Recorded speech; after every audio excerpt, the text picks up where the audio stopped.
What We Pretend We Can't See by Gyzym. Summary. 7 years out from the war, Harry learns the hard truth of old history. It's never quite as far behind you as you thought. A Drarry fanfiction. Prologue. 12 days after the Battle of Hogwarts, Harry steps across the threshold of Grimmauld Place and knows abruptly that he can't live there anymore. He moves through the house systematically, almost blindly, picking up and packing away those things that are his or that he wants to keep. There aren't many of them. He can't so much as look around the place without being swamped with a memory of someone who just isn't anymore. He's sick of it. He's tired. Every bone in his body has ached for 2 weeks, as though all the trials of the past year are catching up to him at once. And there are moments he can barely breathe for grief, moments he has to close his eyes and remind himself forcibly that it's over. They've won. He can let go now. He's not sure how, he's not sure he's ever known, but he is sure that he can't keep coming home to this mausoleum without becoming part of it himself. It was Sirius's place, and Harry feels hideous guilt rise in his throat at the solicitor's office the next afternoon, but the guy's old school, a professional, a brusque, almost kindness to his frank practicality and lack of judgment. He says, "Of course, Mr. Potter," and "Makes perfect sense, Mr. Potter," and tells Harry they can ensure the house goes to someone who will preserve it, take care of it, keep Creature on, with a wage, even if he'll take it, though Harry sincerely doubts he ever will. It doesn't feel like enough, but nothing has felt like enough for so long now that Harry doesn't think it matters very much. He signs some documents and agrees on some figures, and Mr. Bracefoot shakes his hand and says, "I think you've made an excellent decision, Mr. Potter. I'll owe you when the right offer comes in," before his secretary sees Harry out the door. Harry apparates almost at random to a Muggle neighborhood near the Leaky, close enough that he can walk to Diagon Alley if he likes, but not so close that he has to worry that his neighbors will know who he is and sell pictures of him buying milk to the prophet. He prowls the streets looking for sale signs and then buys the first place he finds that's immediately available. A 1-bedroom with creaky pipes and a cramped kitchen in this old building's 4th floor. It has little to recommend to it, but it's never been occupied by anyone who has since died horribly on his behalf. That, for Harry, is quality enough. He gets a job as an Auror because it's what he always said he would do. He goes down to the pub with Ron and Hermione and Ginny, brings Ginny back to his flat with him after, because it's what he always thought he would do. He testifies at a few trials, Alecto and Amicus Caro to convict, Draco and Narcissa Malfoy for acquittal, because it's the sort of thing he thinks the person he wants to be would do, and he knows he has to try. 6 months later, Mr. Bracefoot owls him to say that a buyer has made an offer on the Black Estate, complete with a verifiable blood claim and an offer unbreakable not to do any intentional harm to the structure or magic of the house. Harry waves at Unbreakable and signs the papers by owl for the sake of expediency, heaves a sigh of relief as he watches the bird disappear on the horizon. Hermione tells him a year or so later that it's been turned into some sort of museum. Harry's only half listening when she says it, busy watching with narrowed eyes as Ginny and Neville linger a little too long together at the bar. But he turns to her when she asks if he thinks he might ever like to go and see it.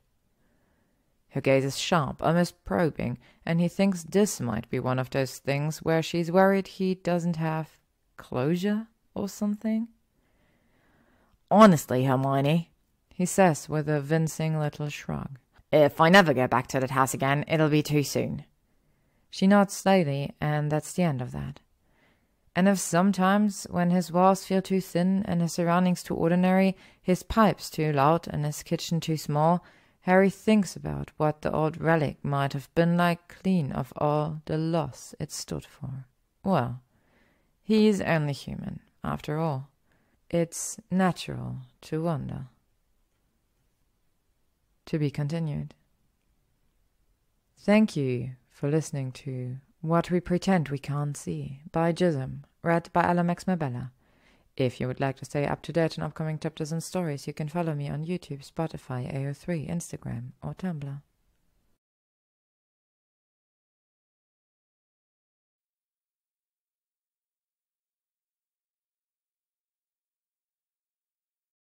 What We Pretend We Can't See by gyzym, Chapter 2.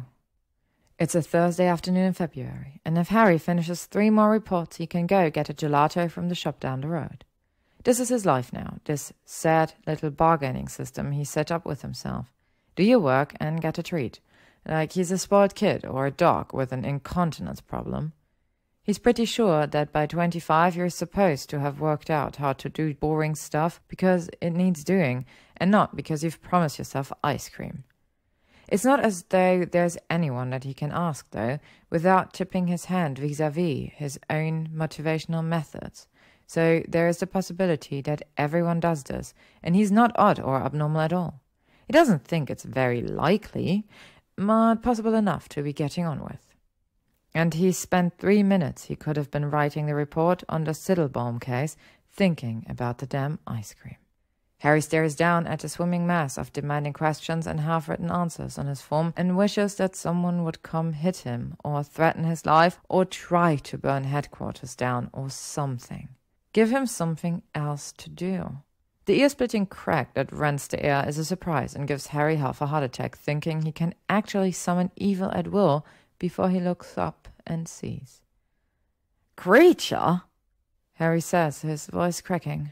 He casts a quick cleaning charm over his glasses without taking them off, but when he blinks through his clear lenses, the elf is still there, as nobbled and bug-eyed as Harry remembers him. His outfit is different, and is that a name tag?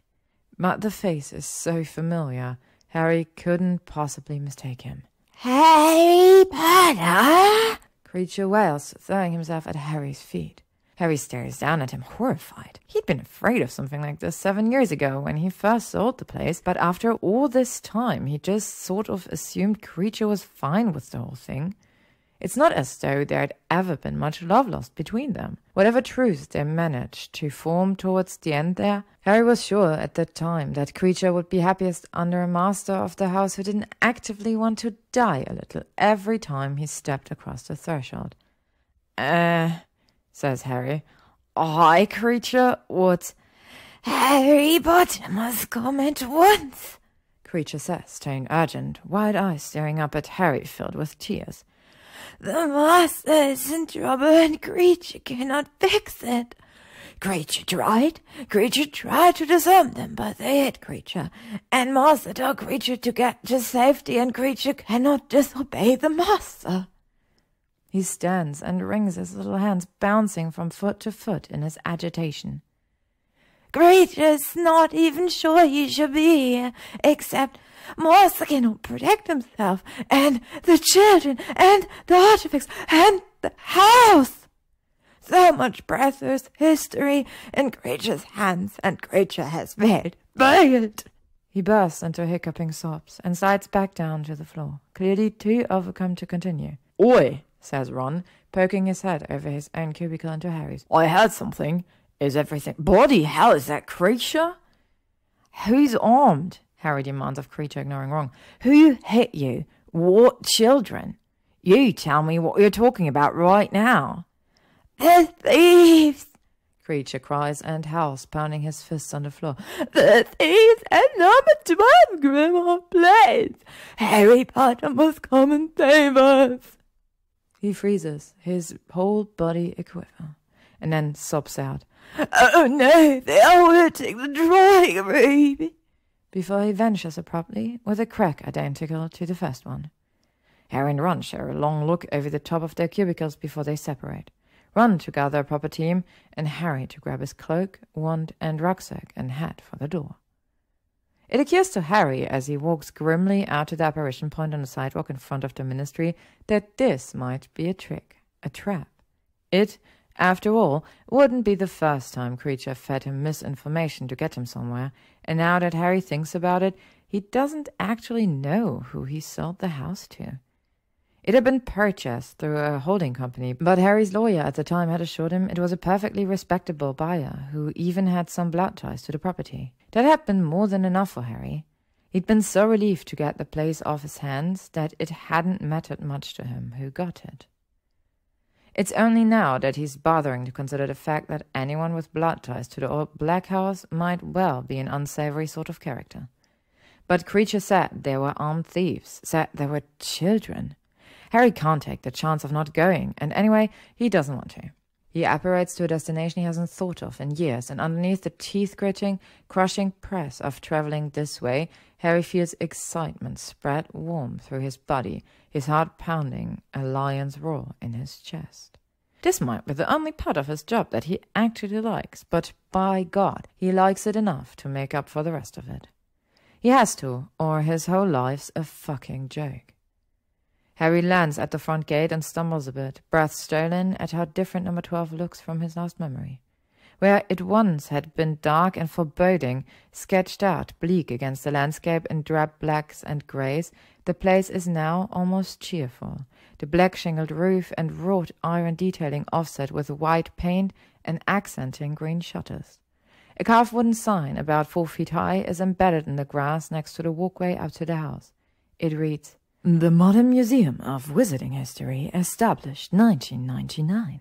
Harry stares at it blankly until a crashing noise from inside the house, followed by something that sounds a lot like Creature howling, jerks him back to reality. He runs up the front stairs and through the door that's been left hanging open, and it becomes clear to him that whatever else this might be, it isn't any kind of trick. He knows too well what a house looks like and sounds like when it's been invaded by those uninvited. The first floor is wrecked, glass exhibit cases in shatters, chairs overturned with half their stuffing out and the wallpaper hanging loose in strips, but it's all clearly very recent damage. Harry thinks distantly that even like this it looks better than the last time he saw it. But he doesn't have time to focus on that right now. He can hear footsteps upstairs, at least 3 sets, maybe 4, and the sound of spellwork crashing and ripping, and something that might be a pleading voice. Quickly, Harry pulls his invisibility cloak out of his bag and yanks it on. Underneath its silvery cover, he climbs as fast as he's able to the 2nd floor, taking care to avoid the steps and specific spots of floorboard he remembers as being creaky.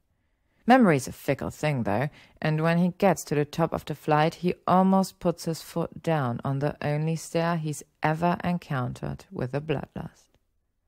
Having blocked out its existence, more than forgotten about it. He stopped just in time by a little sign on a stick that pops out of his center.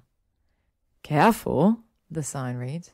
"I bite." And then there's a little drawing of a stair with huge fangs biting down on a somehow helpless-looking ankle. Harry strangles back a laugh at the strangeness and hops over it. Landing soft and soundless on the balls of his feet, he creeps over to the door of the parlor, where the footsteps and voices are coming from. Draco Malfoy, of all bloody people, is sitting with his legs crossed on the floor. For a second, Harry sees red, fully prepared to burst in and Petrificus Totalus, this bastard, read him the riot act about how Harry did not testify at his bloody trial so he could be here robbing museums and terrorizing house elves less than a decade down the line. His better judgment takes over his prejudice, though, and he draws in a deep breath and sees the desperation in Malfoy's face. The obvious terror in the set of his shoulders, the way his hands are behind his back and probably bound.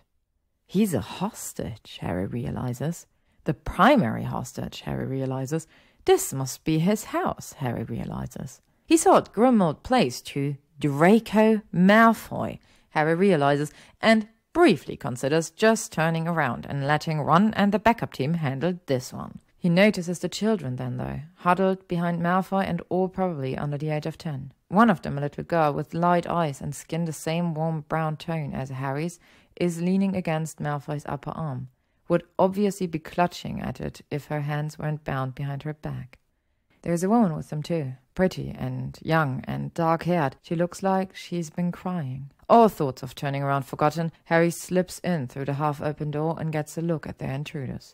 3 men and a woman, all with the telltale shimmer of a recently applied glamour, all holding wands. Two of the men are thick in the neck, shoulders and arms with the wide stances of professional grunts. The third is slight, almost delicate, with a restless, twitchy sort of look to the way he is pacing back and forth across the room. The woman with them is of average build, neither fat nor thin, and sitting with her legs crossed on a marble-topped desk that looks at least a century old. She smiles lazily at Malfoy, spinning her wand around between two fingers. "What will it be, Mr. Malfoy?" she says, her voice dripping with false sweetness. "Do you want to tell us where it is, or shall we be forced to search this room like we've searched the others?" One of the grunts holds his fist menacingly over a glass case housing a fragile-looking crystal vase. Malfoy's eyes widen almost imperceptibly, but his voice betrays nothing but haughty exacerbation as he spits. "As I have said 1,000 times, I haven't the faintest notion of what it is you're looking for. If I did, I would certainly have told you where to find it by now, but as I do not, this interrogation tactic is as idiotic as it is pointless." Harry glances over at the woman to see if this remark has fazed her at all, but she just laughs. "So you keep saying, Mr. Malfoy. You'll excuse me if I don't find myself convinced." She turns to whisper something to the slightest of the men, who ducks his head to hear her, not slowly, as she talks. When Harry looks back at Malfoy, Malfoy is looking right at him. Harry jumps and then scowls at Malfoy, even though he doubts Malfoy can actually see the detail of his face. He's probably just an occlumens. There are a couple of them in the department, and the cloak never works on them either. Once, 3 years ago, Harry had been tracking a suspect who turned out to be trained in occlumency, and he'd very nearly bled out in an alley because of it. It's not unheard of people being able to sense him, even when he's wearing the cloak. It's just bloody annoying, and especially bloody annoying because it's Malfoy who's doing it. Malfoy's eyes flick pointedly from Harry's face to his right. After a second, they roll briefly heavenward and then resume their previous action, flicking from Harry's face to his right, from Harry's face to his right, where a set of clearly old, quite probably enchanted metal chains are hanging for display on the wall next to the intruders. Harry grins slightly and offers Malfoy a nod of understanding that, in all likelihood, goes totally unseen. What he should really do is wait to confer with the backup that is bound to be along any second now, but what he does is walk in careful silence across the floor to stand just beneath the chains. Reach up and wrap a hand around the end of one. It shivers down and around his arm until his grip on it is perfect, carefully and silently enough that Harry wonders if its magic isn't a little bit sentient. He wants to act so badly that it's all he can do not to rip it from the wall right now, but there are 4 of them and 1 of him, and children in the room, so he stands there nearly vibrating in impatience until he hears the slightly mangled attempt at bird call that he and Ron set up as a signal for situations like these years before. The chain sings as it whips through the air, striking the first of the grunts exactly in time with the sound of the front door banging fully open. The man turns in his direction and shrieks blue murder, probably at the way it looks like he's being wrapped up in a chain attached to and controlled by exactly nothing, and Harry casts an impedimenti jinx and then a body bind at the other grunt, who's already started to advance menacingly towards Malfoy and the rest of the hostages. There are footfalls on the stairs and the woman jumps from the table, all lazy amusement forgotten, looking at the slight man in what Harry can see is panic, even through the glamour. "Go!" she yells, and Harry throws a curse after them but misses. Has to watch in horror as they both run and jump through the nearest window just as Ron comes crashing through the door. "Cool, Harry," he says approvingly, surveying the scene. "Bloody cool is what that is. You being all invisible with a chain of death and everything." "Window!" Harry gasps. The chain is heavy, whipping his arm back and forth uncomfortably as the man caught within it thrashes. As if it heard his thoughts, it slithers its way off his arm to bind itself entirely around its captive, followed shortly by 2 members of their backup team. 2 more are dealing with the man in the body bind on the floor. Harry pulls off his cloak and dashes over to the broken glass to meet Ron, noting grimly that the lawn is occupied with several additional auras, but not the dead or damaged bodies of any fleeing robbers. "Looks like mid-air apparition. A bugger. Yeah, Ron mutters and meets Harry's eyes. So, professionals, you reckon? Of one sort or another, says Harry. He's been doing this job long enough to know that the only people well trained enough to make that sort of jump are law enforcement, hit wizards, or the kind of criminals nobody wants to encounter. Definitely more than your standard snatch and grab, that's for sure. Do you mind? Draws a hideously familiar voice. Harry turns, heart sinking, to regard Draco Malfoy, who raises one eyebrow and, despite being tied up and sporting what will probably soon be a wicked black eye, manages to look unimpressed. Not that everyone isn't enjoying the show, Potter, but there are children tied up over here. Guiltily and annoyed that Malfoy even needed to point that out, Harry turns at once and crosses the room, Ron at his heels. He decides to let Ron, who actually has a child and thus presumably knows better than Harry what to do with them, start with the kids, and waves his own wand to undo Malfoy's bonds first. I have told you already I will not play into this sick delusion, Potter, Malfoy says, loudly and nonsensically as he stands. Strangely, several of the children seem to be giggling. It is not healthy, and I will enable you no longer. You cannot continue to pretend to rescue people who are in no danger. My God, man, you've stooped to frightening children, innocent babes. Harry stares at him, incredulous. Malfoy, he says slowly, what in the bloody... So maybe, Malfoy hisses, dropping his voice so only Harry can hear it, and turning his face away from the kids. One of the children said, will Harry Potter come and save us, Mr. Malfoy? And maybe it was a bit of a stressful moment, and all that popped into my head was this impression I used to do of you in school. So I did it for them, and they found it quite funny. He smiles as if gratified by this, and then in a sterner tone continues. And of course, that useless wretch of a teacher they sent this time was just sitting there crying like a sad lump, completely unhelpful. So, you know, I told them that it was all a bit of a game designed to appease your terrible ego, and the intruders weren't going to hurt us really, and soon you would be bursting through the doors and declare, I am Harry Potter, and injustice bows before me. And they'd all fall right over in an effort to preserve the fragile balance of your mind. He fixes Harry with an accusing look, as though irritated with him for having the gall to rescue him from violent criminals intent on torturing information out of him. But since you did, what say you reach down deep into that special sappy Gryffindor place in your heart and play along? We might spare some of the younger ones, at least, having nightmares tonight. Harry stares at Malfoy aghast. There's nothing on his face except, well, disdain and fury and cool grey-eyed superiority, and all that other stuff that's driven Harry quietly mad every time they've interacted since they were 11. But on top of all that, there's something that Harry would be hard-pressed to call anything but sincerity. And yeah, it's pretty weird that Malfoy seems to care about sparing a couple of children some nightmares that really doesn't line up with Harry's mental picture of the man at all. But, well, it's also pretty weird that Harry seems to have sold him this house, and that he seems to have turned it into a museum, which seems to have just been robbed. Also, like hell is Harry going to tell Draco Malfoy he can't put aside his own pride for the sake of some traumatized kids. That's the craziest thing I've ever heard in my life. You're completely mental, and I can't believe I'm doing this. Harry whispers furiously, but then closes his eyes briefly, sighs, and says loud enough to carry this time. You're right, Malfoy. This is very dangerous and selfish behavior. How dare I? Ron turns wide-eyed to give Harry a questioning look. Harry gives him a helpless little shrug in return, which Ron seems to take as answer enough. He goes back to spelling the children free. Several of them appear to be hugging him. Several others, Harry notes with mild horror, are staring in rapt attention at him and Malfoy. They do, as Malfoy said, seem to be the youngest of the group.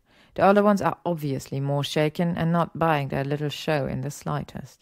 How dare you indeed, Malfoy declares, at the top of his voice, and then in an undertone, Is that really your best acting? Good God, Potter, how have you survived undercover work all these years? Ignoring this, for the children, Harry says full volume, I am, deeply ashamed of my actions, which were deeply shameful. You've all, shown me the error of my ways. Never again will I.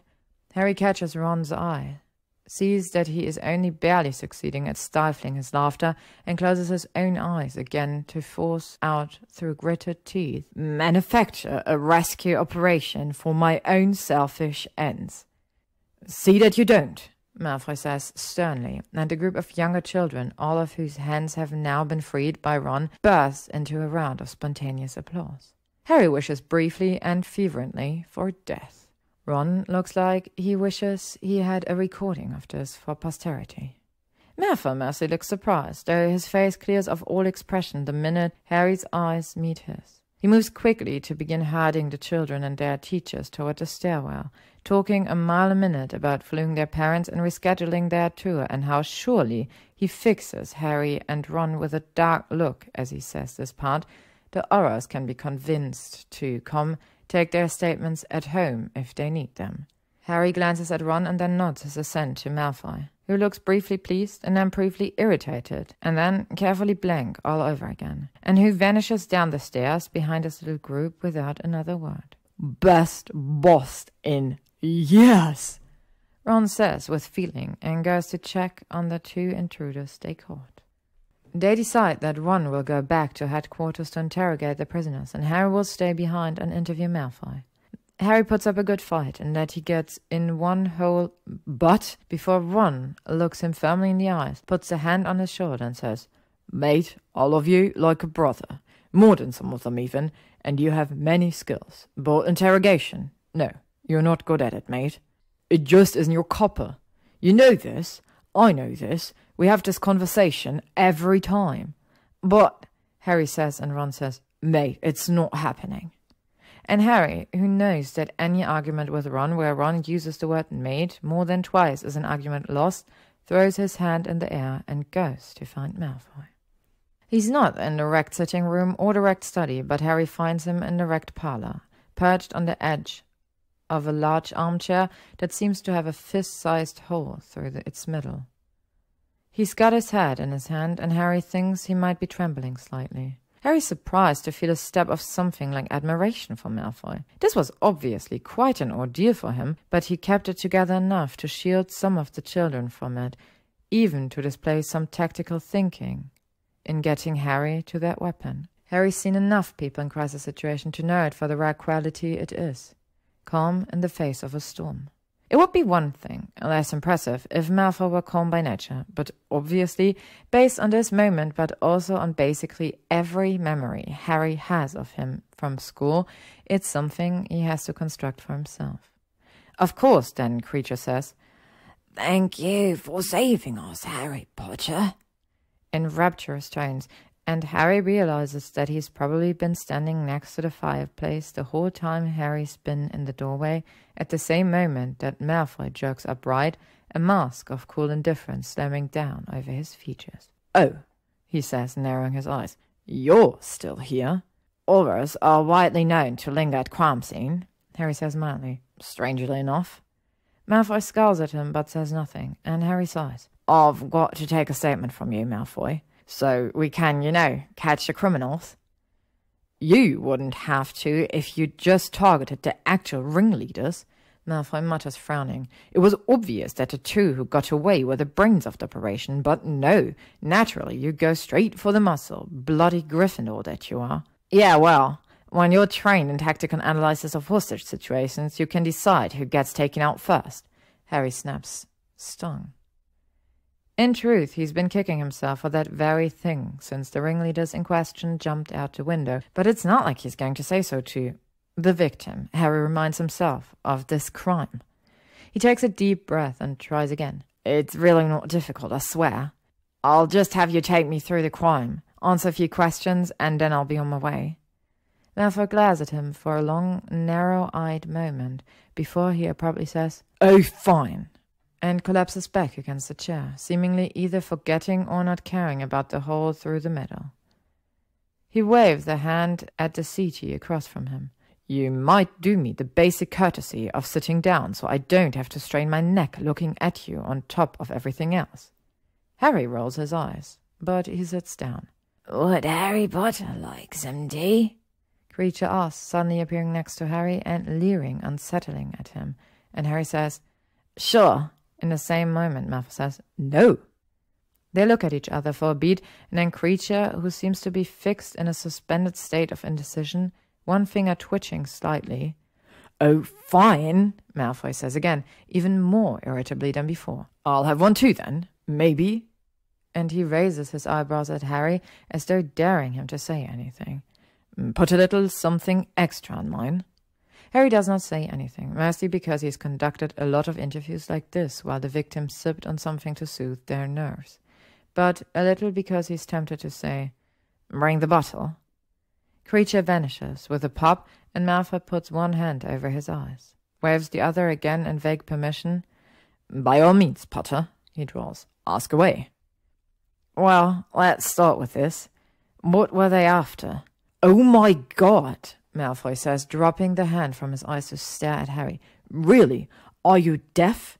Did you not just stand there and watch them threaten me and my life's work and, implicitly, every one of those children for that same information? His voice climbs as he talks, nowhere near shouting, but louder, certainly, than normal speech. I don't know, Potter. If I knew, as I believe I mentioned upstairs, I would have given it to them just to get them out of my bloody house. Harry flushes, irritated. Well, how was I supposed to know that wasn't just, I don't know, a cover or something to keep them from getting their hands on whatever it is? Oh, because I protect myself and my unknown personal treasure at the cost of history and school children? Malfoy sneers, a bitter twist to his mouth. Not to mention a perfectly innocent wizarding home. Right, yes, of course. It has become so surprisingly easy to forget what a terrible person I am without you constantly popping up to remind me. Harry's mouth is open around a retort when Creature appears with a tea tray. It seems to startle both of them away from the argument. He can see his own slight shame reflected for a second on Malfoy's face, and he takes his cup without replying. When he sips it, he is touched to realize that Creature has remembered how he takes it and smiles at him. It's perfect, Creature, thanks. Creature beams at him and scurries over to hand Malfoy's cup before he and the tray vanish with a pop. Malfoy takes a long sip of his tea and sighs contentedly. He's a strange creature, but Merlin favor whatever black ancestor trained him into his heavy paw. He regards Harry coolly over the rim of his cup. Well, come on then. Let's have the rest of them. I haven't got all day to sit around and answer questions, you know. Harry sighs, wishing that he had given into this instinct and told Creature to bring him some fire whiskey too. Professionalism and rules for on-duty auras be damned. Instead of sharing this with Malfoy, he says, So, you turned the place into a museum? Malfoy stares, solely as if talking to a child. He says, Yes. Harry imagines throttling him a little, but he thinks he succeeds in keeping it out of his voice as he says, And this museum specializes in artifacts from wizarding history? You know, I don't think you actually need me for this interview at all. Malfoy says, tone mockingly thoughtful. There are several other people around the place you could consult. Our brochures, for example, would be eager to help. I've had nothing but pleasant conversations with the sign arts out. Are you always this difficult? Harry snaps, needle to his breaking point. Well, I've had a rather trying day. Malfoy says, drawling the words out slow, dry as the Sahara. So you'll forgive me if I'm not eager to answer questions with answers so obvious it's painful. Was anything of value taken? Harry says through gritted teeth, writing "you giant git" in the margin of his form as he does. It seems to be the magic question, though. Malfoy's body language changes and his eyes dart to the floorboards that have been torn up, the painting on the far wall that's hanging in ribbons in its frame. They damaged far more than they took, Malfoy says, abrupt and miserable. If they took anything, that is, I haven't exactly. He stops and takes a long sip from his tea before he says, taken a thorough inventory or anything, but I haven't noticed anything significant is gone. Certainly none of the more obviously valuable pieces. Odd, Harry mutters, making a note of it. Do you have insurance? Are you actually trying to accuse me of insurance fraud? Malfoy demands, sitting up straight, so abruptly that he very nearly spills his tea. Because I would never. You must be completely daft. It would hardly be worth the risk, and even if I did lose my mind and decide to give it a go, I would never damage the house itself. I'm not accusing you of insurance fraud, Malfoy, Harry says, holding up a wary hand. He's really regretting not asking Creature for the fire whiskey right about now. I am asking whether you have insurance, because it's a question I have to ask. On this form. Malfoy glares at him suspiciously, and so Harry holds up the form, pointing at the offending prompt. He's not expecting Malfoy to lean over, snatch it away, and start reading off the questions in a lazy voice. Target of the theft, we've done that. History of the property and or organization, yes, okay. Was anything of value taken? My God, Potter, you really don't deviate much from this question at all, do you? Except, I note, for this stunning gem of professionalism. He holds the paper up, much as Harry did, his finger pointedly beneath the words, "You giant git." Harry tries to grab it away from him, but Malfoy's quick and just used that move besides, and so leans out of reach, regarding Harry with a superior little grin, and keeps reading. Additional questions asked at our discretion may be notated here to be written out in full in final report. Malfoy raises his eyebrows at the form, and then lifts his face to direct the expression at Harry. Bureaucracy at its finest, isn't it? I must say, I feel ever so assured of the Aurors Department competence. Would you just? Harry says, and before he can stand up to snatch the form out of the bastard's stupid hands, Malfoy leans over and passes it to him, all innocence and grace, like he intended to all along. God, but he drives Harry up a wall. Just the kids. What were the kids doing here? Who are they? We actually are going to have to take their statements. We'll need their names. Is it a regular visiting group, or just a one-off thing? Malfoy sighs, all the humour dropping out of his expression, his shoulders drooping slightly. They were the London Education Advancement and Readiness Network, or, he shudders slightly here, LEARN. I would like it on the official record that I'm not responsible for the name. So noted, says Harry, pointedly not writing anything down, and a little twitch of irritation this wrings from Malfoy is better than the gelato would have been. He grins, pleased with himself. So, what's learn? A verb no one ever bothered to teach you? Malfoy suggests brightly. Then, at Harry's sharp look, he adds in a much crosser voice, Merlin, fine. It's a group for area children from the Hogwarts list who are too young to be at school, but who still might want the opportunity to learn about wizarding culture. The pure-blooded families tend to take care of that sort of thing for themselves, but for mixed families and muggle-born kids, it can be a bit harder. One of the new Hogwarts governesses suggested it a few years ago. If I recall, she thought it was a bit cruel to suddenly drop the bomb of magic on 11-year-olds and their families, especially right before they have to go off to school.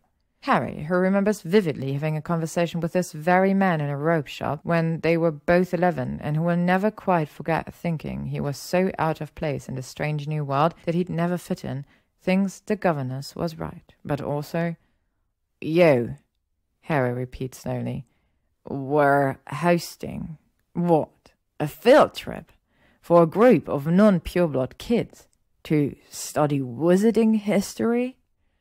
Yes, and isn't it tragic that the interlopers broke in right before I got the chance to eat them? Malfoy snaps, rolling his eyes.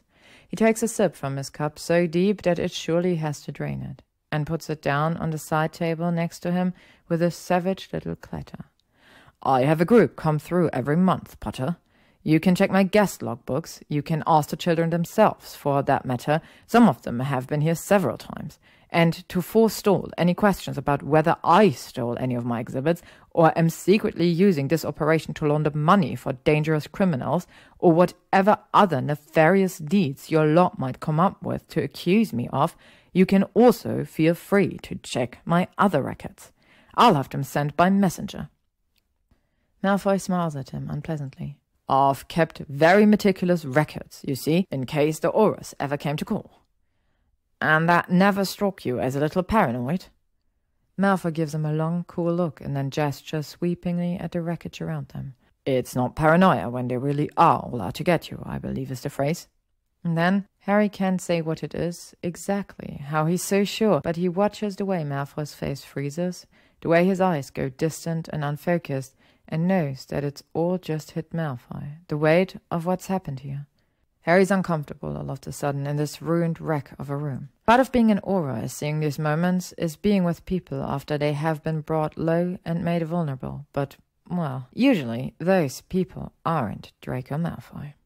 Harry can't think of anyone who he'd want to see him fall apart less, and he stands up abruptly, folds the forms and slides it into his pockets. That's going to be all for now, I think. Wait, what? Malfoy wrenches his gaze from where it had been fixed in misery on the far wall to stare at him in outrage. That's all your additional questions. This is what your discretion has deemed an appropriate amount of inquiry. A crime was committed here today, Potter. The culprits are still at large. Harry stares at the tense line of Malfoy's shoulders. He hears the sharp note of panic ringing through his voice and realizes he's scared. Like any other victim of any other crime, Malfoy is frightened and unsettled and wondering what to do now, what he'll do if they come back. It's wholly understandable, normal even, but it's so bizarre to recognize in Malfoy that Harry stares openly. Just for a second, before he shakes himself and lets his slightly open mouth snap shut. No, Harry says, and as usual his voice comes out rough, not anything like the tone of calm reassurance he was going for. He clears his throat and adds as kindly as he can manage. I want to go through some of the records first, take some other statements, see what we get from the two apprehended, then I'll be back. Tomorrow, maybe the next day. I'll lull you for a good time. Oh, joy, Malfoy draws, but he settles back in the chair all the same, looking slightly mollified. And I suppose if they come back before you do, I should just ask very nicely not to be murdered, Or you could just call out for one of the other Aurors I'll have posted at your door, Harry says, equally dry. Obviously, the department would prefer the latter option, but you have to do what feels right, I guess. Malfoy says again. Then he nods sharply and says, Well, get out then, Potter. I assume you can see yourself to the door. It was your house once, after all. And Harry's opening his mouth to say, About that, to demand to know why in the hell Malfoy had secretly bought his property from him and turned it into some mad little museum that seems to attract primarily muggle-born children and thieves when he doesn't. He just doesn't. He's not sure why. He definitely still wants to know, but he doesn't.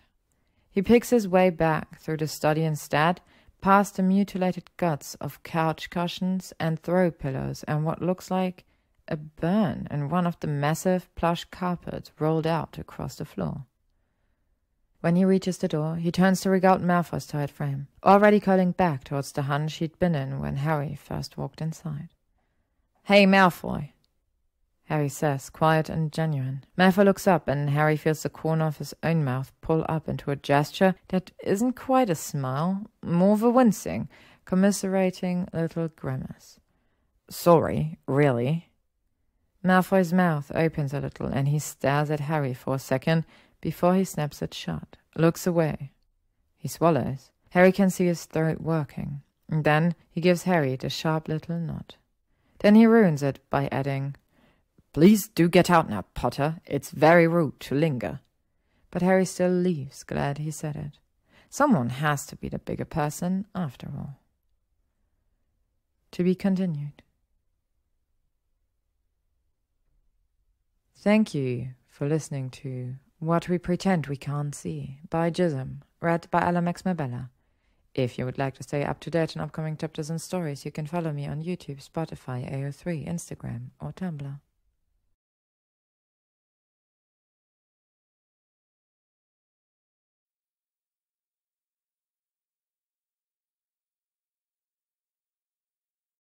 What We Pretend We Can't See by gyzym. Chapter 3. Harry ends up having dinner at Ron and Hermione's that night in the sort of absent-minded way he often does. where 1 minute he's talking about a case at the office with Ron, and the next he's blinking and kissing Hermione on the cheek as he takes off his coat. He doesn't mind it. He's grateful for it, but he can't help but wonder some nights if he isn't imposing on them, forcing himself where he does not belong.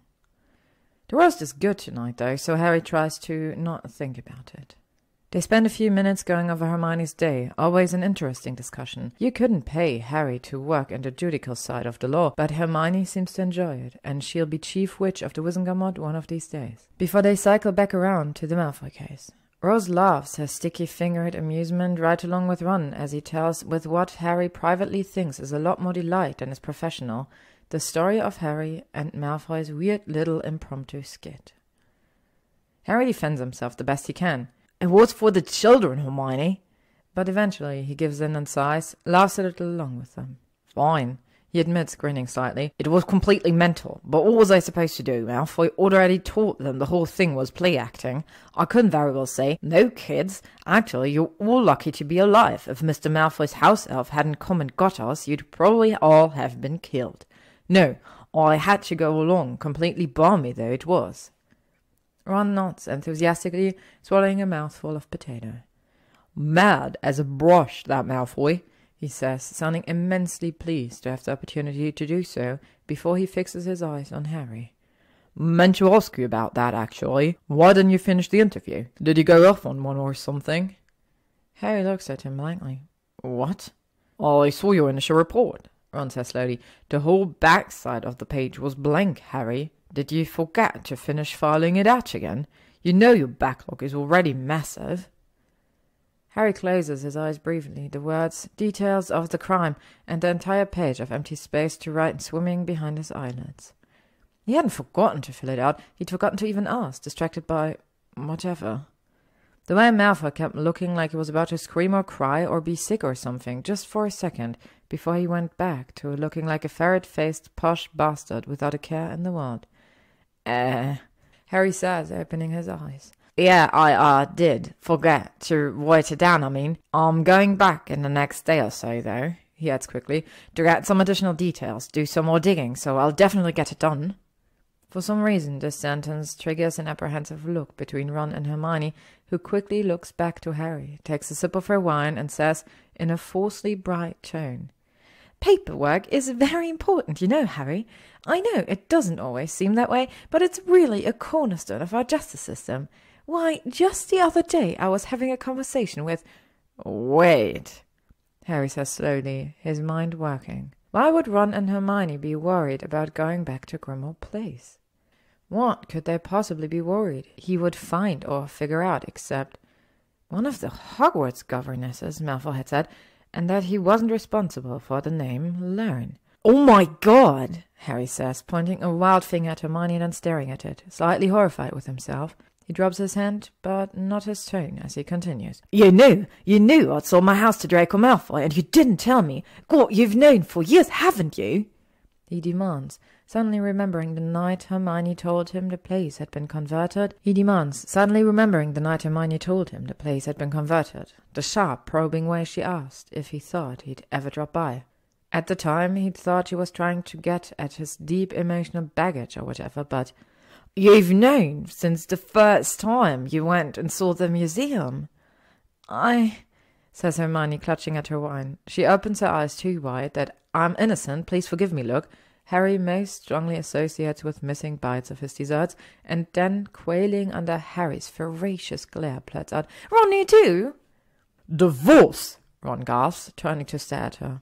Harry, who spent several months, a few years back, quietly panicking every time either of them said this before he recognized it was a joke, settles back in his chair to glower, arms crossed over his chest. Ron casts a look his way, grimaces, and then turns back to Hermione. "I can't believe you just throw me under the bus like that. Divorce for sure. I no longer feel this marriage is built on a foundation of trust." "Well, it is a truth," Hermione says, and turns beseeching eyes on Harry. "Please don't be angry, Harry. We didn't want to keep it from you. We just, well..." She turns a pleading look on Ron, who, for all he was threatening to divorce her a mere 12 seconds ago, caves under it a lot quicker than Harry would have. "It's only..." Ron says, and takes a long swig of his wine, clearly to brace himself. You know how you can get, Harry, about Malfoy. What? Harry says, staring at the both of them. Sorry, what? No, I don't know how I can get about Malfoy. What are you even talking about? Oh, Harry, says Hermione, sounding very pitying. Mate, Ron says in the same tone, come on, this is a safe space. Also, we were there, adds Hermione with a heavy sigh. Remember, 6th year, when you were so obsessed with him that we weren't allowed to talk about anything else. He was doing evil, Harry protests outraged, and I was doing my best to thwart evil. That's not obsessive, that's civic-minded. Civic-minded was it to sit up all night watching his name move around the Slytherin common room on the Marauders map? Ron doesn't sound convinced. Also, he sounds like maybe he thinks Harry has suffered some sort of traumatic brain injury in the last 10 minutes. It's not a combination Harry enjoys. I swear, one night we were down in the common room and I said, "You're coming to bed, Harry?" And you said, "Oh God, I remember this," Hermione interrupting Grumps. "You said, I won't rest until Malfoy does." Then you threw a paperweight at the wall and it exploded. Oh, I love that paperweight, Ron says mournfully. It died too young. Well, Harry says, he feels boxed in by the joint weight of their disapproving stares, and a little wildly he fixes his eyes on Baby Rose, who at least is too young to judge him. Well, okay, fine. Maybe in 6th year I was a bit, but it was 6th year. I had a lot going on, and maybe I did get, I suppose, a little fixated on the whole Malfoy thing, but that's 1 year. That's hardly a basis. Oh, Harry, Hermione says, now sounding so pitying that Harry wants to die. My mum and dad used to talk about it, Ron says with the air of a man laying down a trump card. He nods when Harry turns agape to stare at him in horror. Yep. Yes, they did. My mom always said it was natural for a child to have a nemesis, and then my dad would say that he was sure that if the Malfoy boy was anything like his father, he was terror and he deserved it. And then my mum would say, "Yes, Arthur, I'm sure he does, but I'm worried about him. Even Fred and George never had nemesis." And then Dad would say, of course they had, but not sounding very sure about it. And Mum would say no, they didn't. They had prank targets, which admittedly also was not very healthy, but they'd never actually singled out and declared violent hatred for one of the other school children. And then Dad would mutter something about keeping an eye on you and have a large drink, which, as we all know, meant he agreed with her, but didn't think you'd be keen on hearing that little boys shouldn't have eternal undying feuds of hate with their classmates. Ron leans back in his chair, looking triumphant. Harry slides down in his own, wishing there were a way to slip under the table and disapparate without them noticing he's gone. "This might be the most humiliating moment of my life," Harry tells Rose, who gargles at him and gleefully smears mashed carrot across his sweater. "Seems about right." "The point is, Harry," Hermione says, her tone brisk now, "for obvious reason we thought it might be better to just leave the whole Grimmauld Place thing alone. Malfoy's never been any better about you, after all, and you didn't even want to know who bought the place. You could have found out easily, but you never did, so we thought we'd leave well enough alone." "Yeah, mate," Ron says and shrugs. "We weren't trying to keep you in the dark, but if this hadn't happened today, you'd have kept on the way you've been and probably never even found out about it, don't you reckon? And we just thought that might be better in the long run." "I'm not a child," Harry mutters and looks away from their twin stares. "And I've never been whatever obsessed with Malfoy. You two are off your nut. He just drives me a bit mad, is all. But I'll go back and get the rest of his statement." "Wait, you didn't even take the other part of his statement?" exclaims Ron, eyebrows raising. "Harry, that's the most important part of the whole interview." "I will go back and take the rest of his statement, get whatever information I need and solve this case, and then that is it," Harry says and steps vengefully at his Rose. "Okay, all right, is that enough to get me off the hook, you judges? I'll do my job and then get on with it like the daughter I am, all right?" Hermione and Ron share that apprehensive glance again, but then Hermione sighs, gives Harry a long look. "Fine, you're right, you're an adult, and we'll drop it." "I'm locking all my paperweights in the office safe," Ron says darkly. Harry ignores him. He sends Malfoy and Owl the next morning. After several different attempts to begin, Dear Draco is right out, but Dear Malfoy looks equally ridiculous, and he's not about to write Dear Mr. Malfoy like he's one of the children from yesterday. He decides to omit the greeting entirely and writes, Hey, I need to come back by and take the rest of your statement, plus go over some stuff with you, and get a good look around. Do you have time today? HP. He rolls it up and holds it out for Mathilda, the barn owl he bought a few years ago. She's not Hedwig, but she's a character in her own right, and Harry's grown to love her little strangeness. True to form, she pops her head up under his hand and rotates it nearly all the way around and then back again, knocking all her feathers into an avian imitation of bedhead, before she sticks out her leg and lets him tie the letter to it. This goes to Draco Malfoy, Harry tells her, stroking her feathers slightly back into place. Wait for his reply if he starts writing one, but don't feel like you have to hang around here all day for him, okay? Mathilda hoots in a soft acquiescence and swoops out of his window. Harry spends the hour she's gone poring over Malfoy's records. They are, as he'd suggested the day before, punishingly thorough, and Harry's eyes swim after just a few minutes of looking at them. He pushes gamely on, though, and before he is mercifully interrupted by Mathilda's return, he draws two conclusions. The first is that Malfoy is an absurdly meticulous git whose very existence somehow manages to give Harry a headache. The second is that Malfoy's actually got quite a lot of incredible stuff in Harry's old house, and seems to have done a fairly enormous amount of work to get it. He takes a parchment from Mathilda's leg, grateful to have anything to look at that isn't Malfoy's ledgers. In the neat script Harry's gotten all too familiar with this morning, he reads, As my business has been temporarily closed due to cataclysm, yes, Potter, I am available today. I have meetings with potential restorers for some of the damaged exhibits scattered across the day. If you don't mind the occasional 15-minute break, you may come by at your leisure. Cordially, Draco Malfoy. P.S. Your inability to correctly format a letter is bordering on grotesque. No greeting, no signature. You must have been raised by wolves. Harry scowls at the P.S. until he rereads the letter and notices that Malfoy has not managed to include a greeting either. Then he grins, grabs up his belongings, and hits the door. Kreacher pulls open the door at number 12 before Harry even gets a chance to knock, which is nice, if a bit creepy. He doesn't get there quite in time to stop Harry from reading the little sign on the doorway, though. Closed indefinitely for repairs. Your patience is appreciated in this trying time. Handwritten in Malfoy's newly familiar script. Harry's not sorry to stop looking at it, although he couldn't quite say why. Harry Potter, Kreacher says, beaming at him, ushering him inside.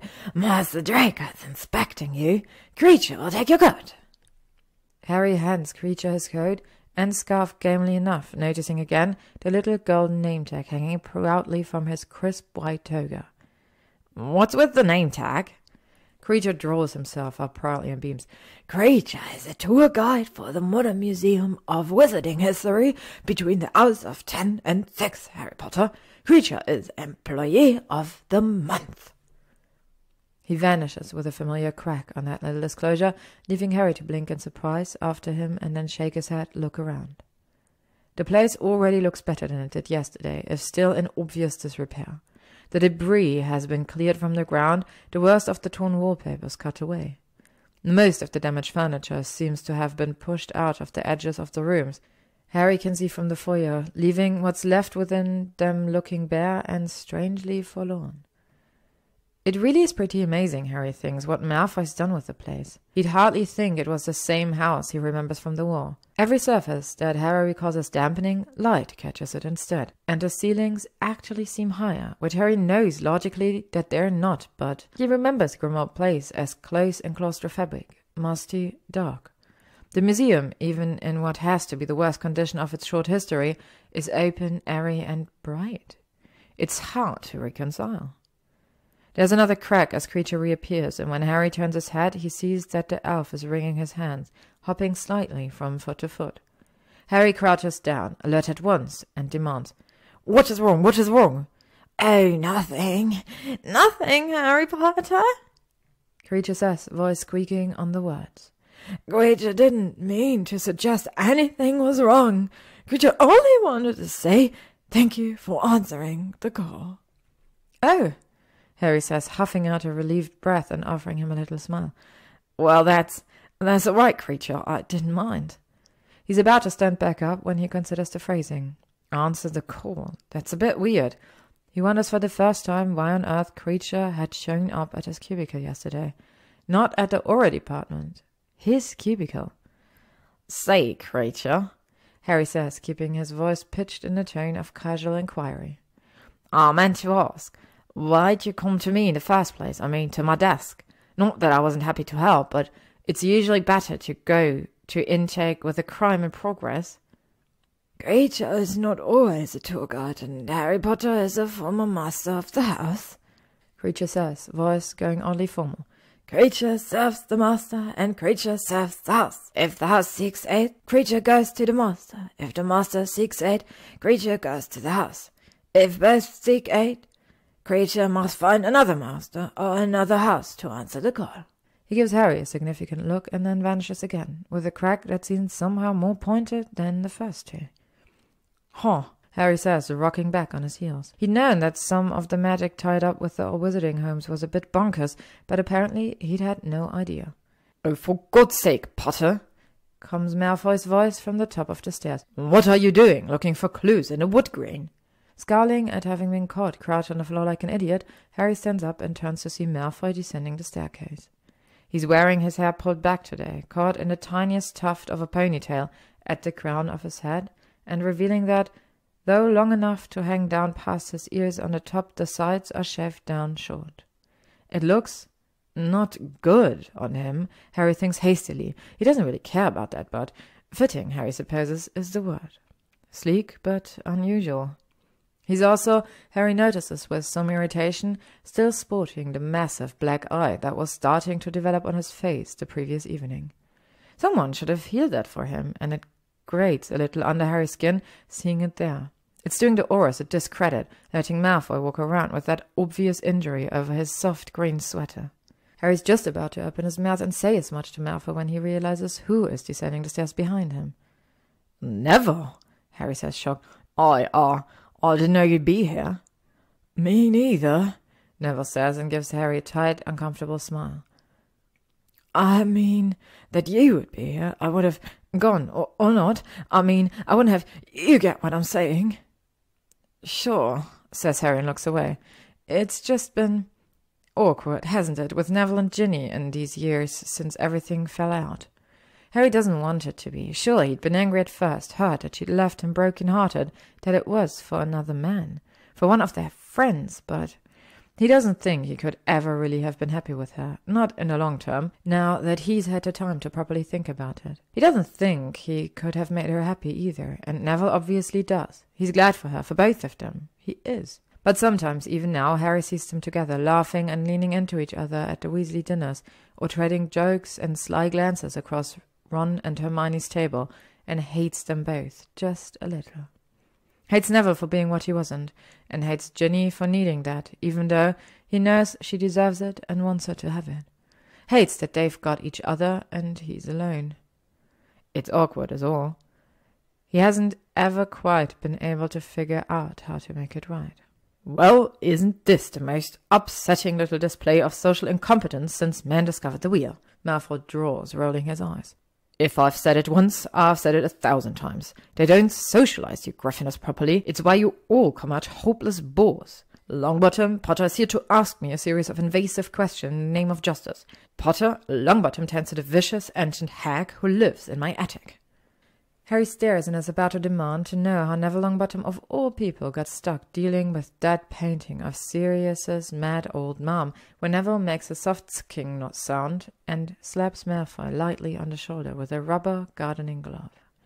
Don't talk about her like that, Neville says, and then in rapturous tones, Harry, Malfoy has the oldest known living venomous tentacle up there. Found her half dead on some dig and installed her in the attic. Apparently, these old wizarding homes like having a bit of deadly shrubbery about the place, and of course tentaculars feed on magic as well as sunlight, so the climate suits her fine. She's nearly 1,000 years old, just an absolute beauty, a really incredible specimen. A nightmare, Malfoy interrupts, that I should have left to die in the sand where I found her. Tetchy and expensive, and barely even a museum attraction, because, as it turns out, no one wants to get near a mad old plant who'll throw spiked seed pods at you as soon as you look at you. I should just let you take her, really, he says, directing this last at Neville as he steps down off the last stair. I wish you would, Neville says and grins at him. Malfoy sighs, but it's clearly affected, part of some in-joke, which is just really weird, Harry thinks, to see between Neville and Malfoy. Perhaps next time. I just can't seem to find the energy to draw up the paperwork right now. I won't hold my breath, Neville says easily and steps down onto the ground behind him. So, you two work together then? Harry says, looking back and forth between them and still not quite believing it. He lets his eyes settle on Neville. Malfoy is a client of yours? I see you still have all the subtlety of a hex to the face, Malfoy says, turning an irritated look on him. Yes, Potter, you might as well come out and say it. We did indeed have quite a fractured relationship as children. Thank you so much for bringing that up. But then I had a dying magical plant, and Longbottom here was touted far and wide as the best in the business, so... He shrugs, a loose little one-shouldered move. We got over it. He was a bullying git, and a source of half my childhood nightmares, Neville corrects grinning. But I charged him 4 times my normal price when we started, and it more or less evened out in the end. 4 times? Malfoy splutters, rounding on Neville at once. But that can't be. You dropped it down from double last year. I dropped it down to double last year, Neville says. But don't worry. I promise if you ever really can't afford it, I'll discount you down to my standard rate. What a great comfort, Malfoy mutters. Such a warm notion in this time of stress. I live to serve, Neville says cheerfully. He throws his glove into the carpet bag slung over his shoulder, which is printed with a pattern of radishes and trowel. Ginny left him for a man carrying a radish and trowel carpet bag. Harry thinks and almost laughs. It's not that he doesn't think Neville is a great guy, deserving of all he's got. It's just funny how life never quite seems to shake out what Harry thinks it's going to. Well, I'm off, Neville says. He claps Malfoy on the shoulder and says, Chin up, Draco. Which for some reason makes Malfoy look sharply at Harry before he makes another spluttering noise, that is, now that Harry thinks on it, really more of an outraged squawk. Neville ignores this and looks at Harry, hitching his bag up on his shoulder awkwardly. It was good, to see you, Harry. You too, Harry says, reaching up to rub the back of his neck. Say hi to Gin for me. I will, Neville says, voice low with surprise. And then he nods to both of them, takes his coat from a waiting creature, and walks quickly out the door, leaving Harry and Malfoy alone in the foyer. Harry waits, all but holding his breath, for Malfoy to say something cutting about what he and the rest of the wizarding world, according to Harry's friends, read in the gossip columns a few years back. Harry hasn't taken the profit in years, but the Potter-Weasley-Longbottom love triangle had apparently gotten a lot of traction, produced months of speculation after it broke. Harry could never understand that. It was really a very simple story. Ginny loved Neville more than she loved Harry, fit better with Neville than she fit with Harry, wanted Neville more than she wanted Harry. Nothing complicated about it at all. Malfoy's eyes fixed on Harry glitter with malice, and Harry so braced for some comment about cuckolds or ginger abandonment or whatever else that he almost doesn't process it when Malfoy says, in tones deep of delight, Potter, what in the name of heaven is that? Harry blinks and then follows Malfoy's gaze down the center of his own chest. To his absolute horror, one of their inter-office memos has affixed itself there, its neon green paper glowing faintly in the morning light. It must have attached itself to him while he was going through Malfoy's accounts. Harry has no idea how he didn't notice. Malfoy leans over and plucks it from Harry's shirt before Harry can even erect. Dear Harry, he reads, please. Oh, this part is in all capitals. Do not forget again to have Malfoy take you through the crime. It is, capitals again, the most important part of your job. And I know it's distracting that he's Malfoy, but still, don't forget. Hermione says paperwork is 9/10 of the law. Love, Ron. Malfoy closes his eyes and lets out a satisfied little sound before he opens them again, like he's just downed a glass of lemonade on a hot day. Potter, I must be straightforward with you. I may frame this. It is beautiful and deserves a place on the walls of the wizarding history. Who knew Weasley had such poetry inside of him? Oh, give me that! Harry snaps, snatching for it. It vanishes up Malfoy's sleeve before he can get his hands on it, and he crosses his arms and gives Malfoy his sternest scowl. "You will not put that in the museum." Malfoy just laughs, eyes bright. Harry's not sure he's ever seen him laugh before. Well, of course Harry is sure he has. He must have laughed plenty at school, in mockery and lording himself over everyone else, and generally being a tiny blonde whirlwind of unpleasant, evil-adjacent chaos, but he's never seen this, Malfoy's wide smile and the lithe lines of his throat as his head tips slightly back. It's still at Harry's expense, but amusement is less cold, somehow, than anything Harry can remember from him. It's a nice laugh, low and rich, crinkling his eyes at the corners. Harry's surprised by it. "Terrifying, though, that little display of authority was," Malfoy says after a moment, calming himself. "Why don't we get on to the most important part of your job?" He pitches his voice in obvious reference to Ron's capitalization and just smirks when Harry scowls. "Come on, most of the rooms down here won't be sorted out for ages. Being in them depresses me." He says it like it's a joke, but the smile still playing at the edges of his mouth goes sour, so Harry is pretty sure there's hard truth behind the words. He follows Malfoy silently up the stairs, jumping the one with the "I bite" sign, and into the room at the far end of the hall. When Harry lived here, he just thought of it as a spare room, empty space with no purpose, nothing in it but a few ancient and vaguely ominous armors. Under Malfoy, it's a beautifully appointed little sitting room, all done in warm woods and soft leather, complete with a well-stocked wet bar in the far corner. Harry works over and runs his hand across the polished wooden surface of the bar, and then blinks when it materializes a glass right in front of him, a bottle of fire whiskey, and a perfectly round sphere of eyes hovering a question over the rim. No, thank you. It's 11:30, Harry tells the bar, which, managing somehow to seem a little put out about it, vanishes its offering as quickly as it appears. To Malfoy, he says, "That this come with the house. I don't think I've ever seen it before, but it certainly seems to be hooked into the magic." Malfoy makes a pleased little noise. "After a fashion, yes. I saw it in a painting of this room from my grand-grandfather Pollux's time, and I tracked it down and bought it back. The woman who had it was terribly fond of it, but, well—" Malfoy shrugs and waves a hand. "It's hard to argue that it isn't where it belongs." Harry agrees and thinks a little bitterly that if there'd been a magic bar pouring him drinks when he lived here, he might have never sought the old pile in the first place. He doesn't think it'd be very wise to say so, though. Malfoy moves to the center of the room and sits in one of the leather armchairs. So Harry takes the one across from him, mirroring their posture from the day before. From this angle, there is no ignoring the black eyes sprawled across practically half of Malfoy's face, and Harry frowns at it, annoyed. "Do you want me to get someone to look at that eye for you? Or I can probably just heal it. Someone from our team should have seen to it before we left." "You will do no such thing," Malfoy says, sounding scandalized. He prods at the bruised flesh, hissing a little at the pain, but then grinning, as if well pleased by this moment of agony. "It's quite good, isn't it? No one is touching this until after my appointment with the Prophet. I want to look as battered and tragic as possible when the article comes out." "You want... what?" Harry says, feeling his lips curl in distaste. Not that the Prophet doesn't deserve to get a little of manipulation it so often gives, but the very idea of what Malfoy's suggesting turns Harry's stomach. Malfoy's lip curl right back at him. "Well, Potter, not everyone was beaten about the head with the attention stick when they were doling out lots in life. I'll do whatever I have to do to make sure the story gets out and that people are on the lookout for the perpetrators. Speaking of whom..."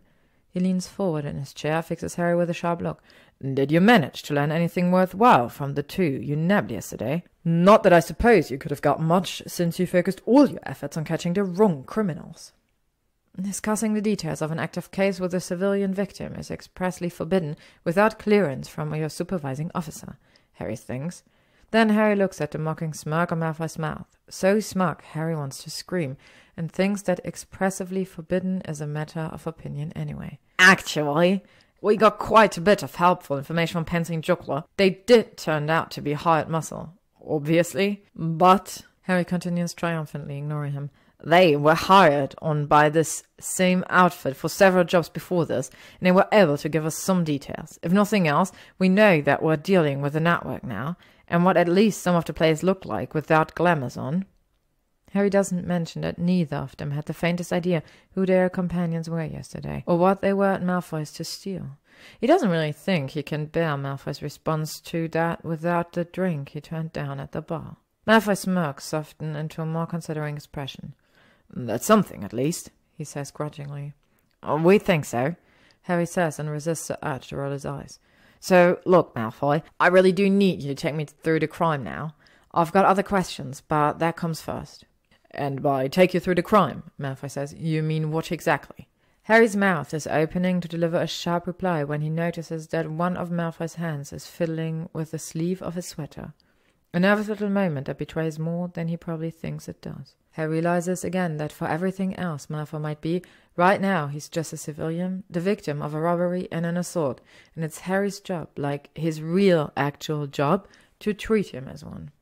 "Just tell me what you remember as you remember it," Harry suggests. The words and the low, non-threatening tone he uses to deliver them are so practiced and familiar they are almost dear to him, an old friend in times of trouble. He pulls a quill and the report file out of his bag, flips it open to the blank details of the crime page. "Don't worry about going in order or getting every detail in. Just tell me what happened." Malfoy nods, the movement slow, careful. Then he narrows his eyes at the quill in Harry's hand. "No, thank you. If I must do this, I'm not going to do it listening to you scratch, you giant git, onto an official record in your caveman writing." He gets up and walks over to the bar, taps his fingers against it twice, and then tosses Harry the little glass vial that appears in his hand with more force than is strictly necessary. Harry catches it, of course, but still. "What's this for?"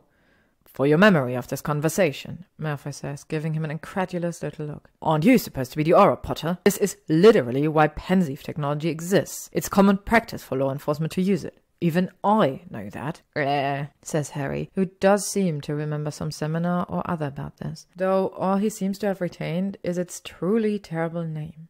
"Pensieve yourself some time. I should ask the DLME to send me someone else. You're clearly not their best and brightest." Malfoy sighs, but he sits down in his chair again, wearily meets Harry's eyes. "All right, where do I start?" "I don't know, the beginning?" Harry does not say, because he's better than that, because he's a professional. "Well, when did you first realize something was wrong?" Malfoy's eyes go unfocused almost at once, and his body language changes. Shoulders hunching slightly, hands drifting together so that one's thumb can dig into the center of the other's palm.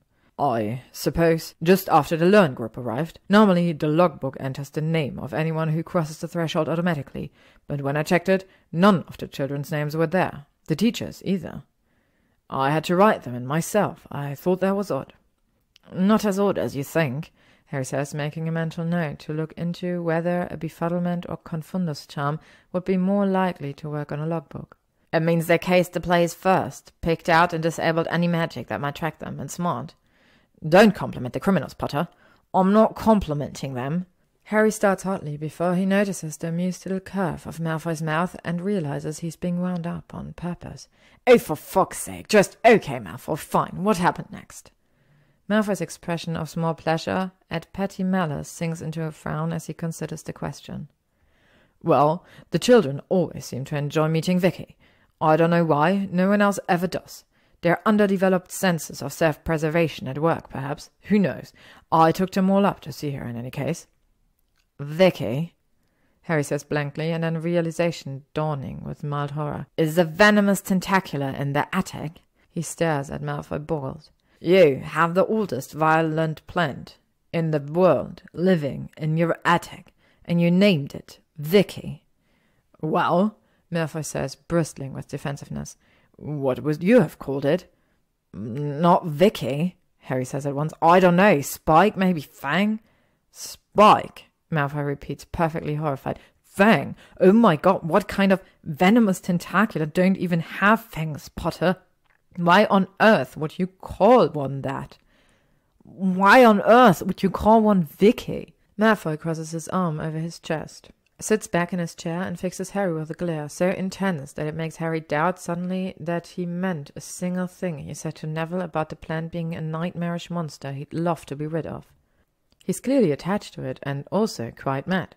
"She looked like a Vicky." "Of course she did," Harry mutters. He hates that Malfoy was right, but he really wishes he hadn't put the quill away. His fingers are itching to write down some very rude things he can't say right now. Okay, focusing. You took the kids upstairs to see Vicky, and then? Malfoy pauses, thinking, and then jerks up in his chair in realization, arm falling from his chest. One of them must have come in through the skylights, he says, as if solving a little mystery for himself. The smaller of the men, I think. I remember a tap on my shoulder, and when I turned around, he sucker-punched me. Malfoy gestures at his black eye with a little grimace. It wasn't enough to knock me out, but he must have cast something on me before I could get up. The next thing I knew, I was sitting tied up on the floor of the study with the children. The study, Harry says, not the parlour where I found you. No, the study. Malfoy's face flickers, and the expression that crosses it this time is so raw, so wounded, that Harry has to look away. Almost snarling at Malfoy says, They carted us around from room to room with them and made me watch as they tore each one apart. I suppose they thought it was the most likely way to make me talk, and in fairness, they were right. I would have given up what they were looking for in an instant to save even half of what they damaged, if I'd only known what it was they wanted. Harry's a professional, so he ignores the way the words seem to catch on their way out of Malfoy's mouth. He's seen this all before, and there's no reason to fixate on it. So, they never came right out and asked? They did, Malfoy says, and drops his head into his hands. In a sense, they kept saying the source, that they needed to find the source, that they knew the source had to be here, that the source wasn't in whatever room we were in at the time. I must have asked them 10 times to just tell me what it was, but every time I did, the woman would laugh and tell me not to play dumb. I couldn't make her understand that I wasn't playing. Malfoy exclaims, his voice increasing dangerously, both in volume and pitch with every word. That I genuinely didn't know what in unholy creation she was talking about, but it was like every time I said I didn't know, she got more convinced I did. For a horrible moment, Harry thinks he's actually going to have an attempt to comfort Malfoy, which he imagined as not unlike attempting to put a sweater on a porcupine. He's saved, as it happens, by the bell, when Kreacher appears directly to Malfoy's left and says, Master Draco, Mrs. Zabini is at the door. Oh! He lifts his head and looks at Harry, and for a hanging second their eyes meet, and all Harry can see is his misery, his frustration, his helplessness and fear. It's written into every inch of him, so visceral and intense that Harry draws in a breath and forgets to exhale for a moment. They just stare at each other, Malfoy looking half mad and Harry feeling it, until Malfoy seems to remember who exactly he's looking at. His face reverts to an expression of cool indifference so quickly that Harry thinks it must have actually hurt. But the edges of his mask are visible now, not hiding nearly well enough the raw emotion underneath. Well, I can't leave Blaise alone with valuables, Malfoy says with obviously forced levity, standing and stretching. He'll leave with half my collection and I'll be back. Kreacher, tell him I'll be down directly. Potter, I trust you can entertain yourself for a few minutes. He arches an eyebrow as he says it, like he doesn't actually trust this at all, but Harry doesn't really have the heart to snipe at him just now. He just nods, and Malfoy's other eyebrow rises to join the first before he huffs and turns away, stalks to the door and slams it behind him. Harry stares blankly at the wall for a few minutes, trying to think it all through. Then he gets bored and goes to spy on Malfoy. It doesn't take him very long to find a spot where he can hear Malfoy and Zabini in the long hallway of the foyer. He remembers, if a little fuzzily, where those places are. Harry creeps up to the rail of the stairs on the ball of his feet and hears, "Stop it right now! I said it's for the press!" Clearly Malfoy's voice, but even his irritated drawl sounds several degrees fonder than Harry has ever heard it before. "I don't care what it's for," snaps a deeper voice. Must be Zabini. "It's massive and unsightly, and it looks like it hurts. I can't believe none of the auras healed you." Harry, who isn't honestly entirely sure he could pick Blaise Zabini out of a lineup, nevertheless feels his heart cry out in agreement and support. They are obviously talking about Malfoy's black eye, and it's exactly the discredit to the department Harry thought it would be. "I didn't let them," Malfoy says pleasantly, "and if you try to fix it again, you can have a matching one. Won't that be nice?" This seems to win a low laugh from Zabini, who says, with obvious affection, "I'm glad you've lived through this ordeal to be stark raving mad another day, Draco. Did you actually come by for something?" says Malfoy, voice equally warm. "Or are you just here to call me names and ensure I'm so capable of fogging mirrors?" "The latter," Zabini says. So quietly, Harry almost doesn't hear it. Then louder, "Though, of course, I will never admit to having done so, and will shout you down with great prejudice should you ever attempt to slander me by telling anyone I did." "How touching," Malfoy says. It's viciously sarcastic, but Harry thinks that Malfoy maybe is touched, and that's why.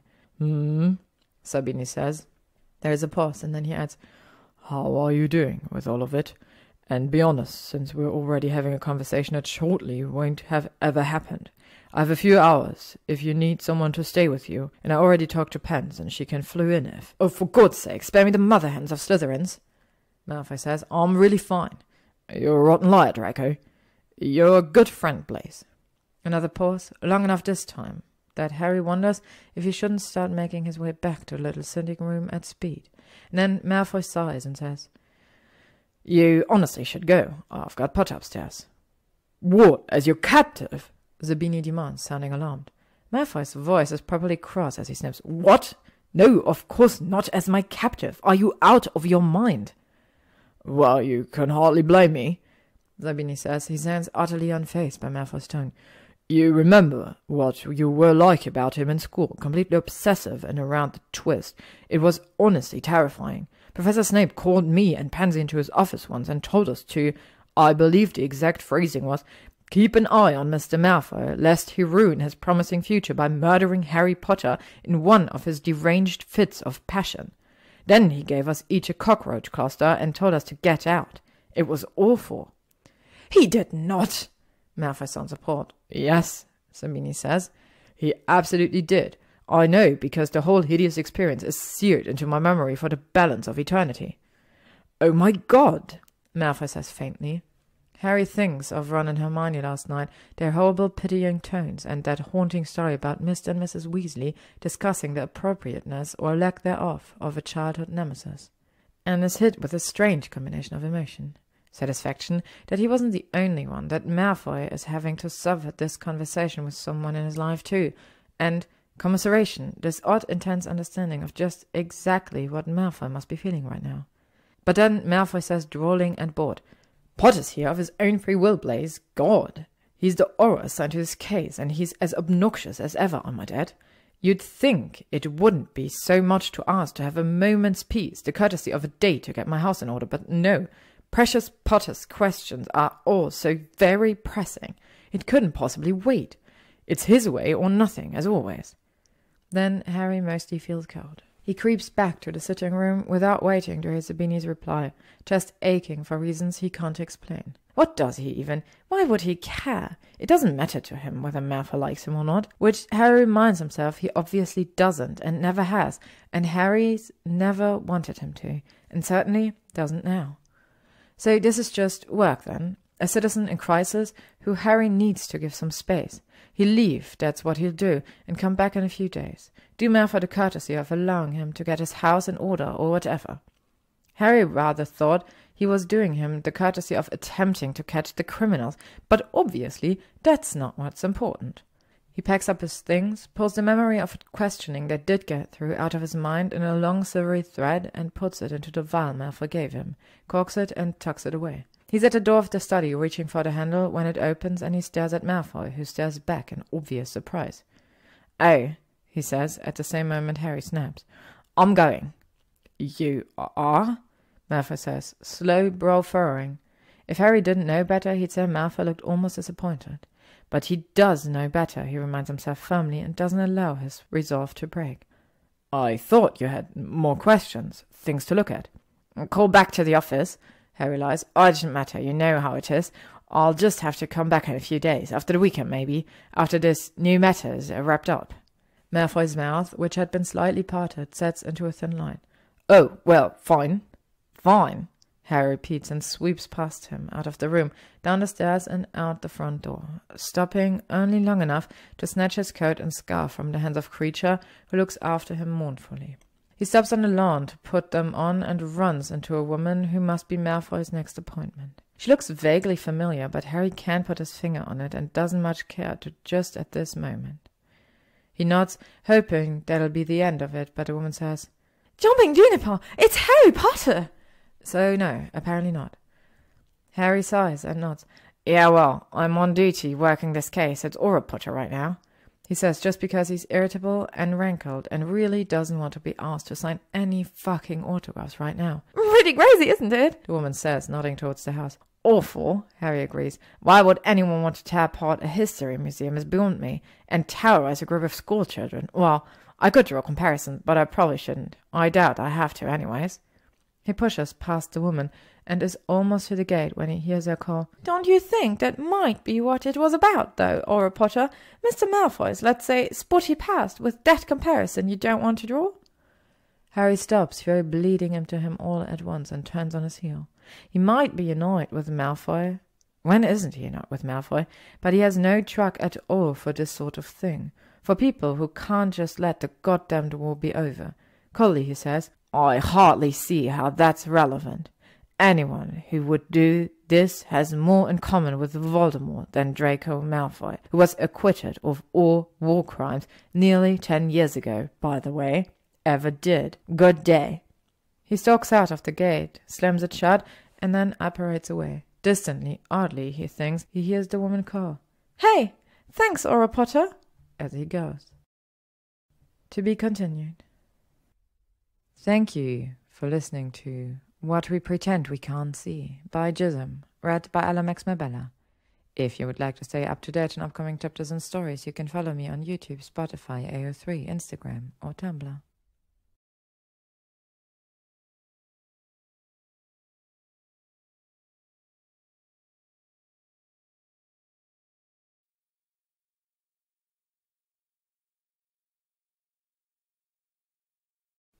What We Pretend We Can't See by gyzym. Chapter 4. That's Friday.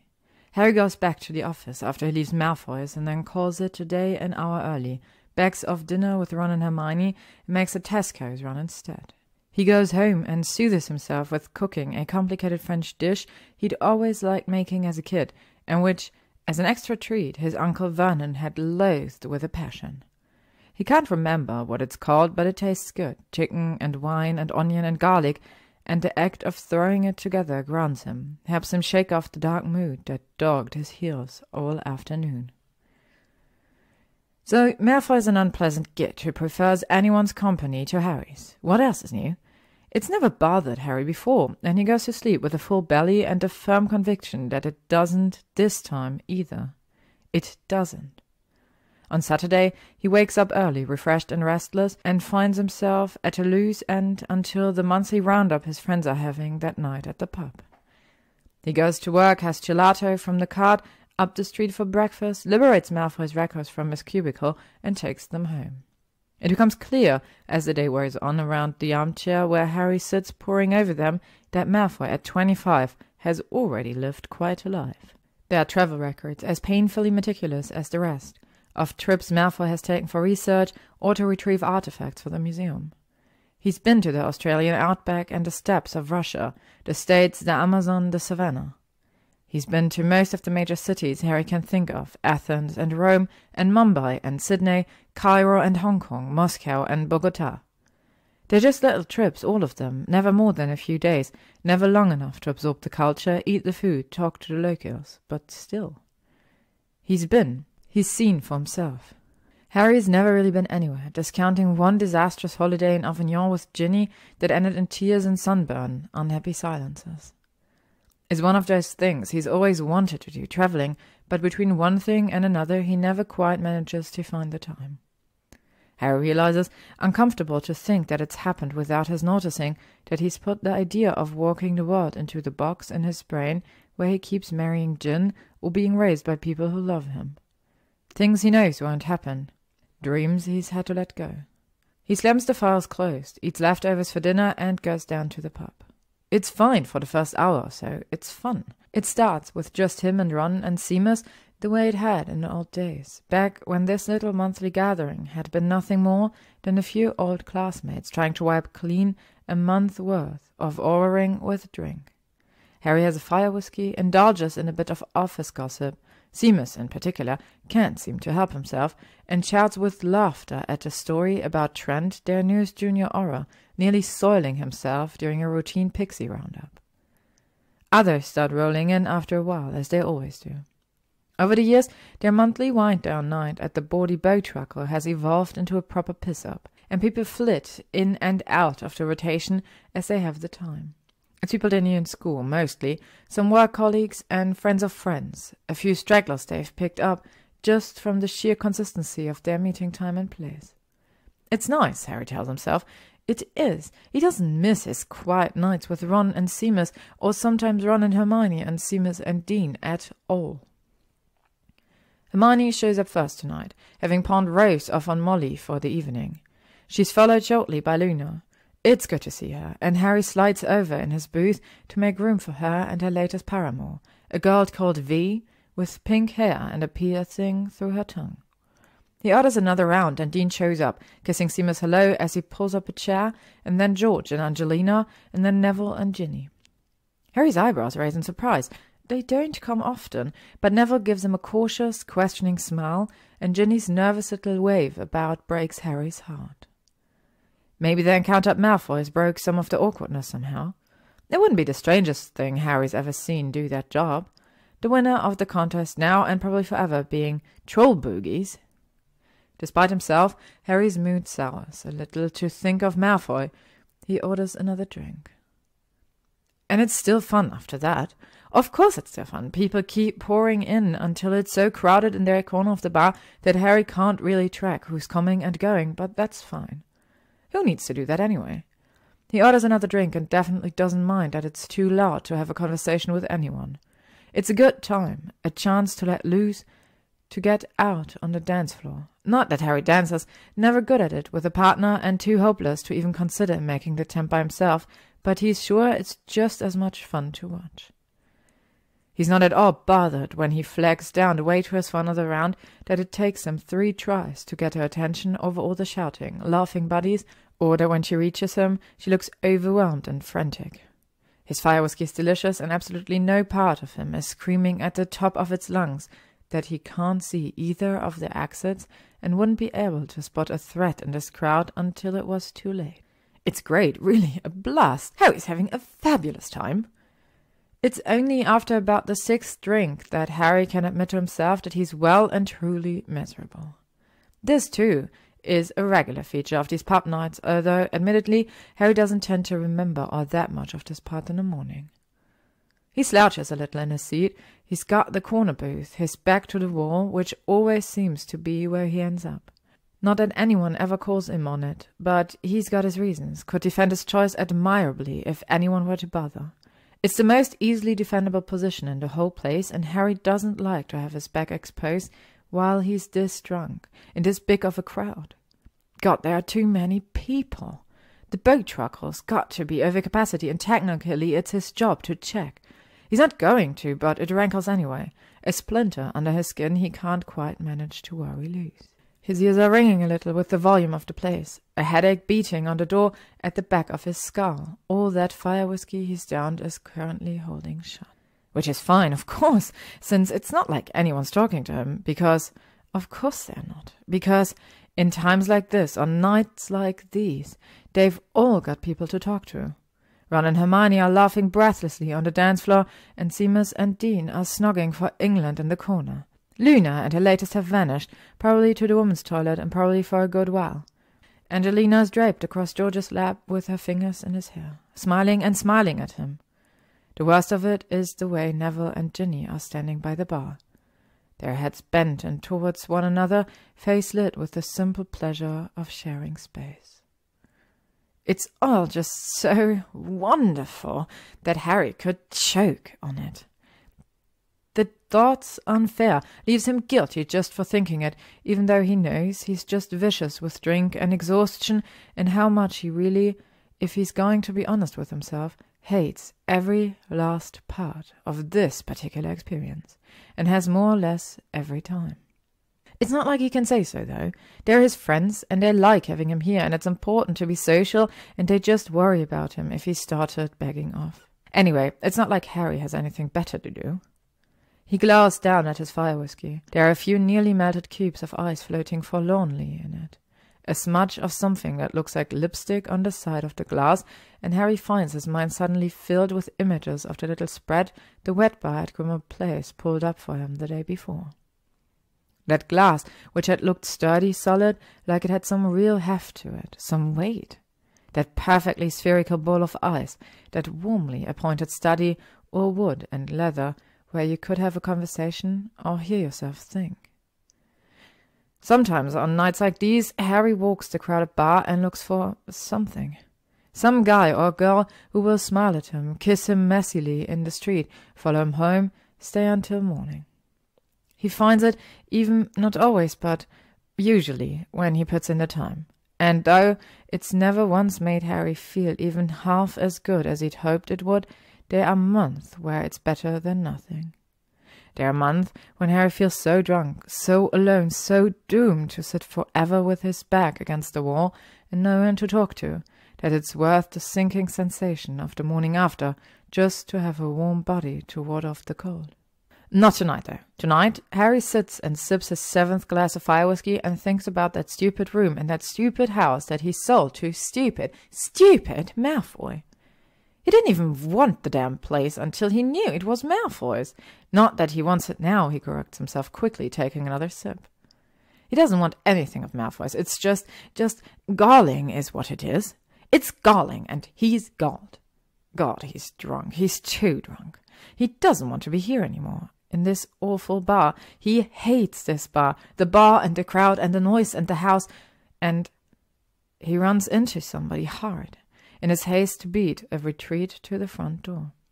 "I'm terribly sorry," says a familiar voice. Slowly, as if moving through water, Harry looks up into the face of a handsome black man, who he wouldn't be able to identify as Blaise Zabini if he hadn't been essentially eavesdropping on him that afternoon before.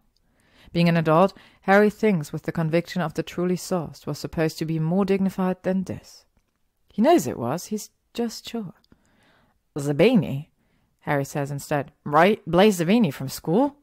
Zabini nods, looking pleased. "And you're Harry Potter, of course. I don't think we've ever run across each other much at Hogwarts. I'm surprised you remember me." "Ha!" says Harry. "Pardon?" says Zabini, cocking his head to one side. Says Harry, and tries frantically to come up with something to say that isn't, "Of course I don't remember you. I know we went to school together and all, but I'm pretty sure that I've never actually laid eyes on you before. I just recognized your voice from when I was secreted away on Malfoy's second-floor landing yesterday, listening to you ask him if he was keeping me as a prisoner. Nothing weird or unprofessional about that, right?" He settled for almost anything else. His mind unhelpfully spits back nothing but an image of a bottle of fire whiskey with a sign sticking on the top that reads, "Careful, I bite." So, hooray for that. Quite drunk, Harry admits, because it seems the better part of valor in this moment, and also because it's true. Zabini looks amused.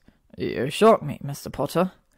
"God, Harry, please," says Harry, waving a hand. "I hate when people call me Mr. Potter. It makes it sound like I'm somebody who knows, when times are coming." "I'll take your word for that," says Zabini slowly. "And it's Blaise, if it's Harry." "Blaise," Harry declares, drawing himself up to his full height, which is still about 3 inches shorter than Blaise's, and clapping him hard on the shoulder. "Great talk. I'm going to go outside and vomit in a bush now." And then, a man of his word, he does so. When he straightens, head swimming, and stumbles back a few steps, a hand lands between his shoulder blades and stops him from overbalancing. Harry turns, expecting Ron, but it's Blaise Zabini again, and wearing a wry expression this time. "Are you like," Harry says, and grimaces, trying to remember the word. Follow me?" Blaise makes a face and then mutters something Harry can't quite hear, but which sounds like it might be, "Merlin, help me." Then he smiles at Harry, which is friendly. "No, Harry, but what a perfectly salient question. I'm not following you. I just happened to be walking into the bar, and you just happened to be walking out of it, and as luck would have it, I was actually hoping to have a brief chat with you. And as we seem to have met so fortuitously, if you have a moment." He gestures over the nearby bench, which is at least A, not the bar, and B, quiet, and C, not the bar, and where he clearly means for Harry to go and sit. Says Harry. I mean, sure, I suppose. If you don't mind, or that I probably won't remember. Tomorrow? That might be better for everyone, says Blaise. Cryptic bastard, these Slytherins. No truck for it at all. Blaise steers Harry over to the bench and then sits down on it next to him, his whole body angled towards Harry. For a horrified second, Harry thinks that it's a come on, which, hey, not that Blaise isn't a bit of all right, but it's not like Harry can go around sleeping with Malfoy's friends. That'd be weird. It's just for a second anyway, because before Harry has the chance to really spiral deep into the awkward, sweaty, drunken panic, Blaise says, "So, how are things going with Malfoy?"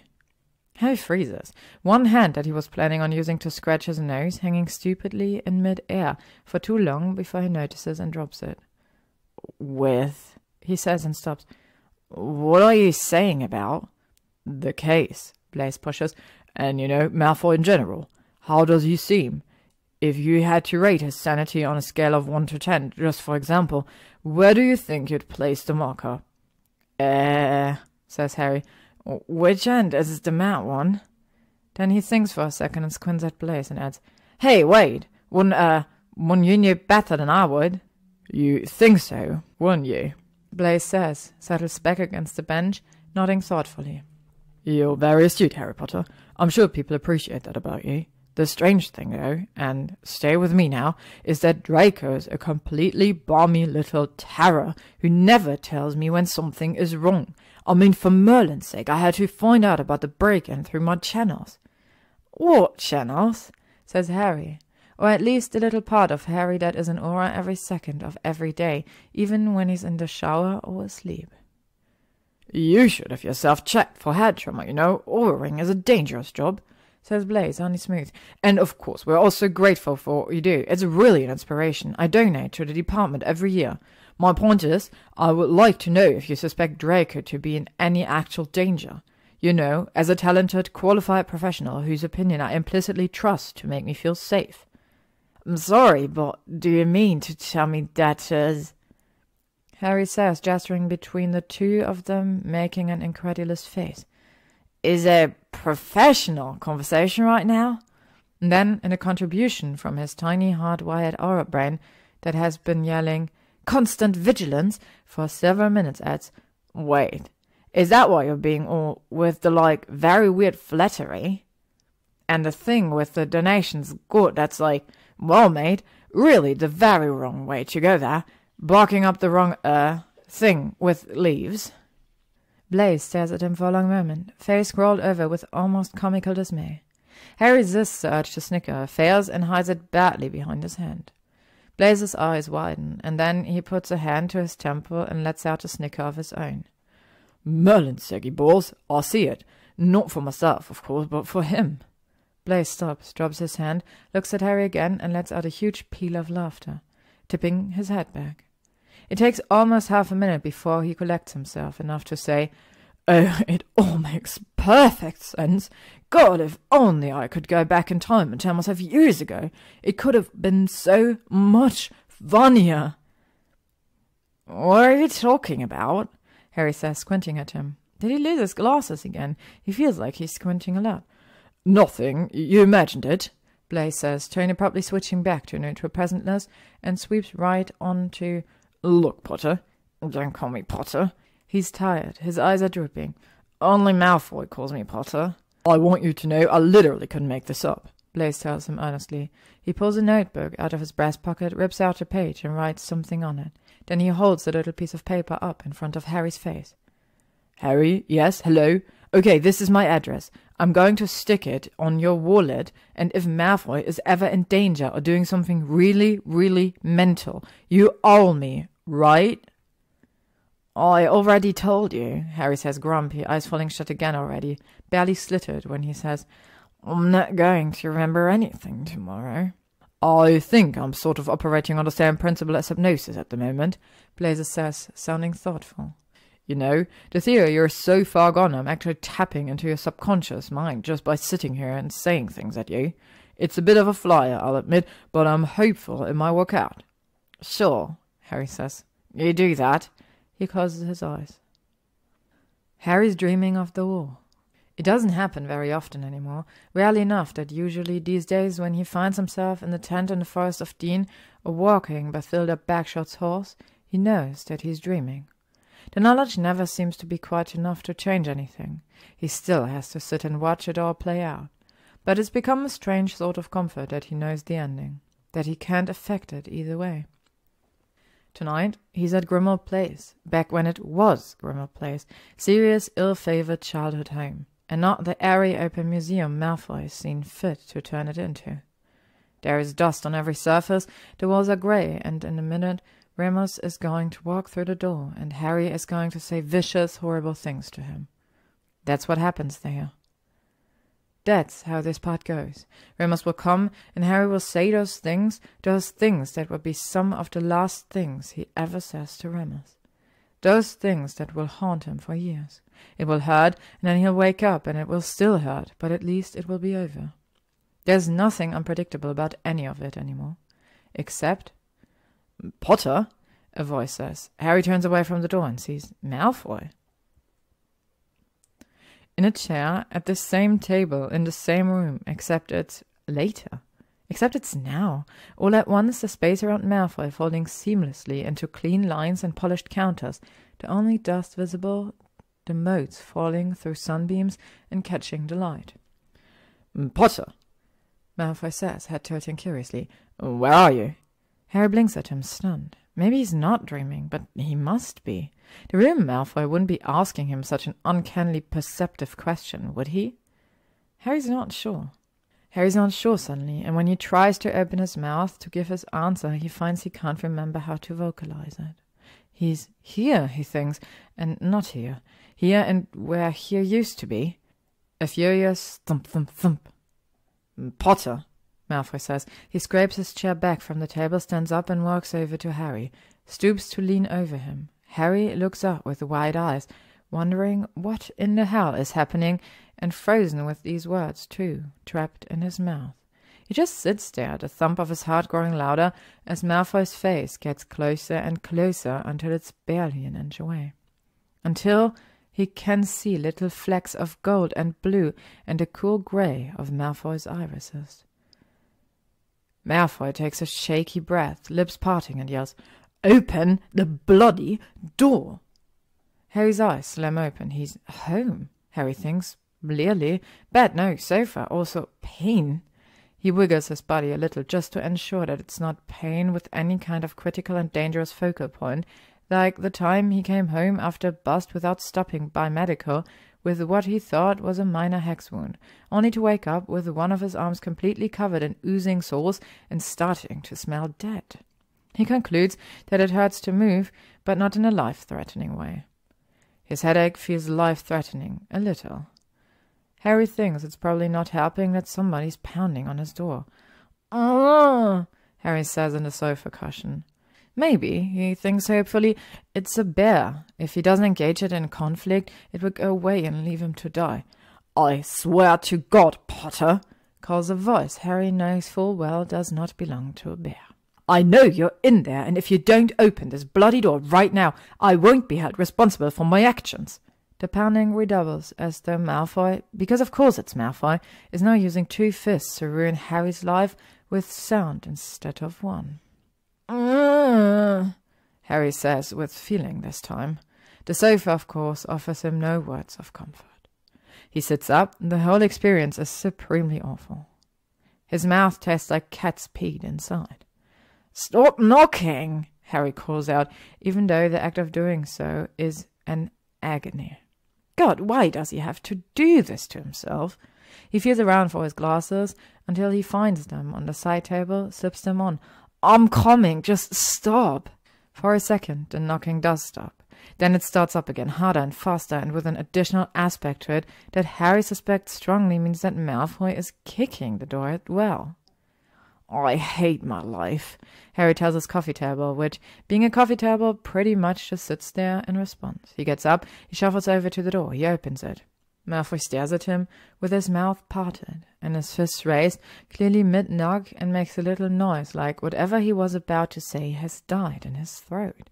Harry gets that. Something has clearly recently died inside of his throat also.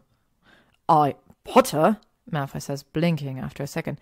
This is not what I was expecting. Harry looks at Malfoy, standing in a doorway of his apartment, with a sheaf of papers balled up in one hand, hair wild and face red, at what can't be later than 6:30 in the morning.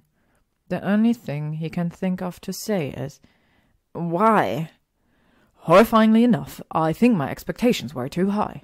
Malfoy peers in at Harry, eyes raking over him with the air of a man who just found a rotting fish in his garden. I assumed, at the very least, you'd be semi-conscious and wearing a shirt. But here you are, a walking corpse who smells like he's been bathed in fire whiskey. This is a difficult moment for me, Potter, I won't lie. To think that I actually overestimated your ability to be a functional person is really quite appalling. I'm just a bit hungover, Harry says on a cracking yawn, having concluded somewhere in the middle of Malfoy's little tirade that that's what's going on. He twists his face in a grimace at a particular brutal stabbing sensation behind his eyes and tries to think. And I meant, why are you here, where I live, being all loud and very loud? Malfoy's face, which had been looking mostly, well, kind of half curious, half horrified, freezes and then twists up with cold fury. He shoves at Harry's chest hard enough that Harry stumbles back a little and steps into the apartment, slamming the door behind him. The sound is colossal, and Harry winces. "Oh, did that hurt your head? Good," Malfoy snarls. "You know, I was mostly joking the other day with the children, or so I thought anyway. I suppose I was operating on the assumption that since you're an adult and I'm an adult, perhaps some of my childhood memories of you and the conclusion I drew from them were a little unfair. Draco, I said to myself as I looked into their wide-eyed little faces and told them you were an insatiable savior complex in ill-fitting trousers, you haven't seen Harry Potter in years. Perhaps he has mellowed with age. Perhaps he's a perfectly lovely chap who finds all the fulfillment he needs from reading a nice book by the fire." Says Harry, who can't help himself. "Really?" "No, of course not really," Malfoy snaps. "I've imagined you as a society lady for years, doing all manner of charity work to make yourself feel valuable and important. That's not the point. The point is that I didn't actually think you were truly so unhinged that you would go around trying to rescue people who didn't require any rescuing. It never occurred to me that you might actually do something like this." "Dare you just," Harry says, wondering if he's still drunk, "call me a society lady?" "I called you deranged," Malfoy yells, "because you are deranged." And he slaps the sheaf of paper in his hand out flat against Harry's bare chest. Harry takes it, shakes it out. It's a copy of The Prophet, emblazoned across the top with the headline, "Potter takes lead in museum heist investigation." Underneath are two massive photos. The first is of Malfoy with his black eye, which Harry notices isn't marring his face today, making solemn eye contact with the camera against the backdrop of his ruined parlor. The second is of Harry, coat buttoned to the throat and eyes stormy, stalking towards Grimmauld Place's front gate. "Oh, what?" Harry mutters, horrified. Malfoy snatches the paper back from him before he can even look at the text of the story. Fanning it out dramatically in front of his face, he reads, voice thready with incredulous fury. "Anyone who would do this has more in common with Voldemort than Draco Malfoy ever did? Are you kidding me, Potter? Is this actually your idea of a joke?" "I didn't," Harry says, but then he remembers that he did in fact say that. Just the other day, in fact, too. "Oh, hell, the lady was a reporter." "That lady was a reporter?" Malfoy parrots in a deep, bored-sounding voice that's clearly supposed to be an imitation of Harry's. Harry scowls at him, even though it kind of makes his head feel like it's going to drop off his neck and roll across the floor. "A likely fucking story, Potter. It was only Illyria Crespa, the most famous byline on the entire bloody paper. Do you have any idea how much work I put into getting that meeting? Do you have any idea how much careful planning went into ensuring the story ran in the Sunday edition, only to have you co-opted like this?" "Oh, come off it, Malfoy," Harry says, irritation growing enough to distract him, even from the way his stomach is churning unpleasantly. "I didn't do it on purpose. It's not like it's not like I said anything horrible about you. I thought you wanted to get it out there, however you could. Anyway, even if it meant walking around with a blacked eye for 2 days, I'm sure this'll help with that." "I don't need your help." Malfoy shouts, this at a volume so oppressive that Harry has to close his eyes and sway where he stands for a moment. What I needed was for the story I planned to run, maybe below the fold or in the art section, somewhere other collectors and curators might see it. What I needed was an opportunity to rally a bit of community support, not for the boy who fucking lived, to compare my little no-theft museum break-in to the greatest evil to threaten Wizarding Britain in the modern age. Gorge! He adds, voice practically curdling with sarcasm. I wonder if it'll occur to anyone that I used to work for the same dastardly villain, or do I hope nobody thinks to ask if this isn't what I deserve for my past crimes? People were going to ask that anyway, Harry snaps, at the end of his rope, hangover and frustration and just fucking Malfoy ganging up on him to make him blunt. That's the only reason I even said it, all right? I didn't know she was a reporter. She was just some woman on your lawn. I thought she was one of your appointments or something. And she said, isn't it awful that had happened to the museum? And I said it was. And she said, don't you think this is what Malfoy had coming? And I told her where she could shove it. Harry glares at Malfoy, furious, even though it hurts to hold his eyes open for so long. I wasn't trying to corrupt your story or rescue you against your will or be a society lady, or whatever else you're accusing me of. I just thought she was being unfair, so I said so. God! He adds, a little winded in this state from forcing so many words out of his mouth. Malfoy gives him a long measured look. Harry stares back, and after a moment has the pleasure of watching him deflate a little. Tension bleeding from his shoulders, redness fading from his cheeks, fury draining swift and sure out of his eyes. Eventually, a little stiffly, Malfoy says, Oh, yeah, Harry says, and only resists the urge to roll his eyes because he has the sneaking suspicion that doing so in his current condition might kill him. Was there anything else? Because I'd really like to go back to wishing for death on my sofa, if it's all the same to you. Well, you still shouldn't have done it, Malfoy says, maliciously, but not with any real heat behind it.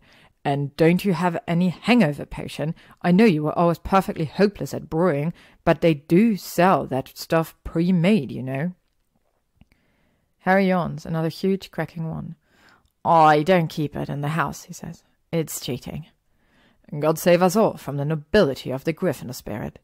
Malfoy draws, sarcasm heavy on the words. I mean, honestly, of all the stupid, self-inflicted, idiotic... He whirls around and out of the apartment without even finishing the sentence, slamming the door behind him. Harry flinches at the noise, thinks briefly that he's going to be sick, changes his mind, goes and brushes his teeth, and then flops back down on the couch to abandon this weirdness for the sweet release of sleep. Or possibly death. Whichever comes first. No sooner has his head hit the cushion, however, than, Potter! Malfoy calls from the hallway. He knocks again, but only the once and less forcefully. It's more of a tap than anything else. Let me back in. There's a very strange creature making faces at me from the door across the hall. Harry groans, drags himself upright, and shuffles back over to the door, which he throws open balefully. Waiting on his threshold is Malfoy again. He seems to be glaring at the Christmas decorations that are still on Mrs. Across-the-Way's door. Harry thinks they've been up for too long, too, but he's never stooped to accusing them of sentience about it. It's Rudolph, the rat-nosed reindeer, Malfoy, he says. He puts a finger to each of his temples and rubs. Not that it helps much. A Muggle thing for Christmas, made of paper. Definitely not making faces at you. Are you sure? Malfoy says, still looking at the cardboard reindeer with very hesitation. Very sure. Well, it's February in any case, Malfoy says, very poor taste, and he steps past Harry and into the apartment without waiting to be invited. Harry's just about to ask what kind of taste it's in to invade someone else's home without asking before 7 a.m. when Malfoy thrusts a little corked vial at him. Here. Harry looks down at the bottle, the telltale neon green answering the question even as he asks it. Wait, is this hangover potion? No, it's deadliest poison, Malfoy says, rolling his eyes. All part of my cunning plan to murder you, Potter. Yes, of course it's hangover potion. I won't have you telling the press that I left you here in the throes of agony the next time you decide to speak to them. Heartily, Harry begins. I didn't decide to. Oh, I know, Malfoy snaps, waving a hand. My God, you are irritating. Just take the potion and shut up about it, all right? assuming you're even capable of that. Harry, who thinks that's pretty rich coming from Malfoy, should throw the potion back in his face and tell him to get out. But, well, he does feel pretty awful. Fine. He uncaps the vial and holds eye contact with Malfoy as he lifts it to his lips. But Malfoy, the little bastard, doesn't even have the decency to look away. And so Harry ends up drinking the whole thing down with their eyes locked. It's weird, the potion pouring sweet relief through every inch of him, as the weight of Malfoy's gaze makes him want to shift on his feet and rub at the back of his neck. Harry's never felt anything quite like it before. He's not sure he likes it, but he's not entirely sure he dislikes it either. Maybe, Harry thinks, discomfited, Ron and Hermione and even Blaise Zabini all have a bit of a point. There, Malfoy says brightly, when Harry's drunk the last drop and pulled the vial from his lips. You already look much less like you've spent months in Azkaban. This was clearly a success. I can't wait to read all about it in future profit articles. Draco Malfoy saved me a humiliating death covered in my own sick, says former top citizen Harry Potter. He is the real hero. You are, Harry says. When Malfoy's eyes widen satisfyingly in shock, he continues, for not going into journalism, I mean. That's a real service to the country you did there. You should get a medal. For your information, Malfoy starts, and then his eyes seem to focus for the first time this morning on something beyond Harry. They back out a little, and he stops talking. After a second, Harry caves and waves a hand in front of Malfoy's face. Hello? Earth to Malfoy. For more information, what? Oh my God, Malfoy says, his eyes snap back to Harry's, and Harry takes an instinctive step back at the expression on his face. Potter, he demands, do you live here? Says Harry. Yes. Oh my God, Malfoy repeats. He steps past Harry and with an awfully cavalier disregard of basic courtesy for somebody who was raised in a manor house with peacock, starts poking around, opening doors and peering into air vents. Harry feels much better after the potion, but would still like to take a nice 7 or 8 hour nap. He decides he's going to need coffee if he's going to deal with Malfoy at this hour of the day. Coffee and sustenance and possibly some sort of mood-stabilizing potion, although, admittedly, he's not entirely sure which one of them it would be for. Oh my God, Malfoy calls from inside of Harry's bedroom. He takes it back. Definitely Malfoy gets the mood stabilizer. Harry goes into the kitchen rather than confront whatever the source of Malfoy's distress is this time. He pulls potatoes and coffee from the pantry, a rush of bacon and a carton of eggs from the fridge, and sets to work. The potatoes slice up easily with a spell, and Harry scoops them into a skillet, starts the range. The enchanted coffee maker Hermione bought him as a housewarming gift years ago is already drawing the beans out of the bag and grinding them. He's just laying slices of bacon out into a cold pan when... Potter! Malfoy says, bursting into the kitchen. He looks around like a wild man and makes a wounded little sound. Oh God, this might be worse than the rest. This might be the worst part. I didn't think anything could be worse than the bathroom, but this is so terrible. It's enough to make a grown man weep. What are you on about? Harry says, placidly enough. Malfoy's clearly mad, but Harry doesn't mind his insane prattling so much when he's got something else to focus on. As if in response to this, Malfoy throws something at Harry's head. Harry catches it automatically and then recognizes it as his third favorite sweater, a black one with thin white stripes that's impossibly soft to the touch. He's pretty sure it's dirty, but he's not about to tell Malfoy that, so... Clothe yourself, Malfoy says imperiously, and tell me how long you've lived in this dwelling. Harry rolls his eyes, but he pulls the sweater over his head. Pointedly he says, About 7 years, Malfoy, give or take. Aha! Malfoy says, and points a wild finger at Harry. Harry has an uncomfortable flash of recognition for a gesture he directed at Hermione not 3 days ago, and busies himself with stirring the potatoes. I knew it! Harry makes a face at his hash browns. You knew what? I can't believe you threw over Grimmauld Place for this heap, Malfoy says. I always assumed that you'd, I don't know, had a palace built for you beneath the Thames, for your great service to wizard-kind or something. Oh, sure, says Harry dry. Totally natural thing to assume. Who wouldn't guess that?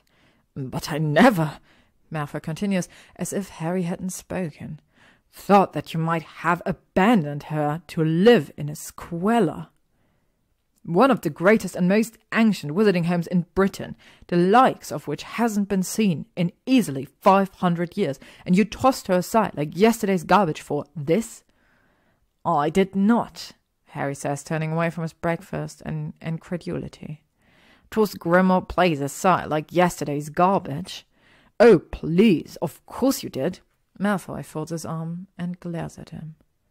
At a bit of a remove, Harry wonders if this is what our conversations with Malfoy are like, just ping-ponging from one dramatic accusation to the next until somebody gives up or falls over, or if it's just him. Then he remembers the overheard conversation between Malfoy and Zabini the other day and turns abruptly back to the relative safety of his fry-up.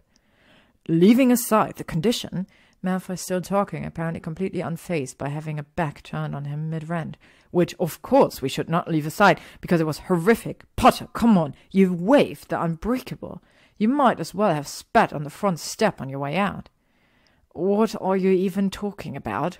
Says Harry, who feels like he said this a lot more to Malfoy in just the last few days than he ever has, cumulatively, to anyone else. I waved what? You waved what? The unbreakable, Potter? Malfoy crosses a small kitchen to lean against the counter next to Harry's stovetop, arms still crossed. The binding spell to ensure that the new owner won't harm the home on pain of death? They must have at least sent you the paperwork. Harry thinks back. Huh, yeah, I guess I remember that. Seems a bit extreme though, doesn't it? What if somebody, I don't know, wants to knock out a wall or something? Make a room a little bigger? Knock out a wall? Malfoy repeats, his accent so thick it could cut glass. Well, sure, Harry says and turns to Bacon. Or redo a bathroom or something. I don't know, I just thought... If you want to make a bigger room in a wizarding home, you don't knock out a wall. Malfoy nearly shouts. Harry almost drops his spatula. You take a mixture of salt and powdered dragon's horn, and you walk the new layout of the house, and then you make sure the salt line isn't broken, and then you sprinkle on a few drops of blood, and you go to bed. And in the morning, Potter, your home has kindly moved the wall that's so offended and done a much better job of it than you would have without suffering any chaos or agony in the process. You still talk about them like they're alive, Harry says. Malfoy throws his hands in the air. They are alive. How could you not? He fixes Harry with a stern look, drops his arm to his side and sighs. In a different tone, almost as if to himself, he says, Okay, just okay. You were raised by muggles and you know nothing. That's the explanation. You just know nothing. I always thought perhaps it might be that, but the thought depressed me terribly on the old girl's behalf, so, okay, elementary magical theory. Practically a square one. Any magic that sticks around long enough develops a personality. Harry scowls and only just barely doesn't say, I don't know nothing. Oh, come on, not any magic. Any magic, Malfoy repeats. If it's around long enough, yes, Potter, it does. Haven't you ever encountered a magical object and known somewhere deep that it was evil? In fact, scratch that, I know you have. I've seen you myself in Borgins and Burks. Malfoy, Harry exclaims, we were 12. And that alters my point, how? Malfoy looks at him coolly as Harry takes the bacon out of the pan, pours some of the grease into the cup, and cracks eggs into what's left. You were there. You saw what there was to see. You know I'm right. Any magic that's been around long enough develops a personality. Not always evil, of course, but certainly always extant. You build something as powerful as a wizarding house and take care of it for a century or two, then yes, for all intent and purposes, it absolutely is alive, if not in precisely the same way as you or me. Which is why, Malfoy adds, they even came up with the unbreakable part of the changing of houses in the first place, so that your enemies couldn't secretly buy a property and then murder it. Harry shrugs and flips the eggs. I'm sorry, Malfoy. That all sounds pretty balmy to me. Oh, for the love of... Fine. Don't take my word for it. Ask anyone you know who was raised wizarding. Ask Weasley for all I care. They'll all tell you the same thing. Malfoy subsides finally into a sulky sort of silence, which leaves Harry to stare down at the range full of fully cooked food and conclude, rather horrified with himself, that he has made enough breakfast for 2 people. He has a moment of panicked indecision. What is a person supposed to do in this situation? Should Harry just load enough breakfast for himself onto the plate and go sit down at the table and eat it? That's got to be rude. He'd think it was rude if somebody left a full portion of food on the stove and didn't at least offer him some. Wasteful, too. But what's he supposed to say? Hey, Malfoy, what are your feelings on the most important meal of the day? Christ, maybe he really is still drunk. Hangover potion or no. But then Malfoy takes a deep breath, and Harry can just tell he's about to start again, on the thing with the prophet, or the thing with the house, or God knows what else, and suddenly it's the easiest thing in the world. Look, Malfoy, Harry says, do you want some breakfast? Malfoy's mouth snaps shut. He stares at Harry for a second, eyes widening just a little. The way they had, Harry remembers, when an intruder's fist was hovering threateningly over that little crystal vase. Do I want some breakfast? Malfoy repeats faintly after a moment. Harry could just kill him for not saying yes or no, for leaving Harry standing here like this, feeling so helplessness.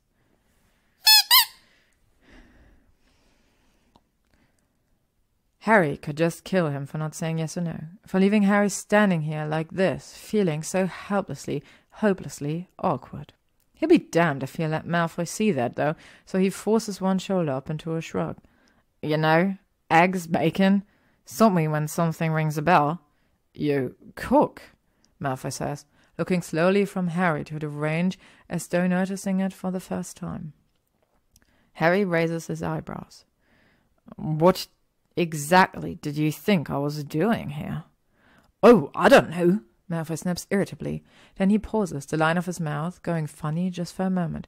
I suppose it doesn't smell terrible. Wow, Malfoy, Harry says, rolling his eyes and grabbing some chives to top the eggs with out of the fridge. Careful with the gratuitous praise there. My hat might swell up. Malfoy lets out a little noise that Harry thinks might be a stifled laughter. By the time he's turned back from the fridge, Malfoy's face is impassive again, and he can't tell. Honestly, this is unbearable. Look, Harry says, slicing the chives with more force than is really required. If you already ate or whatever, it's... Sure, Malfoy says before Harry can finish the sentence. Harry shoots a glance at him, and Malfoy flushes slightly, looks away. Fine, breakfast, why not? Great, Harry mutters. He thought getting an answer would cut the awkwardness of the thing, but he was obviously mistaken, because Malfoy's never-ending stream of chatter seems to have ceased entirely as Harry gets plates and cups, doles out portions. It's strange. If Harry'd had to guess a minute ago, he'd have said it would be a relief to turn off that particular tap for a moment. Instead, he finds himself wishing Malfoy would start up again, save Harry from this empty, endless desert, where something to say should be.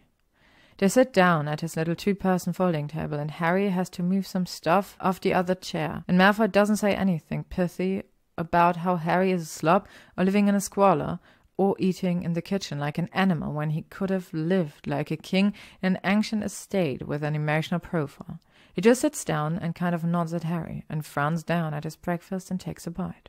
Harry's desperate enough to consider bringing up the weather when Malfoy thankfully says, I say, Potter, this is actually not terrible. It's the actually that really sells that, thanks, Harry says. He hopes his voice comes out dry, as opposed to so relieved he's a bit ashamed of himself. That little underestimation incident from before affected me more deeply than you know, Malfoy says.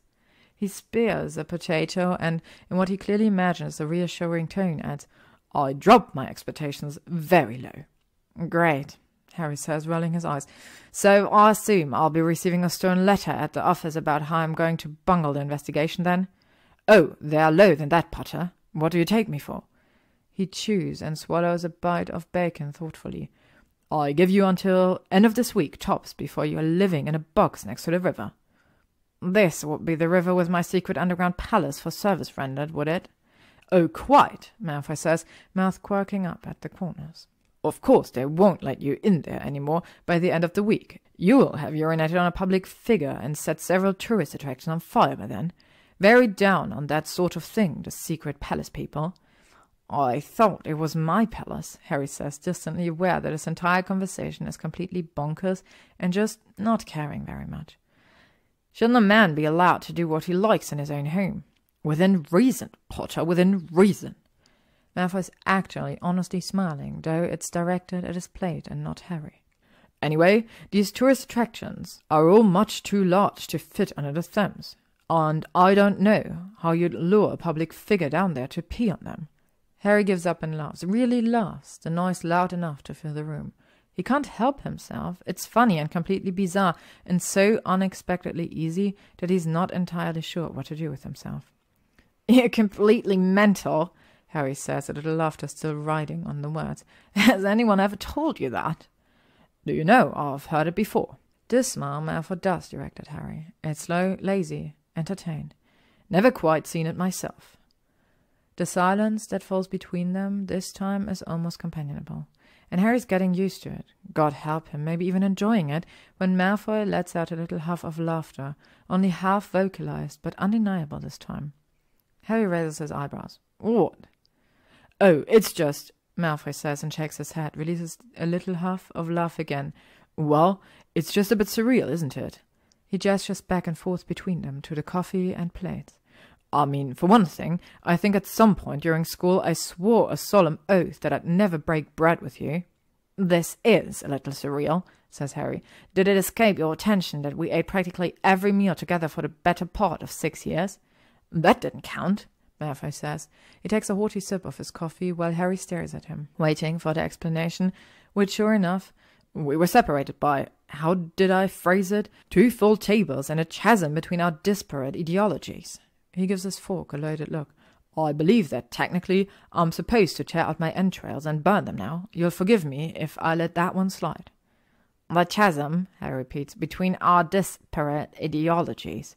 "I was a gifted child," Malfoy says, nodding as though he's agreeing with a thought Harry has already proposed. "I had the wrong end of the ideological stick, obviously, but nevertheless I was the envy of all my schoolmates, and of course of their parents who only wished they'd produced offspring so naturally brilliant." "Brilliant enough to want to burn your own entrails, were you?" "I didn't want to," Malfoy says, as though Harry is the crazy one. "But it's not good laying out an edict without an appropriately weighted punishment, is it? The point was that I would burn them, not that I particularly hoped to ever have to do so. How else was I to make sure I never violated the rule?" "I don't know," Harry says, mock thoughtful. "How about the fact that we would have started a food fight in about 8 seconds if you ever forgot about the, chasm and gave it a go?" Malfoy smiles at him again. This one is smaller but more honest, Harry thinks somehow. It makes him feel like he's won something. "Well, sure, when you put it like that."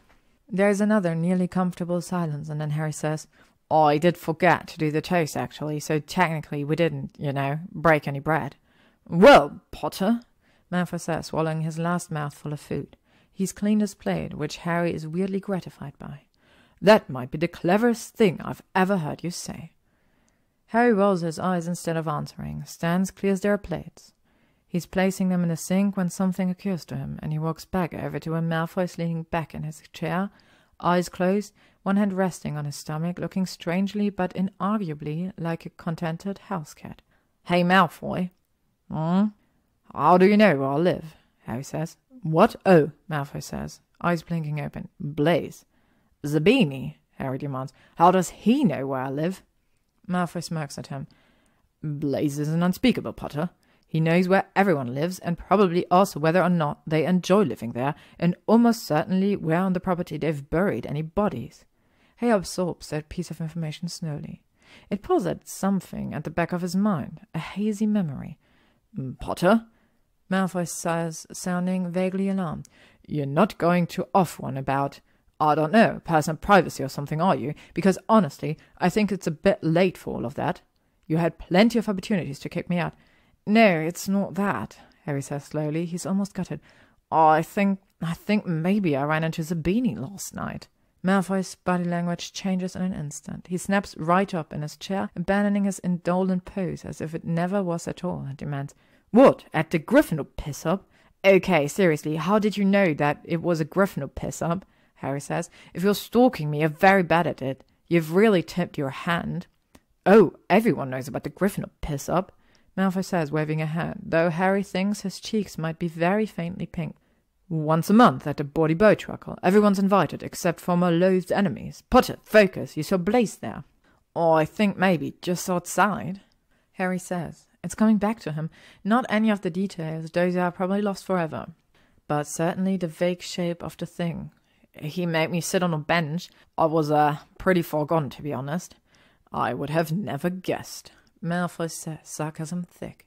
You looked fresh as a daisy when I got here. Oh, shut up, Harry mutters.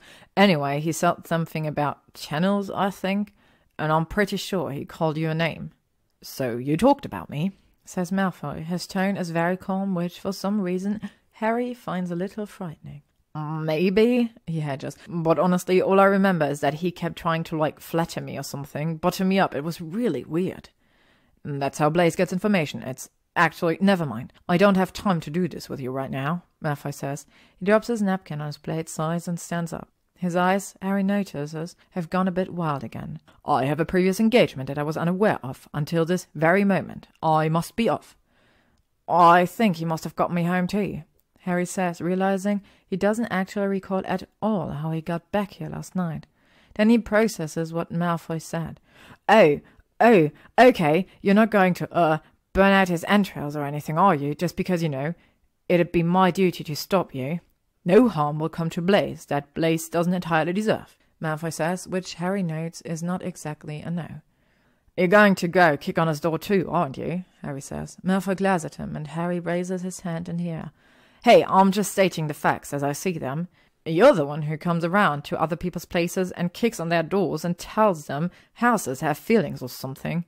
That's, Malfoy says appalled, it's so wrong. I can't even begin to, look, I'm leaving, I am, but we're circling back to this another day, all right? Please pencil it in somewhere amongst the several insipid and burdensome visits I assume I will shortly be receiving from you and your staff.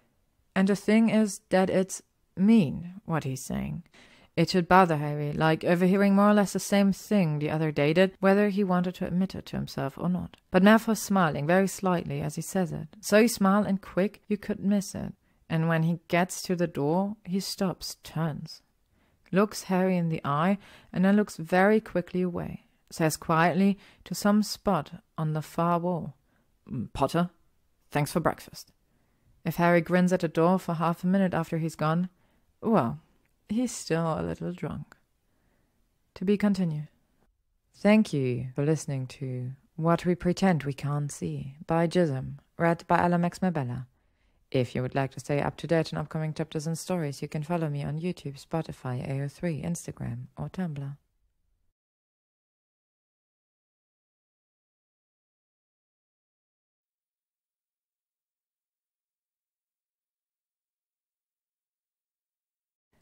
What We Pretend We Can't See by gyzym. Chapter 5. It's Sunday dinner at the Bury that night, and after a few minutes' consideration, Harry decides to go. He doesn't, some weeks. He's got a standing invite, they all do, but it's a casual thing, very much a come if you can and don't worry if not sort of commitment, and, well, it was different when Harry was with Ginny. Back then he felt like, oh, he doesn't know, like he'd finally earned his place at the Weasleys' table maybe, however freely they'd offered it to him years before. He knows that's a little fucked up. He knows they all, Molly especially, Ginny especially, would be horrified to hear that the reason he doesn't come to dinner every week is that he's not sure anymore that it's his place to be there. But he isn't sure. And there's always this voice in the back of his head when he goes too often, like when he eats too many meals in a row at Ron and Hermione's. It says, nobody wants you here, Harry. It says, run along back to your cupboard. Tonight, though, it's been 3 weeks since his last one, so he figures he's probably safe. He makes a side dish with broccoli and cheese and breadcrumbs. Molly never lets him cook anything once he actually arrives, and apparates onto their front stoop moments after he pulls it out of the oven. Harry, dear!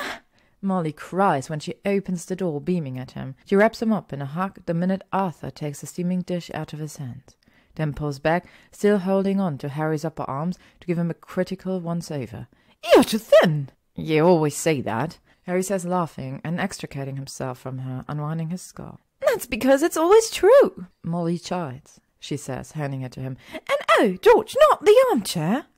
She's gone in the blink of an eye over to where George is snickering down at a chair, while once a lovely shade of burgundy seems to have come over all yellow and striped, and sprouted a pair of apparently flightless wings.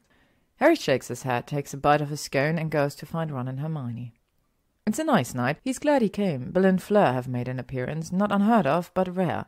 And little Victoire is a spitfire at 5, happily running around in the back garden and poking curiously at her cousin Rose. George is here too, and Angelina, and Percy's wife Penelope, but not Percy himself, who is apparently chained to his desk until quarterly reports come out in April. Neville's not showing up this week, but Ginny has, and Harry smiles at her from across the room. She smiles back. The meal is wonderful, as always, the conversation raucous and hard to follow, and over dessert Harry remembers Malfoy's crazy rant about wizarding houses. And it's not like Harry really believed any of it or anything, but, well, Malfoy did say to ask anyone, even Weasley. He figures asking the whole lot of them won't hurt. "Hey, Arthur," Harry says casually as they're milling around, refilling their drinks and clearing plates. "You ever think about changing the floor plan of the house now that it's just you and Molly?" Arthur smiles, releases a considered hum. "Oh, sure. Sure we have. Maybe we even will one of these days, but—" He throws Molly a loaded look, exacerbation and fondness all wrapped up together. "To be honest with you, Harry, we like the old place the way it is. And it does always seem such a lot of work doing the math and things to get the proportions right." "I don't think that would be that hard," Harry says. He looks out into the living room thoughtfully. "Just knock out that wall, maybe, and push into the room behind it, and then—" He trails off because every Weasley in the entire house is staring daggers at him. "Harry!" Molly says faintly. "What a perfectly awful thing to say." It's not his fault," Arthur says hastily. "The lad was raised by muggles. They do that sort of thing all the time. Remolding, they call it." "Remodeling," Hermione corrects in the long-suffering tones of a woman who has had probably 1,000 conversations about electricity with her father-in-law. Sure, says Arthur. "Remodeling, yes. Anyway, apparently it's perfectly normal, very common. I've heard that some muggles will even buy a house just to knock it down and build another on the very same spot." "What?" says Ron. "But that's barbaric," says Ginny. "Even I wouldn't go that far," says George. "Charm the walls to ooze slime, sure, that's hilarious, but knock them down. Knock a whole place down. Don't know how you could do it and not feel like a murderer." "I guess if the house didn't have any magic," Bill starts and stops shuddering. No, I still don't think I could stomach it." "This is a very disturbing discussion to have in front of my child, Harry," Fleur tells him. "I hope we will not hear such horrible things from you in the future." Harry stares at them all, boggled. Angelina and Penelope, who were both raised at least partially muggle, look like they have some sympathy for him, but Hermione, who of all people should understand, is giving him a look just as stern as the rest of them. "You could have avoided that entire unpleasant experience if you'd just read Hogwarts a history, that's all I'm saying," she tells him primly a few minutes later when she, Harry and Ron have settled into their chairs by the fire. Harry, who is still catching horrified glances from the now slightly more subdued Weasley clan, has taken the one George altered as an act of unspoken penance. Every few minutes the cushion seems to swell a bit under his bottom. He thinks he has maybe 6 minutes left before it lets out a truly enormous fart. "There's a whole chapter about the nature of magical structures, do you know?" "That any magic that's been around long enough develops personality," Harry says. He takes a long sip of his wine. "Yeah, you know, I think I've heard that somewhere before." "Well, yes, of course, but it's not just that," Hermione says. "It's, with magical dwellings, it all gets a bit complicated. Generations of wizards and witches live in them, feeding their magic, feeding off their magic. Eventually it becomes kind of an amalgam, not just of the house's magic and personality, but of everyone who lived there before." "Look, it's like this," Ron says, correctly interpreting Harry's look of blank confusion. "In my old bedroom on the 2nd floor, there's that window that sticks, right?" "Sure," says Harry cautiously, not sure where this is going. "Well," Ron says, "that's because when I was a kid I couldn't sleep without the windows shut, because somebody," he raises his voice pointedly, "told me that I'd suck all the air out of the room in my sleep and suffocate." "Sorry," says Bill in passing, handing Rose over to Ron and not sounding apologetic at all. "You snored really loud. You needed to pay." "Your uncle was a terrible brother," Ron tells Rose in a sing-song voice. "The most terrible brother of all." "Hey," calls George, sounding wounded. "That's an insult to me. That's an insult to Fred's memory. Take it back or apologize to the great Fred in the sky." Ron groans. Apologizing to the great threat in the sky is a more involved and humiliating process every time God makes someone do it. But nobody argues, both because it seems like pretty fitting tribute and because they all like to imagine that somewhere Fred's really enjoying it. Fine. You're all terrible brothers. Does that make you happy? Icaronicans, you do love me. George sighs and goes out in the back garden with Victoire and Bill to build a snowman. Anyway, Ron says, shifting Rose in his lap. I had to keep the window cracked, so for ages I just sort of used stuff to prop it up. Sticks and rocks and things, whatever I could find. But after a while the house got the idea, and after that the window was always cracked. Even when it was freezing or pouring rain, it would stay open. But the old girl wouldn't let any cold air or water, nasty bugs or anything in, just the noise from outside. That's exactly what I'm talking about, Hermione says. She throws Ron an approving smile, and Ron winks at her before he busies himself with entertaining their daughter. Because the thing is, Harry, in 100 years the window will still be open all the time, just letting sound in, and whoever lives here then won't know about Ron or the trick his brothers played on him or anything else. They just know the house has a weird quirk where it doesn't like to shut that window, and that'll become what's true. And for every magical structure, there's hundreds or even thousands of little things like that. They're all greater than the sum of their parts, and that's especially true the older they get, and the more people who've lived in them. But that doesn't make any sense, Harry says, keeping his voice low to avoid triggering another round of Weasley wrath. I mean, if that were true then, for God's sake, Hogwarts. Would have a personality so well developed it could choose sides and fight in a war? Hermione said pointedly, and Harry's mouth snaps shut. He thinks about Grimmauld Place, sitting cold and shuttered after housing centuries upon centuries of blacks, just Creature and that mad old painting of Walburga rattling around inside. He thinks about Sirius, the last of his line, finally coming home, and of the way he'd hated the place, treated it like a prison, let Buckbeak piss and shit in it, wished he were anywhere else. He thinks about how even that must have been better for the old pal than Harry, not an ounce of the family blood in him, moping around and feeling sick, defeated, empty, feeling like he'd gladly trade every last brick and floorboard for just a minute more with any of the people he'd lost who had, at one point or another, walked those dusty halls. Harry thought, when he saw Grimmauld Place, that it was a trap, a sinkhole designed by fate's cruel hand to deepen and exacerbate his grief. It only caused him now to wonder if maybe the house was grieving too. If perhaps it had been grieving longer than Harry had been alive. "God damn it," Harry says. "I think Malfoy was right." Hermione and Ron exchange an apprehensive glance. Harry's getting really sick of that. "And when," says Hermione after a moment, "did you and Malfoy get around to talking about the nature of magical houses?" Harry says. Heat prickles on the back of his neck. "Well, we kind of, had breakfast this morning." Ron chokes on his breath. Hermione comes within an inch of dropping her glass. It takes Harry a second, but then he puts together the concept of breakfast with just how drunk he was at the pub last night. Not to mention with the fact that if anyone saw him leave, it was with Blaise Zabini. "Oh my God," Harry says, loud enough that several nearby Weasleys turned to look. Deeply and desperately unwilling to have this conversation with them, he loudly said, "I can't believe I forgot to pick up eggs today," and then remained stock still, waiting until they've all turned back to what they were doing before. Harry collapses back into his chair and glares at Ron and Hermione. "Oh my God," he hisses, barely audible this time. It wasn't not that kind of breakfast. I can't believe you'd even think it's ridiculous.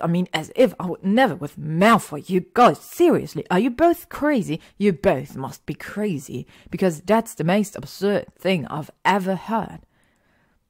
"Do you know," says Hermione after a long pause, "I think I'm going to have another drink."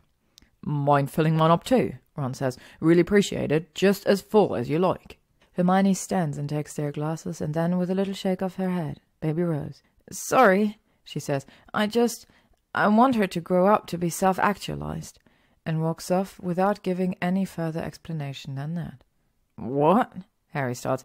"Having the foggiest," Ron says quickly and drains his glass. "So, obviously we are crazy for drawing the conclusions that we did." "Crazy?" Harry repeats, because he feels it needs saying again. "Real clear about where the crazy's living in this conversation, mate. Thanks," Ron says. "But can I ask you why you did, end up having breakfast with Malfoy this morning?" Stop saying it with those significant little pauses, Harry hisses, horrified. That makes it sound like I'm telling you it was just breakfast, real breakfast, eggs and bacon and things. Of course it was, Ron says, clapping him briefly on the shoulder. Why now? Oh, well, he came by in a bit of a strop about a thing and a prophet, Harry admits. Ron blinks at him. You saw today's prophet. Well, I wouldn't have, Harry says patiently, except that Malfoy came by in a strop about it at 6:30 in the morning, yelled and kicked at my door until I let him in, too. I'm sure the neighbors are terrified to live next to me now. Oh, right, Ron says, because all those times you've come home covered in blood before have made them feel very safe. He pauses and says, Wait, how does Malfoy even know where you live? Apparently Blazer-Beanie's an unspeakable. No kidding, says Ron, leaning back in his chair. Huh, I can see that, I suppose. Miney, did you know Blazer-Beanie was an unspeakable? You know, the point of their being called unspeakables is that we're not supposed to speak about it, Hermione says, returning from the kitchen plus 2 drinks and minus 1 baby. How did we happen across this piece of information? Harry was just explaining to me how Malfoy got his address from Blazer-Beanie, Ron tells her as she sits down. So he could come kick at his door and yell at him about this morning's prophet. Hermione gives Ron a pained look and passes him his drink, which he takes a gulp from in obvious gratitude. To Harry she says, You saw this morning's prophet. I see the prophet sometimes. I'm not a hermit, Harry snaps, needled by hearing the same question twice in less than 2 minutes. Oh, I know that, Hermione says. Just usually I'm trying to think of a way to phrase this delicately. Usually when you see yourself in the papers, you throw a right fit about it, Ron says cheerfully. Ron, says Hermione. Well, he does, says Ron, unrepentant. Remember Loves May, the thing with the Ministry League? Oh, well, yes, Hermione says. She gives Harry a long-suffering look. Even you have to admit you didn't exactly comport yourself well. They said I was selling state secrets to fund Felix's addiction, Harry says, scandalized. They said I was committing treason, Hermione.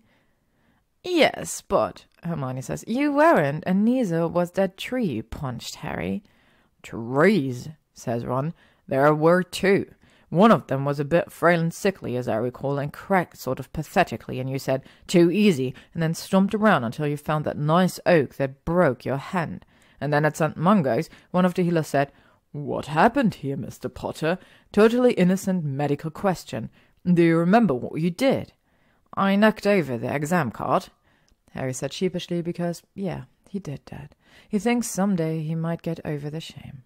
You knocked over the exam card, Ron agrees. So can you see why we might be a little... Hermione, what's the word I'm looking for here? Incredulous, Hermione suggests. Bewildered? Astounded. Astounded will play, Ron says, grinning at her. So yes, Harry, you can see why we were a little astounded to learn that you saw yourself on the front page of the Prophet today. I'm not saying they are all 2 trees and an exam card blowout. I understand that was a special circumstance, but you didn't sulk through dinner or anything. Harry would like to protest that he wouldn't have sulked through dinner, but he knows the evidence is against him on that one. Yeah, well, I guess I kind of had it all out with Malfoy. I don't know. He thinks about it. I suppose I wasn't that bothered, to be honest. I mean, I did at least say what they're saying I said this time. You did? Hermione says. Yeah, I did. Didn't know she was a reporter, or I'd never given her the time of the day, but... Harry shrugs. I said it, so I suppose it's fair play. Malfoy's a lot angrier about the whole thing than I am. Hermione stares at him for a long, hard second, her gaze fierce and a little uncomfortable. Harry makes a face at her. Yep, I can't do this, Hermione says and stands again, plants a kiss on Ron's cheek and adds, Godspeed, honey, as she walks off. She's being really weird tonight, Harry says. Oh, sure, Ron says. Yeah, mystery, no explanation for it, but look, Harry, I still don't understand how it all ended in breakfast. He came over to yell at you, and so you, what, made him some food? Says Harry. Well, sort of, not really, he adds, bristling defensively at Ron's raised eyebrows. He came to yell, and he did yell for a while. And then I explained that I hadn't known it was a reporter and had just been trying to, reduce the amount of post-war dickishness in the world, and he calmed down. Well, a bit. I'm not sure he ever really calms down, like normal people. Ron says nothing, though at the words normal people, he does take another large sip from his drink. And then, Harry says, well, I was really hungover, and I think you wanted to, I don't know, yell some more? Oh, actually, I don't really know why he came back with the hangover potion. He said it was so I wouldn't have heed to reporters he'd left me to die in my own sick or something, but I'm pretty sure he was joking. Joking, Ron says thinly. Ha ha, yes, funny stuff.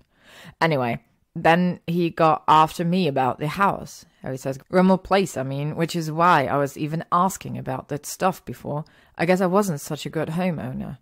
Oh, Ron says and winces. Yeah, that you are not. You might have told me. You don't know what you were like to be around that year, Harry, Ron says, and that's a mercy and a gift, and you should be grateful for it every day. Let's just say that the thing with the house was towards the bottom of our list of worries at that point. Harry opens his mouth to ask what had been at the top, and then thinks better of it. My point is, Harry says, steering them hastily away from that unhappy topic. He was chattering on and on about the house, and I wanted something to eat, so I just sort of started cooking. Only then I had enough food for two, and it would have been brute to not offer him some, and he accepted, so... Harry shrugs one shoulder. I gave him some breakfast. How civic-minded of you, says Ron in a strangled voice.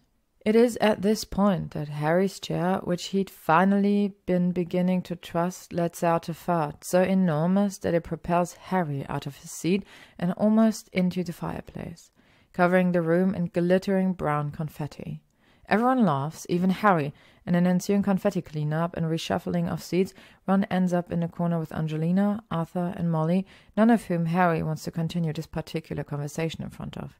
Which is fine. It's not like he wanted to keep talking about Malfoy anyway. Ron was acting really strange about it. Still, Harry feels a bit trapped. Suddenly, in the close warmth of the crowded burrow, he summons his coat and lets himself out into the back garden, pleased and relieved at the rush of cold air, the soft grey fog of his breath. Ginny's sitting on the back stoop, red hair spilling out from underneath the white-knitted head. Harry almost goes back inside, but then he thinks about the odd little conversation with Neville the other day, and the way things seemed to sit a bit easier afterward.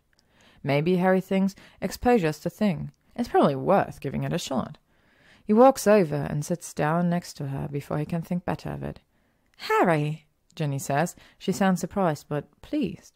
Harry thinks he's almost sure. There's a beat of hesitation, just long enough for Harry to think that this was a mistake, and he's an idiot, and he's going to have to sit here with her in horrible silence for 5 minutes before she smiles at him and says, Say, did the chair go off? Harry laughs, more out of relief than anything else. It did. My own fault for sitting on it, but it was pretty spectacular, as farting chairs go anyway. My brother is a genius, Ginny says. She wasn't realize, but her tone is too fond to give the gesture any weight. I heard him talk the other day. Apparently he wants to run a whole line of furniture like that. You know, farting chairs, farting ottomans, farting chaise lounges. If you can sit on it, it should fart, seems to be his philosophy. It's hard to argue with, says Harry, and Ginny laughs, the sound bright in the muffling, pervasive quiet that always comes on the heels of fresh snow. There's a pause, and then, with the air of someone striking up bravely into the unknown, Ginny says, So Nav told me he ran into you at Draco's the other day. Oh, says Harry, wondering briefly and with passion why he can't seem to escape talking about Malfoy tonight. Yeah, it was... Wait, Draco? Ginny raises her eyebrows. That's his name. I know, Harry says. He wraps his arms around himself, trying to keep the heat in. It's a little weird to hear you say it, to be honest. Yeah, Ginny says, shrugging her shoulder. For me too, but after a while it just felt strange to call him Malfoy all the time. Their whole relationship is a little weird in general, anyway.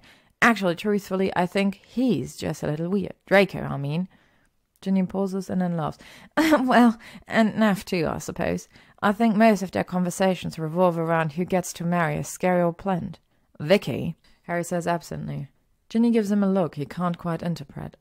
Yeah, Vicky, right? Silence does descend after that, but Harry's pretty sure, not certain, but pretty sure, that it isn't awkward silence. It's the silence of sitting side by side on a snowy evening, watching the steadily deepening night. Ginny's got a mug of mulled cider huddled between her gloved palms, gentle tendrils of steam winding up from its surface and floating away on the wind. And in the distance, Bill and Victoire are building a snowman. Occasionally, George would pop out from behind a tree and throw a snowball at them, his cackles and Victoire's half-laughing little shrieks carrying back to the stoop. It's nice, comfortable. As they watch, Fleur comes out of the house and joins her husband and daughter. Bill wraps an arm around his shoulder, kisses the top of her head, as Victoire throws herself against her mother's legs in a snowy hug before tearing off after her uncle. Softly, Ginny says, "I used to think this would be us." Harry wants to whip his head around to stare at her, wants to insist that they start slower than this, wants to demand wildly to be excused from this conversation and given time to prepare, but he doesn't. It's been years. If he's not ready now, he will never be. He keeps his eyes firmly fixed on an arbitrary spot in the distance, the spiky-looking fir that's a little too far out from the rest of the tree line, and says, "Me too."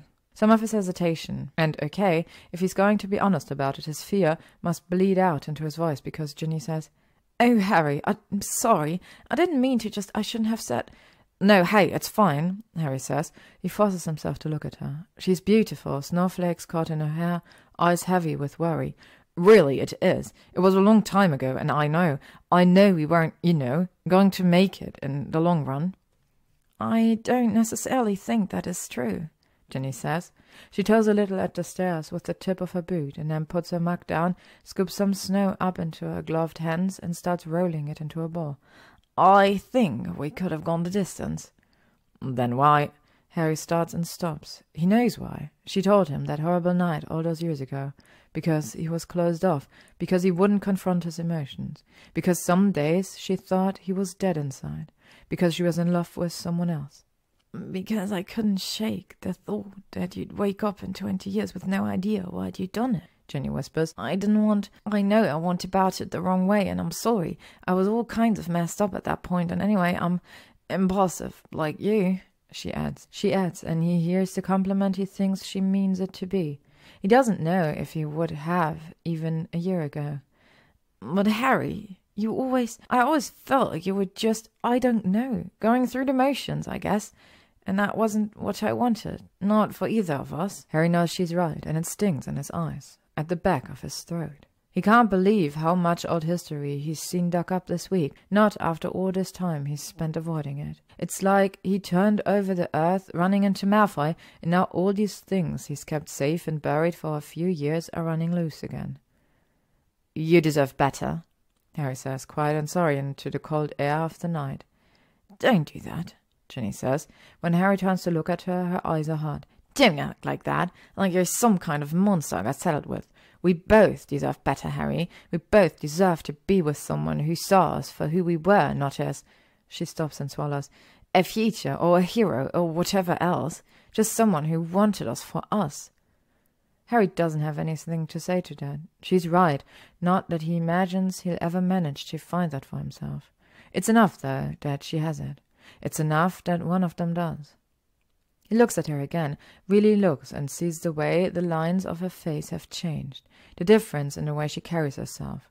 Ginny at 17, at 18, she'd been a spitfire, a perpetual motion machine, always throwing herself into the center of whatever was going on. She liked to go to concerts and stay out dancing, and kiss Harry messily against the side of his jaw, just under his ear, one hand fisted in his hair. She was a beautiful girl, but nothing like as gorgeous as the woman in front of him, steady and calmer and content with herself. In this way she'd never been able to manage when she was with him. "God," Harry says, feeling anxious even to hear it come out of his mouth. "We were so young." Ginny lets out a little huff of surprised laughter. "Yeah," she says wistfully, and then punches Harry lightly in the arm. "Hey, we're still young." "Not that young," Harry says, grimacing.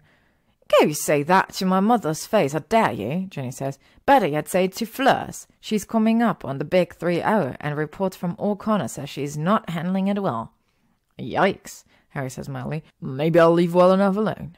"Well," Ginny says, tone sparkling with mischief, "if it's that kind of mood you're in," and then she lobs the snowball she'd been making right in Harry's face.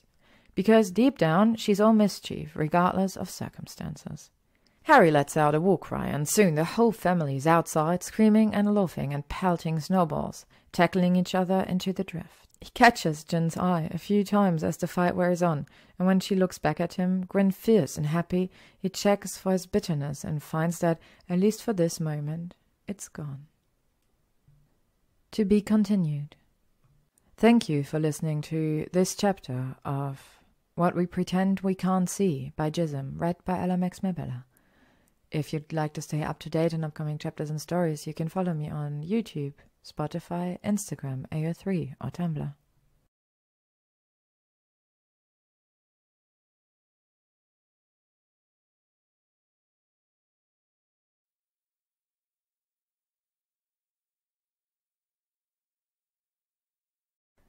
What We Pretend We Can't See by Gyzym, read by LMX Mabella. Chapter 5, Part 2. For the next 3 days, Harry buries himself in the Malfoy case. He actually goes to Grimmauld Place on Monday. He doesn't bother to owl first, figuring that if Malfoy can turn up on his doorstep unannounced at 6:30 on a Sunday, Harry can show up at his crime scene whenever he damn well likes. It backfires on him, though, because Malfoy's out. Still, Kreacher lets him in, takes his coat, and tells him to wait in the foyer. He vanishes with a crack and reappears a few minutes later, beaming to say, Master Draco says Harry Potter can stay if he doesn't break anything. Harry raises his eyebrows at the still visible carnage of the place, but he does as he's told and breaks nothing. It's actually easier to get through the note-taking and cataloguing he needs to get done without Malfoy around to distract him. And after an hour or so, he leaves Kreacher with a list of things he'll need from Malfoy and heads back to the office. And if he pauses, hand raised, half considering, he doesn't know, patting the wall in apology for past treatment or something, well, nobody sees him do it. It's not like it counts. On Tuesday, he receives the following L. Potter, having now taken a complete inventory, I can tell you that there are in fact several things missing. They are as follows. Amortentia, 1 vial. Vintage, estimated brew date, June 1934. Draught of Peace, 1 vial. Though it was an everlasting elixir and was, I might add, not cheap, so in terms of actual loss it was considerably more than 1 vial. Dreamless Sleep, 4 vials. 1 charmed necklace, unprocessed for display on date of loss.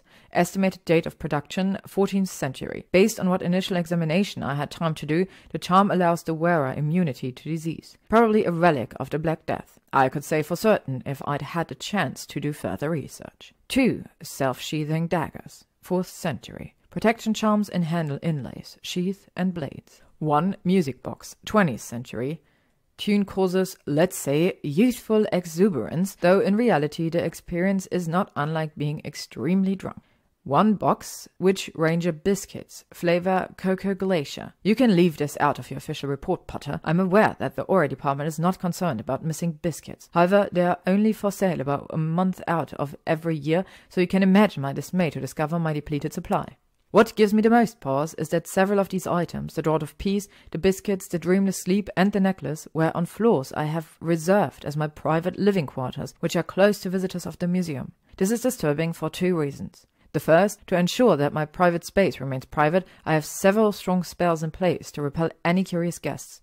None would be likely to cause serious harm, but anyone who proceeds more than a step or 2 past my rope partitions without permission should be overwhelmed by both a sudden absence of understanding as to what they're doing there and a strong desire to be anywhere else. A particularly impressionable would-be trespasser ran out of the front door screaming once. These charms are still in place, the magical signature my own. How that the intruders make it in and out without removing them. The second cause for concern is that I have no earthly idea when they could have gotten themselves in there. Setting aside the time I was unconscious, which I know was only about 5 minutes, that useless wretch of a teacher was good for that at least, I had all 4 of the intruders we know about in my eyeline at all times, so was there a 5th? Or did one of those 4 somehow make it upstairs through the charms to search my rooms and make off with their very unusual choices in those few minutes I was out cold? It doesn't make any sense. I've wrecked my brains all morning and still can't explain these targets. All the items are valuable, but nothing like as valuable as some of what they didn't take, or, for that matter, nearly all of what they damaged or destroyed. There's no item of larger value that I know of which can be produced by combining these elements either. Why the potions? Damotentia, fine. It's a rare vintage bottle that's rumoured to have been brewed in an ill-fated and frankly silly attempt to bring down Grindelwald, but a draught of peace? The dreamless sleep? Hogwarts students can brew them, for God's sake. Well, Hogwarts students who are better at potions than you ever were, anyway. Why my biscuits, Potter? What kind of blackguard secrets himself into another man's home only to make off with his cocoa glaciers? I'd say I hope your investigations are proceeding apace, but alas, my expectations of you are much too low. I shall thus toil on, biscuitless, and await the opportunity to read news of your fall from grace due to public urination in the Prophet. Regards, Draco Malfoy. Harry stares at the letter and sighs. It's obvious that Malfoy's never met a medium he couldn't use to chatter endlessly, but it's also obvious he's worried and not without cause. The possibility of a fifth intruder is unsettling, and the list of what was taken is just bizarre. Though Harry suspects the cocoa glaciers at least were nothing more than a crime of opportunity and not intended as a deep psychological blow Malfoy seems to have suffered through their loss. He shows the letter to Ron, who blanches as he reads it, and says faintly when he's finished, "Sorry, Harry, I am but you're forth from grace due to public urination." "Oh," says Harry, flushing slightly. He'd forgotten that part. "It's—" He pauses, looking for another way to phrase it, but eventually has no choice but to say it. "Well, it's kind of a bit of an in-joke." "Of course it is," Ron says. And then, frantically and clearly mostly to himself, "Some days I don't know why I bother." Harry sets up a meeting for later in the week with Horace Slughorn, whom the department often calls on to wait in on cases involving potions, and writes Malfoy back. "Malfoy, you're right, that's a weird list. An idea if the necklace makes someone immune to all diseases or just Black Death. We've got a couple of jumpy types here who are always quick to scream biological attack, but I doubt that's what's going on. Still, it'd be good to know one way or the other. And if you have previous ownership records on the rest of it, especially the daggers and the music box, definitely send them along. You'd be amazed how many thefts come back to someone whose great-great-grandmother sold the item before it was worth much and feels entitled to a payout now. The idea that there might have been a fifth conspirator is, yeah, a bit unsettling. I'll grant you. I wish we'd known on Thursday. Any magical residue we could have swept for then will have dissipated by now. We didn't find much on the first 2 floors, but I'd like to have checked anyways. If you come across anything that obviously isn't yours and could have been left behind, please send that over. One of the guys at Dispatch has a daughter in the Witch Rangers. I'll see if he can't scrounge you up a restitution box of, what were they? Coconut blizzards? It's nearly Wednesday and I haven't burned anything down or peed on anyone. HP. P.S. An ill-fated and silly attempt to take down Grindelwald. I don't think I've heard that one. When he arrives at work Wednesday morning, Malfoy's enormous eagle owl is waiting on his desk. Potter, I can't stomach responding to your owl in the standard fashion. This requires a list. First, I genuinely can't believe they let you be an Auror. Your last missive was a horror show. It's probably not a biological attack. How very reassuring. What would I do without your comforting presence? I was obviously mistaken the other morning. You're not going to fall from grace for burning down tourist attractions or urinating on a public figure. You're going to do it by inciting mass hysteria, probably totally by accident. Mr. Potter, the reporters will say, what happened here? And you'll reply, well, it looks like a totally normal B&E, so you definitely shouldn't worry that all of Wizarding Britain will be decimated in an explosion before lunch. Then you can watch in bemusement as everyone runs around screaming bloody murder. What fun. Maybe, for the public safety, you should conduct all your official business in Parseltongue. At least then no one will be able to understand the horrible things you're saying. Second, Jolly G, or a Potter, I'm sure glad you said I should send along any strange objects I happen to find at the scene of the crime. That would never have occurred to a wide-eyed innocent civilian like myself. Do you think I should maybe also include this large piece of parchment I found with the words, reasons why we did it, and 4 signatures at the bottom? Third, honestly, you're an imbecile. I, of course, have found nothing out of the ordinary in either of the museum floors or my rooms, which I have searched exhaustively, one might even say obsessively, twice. In the event that I do find something, believe you me, I do not intend to sit quietly on that information wondering if I should dare trouble the Auror department with my discovery. You imbecile. Fourth, the records you asked for in the information I already gave you, Potter. It's a good thing my expectations have already been lowered dramatically, or I think I might actually be disappointed. Blue binder, sorted by category and then by year. There's an index with a green tab in the front. And finally, 5th, they are not coconut blizzards, you terrible, useless shell of a man. Have you no decency? Have you no soul?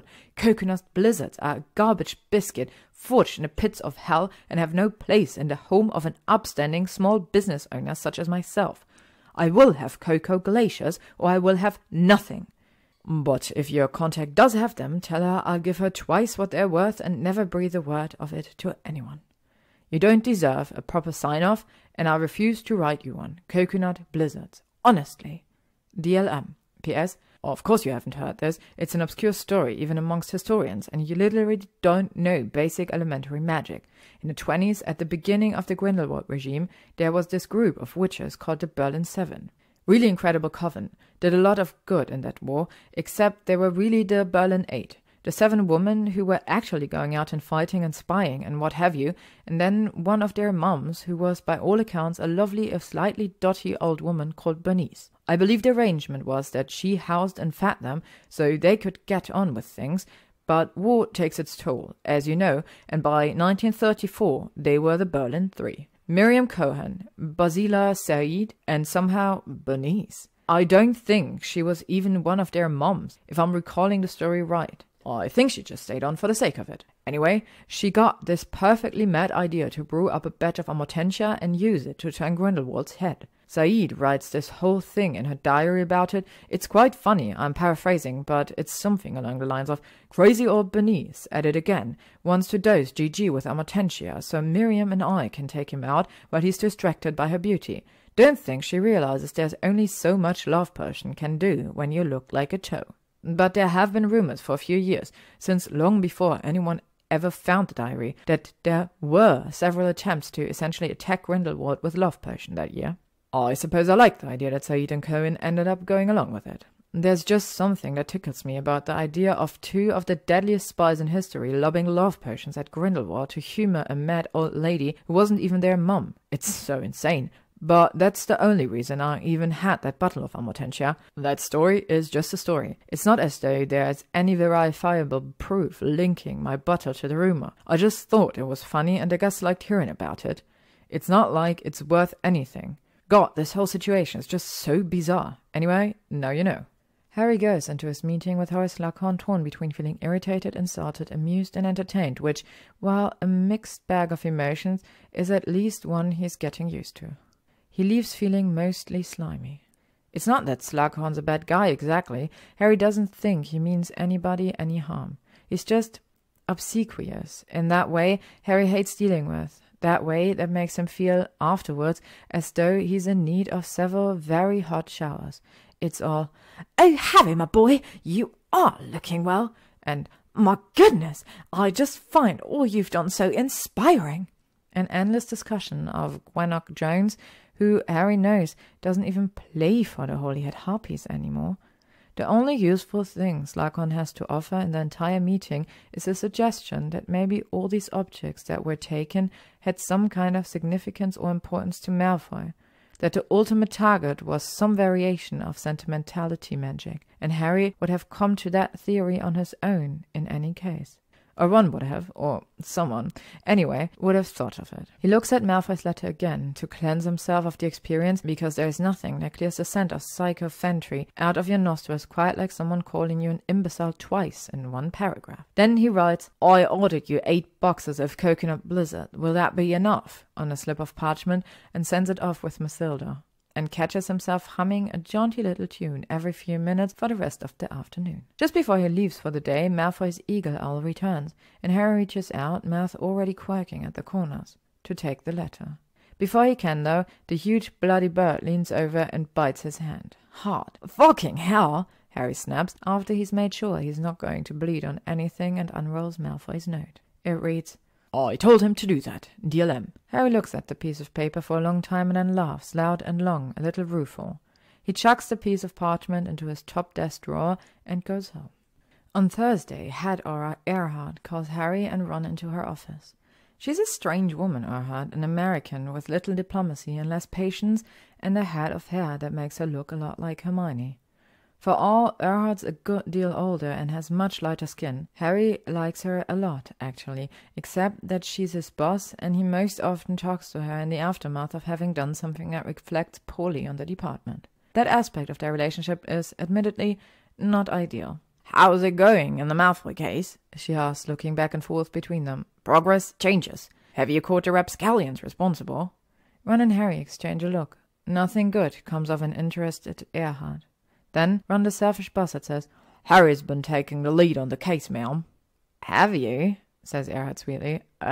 Says Harry, who knows a trap when he sees one, but can't ever quite seem to keep from falling helplessly in it anyway. "Well, I don't really care, Aurora Potter," she snaps. Harry shuts his mouth. "Here's what I do care about. It's been a week, and we've still got an Auror posted there on protective duty around the clock. You do understand the department only has so much funding, and that we like to make sure that some, if not most, of the funding goes to actively fighting crime?" Ron is giving Harry a very pointed look. Harry's not actually looking at him, but he can feel it burning into the side of his cheeks. He ignores it. Says Harry again. "Do you believe Mr. Malfoy is in clear and present danger?" Erhard says, getting down to the brass tacks of the thing. Harry looks her dead in the eye and says honestly, "I'm not sure. I believe there could be. I don't want to take the chance." She gives him a long, measuring look and then nods sharply just once. 3 more days, and then I pull the plug. That's as long as a damn attempted murder will get, so don't try to fight me on it. And one of the junior Aurors called off sick today, so we are men short. If you want someone out there tonight, it's your happy task to assign the shift." Harry groans, softly, but unfortunately not softly enough. Under the cover of the desk, Ron kicks him. "I'm sorry, Aurora Potter. Was there something more?" Erhard's voice is stone cold. "Did you, perhaps, want to try argue down my insanely generous offer? Do you want to bite the very, very permissive hand that feeds you? Go ahead, now's the time." "No, ma'am," Harry mutters, even though a tiny part of him is yelling, "Do it! Bite the hand! Fight, fight, fight!" "Sorry, ma'am." "Oh, stop apologizing and get the hell out of my office," Erhard says. Harry and Ron both move to get up, and she snaps her fingers. "Just Potter. Weasley, you stay." Ron looks like he just swallowed a frog, and Harry beats a hasty retreat before he becomes part of whatever Ron's done wrong. After all, Ron can afford a black mark or two in his record. Harry, at this point, really cannot. His own record is more black marked than anything else. He walks over to the bulletin board of Junior Aurors, the roster of active surveillance and guard details, and spends a half-hearted minute or two trying to find some poor bastard to stick with the empty shift. Then he gives up and does what he was probably always going to do anyway. He grabs his cloak and goes to Malfoy himself. It's pissing down when Harry gets to Grimmauld Place, an icy late February sleet. Trent, the junior Auror who was, according to rumor, nearly shitting himself over pixies a week ago, is sitting on the front stoop, trembling a little. Harry wants to roll his eyes. Trent is clearly not equipped to live with the crushing daily misery of Auror work, but he doesn't. Instead, he says, "An impervious charm can work wonders in times like these," and attempts to clap Trent on the shoulder. He means it to be a reassuring gesture, but Trent shies away from him like a wounded animal, which is both discouraging on a professional level and disheartening on a personal one. Harry puts his stupid, awkward hands in his pockets, because that is where they belong. This is what he gets for trying to mollycoddle the junior Aurors anyway. Clearly, his more typical approach is best. "I'll take it from here," Harry says, and then when Trent just stares at him, eyes big, "Look, just leave. Now, please." The kid's off like a shot, apparating before he even gets halfway to the gate. Yeah, he's definitely not going to make it through training. When Harry was a junior Auror, actually, Harry doesn't remember that much about being a junior Auror. It had been during that period right after the war, and he was a bit, just not quite all there somehow. It's all a bit of a blur. Still, he'd hated these jobs too, the scut work and endless nights on sentry duty or patrol. But it wasn't because he was scared, it was because he was bored, and sure he could be doing something more and terrified of missing an opportunity to help someone, and really, really bored. It took a long time for Harry to learn the hard truth of this work, that this is the work more than anything else is. Occasionally in Auror there's a bright shining moment, a bust, a rescue, a takedown that makes Harry feel alive and valuable, living up to his purpose. But mostly there's not. Mostly there's just endless, unyielding grind, day after unchanging day. Mostly there's just wanting to help people and failing and hating yourself for failing and making yourself get up and try again the next day anyway. The cases change, but the stories are all the same. They're mostly brutal, difficult stories that make a shiver run down your spine. In some ways, Harry has been standing in this rain for nearly 10 years. He casts an impervious charm of his own and takes up a pose next to Malfoy's front stoop. It's half an hour before he notices someone standing on the sidewalk in front of the house. It's a little guy, glasses, weird purple fedora hat. Unfamiliar in one sense, but all too familiar in another. He's got a camera in his hands, pulls his coat in a little tighter against the wind and ignores him. Another half hour passes, and then there are 3 new people on the sidewalk, all with either a notebook or a camera, all staring at him hungrily. By the 2-hour mark, Harry's impervious charm is starting to give up the ghost, and there are 13 people watching him through the bars like a zoo animal. A whole baker's dozen, Harry thinks, not without a little hysteria.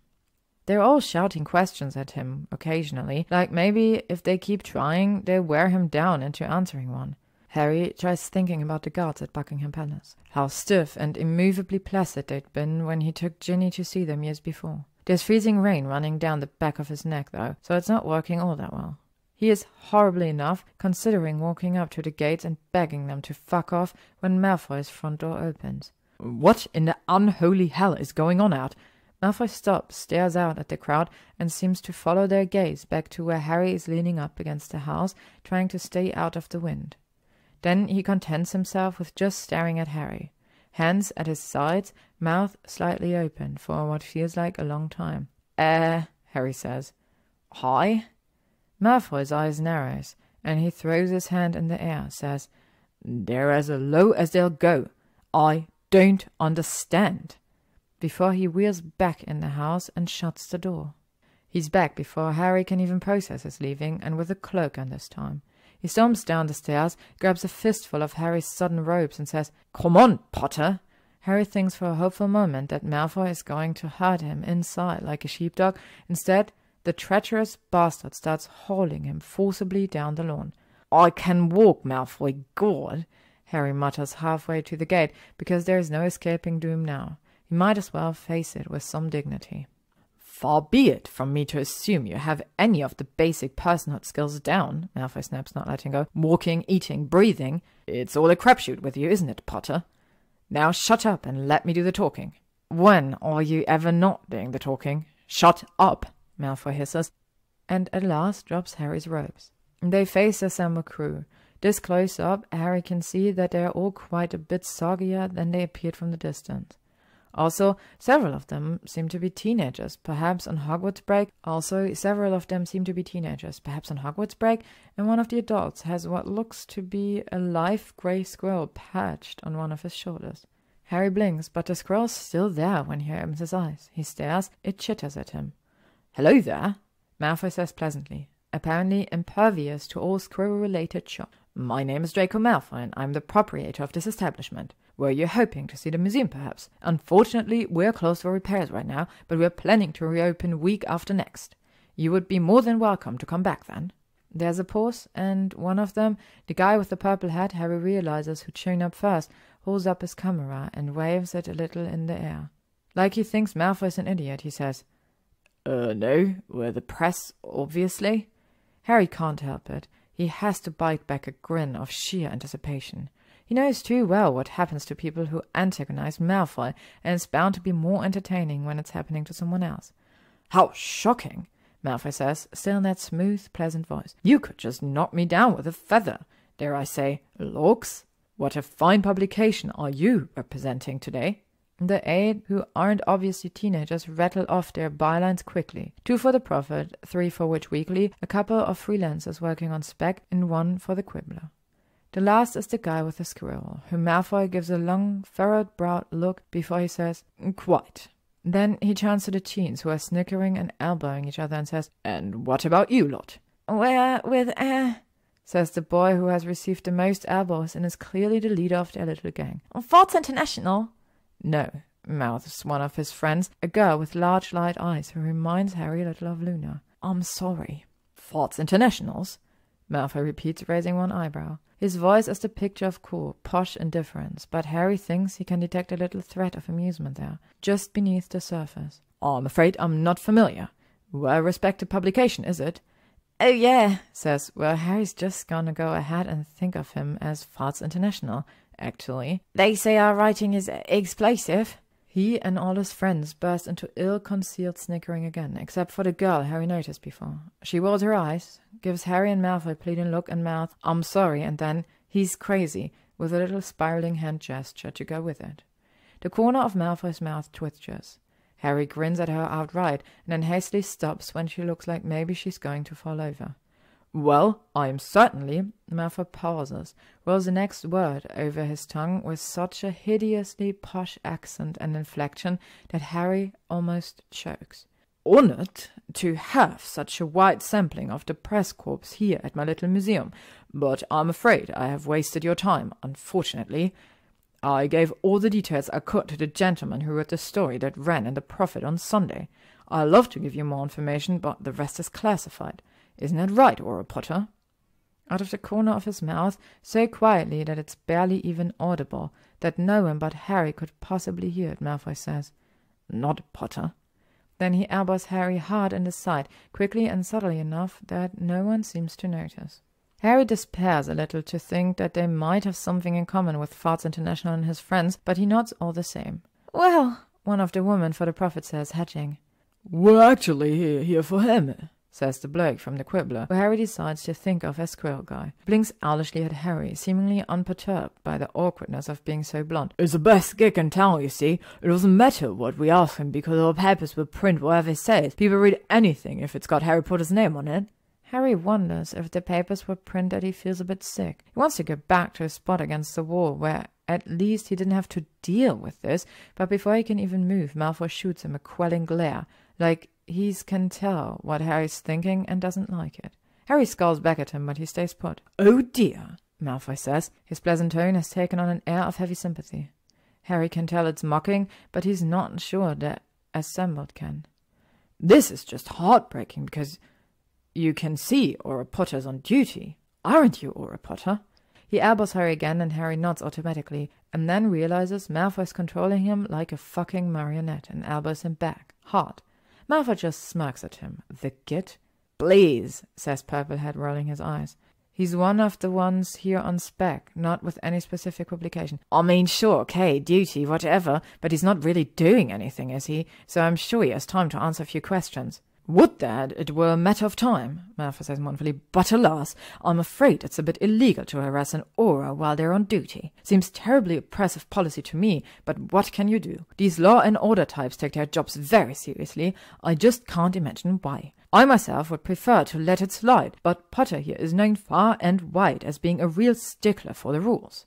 Here Harry makes a small involuntary choking noise, which Malfoy ignores. There's nothing for it, I'm afraid. You'll just have to find a story somewhere else. It's not illegal to... Purplehead starts hotly.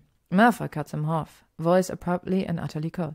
Solicitor now, are we? Good for you. It'll come in handy when you're hauled up in front of the Wizengamot on charges of violation 311C, salamander clause, impediment or obstruction of Auror activity in the 2nd degree. I've been before the Wizengamot, you know. It's not fun. Very uncomfortable seating, and you don't truly know humiliation until you've been administered Veritaserum in public. He leans forward a little, and even with the thick iron bars of the gate between them, Purplehead steps back. What do you think might come out of your mouth, Are you ready to find out? Purplehead looks like the only thing he's ready to find out is whether he's about to piss or shit himself. It probably shouldn't be so funny. So there you have it, Malfoy says, voice pleasant once again, stepping back. You can head off to wherever you like, unmolested, or you can stay here and file your reports from jail. What'll it be? Everyone takes off so quickly, some apparating, some legging it off down the streets, that Harry almost expects to see a cloud of dust clearing when they've gone. Instead, he sees Squirrel Guy, who shrugs at Malfoy's raised eyebrows. Expressionlessly, he feeds his squirrel a peanut. I think being administered Veritaserum in public would be an eye-opening experience that might allow me to transcend the suffocating coils of the social contract and understand the nature of truth, he says, in the tone of a man explaining his choice of a sandwich. He He opens his mouth, shuts it again, shakes his head and says, "You know what? Fair enough. Muffliato."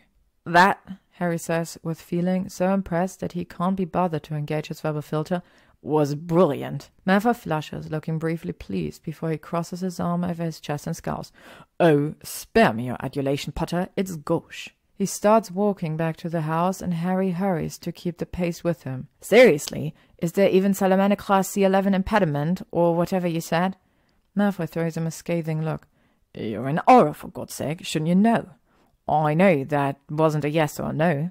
Malfoy sighs, but Harry can see the sliver of a smile that's creeping onto his face. "Well," he says, sounding pleased with himself, "there very well may be, yes. I would be quite shocked, though, to discover it said what I did it said." Harry laughs. Malfoy stops a few feet from the stoop to look back at him in surprise, but then he's laughing too, his shoulders shaking under his cloak. The sound is warm against the chill of the day, the steady beat of the rain against his skull, and Harry can't believe how much the act changes Malfoy's face, leaving him looking somehow both younger and nothing like the version of him Harry used to know. Thought he knew, at least. He's not sure anymore. "What are you even doing here, anyway?" Malfoy says, when they've both stopped laughing. He walks the last few feet to the stoop, climbs the stairs, and leans against the doorframe. "I mean, guarding the place against further dastardly attack, I assume, but I rather thought you had underlings for that." Harry follows him, stopping one stair from the top. Well, I sort of asked a Weasley about the magical house the other day, and it turns out that, maybe you were right and I was, a bit of a shit homeowner," he admits sheepishly. "I encourage you strongly to omit the word homeowner in the future uses of that sentence," Malfoy says, but there's no bite to the words at all. He sounds almost... Harry doesn't know what he sounds like. "In fact, just I was shit should be more than suffice." Yeah, Harry says, rolling his eyes. "The point is I felt a bit guilty about it, and now one of the junior Aurors called off his shift tonight, and I couldn't find anyone to replace him, so, you know, I came myself." Malfoy says. He gives Harry a look Harry can't begin to interpret. His eyes flicking briefly along the line of Harry's body, his soaking robes and trousers. It's assessing. It makes Harry's mouth go dry a little. Then Malfoy huffs out another laugh, this one more exhalation than anything else, and opens the front door. He steps inside and catches it as it swings back, holds it half open, inviting. "And heaven forbid you just knock on the door like a normal person, I suppose. Much better to stand out here being slowly drowned for your riveted audience, wasn't it? I swear it's a wonder you managed to much as dress yourself in the morning." And Harry opening his mouth to say that no, he couldn't have knocked on the door because the post, the job he's here to do, is outside watching for danger. He's opening his mouth to point out that Trent hadn't knocked on the door. Christ, hopefully anyway. And even if he did, Malfoy clearly didn't let him inside. He's opening his mouth to argue, like he always argues just for the sake of the argument, and is drawn up short all at once by revelation slamming into him. Malfoy is standing in the doorway of this house. That was Harry's once. He's lit from behind with the warm golden glow of his face Harry could never make so much as vaguely inviting. His hair is loose, hanging in damp little chunks over his head, and for all his words are harsh now, like almost always, his eyes are nearly warm. He's bizarre and off his nut, and Harry wants to go inside with him just to see what he's going to say next. He wants to go sit in the beautifully done little study and talk to him about anything. Whatever, it won't matter, because whatever it is, it'll be insane or infuriating or eye-opening or funny, or all of those things at once, or even just not boring. It might be the most unlikely truth he's ever stumbled across, but Harry likes Malfoy, this person he's become. He doesn't hate him, he likes him. It's a rather significant shock. "Well?" Malfoy draws, irritation sketched into every line of his body, arms folded and eyebrows up. "Are you coming in or not?" Harry blinks and then nods, and then, when Malfoy rolls his eyes, smiles. He climbs the last stair and goes inside. To be continued. Thank you for listening to What We Pretend We Can't See by gyzym, read by Alex Mabella. If you would like to stay up to date on upcoming chapters and stories, you can follow me on YouTube, Spotify, AO3, Instagram, or Tumblr.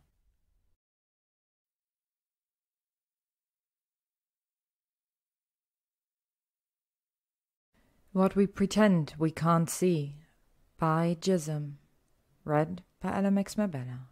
Chapter 6. The next month is interesting. In a lot of senses, he does the same thing he's always done. He goes to the office, he goes home, he has dinner with Ron and Hermione. He spends a few afternoons with Teddy in the park, plays strange games that Teddy invents and hopes he's not messing up being a godfather too terribly. Twice he goes to the borough for the Sunday meal, and 3 times he babysits Rose, who is a delightful little bundle of laughter, even if Harry is almost constantly afraid that he's going to drop her. He walks through the routines of his everyday life. He proceeds as normal. He just also spends some time with Draco. It's still strange to think of him by his first name. The switch happened without Harry realizing at some point a few weeks back. By the time he noticed he was doing it, he knew it had been happening for days already. Couldn't pinpoint a source for the change. He's not insane enough to actually try calling Draco by it. Draco, who still peppers the word Potter into about a third of the sentences Harry hears him say, almost always like it's an insult, but there doesn't seem to be any going back to thinking of him as Malfoy. Harry decides he might as well try and accept it. It was just visits to the museum at first. That night with the reporters, Harry told Draco that the department was going to have to pull the house protective detail, and Draco looked stricken just for an instant. It was enough, though, to make Harry start dropping by every couple of days. He made a show of it at first, dropping his coins into the little box marked "Price of Admission, 7 sickles," as Draco complained that the museum was closed and he didn't know why he'd opened the door in the first place, and if Harry was going to linger in bold violation of the closed for business sign, he might as well help Draco refinish the drawing room floor. But after the first few times, Harry started just kind of showing up. It was fun, was all. For the first week or so, they did a lot of repair work, restorations both physical and magical, and moved all the exhibits to different spots easily 6 times. Draco was incessant and intense about his work. Draco was incessant and intense, full stop. But Harry, who'd spent 6 years in classes and 1 year at war with Hermione Granger, didn't mind. It was nice to have something to do with his hands, work that he could look at and touch when he was done, and anyway, Draco told fantastic stories as they made their way through the museum.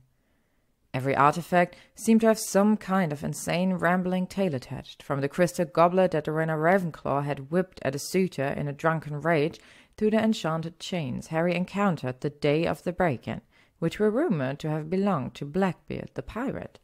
It occurred to Harry one night, while they were up late rehanging paintings, that the museum was really more a collection of old stuff Draco thought was interesting or funny than it was a comprehensive walk through the annals of history. When he said as much, Draco rolled his eyes. "Oh, honestly, Potter, yes, of course it is. To encompass all of wizarding history, I'd need a building the size of Hogwarts, and also I'd have to rob blind the 7 museums scattered across the globe that are already attempting to carry that mantle. I didn't open this place with the goal of full and complete historical coverage in mind." "Why did you open it, then?"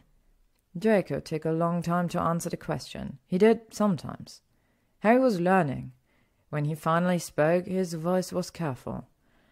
"After the war," Draco said, "it was difficult. I don't particularly enjoy talking about it, to tell you the truth, and I won't now, so don't ask." He gave Harry a stern look, as though Harry was planning on asking that very instant, and Harry gave him one back, as if to say, "Do you think I want to talk about the war? But then I heard Grimmauld Place was up for sale, and Mother was already abroad, and my father was— well, you know where my father was." The unspoken weight of Lucius' sentence, life in Azkaban, no parole, hung between them in the air for a moment. Harry's never been sorry a day in his life that Lucius Malfoy is rotting in prison, and he wasn't then, either, but he was sorry for the way the truth of it caught Draco's shoulders, pulled at the line of his mouth. Then Draco sighed and waved a hand as if to clear the topic away. "Anyway, I didn't want to live in the manor anymore, and I always loved this house when we'd come to see Auntie Walburga when I was a child.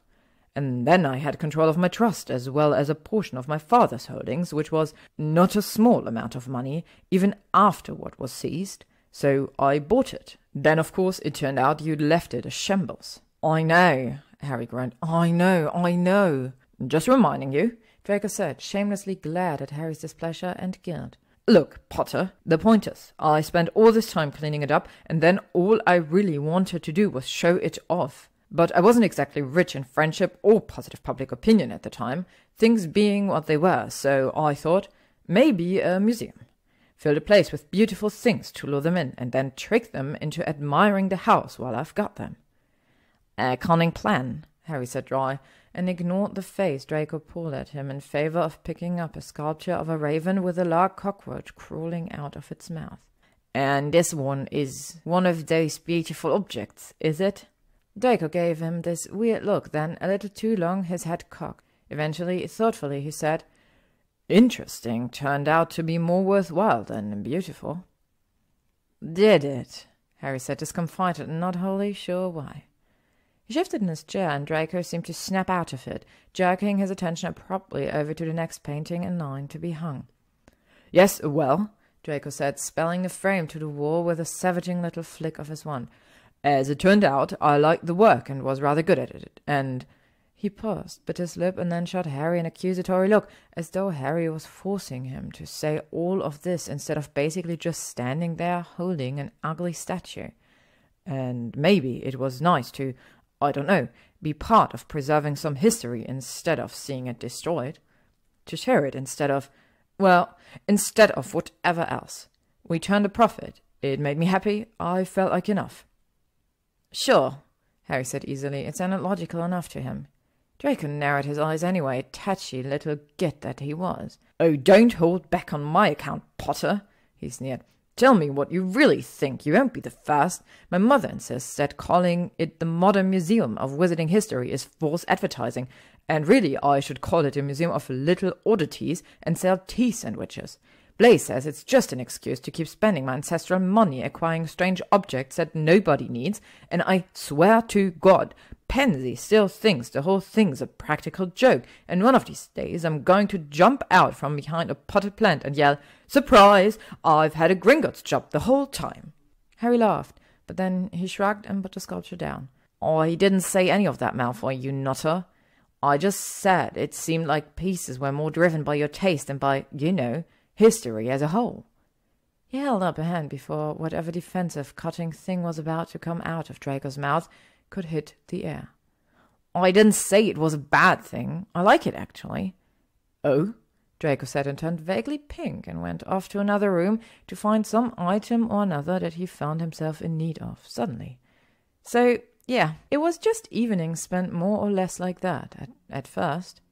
Only then, then the museum was about to reopen, and Draco had clearly made his peace with the lack of constant aura detail at the doors, and Harry could practically see how it would go, how it was all going to play out. The museum would open, and Draco wouldn't need Harry around anymore, and they'd go back to being, not the bitter enemies they once were or anything, but Harry knows how these things happen, how people can just fall out of your life without realizing it until they've already gone. He could just picture it, him and Draco running into each other somewhere a year or two down the line, and maybe having a drink, laughing awkwardly about their strange 3 weeks of not-quite friendship before they returned to their wholly separate lives. He didn't want it to happen, for reasons he was not planning on examining too closely. He sort of hated even thinking about it. We could eat, he said the night before the museum was set to reopen, while he and Draco were drinking celebratory fire whiskey in Harry's favorite sitting room, enjoying the novel sensation of having nothing left to get done. That's a thing people do. You really do have all the social grace of a flatulent hippogriff, don't you? Said Draco, but he was smiling. Yes, Potter, people do eat. What an incredible grasp you have on the human experience. Would you like to give it a go? Harry flipped him the finger at the insult, but also said that he would, and they went to this little cafe up the road that did the best pork chops Harry had ever eaten in his life. It had been there for 40 years. Harry had lived right up the street from it, and he'd never known. After that, they just sort of started eating dinner together, a couple nights a week. Usually they went out, but one night they got caught up in some discussion and didn't end up leaving the museum until so late that all worthwhile places were closed. Draco panicked a little, made a whole production out of the fact that he was going to starve to death on the streets in the bloom of his youth, but Harry just rolled his eyes and apparated them into an all-night Muggle grocery store. He cooked in the kitchen at Grimmauld Place, so much bigger and better and more responsive than his own crappy little one that Harry could almost have wept, and made them steaks and spinach and crisp rosemary potatoes and quick carrot soup as a starter. Draco peered over his shoulder while he worked, and kept trying to add spices to things at random and clearly out of mischief, but he enjoyed the food and said so, and the conversation flowed easy between them over their long empty plates and bowls. It was the best night Harry had had in a very long time. He still can't quite put a finger on why. So that's that. It's not important, it's just something he's doing. It doesn't really matter at all. It's a nice distraction from work, though, because, as it turns out, Ron was held back in Erhard's office that day they were both called in there to be told he was getting promoted. "It's really incredible," Ron gushed at dinner that evening after his first day as a supervising lead aura. "I mean, I've been saying for years, mind haven't I been saying, the department needs to take a more tactical approach to how they determine who works what case, how they allocate time and resources." "I have indeed heard you say that many times," Hermione said in a tone that suggested she had confirmed this for her husband more than once already. She gave Harry a fond, if exacerbated, look. "And now you're in a position to change that." "Now I'm in a position to—" "Yes, exactly, Hermione, that's exactly right. God, you know me so well." He leaned over the table to kiss her, a little tipsy, and put his elbow in the mashed potatoes. But Hermione didn't seem to mind. "Plus, I mean, I don't mind telling you, I loved my days in the field, I did, but being a father changes a man." He gave Rose a serious look, which she returned by blowing a raspberry at him. Ron grinned. "It's hard to be out risking life and limb all the time when you've got such an important set of lives and limbs waiting for you at home, you know." "Sure," said Harry, who didn't at all. "Not that I won't still be out in the field sometimes," Ron said hurriedly, giving Harry an apprehensive look. He'd said the same thing, made the same face when he told Harry about the promotion. Like he was afraid Harry was going to fall apart without him. Harry did honestly feel a bit like he might. He'd actually been thinking about maybe asking that night if Ron wouldn't consider sticking with his old job. Harry didn't think it would be such a big ask. He couldn't think of anything he personally would hate more than working any of the positions the department had to offer that were above his current one. They took you out of the field, and being in the field was the only part of Harry's job that ever felt worth doing. He couldn't understand why Ron would want to give it up, and, selfishly, he thought he might go a little mad without Ron there at his side, joking around and reminding him to do his paperwork and just generally cutting through some of the mind-numbing despair and boredom. He couldn't say so, of course, not when one was so clearly thrilled, going on and on about how great even just the training was, how excited he was to get the opportunity to make decisions, shake things up. Harry ate his shepherd's pie and sipped his wine and said that he was happy, that it was great, that he couldn't wait to meet his new partner. He got assigned to Trent, because of course he did. "I want you to think of this as a teaching opportunity," Erhard told him the morning he found out. "As in, it's an opportunity for you to show me that you can teach. Your track record in this area has not been stellar." "Hey," Harry said, flushing, "that's not true. People still talk about the seminar I did on defensive and protective magic." "That's an excellent point," Erhard agreed. "One that no one could argue, but I have your file here with me. Let's look at some of the complaints from previous junior auras who have sought you out for advice on, any other topic." Harry slumped down low in his chair because, fuck. "Oh, here's a good one," Erhard said. Her tone was even, but Harry could tell this was bringing her joy. "I asked Aura Potter how I could improve my stance, and he said to stand better." Oh, this one. "I went to Aura Potter for an evaluation of my civilian communication skills, and he said there had been a crime and walked away." Or this one. "A personal favorite, the department heads discussed it at great length. Aura Potter caught me crying after my first murder inquest, and he hit me in the shoulder." "I did not," Harry said, appalled. He remembered that night, and Aura was clearly exaggerating. It was a pad. I was comforting her." "She said you left a bruise," Erhard said, and gave Harry a stern look over her glasses. "I don't think most people find bruises very comforting." Harry did not say "I do," but it was distressingly close. So now he's stuck with Trent. It's not as bad as he thought it would be, in the sense that it's much worse. Harry's operated for years on the assumption that he and Ron were both pretty good auras. They had a decent closing rate, not the best in the department, but nothing to sneeze at either, and all the work always seemed to get done. Now, though, Harry's beginning to suspect that Ron is in fact a great aura, and Harry is a small but committed dumpster fire, cunningly disguised in an official DMLE robe.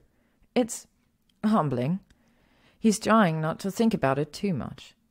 They haven't even solved Draco's case, which Harry can't actually stop thinking about. It keeps him awake at night, nips worryingly at his heels all through the day. It's not like he's not working on it. They've made headway, but it's not enough, and it needs to be, and it's driving Harry slowly mad.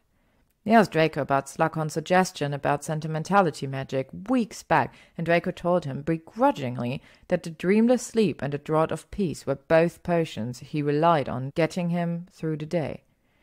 Though he'd fixed Harry with a look of such intensely concentrated fury on admitting it that Harry hadn't pressed him for why. The biscuits were obviously also of significance, though Harry still feels in his heart that the thief probably just swiped them because they were there, but the necklace, Draco assured him, meant nothing to him, so there was the theory scuppered.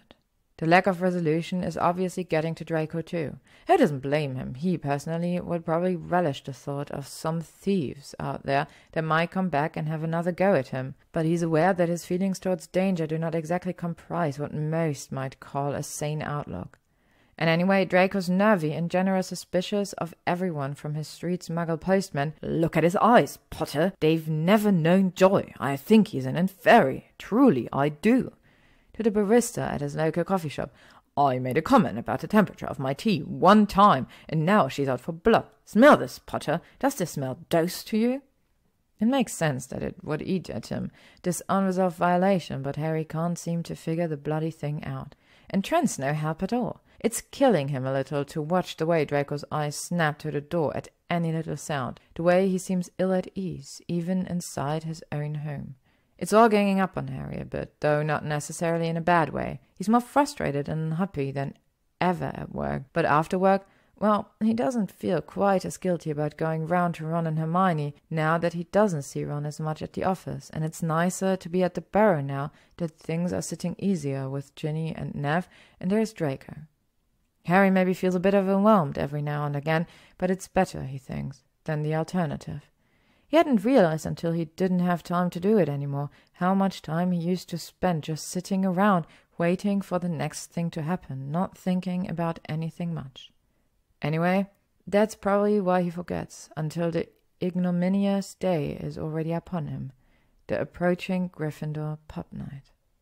When Harry gets to the bar, Seamus and Dean are already at a table, and there are 2 coats thrown across chairs that look like Hermione's and Ron's. Harry raises his eyebrows at Dean, who always rolls in after his gallery closes at 8. Early tonight, aren't you? Dean shrugs. Ron helped me and asked me to be here early if I could, and the gallery was dead anyways. He didn't tell me to be here early, Harry says, a little put out in spite of himself. You're always here early, though, Seamus says, rolling his eyes. First one in, first one out, that's all, Harry. Harry spared having to think up a comeback to this frankly upsettingly perceptive stab from Seamus by the door opening. Neville, Ginny, Angelina and George, and then, to Harry's absolute shock, Bill, Fleur, Penelope and Percy walk into the pub. "Where's Charlie?" Harry says faintly, just because, well, because it would be less weird to see Charlie here than Percy, or Fleur, to be totally honest. "Oh, who knows?" Bill says, waving a hand. "Last month he sent me a note that was just a signed piece of parchment with some coordinates and a smiley face on it. I'd have heard it if he were dead, and that's about the best I've got. Blasted Dragonette season," he adds, sounding cross. Fleur pats him on the arm. Ginny rolls her eyes at Harry. "It's a sore subject, you see, because last time Charlie was in town they started playing this game. We are not discussing this," Fleur says firmly. "We're all hoping to have a perfectly lovely evening, and I will not hear another word about it." "Yes," Bill says, looking a little wild about the ears. "Thank you, Fleur. We'll hear no more about it." "Oh, all right," Ginny says, tone suspiciously placating, and then waits until Bill and Fleur's backs are turned to jerk a thumb at Bill's mouth. "He's losing," Then she does a little pantomime of an explosion, which almost gets her caught, because Harry laughs at it, but she's got a sweet smile fixed firmly in place by the time Bill and Fleur whip around. They all descend in a madcap rush on the tables and chairs, which Harry thinks were probably set up the way they were set up for a reason, but who is he to say? And in true Weasley fashion emerge, having pushed several of them together to make one large place to congregate. Harry sits and wonders just what the hell is going on. Ron and Hermione come back to the table, each one of them carrying a drink tray.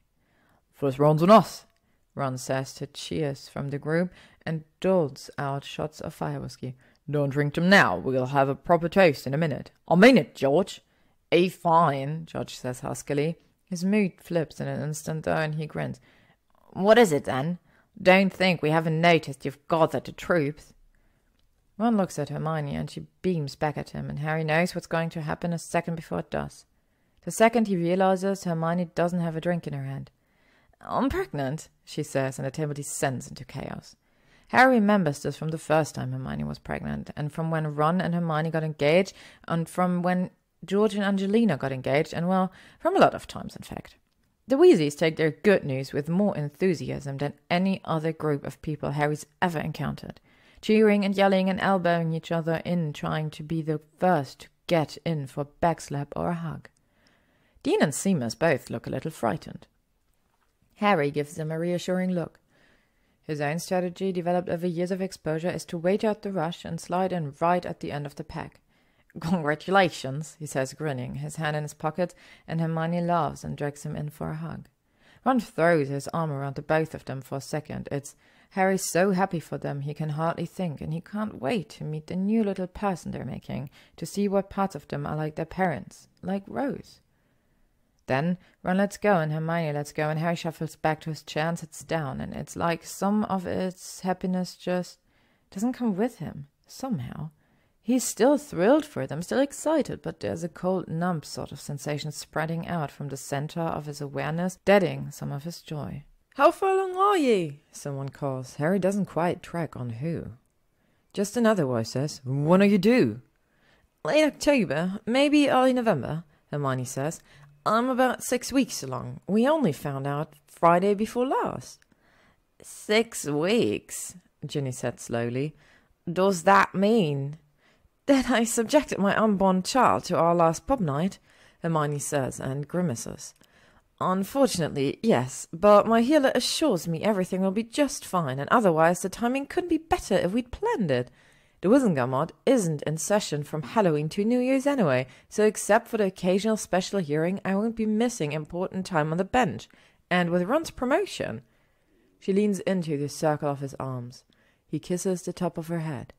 "It's just all really good." "Well," Bill says and raises his glass, "to Ron and Hermione and the newest Weasley, may the heart be true and the love be long." "The labor swift and the potions strong," Fleur says, sounding like she means it. "The spirit rich with magic and song," George finishes, and they all cheer and throw back their shots. Harry never does know any of these wizarding toasts. It all devolves after that, everyone scraping back their chairs to talk, to get more drinks, to hug Ron and Hermione again. Harry chats with Neville for a few minutes while Ginny's at the bar, and then, when he goes to get a drink himself, gets stuck with Percy. It's 20 minutes and most of a glass of fire whiskey before Penelope shows up and saves Harry from further discussion of the minutiae of wizarding tax law reform, and on his way back to the tables with a fresh top off, he gets roped into judging an arm wrestling contest between George and Angelina. By the time he, at last, makes it back, more people are starting to pour in, and a new round of cheering starts with every addition to their group, the enthusiasm almost as overwhelming as the noise.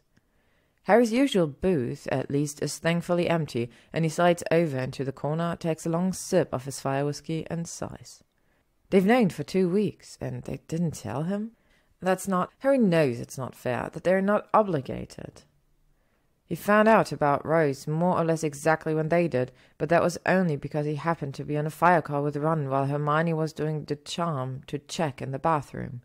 She burst out, shrieking her delight, and Ron and Harry, once they figured out what was going on, shrieked too. Well, yelled, at least, before Ron and Hermione threw their arms around one another in a passionate embrace, and Harry hastily retreated back into his own fire. It was an incredible thing, even if it did end in a brutal assault on Harry's eyeballs. It's one of the moments he always reaches for when he casts a Patronus. And that should be enough. Harry shouldn't and doesn't expect any more from them. He takes too much of their time and energy already, and to need this from them too, it wouldn't be fair. He knows that it's not. It's just, for so many years it was the three of them against the world, and even after they paired off, hell, even after they had Rose, Harry could convince himself, sometimes, that it was still like that in all the ways that mattered. That Ron and Hermione and Harry were a team, and what Ron and Hermione got up to in their downtime wouldn't change that, no matter what. But now Harry can see what he's known somewhere deep for years, what's left him feeling guilty 1,000 nights at Ron and Hermione's table. They're the team, the two of them. Harry's what they get up to in their downtime. Harry's chest hurts, and he orders another drink. The bar's loud, music thumping, and Ron's been promoted. He slip away slow and right in front of Harry's eyes. They'll talk when they see each other at the office, which is already less and less, and then Ron won't hang around after work. He'll have his kids, his 2 kids, and his wife to get home to. Hermione will make plans with Harry that she'll break, because she'll be overworked and exhausted and presiding over 6 cases in between navigating breastfeeding and a terrible tooth. And Harry will understand. Harry will have no choice but to understand, because he would never begrudge either of them a moment of happiness, nor their children, any children, but especially theirs, the loving attentions of wonderful parents. He'll still see them, go around for dinner maybe once a month or so, catch them at the bar or babysit when they need a hand, but it will never be the same. They'll be wrapped up in the warmth of their family where they should be, and Harry will be where he always is, standing just on the outside, without one. His stupid fucking glass is empty. He glares at it, as though this will cause it to refill itself. Harry knows it won't, but he doesn't stop. He's a bit drunk. That sort that requires continued imbibing to really solidify into a proper evening buzz. And when he looks away from his glass, he's going to have to confront the enormity of the task it will be to either flag down a waitress or get to the bar. Maybe Harry thinks if he stares at the glass long enough, it will stimulate the sensation of further drinking, and he won't have to get up at all. "Well," drawls a familiar voice, "isn't this exactly as sad as Blaise said it would be?" Harry wrenches his head around to the left, unable to believe it without seeing it, but sure enough, there's Draco, standing at the end of Harry's booth with his arm crossed and Blaise beanie at his shoulder. He's got his hair pulled back tonight over a black jacket and a slate grey sweater, a pair of jeans in dark blue denim, and the expression of a man who has been tired beyond all limits of patience. Though, admittedly, that is his expression at least a third of the time. "Draco Malfoy?" Harry says, catching himself just in time. Draco rolls his eyes. Then, to Harry's amazement, he slides into the other side of Harry's booth and demands, "What are you drinking, Potter?" Says Harry, blinking at him. "Fire whiskey?" "Lovely," Draco says, and turns a dazzling smile on Blaise. "Would you look at that? Potter and I are already sitting down, and you seem to still be up. You should probably go get drinks. It would be the polite thing to do." "You understand that no one finds this little act as amusing as you do?" Blaise says, sounding amused. Harry's not actually looking at him. He's still too busy staring at Malfoy, trying to determine whether or not he's some kind of hallucination, if maybe Harry needs to go to St. Mungo's and demand a drugs kit. "As luck would have it, I find it amusing enough for all of us," Draco says. "1 fire whiskey for Potter. He takes it on the rocks, I believe, and another, neat, for me." "You can take the boy out of the manor," Blaise says, but then he laughs, adds, "Oh, fine, but you're paying. Hi, Harry, by the way." It takes Harry a second to realize that Blaise has addressed him, and he turns to look, having somehow, despite sitting here listening to his and Malfoy's exchange, almost forgotten he was there. "Oh, hi, Blaise. I want you to know," Blaise says, sounding like he's holding back laughter, "it is genuinely always just such a pleasure." And then he walks off into the crowd, smiling to himself about God knows what. He's not been gone 5 seconds when Draco pulls a flask out of his pocket. He'll be 45 minutes if he comes back at all, he explains, pouring a measure into Harry's empty glass and then swiping it, tossing it all down. And if he does return, he'll have drunk at least half of one of our drinks. Blaze is very dependable that way. Bags on whichever glass he leaves alone, since I'm the one playing catch-up. Do you always bring a flask to the bar? Harry says, as Draco pours another measure into the glass. He snatches it before Draco can pick it up and takes a small sip, then holds onto it just to be obnoxious. To this bar I do, Draco says, narrowing his eyes, and takes a drink straight from the flask itself. Like I want to elbow my way through a crowd of Gryffindors to buy an overpriced glass of fire whiskey not even half as good as what I have at home. Please.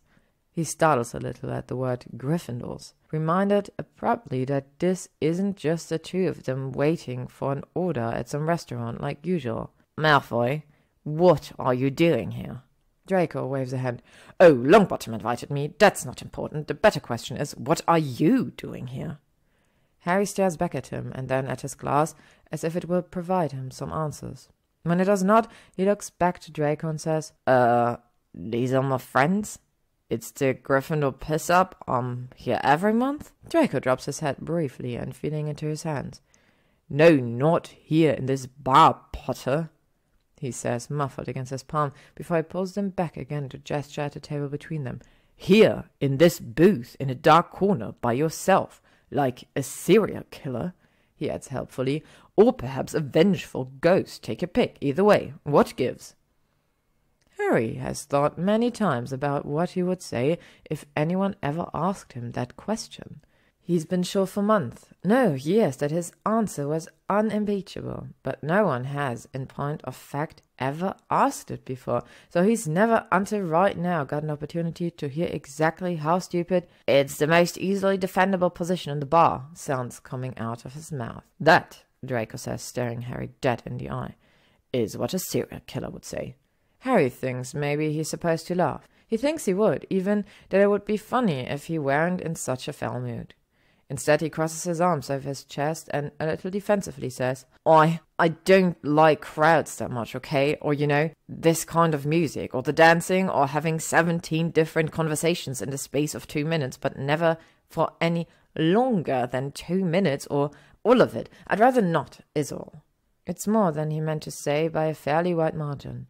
Harry blames the drink, even as he lifts his glass and takes another long pull. So your solution to this problem, Draco says slowly, is what? To come anyway and sit in a corner until you're the worse for drink and have an excuse to fuck off home? More or less, Harry admits. He knows it's not great, but, well, it's what he's got. But that's the stupidest plan I've ever heard, Draco says, sounding horrified. That's stupider than the time I was 9 and tried to fly my broomstick to Jupiter. That's Potter. That might be stupider than Bernice throwing love potions at Grindelwald. I don't know if it's quite that stupid, Harry says. I mean, this works all right sometimes. It's not like the love potion was ever going to, even if it did hit. You can't know that, Draco says. Perhaps Basila Said was being ungenerous in her description and Bernice did not resemble a toe. Perhaps Grindelwald preferred his woman on the mature end of the spectrum. I'm pretty sure Grindelwald preferred his man to his woman, Harry says, just as Draco is taking a sip from the flask. Draco chokes on his drink. He coughs, gasps, and splutters for a minute before finally, in scandalized tone, he says, Gellert Grindelwald was not gay. I'm pretty sure he was. And how would you know that? Talked a lot to his conquests, have you? Well, just one, Harry says and makes a face. I think anyway, and I suppose he could have been bi, now that you mention it. I never really felt up to asking for specifics. Why not? Draco demands. Who was it? I must know. Potter, for posterity, for history, for my own sanity. I must know. Oh, Harry says. He would never want to out anyone, especially on a guest, but, well, the man's dead. Also, Harry's feeling about him have with adulthood evolved into a complicated little snarl that he doesn't like to touch. But that reeks distantly of anger most of the time. Also, he kind of doubts the old man would mind. Well, it was Dumbledore, actually. Albus Dumbledore was not gay. Draco nearly shouts this, though it's too loud in the bar for anyone but Harry to hear him. Honestly, this is too much. You can't possibly expect me to believe... Wait, do you mean Aberforth? No, I mean Albus. Harry shudders. But thanks for the mental image. I'll treasure it. Oh, because the image of Albus? Draco says and stops, blanches before he continues, a little more subdued. Okay, perhaps it's best to skip the images entirely. But still, I mean, Dumbledore? He shakes his head, eyes wide against the shock. Not a single indication, not an iota of disclosure, not a hint, not an inkling, not a single nod in any of those benighted speeches to the near and queer amongst us. You're just going to tell me this now after the fact and expect me to believe he was simply walking around Hogwarts gay as a bird that whole time. I mean, Harry says, something about the phrase the near and the queer amongst us is sending up alarm bells in the back of Harry's mind, but he's drunk and at a bit of a remove from all that, so he doesn't worry about it. You can believe what you want. I never got total confirmation anyway. He just, I don't know, he told me about him and Grindelwald when they were young and it was kind of, pretty unmistakable, you know. He makes another face, because even now the idea of Albus Dumbledore bumping uglies with anybody horrifies Harry a little. I cannot believe this, Draco says. He both looks and sounds outraged. I cannot believe. There I was, in the throes of my adolescent sexuality crisis, without an adult on that whole campus to talk to. Well, none but Madame Hooch, anyway, who doesn't count, Potter, let me tell you. What a terrible conversation that was. I'm loath to even think of it. It honestly very nearly drove me right back into the closet, and there was Dumbledore, up in his ivory tower, gay. He throws himself into a slouch against the back of the booth, scowling and crossing his arms. What kind of commitment is that to bettering the lives of the next generation, I ask you? That man was a blight on our education, and I won't hear a word of argument. Wait, Harry says, the alarm bells in his mind having increased from a distant ringing to much more immediate cacophony. Oh, wait, hold on, Malfoy. Are you gay?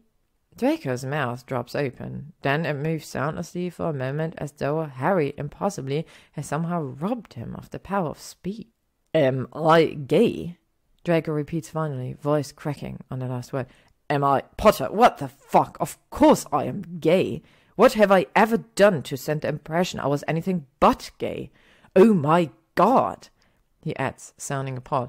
Have I become such an eccentric shut-in that I read as straight somehow? No, that can't be right. It must be that you're an imbecile, Potter.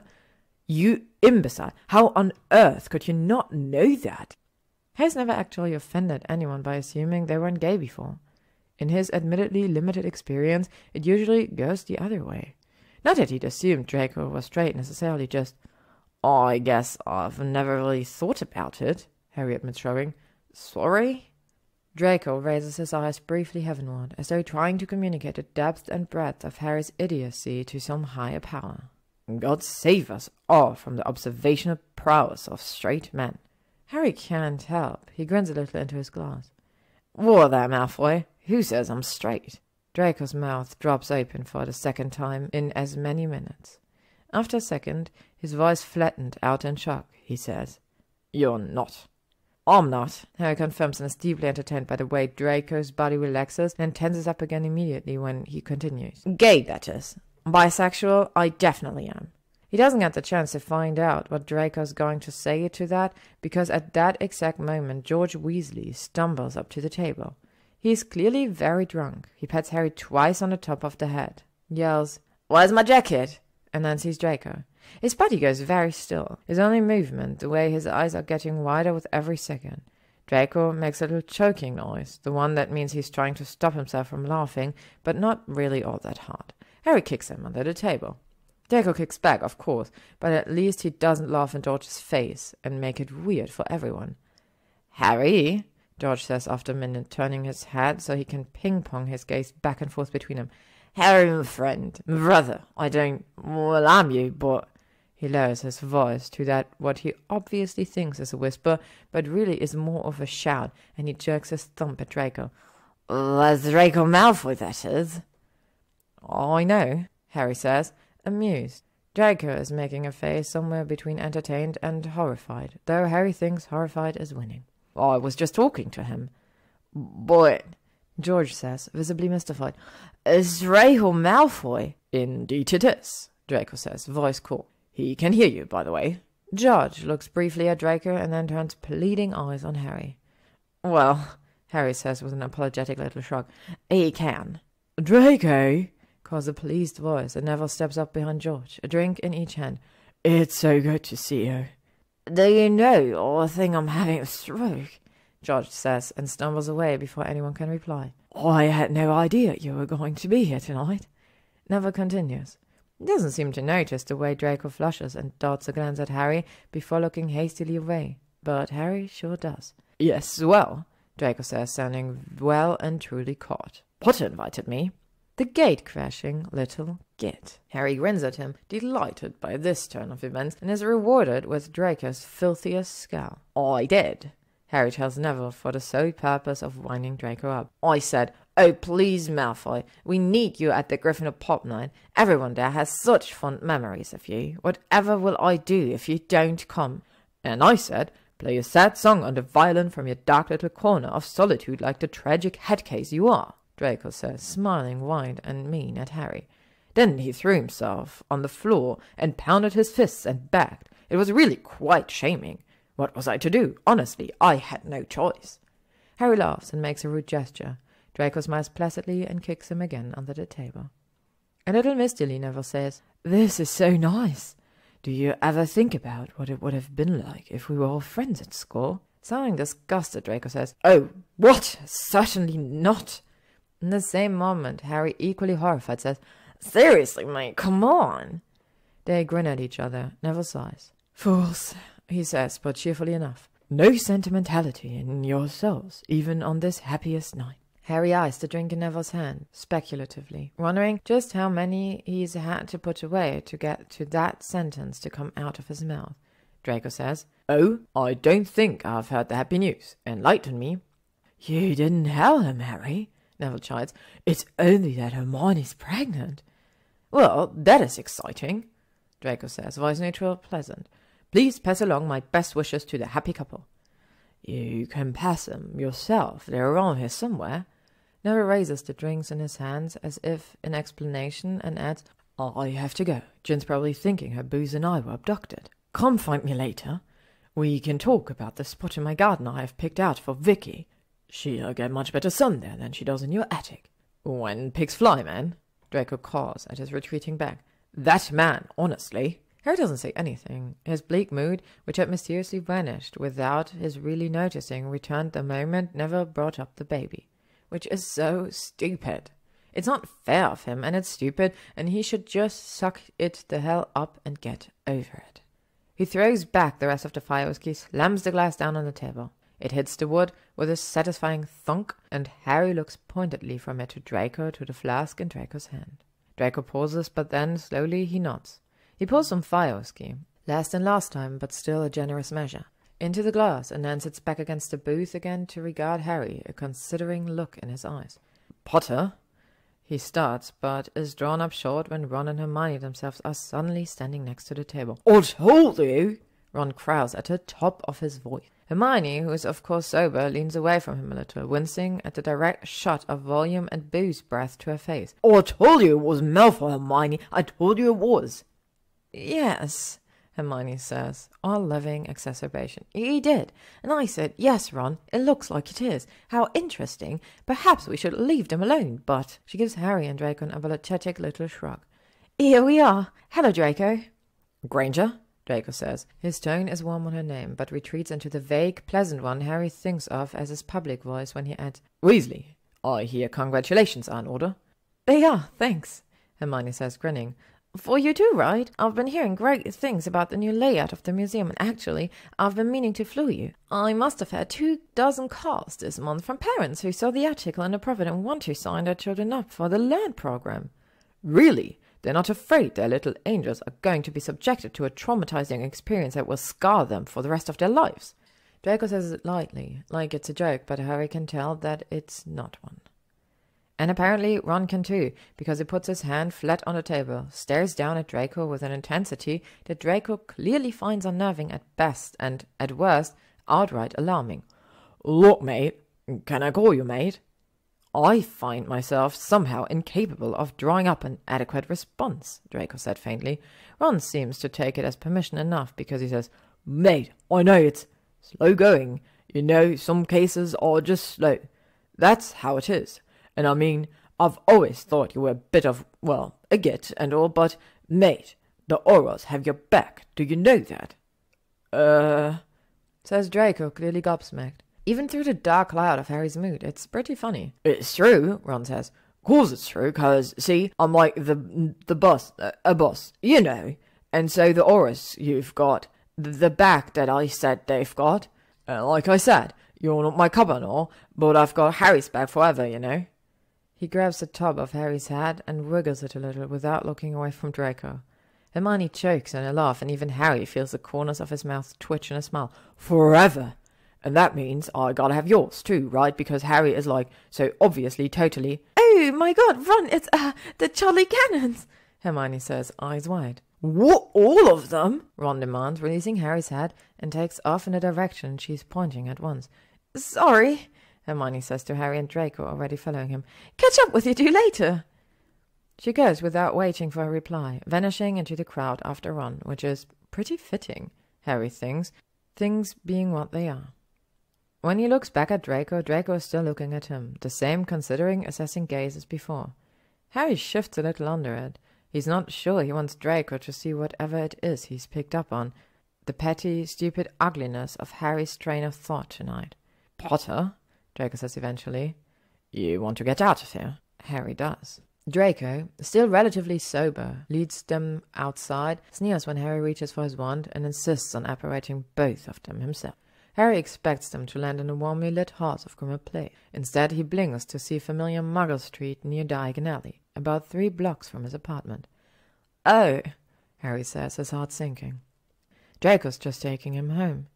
Maybe, though, he could use a nice constitutional or something first. Walkies, Harry thinks bitterly, and pulls his coat a little tighter around himself. He thought, well, it doesn't matter what he thought. Obviously, Draco has no interest in entertaining Harry in this state, and it's not like Harry blames him. He wants to go home, to be alone with his thoughts, less than he's ever wanted to do anything. He would rather have stayed at the damn bar. He supposes there is nothing for it now, though, and starts walking. He only makes it a few feet before Draco says, "Potter?" Harry turns. Draco is still standing in the exact spot they landed, arms crossed, eyebrows raised. "Where exactly are you going?" Harry says. "Home?" Draco looks at him blankly for a second, and then the realization seems to dawn. "Oh, yes, your place would be around here, I suppose. No, of course we're not going home, you idiot. It's horrible there." "Oh," Harry says again, mollified in spite of the insult to his apartment and his intelligence, respectively. He looks around as he walks back over to Draco. This street is mostly weekend empty, office buildings, a couple of close little muggle shops. "What are we doing here, then?" Draco fixes him with a steely look. "Look away, Potter." "What?" says Harry. "Why?" "Don't ask questions," Draco says and groans. "It's such a simple request. Look away, Potter. A Kneasel could do it. Or are you really going to force me to consider you less intelligent than a Kneasel?" "Kneasels are very smart animals," Harry says and crosses his arms over his chest. He doesn't break eye contact with Draco. "Oh, you fine," Draco says, flushing bright red. "But I swear to God, if you tell anyone, I'll ruin you." Then Harry really doesn't know how to explain it, even to himself. Draco just kind of, it's not a shimmy exactly, sort of more of a wave. Harry thinks, except with his whole body. It reminds him a little of people cheering at the Quidditch World Cup, the motion of jumping out of their seats and throwing their arms in the air, except that Draco started it already standing, so he just kind of rocks his hips forward and back, and then his torso, as he lifts his arm over his head, pulls them as far back as they'll go. There's not even time for Harry to process, yet alone laugh at the most hilarious thing he's ever seen in his life, because the air around them starts to shimmer and ripple. Then, with the distant sound of a bell chiming, it almost rips, and a little doorway-sized gap appears between the building closest. "What?" Harry says. "You'll see," Draco says, and tilts his head at the gap. When Harry doesn't move, Draco grabs him by the jacket sleeve, rolls his eyes. You think you'd never seen magic done before, Potter? Come on! He draws Harry through the portal. To be continued. Thank you for listening to What We Pretend We Can't See by gyzym, read by Alamex Mabella. If you would like to stay up to date on upcoming chapters and stories, you can follow me on YouTube, Spotify, AO3, Instagram, or Tumblr.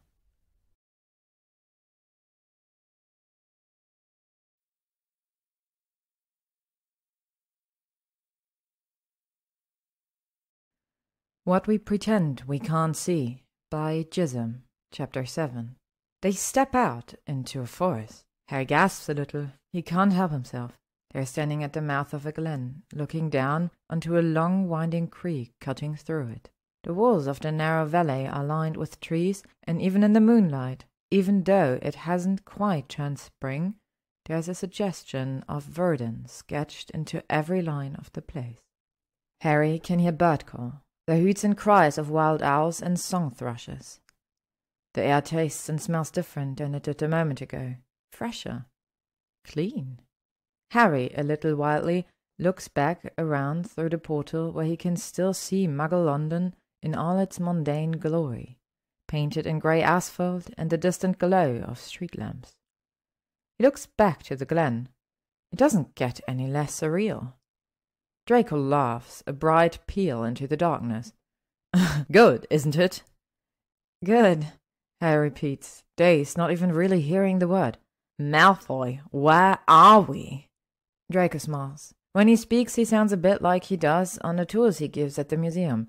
So, there was this mad wizard in the 1660s who was convinced Diagon Alley was going to be the site of some terrible accident. I think a centaur told him or something. I don't remember now. Anyway, he bought up all this land, thinking that when the disaster in question hit, people would want to rebuild somewhere else. And then, incredibly enough, there was a fairly devastating fire in Diagon about 10 years later, but no one wanted to move. It's almost as if, he adds in a pointed little voice, wizards grow attached to their homes and places of business because the structures themselves develop personality over time. Harry sighs. Are you ever going to let that go?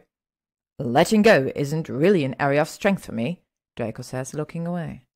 Harry follows his gaze down to the creek, watches the way the water curves and winds. It wasn't for Isidore Dibbler either. That was his name, the man who bought the land. When the statute of secrecy was passed, he sealed this place up. Then he died. He didn't have any kids or anyone to inherit, and he spent all the money he had buying the land in the first place, so as far as I can tell, it just sat here for centuries hidden away. One of those things that just sort of fell through the cracks. That's, Harry says, and before he can choose between insane, incredible, or some combination of the two, wonders, wait, so how'd you find it? Oh, years ago, I came across his journal in a collection of old books I bought at an auction, Draco says, waving a hand. I do that sometimes. You can learn very interesting things that way. The balmy old coot went on and on for 600 pages about how he'd been denied his rightful fate as the owner of New Diagon. Not much of a creative thinker, Dibbler. But about halfway through there was a map which marked the place I apparated us to. Underneath it said, "Go to this spot and speak unto it with your body as the fish to the ocean. Only then you shall walk the path." So, well, Draco shrugs, looking a little embarrassed. I spent 2 days standing out there trying to speak with my body as the fish to the ocean, in fact. What? Says Harry, already laughing. Just kind of wiggling around. More or less, Draco admits. The muggles thought I was a busker. They threw coins at me. It wasn't one of my more dignified moments. Harry laughs some more, delighted just at the thought of it, but the sound dies in his throat as he looks around again. The moon is high over the glen, beams of light lancing down over the trees, the water, the plants and animals that have been left to their business here for centuries, untouched by human life. It's beautiful in a rough, uncomplicated way. Simple, pure. Seems like it was worth it, he says at last. Draco turns to him and smiles, a slow, warm one that Harry doesn't see very often, can never quite interpret. Yes, he says. It was. Have you ever showed this to anyone else? Harry asks on impulse. Draco freezes and then says loudly, and as if he didn't hear Harry's question at all. Come along now, Potter. We can't linger here all day.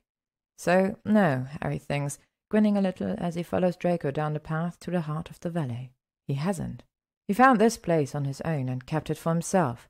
Didn't tell his mother, or Blaise, or Pansy, or even Neville, who would probably give up a limb or two to walk a patch of magical forest that's been more or less suspended in time. It sounds like Draco, who opened a museum in his home, but put heavy wards and blocking charms on the part that he lives in, will talk incessantly about any topic except the shit he really means.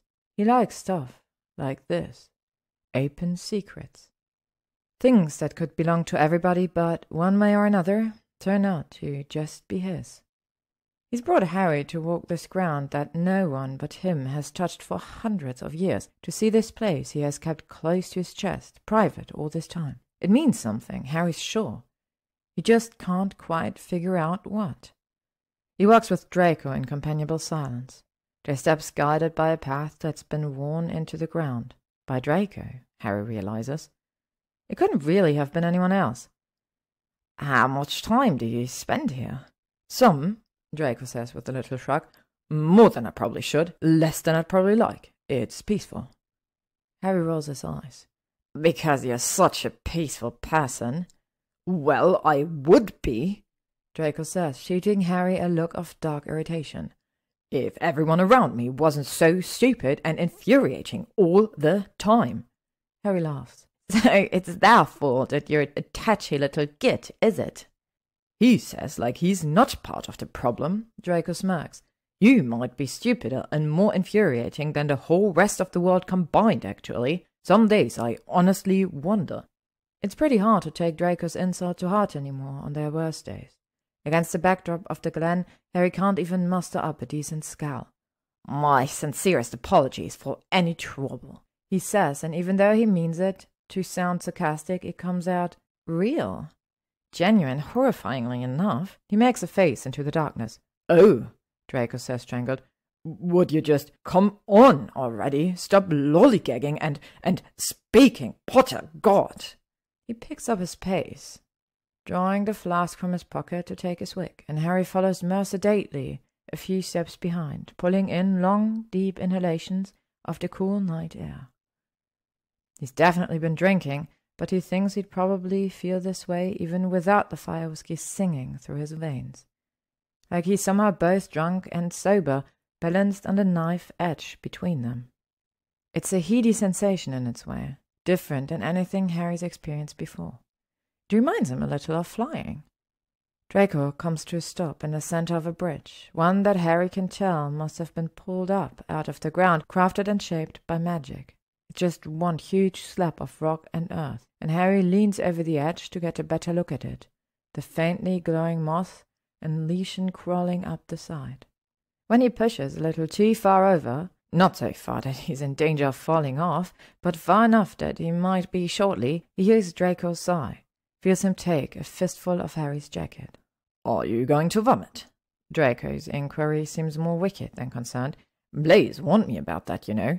He said you left a spectacular mess in a bush that night he ran into you last month, and that you didn't even have the decency to banish it, just left it there for someone else to deal with. For shame, he adds, sounding pleased with himself. Terribly irresponsible of you. Harry walks slowly back off the edge of the bridge, his back hitting against the solid weight of Draco's hand. It's steadying, and he needs steadying. Draco's comment reminded Harry of the last Gryffindor piss-up, which reminds him that they just left the Gryffindor piss-up. For all they did it go somewhere that's for all intents and purposes at several hundred years remove. It crashes back into him, Ron and Hermione's announcement, and how it's wonderful, completely amazing, except for how it means that he's going to lose them, watch him drift away, walk the rest of his life alone. All right, Potter, Draco says, and there's nothing wicked in his tone now. It's firm, insistent. Out with it. Out with what? Harry's aware that it's not a particularly skillful dodge. He just doesn't care that much. With whatever's got you all. Draco gestures broadly at Harry and makes a face. This way, you know, looking like perhaps you're about to crawl on the bridge and cry. Shut up, Malfoy, Harry snaps. I'm not. I'm not saying you are. I'm saying that's what you look like, Draco says. I could say you look like the myopic offspring of a Kelpie and a Grindylow, and that wouldn't mean you were one, just that you looked like it. Do you understand the concept I'm laying out for you here? When Harry doesn't say anything, just sticks his hands in his pockets and looks down at the water, Draco huffs out an irritated breath. Do I have to ply you with additional fire whiskey? Is that really what it's come to? Harry doesn't say yes, but he doesn't say no either, and Draco proffers the flask with an annoyed little flourish. Harry takes it, amazed to find it still feels full. How have we not killed this thing yet? Oh, it's from my wet bar, Draco says. He gives Harry a wary look as Harry takes a sip, like he's afraid maybe Harry will throw him over the edge for daring not to be as miserable as he is or something. It's refilling itself from one of the bottles I keep in there. The 12-year, I believe, but don't quote me. It's good, Harry says. He hadn't really noticed it at the bar, because in a bar it had tasted more or less like every other glass of cheap basic fire whiskey he's consumed at the Boatwhackle over the years. Out here, though, over the rush of the water and under the riot of bird cry, Harry can appreciate the richness and spice to the flavour, the subtle difference in the way it burns down his throat. Yes, Draco says. It is. Now talk. There really doesn't seem to be any way around it, but... It's stupid, Harry says. Oh, Potter. Draco's voice is very nearly kind. So is nearly everything you say. I'd hardly expect otherwise. It makes Harry feel a bit better, weirdly enough, more capable of doing it. He takes a deep breath, hoping that Draco won't actually make him spit it all out this minute, will take the hint and give him a chance to gather himself. Draco must, because he says nothing for once in his life, and Harry turns away from him to lean forward again against the wall of the bridge.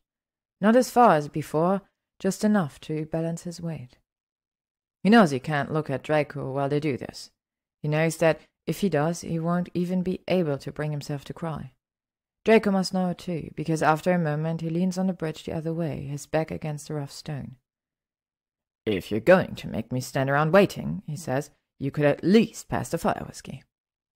Harry takes another long drink, and then he passes the flask to Draco without looking round. Ron and Hermione, Harry says finally. His voice is gravelly with the effort it takes to push the words out. They are having another kid.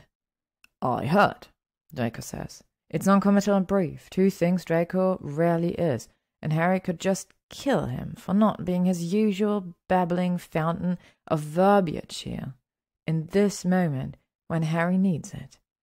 So? Harry stares out at the water, trying to find the words. For all the time he and Draco have spent together in the last month, for all the absurd, impossible, insane conversations they've had, somehow they never quite seem to get around to talking about the real stuff. Harry doesn't mind or anything. He dodges these sorts of conversations when he can in general and usually pretty successfully, but it's strange now to realize just how much he's going to have to say to make Draco understand. To realize just how much he's managed until now to avoid telling him.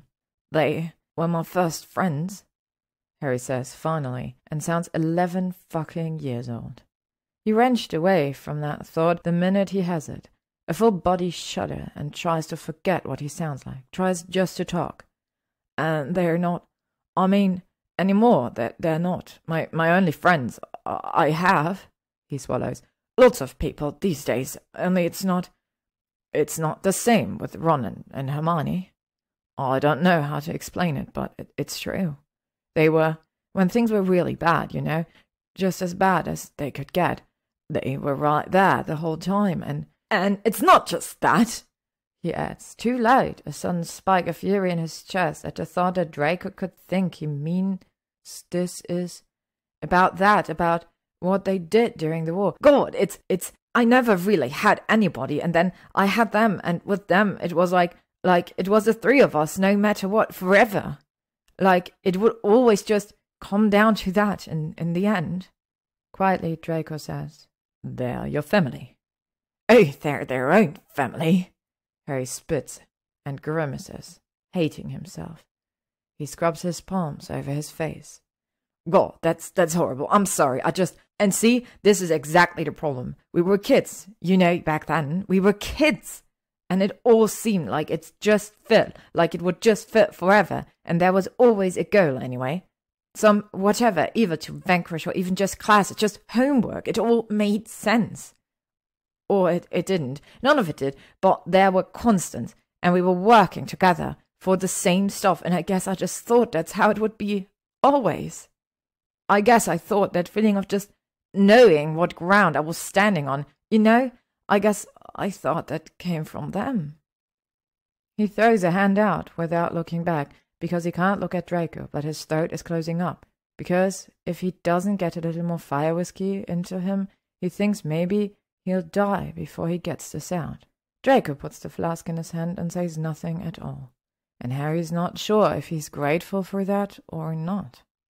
He takes a swig and passes it back, stares down at the ebb and flow of the water. "Nobody told me," Harry says, his voice a low rasp, "that it would get hot like this, that we'd grow up and there'd be all this other stuff, the stupid emotional shit, the stupid adulthood shit, and I know I'm not good at it.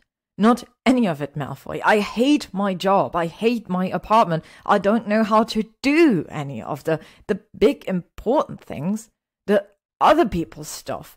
And they know, and they can tell, and they act like it doesn't matter. But I know that it does. It matters to me. And it has to matter to them anyway. If it doesn't already, it should. They're happy, normal people with a happy, normal family, and I'm whatever the hell I am. God." He says the words pouring out of him now, almost against his will. "Do you know, at dinner last week, Hermione was showing us this chart about fucking, I don't know, Muggle infant care something, talking about how Rose was 18 months old already, and soon she'd be a toddler, and what a big deal that was.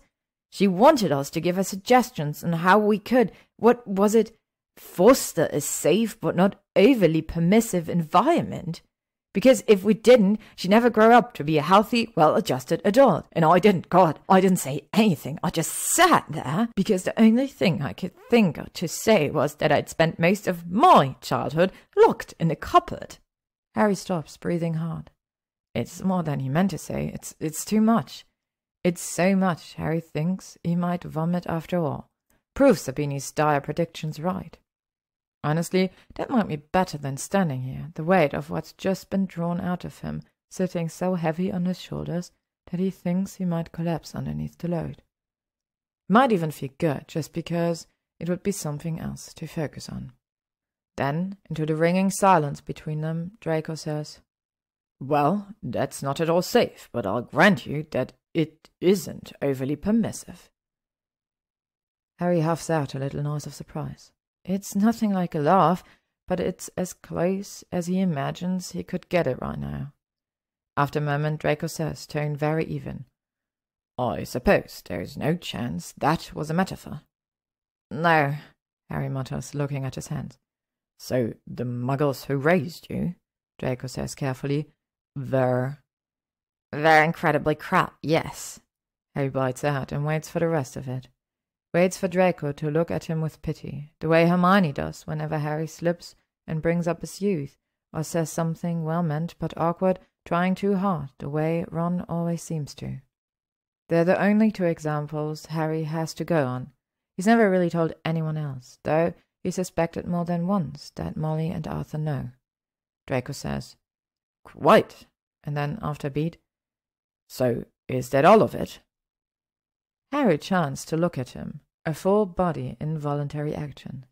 He can't let himself believe it without seeing it, but there's Draco, leaning back against the bridge, elbows bent to prop himself up against the stone, looking for all the world as though they are having a conversation about Quidditch or the weather, except for the very slightest hint of anxiety in the set of his mouth. He looks Harry right in the eye, slowly raises an eyebrow, and Harry is so hideously, pathetically grateful that he has to look away. that he can't bear it, the relief of it, for a single second longer. "All of what, Malfoy?" he says. "Oh, you know," Draco says. Turns now, so he's leaning on the bridge in the same direction as Harry. But he doesn't make Harry look at him. "The big wad of emotional compost you've had lodged in your chest all night. That's one thing I've figured out about this stupid adulthood shit, as you so eloquently put it. At some point, gosh though it is, you do have to talk about things, or they just end up rotting inside of you." "I don't really think of you as someone who does a lot of emotional sharing," says Harry, who once saw Draco actually stand up and walk out of a restaurant rather than answer Harry's perfectly innocuous question about why it mattered which fork he used. "Yes, well, mostly I come out here and talk to myself," Draco says, tone wry. "You know, sort of, we'll do this where no one can hear you scream kind of thing. It's all very healthy." Harry laughs. He can't help himself. Draco knocks their shoulders together with a little noise of what Harry is almost certain is mock outrage. "Don't laugh. It's better than your strategy. How long has that been building up exactly?" "Oh, I don't know," Harry admits, then a little more honestly. "Probably a while." "Probably a while," Draco repeats, mocking, and sighs. Drops the tone. "I ask again, Potter. Is that all of it? Now's the time, if it's not." "No," Harry says, itchy all over at the very thought of saying anything further. "I think I'm done." He's surprised to find that Draco might be right. He does feel better for having talked about it. A little. He also feels unbearably exposed, and a bit like he wants to throw himself off the bridge and let the cool rush of the water carry him away, but better. A little. Of course, then he actually thinks about what he said and immediately feels much worse. "God, Malfoy, I just realized. I'm sure you think Jesus, I'm really happy for that. I am. I shouldn't have said all that stuff." "For God's sake, Potter, do shut up," Malfoy drawls. "I certainly don't care that you're not pure as the driven snow inside your own head all the time. In fact, I already knew you weren't, and I, for one, am glad of it. I'm sure some people think it's thrilling, but I find the Sanct Potter facade very tiresome." "It's not a facade," Harry says, even though he thinks he knows what Malfoy means, and he finds it tiresome too sometimes, always trying to keep things on an even keel. "Yes," Draco says, his tone thoughtful. "In fact, in your heart of hearts, you're a very naturally pleasant person, placid even. I think I describe you most often as difficult to rouse." He only lasts a second before he starts to snicker, and Harry, to his own surprise, snickers too, shaking his head. It's so strange how Draco can see things about him that Harry works so hard to play down, tuck away. Stranger still, how he doesn't seem to mind. Some days Harry thinks Draco might even like him better for all the way he's not the man he probably should be, as though Harry's unkindness and rages and shortcomings make him a more interesting person. And it's more important than being good or just right, but that's impossible. Then again, they are standing here in a glen that's been hidden away since 1690, where Draco apparently comes to yell about his feelings, so maybe it's not. "I grew up in a museum," Draco offers after a while. Harry slants a look at him, knowing full well where Draco grew up, and Draco rolls his eyes. "That was a metaphor, Potter. I meant surrounded by beautiful things that I wasn't allowed to touch or even think about touching. If they could have, I think my parents would have put me under glass too. It would have been so much easier for them, so much quieter and less embarrassing and closer to what they wanted in a son." He summons a few pebbles off the ground and starts skipping them across the water, lip curling a little. "It doesn't compare to being locked in a cupboard like a spare broom, of course, but it fucked me up a little anyway. There are even times I've thought it served them right, my mom and my dad, to watch a Dark Lord all but burn the place to the ground." He stops and sounds a little surprised when he says, "You know, I think I've had a bit more to drink than I thought." Harry holds out a hand for the flask automatically, but Draco pours pebbles into it instead. It's better. Harry starts skipping them, trying to beat Draco's distance absently, still listening to him talk. Sometimes, Draco says. I think I started my own museum just because I wanted, oh, I don't know, a do-over or something. Like it was an attempt to soothe some sad, pathetic part of me that's still 6 years old and terrified to breathe on anything too hard, having not figured out yet that the only way to avoid that was not really to breathe at all.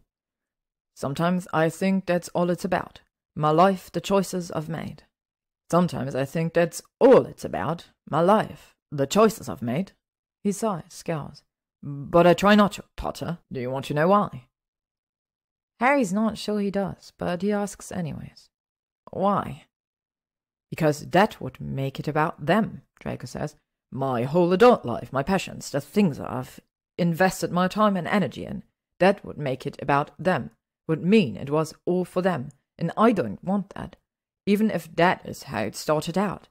On whatever level, it's not that now, it's for me.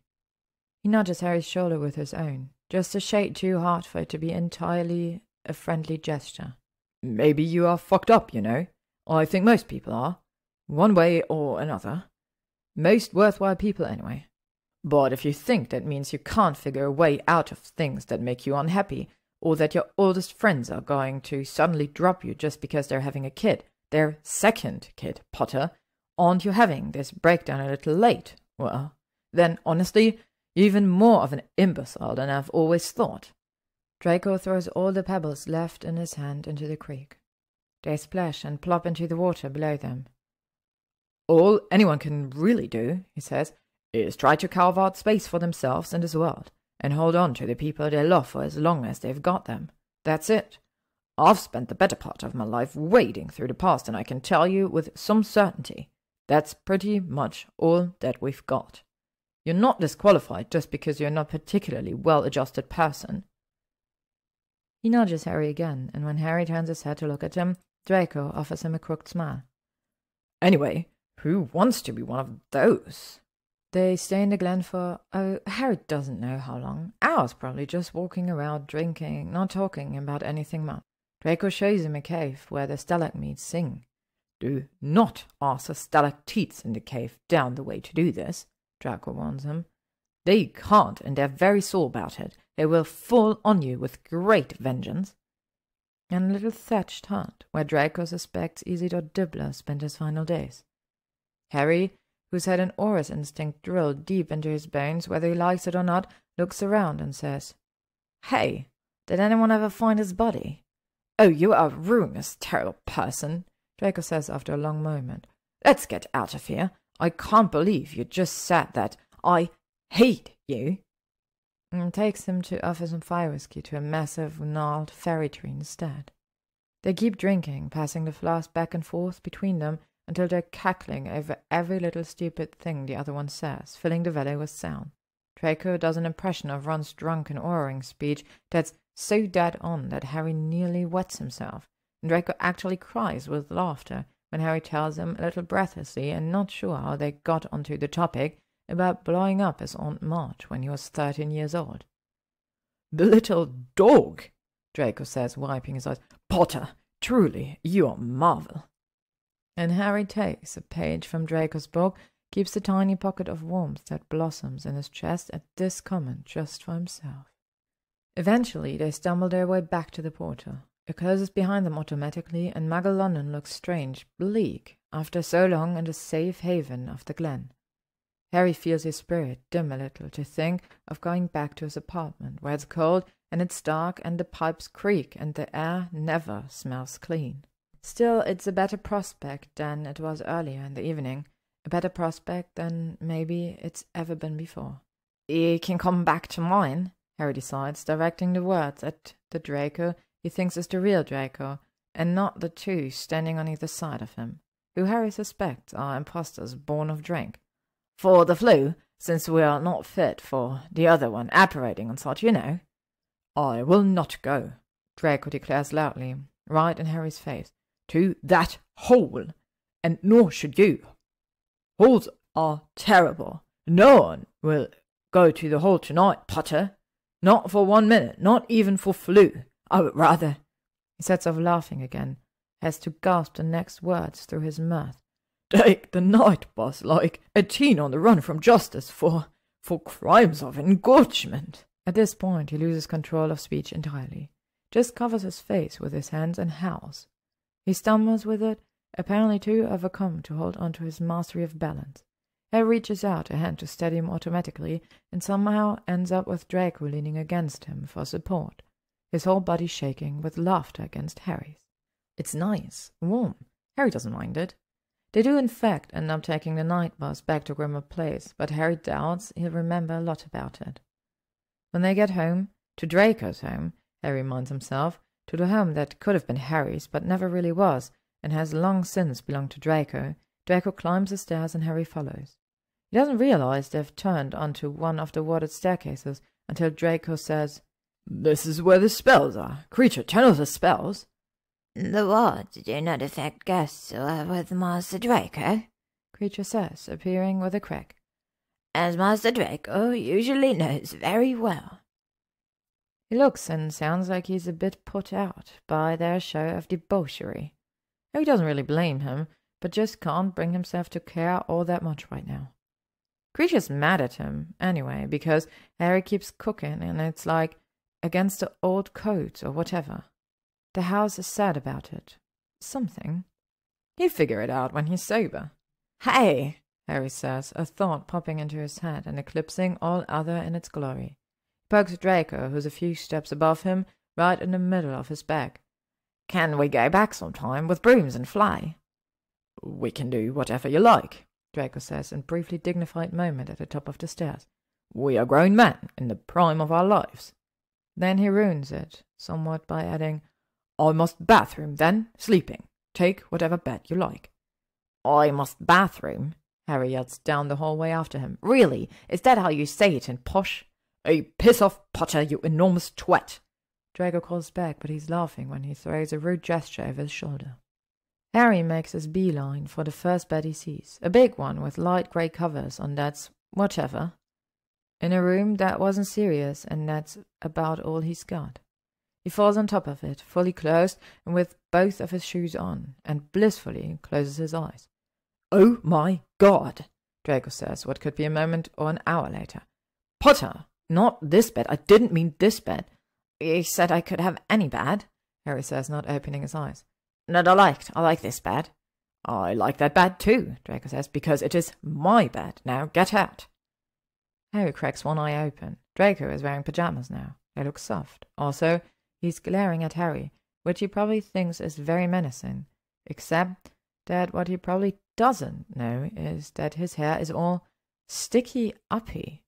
Hilarious. Harry's just drunk and amused and comfortable and 12 years old inside enough to let himself say, "I don't see your name on it." "Oh, for the love of God," Draco starts, "and I'm the one who's in it." Harry has found that sometimes when one is talking to Draco Malfoy, one has to think like Draco Malfoy and just talk whenever one feels like it, regardless of whether or not it's rudely interrupting. "So, you know, squatters' rights, Malfoy." Draco makes a muted little noise of outrage and then, mutinously, flops down next to Harry on top of the covers. "Now I'm in it, and it's my bed. That beats your squatters' rights 2-1. Get the hands, thief." "I was here first," Harry points out decidingly to let "get the hands, thief" go because he's tired, and if he remembers it, it'll be a nice gift for poor tragic hangover Harry in the morning. "It's my bed," Draco says for the third time in as many minutes. He's acting all hysterical about it, but the way where he's kidding, so it's fine. If he were really mad, he'd pretend it like he wasn't. "It's my house." "That," Harry says, smirking at Draco, "was mine first, too." Draco groans. Harry grins and closes his eyes. It's his bed, dead to rights. Time goes a little fuzzy for a second, but then, "Get out," Draco says, kicking himself half-heartedly. He sounds sleepy. Soon his kicks will stop. "You get out," Harry tells him, muffled against the pillow. God, it's so soft.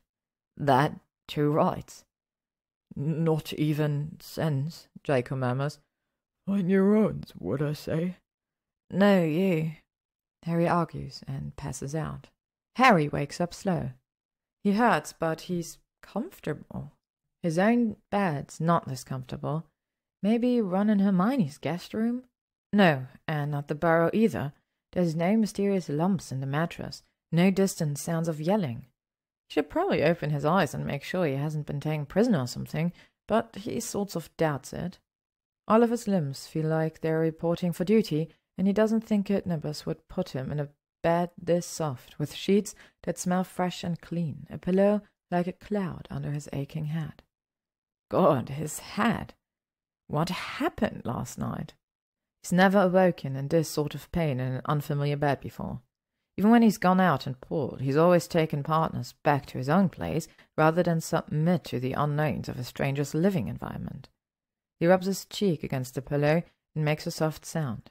Maybe his policy of not sleeping in strange beds has in fact been incredibly stupid all this time. This one, wherever it is definitely an upgrade. "Oof," says someone to his left. Now sure that he is not alone, Harry really has no choice but to open his eyes.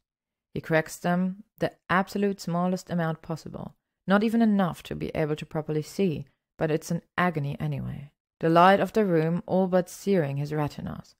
He pushes through it with only one groan of anguish because he's a man and will not be brought low by daylight, and opens them the rest of the way. Draco is laying on the pillow next to his. Harry guards him for a moment. His face is screwed up in grimace, clearly not wholly asleep but not wholly awake either. Harry can relate. They're not touching, but they're so close that they almost might as well be. Draco sprawled out across most of the bed, loose and near sleep the way he isn't in life, where he's all carefully controlled motion. Harry's the opposite, has slept as long as he can remember, curled into a tight, question mark sort of shape, arms wrapped around the bottom half of his pillow, head buried in the top. Draco's hair is in his eyes. Harry has the absurd half-formed thought that he should touch it or something before he wakes up enough to recognize that as nonsense. What did they do last night? Harry's fully clothed, even his shoes are on, and he considers panicking and throwing himself out of the bed for a second, but he doesn't. It would be stupid. Draco's fully dressed too, albeit in pyjamas, and anyway, Harry's not insane enough to think that they might have, whatever, gotten up to anything untoward. It would be crazy, like he told Ron and Hermione that one time. Ron and Hermione. Harry groans again, bits and pieces of the night coming back to him. Draco showed up at the pub. Night, and then Harry was all selfish and stupid about, God, Ron and Hermione having another baby, and Draco took him to a secret forest about it. Maybe that part was a dream, Harry thinks. It doesn't feel like a dream, though. Fuck, his head hurts. "Stop," Draco mumbles, eyes still closed. "With the sounds. Death to science. Be silent." "Oh, make me," Harry mutters back. Draco's eyes snap open. For a second, they just look at each other, and Harry thinks Draco's probably having the same train of thought he did a minute ago. He wonders, in too much pain to care about it all that much, if Draco's going to panic and throw himself out of the bed, but he doesn't. He just kind of draws in a big breath and then sighs it out again, wincing on the exhalation. "Hi," Draco says at last. "Hey," says Harry. "Are we dead?" Draco asks. It sounds like a genuine question. "Or do I just wish I was dead? If this is death, I hate it, and I won't stay. I want my money back." "We're not dead," says Harry, though he does have to take a moment to consider it. "And that's not really how death works, anyway." "It's too early for your boy who lived rubbish," Draco says grouchily. His eyes fall closed again, though this doesn't seem to deter him from talking. "Just be a fucking person for 17 seconds and talk about, I don't know, how your mouth feels like it's been coated in sewage or something." "Not sewage," Harry says, considering it. "More like, I don't know, violent sadness." "I hate you," Draco says, mostly into his pillow. "I can't believe I'm going to die here like this, and the last thing anyone's ever going to have said to me is that their mouth tastes of bile and sadness." "You said—" "Oh, I know what I said. Shut up, you terrible breath-hole," Draco snaps. Without opening his eyes, he makes a valiant attempt to sit up, gets about halfway there, lets out a little heart cry, and collapses back down onto the bed. "This is it, the end times. The final note in a tragically short symphony. Please write my mother and tell her I died with dignity, will you? Lie as boldly as possible. Share nothing of the true events, and say I was taken down in a heroic, well, make up something heroic anyway. You're being very dramatic, Harry tells him, and Draco swats at him blindly, his fingers brushing Harry's sleeve, but not landing any more serious blows. Harry grins, even through the hangover. Missed me, Malfoy. Bite me, Potter. Draco yawns hugely. Harry thinks he's the one to talk about terrible breath. God, I need patience, Creature. Creature appears with a crack. Harry and Draco let out simultaneously half-shouted groans of agony at the sound. Why? Says Harry, burying his face into the pillow as deep as it will go. Master Draco summoned? Creature sounds too chipper by half, even through the pillow. Probably he thinks this is what they deserve for stumbling in here at whatever o'clock in the morning, drunk as skunks. He might not be wrong, but Harry doesn't have to like it. Hangover potion, Draco says, the way a man might gasp for water after days stranded in a desert. Harry lifts his head a bit and sees that he looks like it too. A little. I urge you, I implore you, I beg on bended knee. You're laying down, Malfoy, says Harry, just to be obnoxious. I will actually kill you, Draco says, in cold blood, right here. You watch, I'll do it. I'll believe it when I see it, Harry says, and then, when Draco glares at him and reaches threateningly towards a spare pillow, Good, fine, I'm shaking in my boot. Are you happy? Oh my God, you are actually wearing boots, Draco says, yelps really. Harry winces against the soft fabric of the pillowcase. In my bed. Did you take some kind of intensive course on being the worst house guest in all of space and time? No, wait, don't answer that. We have more important matters to attend to. Creature, he continues in ingratiating tones. If you could please, I beg you, get the hangover potion and don't. He vanishes with a crack right as Draco says, Disapparate. Oh my God, please just let me die. Me first, Harry says. Rude, says Draco, and closes his eyes again, only to jump violently and moan when Creature reappears. It hurts like hell for Harry too, but, well, it's pretty funny. Stop laughing at the misfortune of others, Potter, Draco says, sitting up to grab a vial off the tray in Creature's hands and downing it in one go. He collapses back against the pillow with a sigh. Oh, thank Merlin. I really thought that was it for me. He fixes Harry with a dark look. Go on, then. Your turn. It's cheating, Harry protests. It is feeble protest, but he feels it necessary to make all the same. If you're going to drink, you should suffer the consequences of drinking. That's the absolutely most idiotic thing I've ever heard in my life. But Draco says this to Harry at least 3 times a week. It's kind of lost its punch. Your little mattering streak is very upsetting, and if you don't take the bloody potion, I will be forced to transfigure this pillow into a tiny violin to play for you about it. He smiles sweetly and then adds, Well, I say play. I've never actually studied the violin, so the correct word might be torture. You're a bad person, Harry mutters. I hope yours stops working. But he sits up and takes the stupid potion anyway. It leaves his mouth tasting fresh and clean, and helps a lot, actually, which is annoying. There, Draco says, sounding satisfied, as he flips back the covers and burrows into his bed. Doesn't that feel much better than your moralistic nonsense? Now, go make me breakfast. Harry is so occupied with trying to think of a way to avoid admitting to the first half of that statement that it takes him a moment to process the second. When he does, he rolls his eyes. Seriously, Malfoy? That's the going rate of exchange for my hangover potion, Draco says. Only one of his eyes is visible, but that one is wicked. Don't look at me. If you didn't want to make me breakfast, you shouldn't have accepted a potion in the first place. Which time? Harry says, more to entertain himself than for any other reason, since either way, it's not like Draco gave him much of a choice. Oh, either? Draco says. Both. Who cares? Take your pick. He yawns, then, huge and cracking, eyes falling shut and staying that way, one arm sprawling out, to stretch halfway into the space Harry vacated when he sat up. Harry looks down at his wild hair, the faint circles under his eyes, and finds himself suffused, suddenly, with a rush of affection for this man, however odd or bossy or exhausting. He's remembering more of last night now, that his body's not actively fighting him, and he's not sure anyone's ever done anything quite like that for him before. He can't even entirely wrap his mind around it. The shape of the memory, strange and incongruous, its smooth, polished edges not finding anywhere to fit with the rest of Harry's largely jagged mental landscape. He wouldn't trade it, though, not for anything. Breakfast probably the least he can do. Don't get used to this, Harry warns, standing up.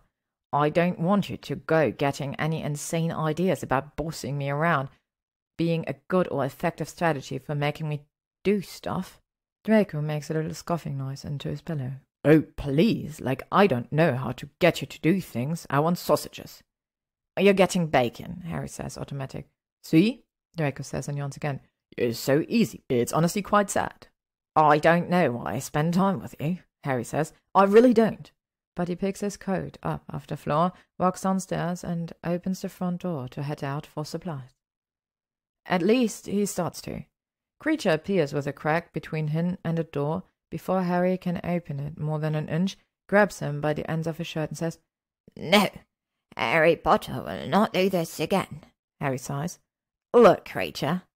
Harry Potter will not look, Creature, Creature," Creature says. "Creature will look, Harry Potter, Harry Potter.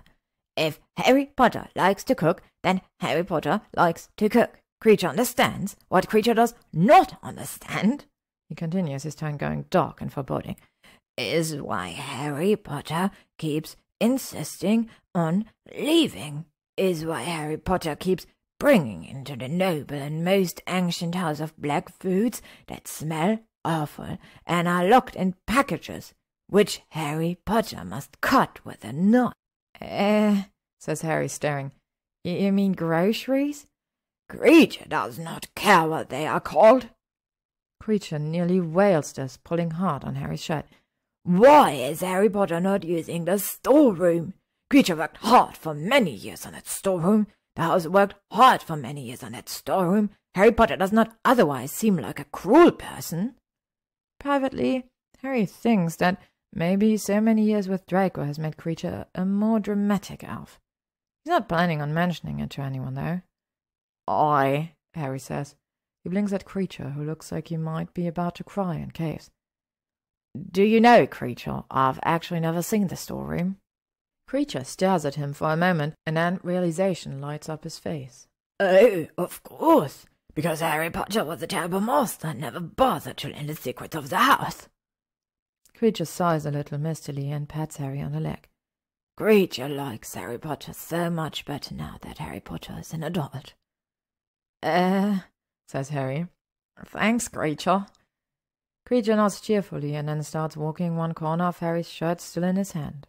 Helplessly, Harry lets himself be towed, thinking that Creature really has become rather a lot like Draco, and finding that he's vaguely amused by it. They go down to the kitchen, and then through the kitchen to the mudroom, and then Creature reaches out and presses a finger against the grout between two tiles on the far wall. Harry stands eyes widening in shock, and watches the whole wall fall back and away into an enormous set of wooden stairs, clearly old but well-maintained, solid. Creature lets go of Harry's shirt and hops up and down a bit in excitement before he adopts a very solemn manner and gestures Harry in. "The storeroom, Harry Potter." Harry takes the first few steps down the stairs hesitantly. Then, when he sees what's actually below him, he takes them two at a time. The cellar, because that's what it is enormous, spanning what has to be the underside of the entire first floor.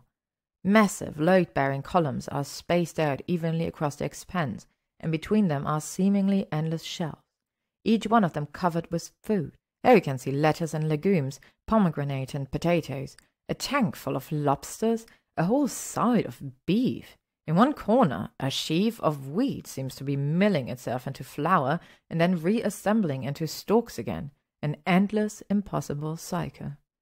A little blindly, just wanting to prove to himself that he's not having some kind of hallucination or something, Harry reaches out and picks up an apple from the nearest bushel. It resists, almost, for a moment, like his hand is reaching a little farther than just the distance Harry can see in order to pick it up. But then it comes away easily, and as Harry watches in amazement, is immediately replaced by an identical apple. He takes a bite. It tastes like the sun rising. How? Harry demands of Creature, staggered to think that this was here under his feet when he was 17 and mentally shattered and eating crappy takeaway for dinner every night because he couldn't keep his thoughts in order long enough to so much as make a shopping list. How can this even exist? How did it do? He gestures with his bitten apple to where its identical cousin is now perched. That! Creature beams. The storeroom has been here since the house was built, Harry Potter. The noble and most anxious House of Black has made many shrewd trades and deals over the centuries, and some of them were food, and some of them were for farming rights. The storeroom is remembering that. So what? Harry says slowly, trying to pass Creature's always cryptic house talk. Every time the Blacks got food, like ever, since the house has been built, they just put it in here. How does it not all go bad? This storeroom has very complicated stasis charms, Harry Potter, Creature says. Lowering his voice conspiratorially, he adds, There are even stories of mistresses and masters sleeping in it to keep themselves fresh. He titters, a shrill shrieking sort of giggle, before he calms himself and nods at the apple in Harry's hand. And some of it is replenishing constantly because of trade agreements that have been honored for hundreds of years. That apple Harry Potter is eating from the orchards at Malfoy Manor. Master Draco is making sure himself. Harry stares down at the apple. He takes another bite. It's even better than the first one was. Little Raleigh, thinking of all the times he has left for Tesco's run, and Draco, the bastard, has just let him go, he says. So, Master Draco is knowing about the storeroom, huh? Master Draco is knowing about everything, Creature says, with, Harry notes in amusement, a slightly grim effect. Master Draco is knowing about things even Mistress Black was not knowing about.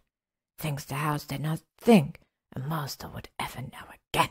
He's weird like that, Harry agrees.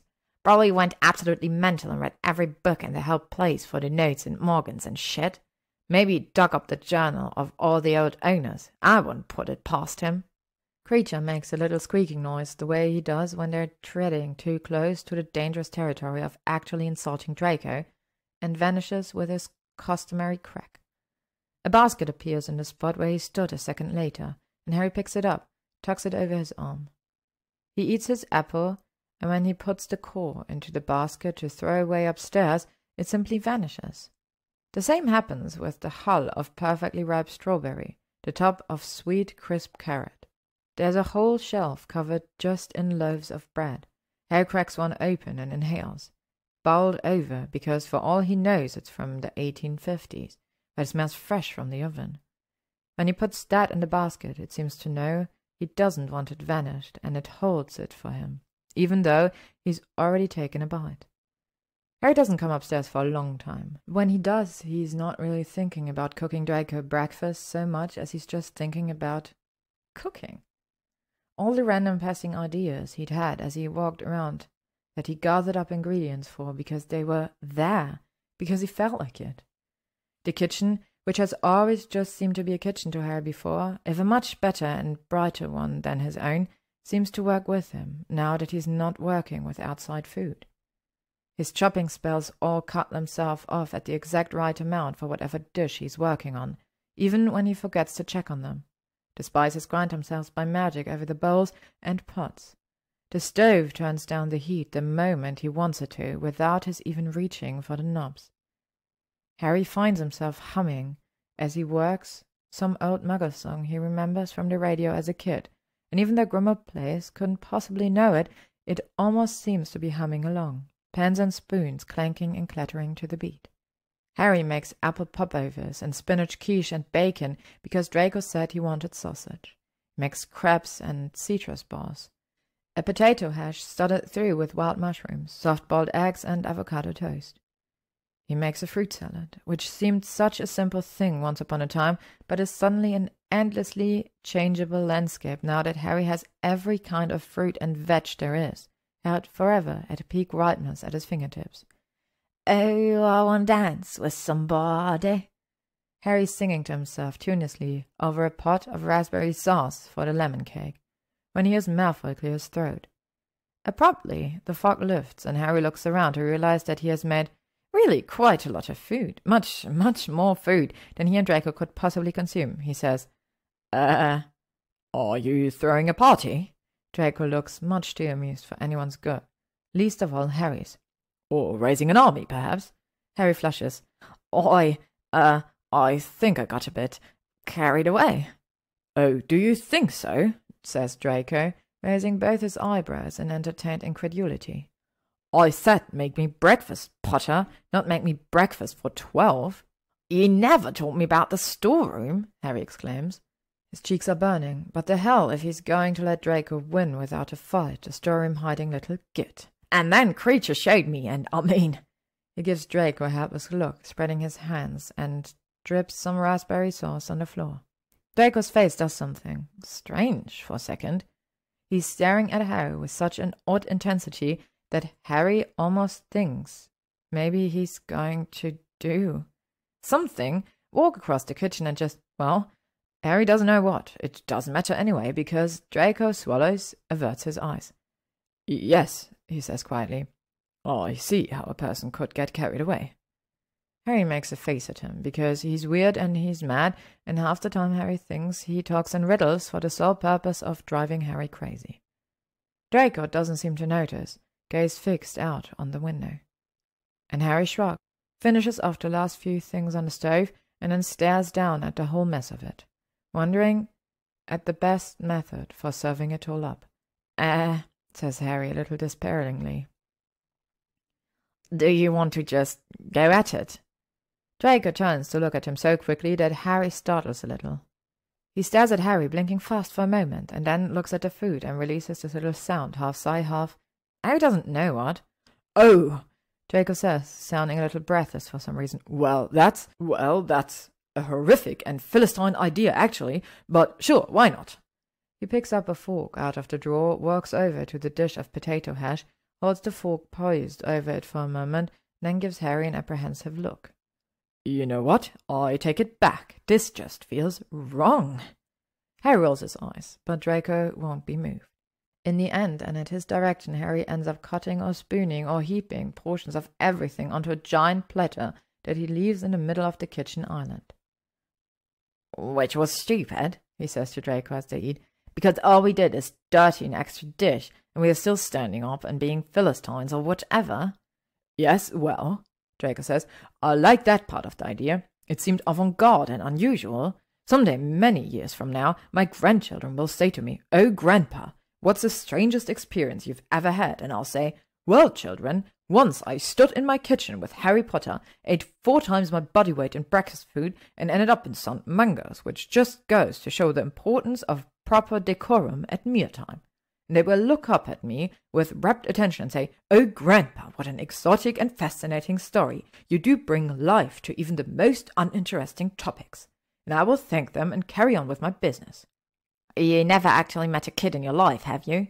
Harry asks, thinking of Teddy, who would sooner die than spit any one of those sentences out of his mouth. Draco scowls at him. I seem to recall that I was entertaining several of them when we met a month ago.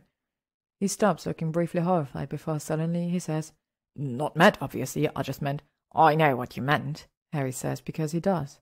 It feels that way a little for him too, like Draco's a totally different person than the child he knew in school, even though in some ways he's so like that proud, unyielding boy, that's as though no time has passed at all. You want kids, then? Oh my God, Potter, Draco says appalled, it's not even 11 in the morning.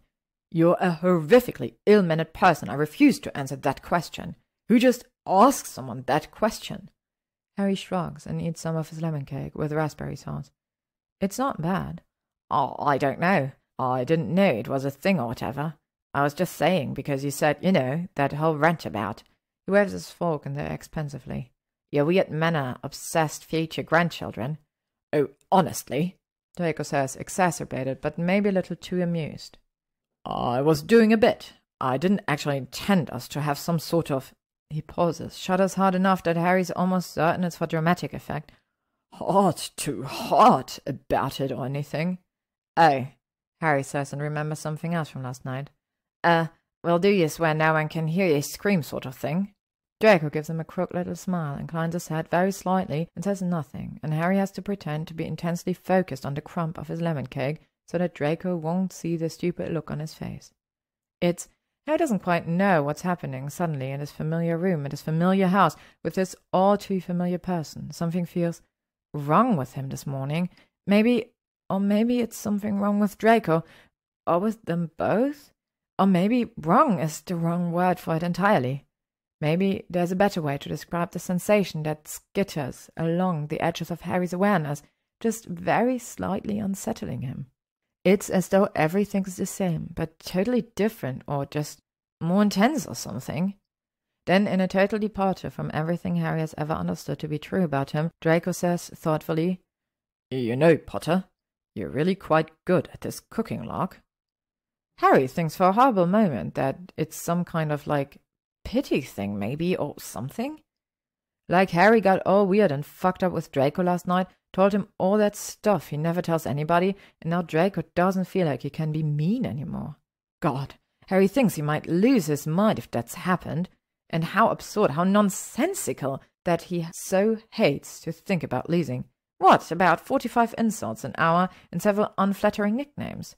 Who wants that from someone? Why? Luckily, when he looks up, Draco is staring at his fork, as though it has horribly betrayed him, so Harry doesn't have to worry about it. "That's really took a lot out of you saying that," Harry says relaxing, "didn't it? Oh, I can tell." "I felt a whole year of my life slip through my fingers," Draco agrees, and Harry throws a potato at him, and thinks that he's just being crazy and everything is perfectly normal. That night he goes to dinner at the Burrow. Molly and Arthur are thrilled about the baby and furious that everyone else find out before they did. "It was Gryffindor pop night, Mom," Ron protested in desperation. "We couldn't move it. It's not my fault you wouldn't skip great on Agatha's death day party." And when Harry looks for the knot of bitterness and fear in his chest, he finds it isn't there. Or, well, a bit of it still is. Maybe Draco's thing about emotional compost was more appropriate. Just, maybe it won't be so terrible. He holds Rose on his lap, and Ron and Hermione talk to each other, of course, but they talk to him too, and so does everyone else. It's not like the Gryffindor piss-up, the rest of Harry's life. He doesn't feel abandoned or alone most of the time. Lonely, sure, but not in the same way. Not like he's stuck at a table with no one to talk to. He smiles a little, that strange feeling from this morning stealing over him again, foxing the edges of his awareness. He had someone to talk to last night, this morning. So what if Ron and Hermione's lives are changing, filling up? Harry's life is changing too. Harry's life is fuller, just now, than he thinks it's maybe ever been before. He thanks Molly for a lovely meal. He goes home. He falls asleep grinning, laughing to himself about Draco saying, "Get thee hence, thief," which his brain has held back from him all day, saved as a happy little gift on which to close his eyes. He wakes up to the crack of a house elf appearing in his bedroom. To be continued.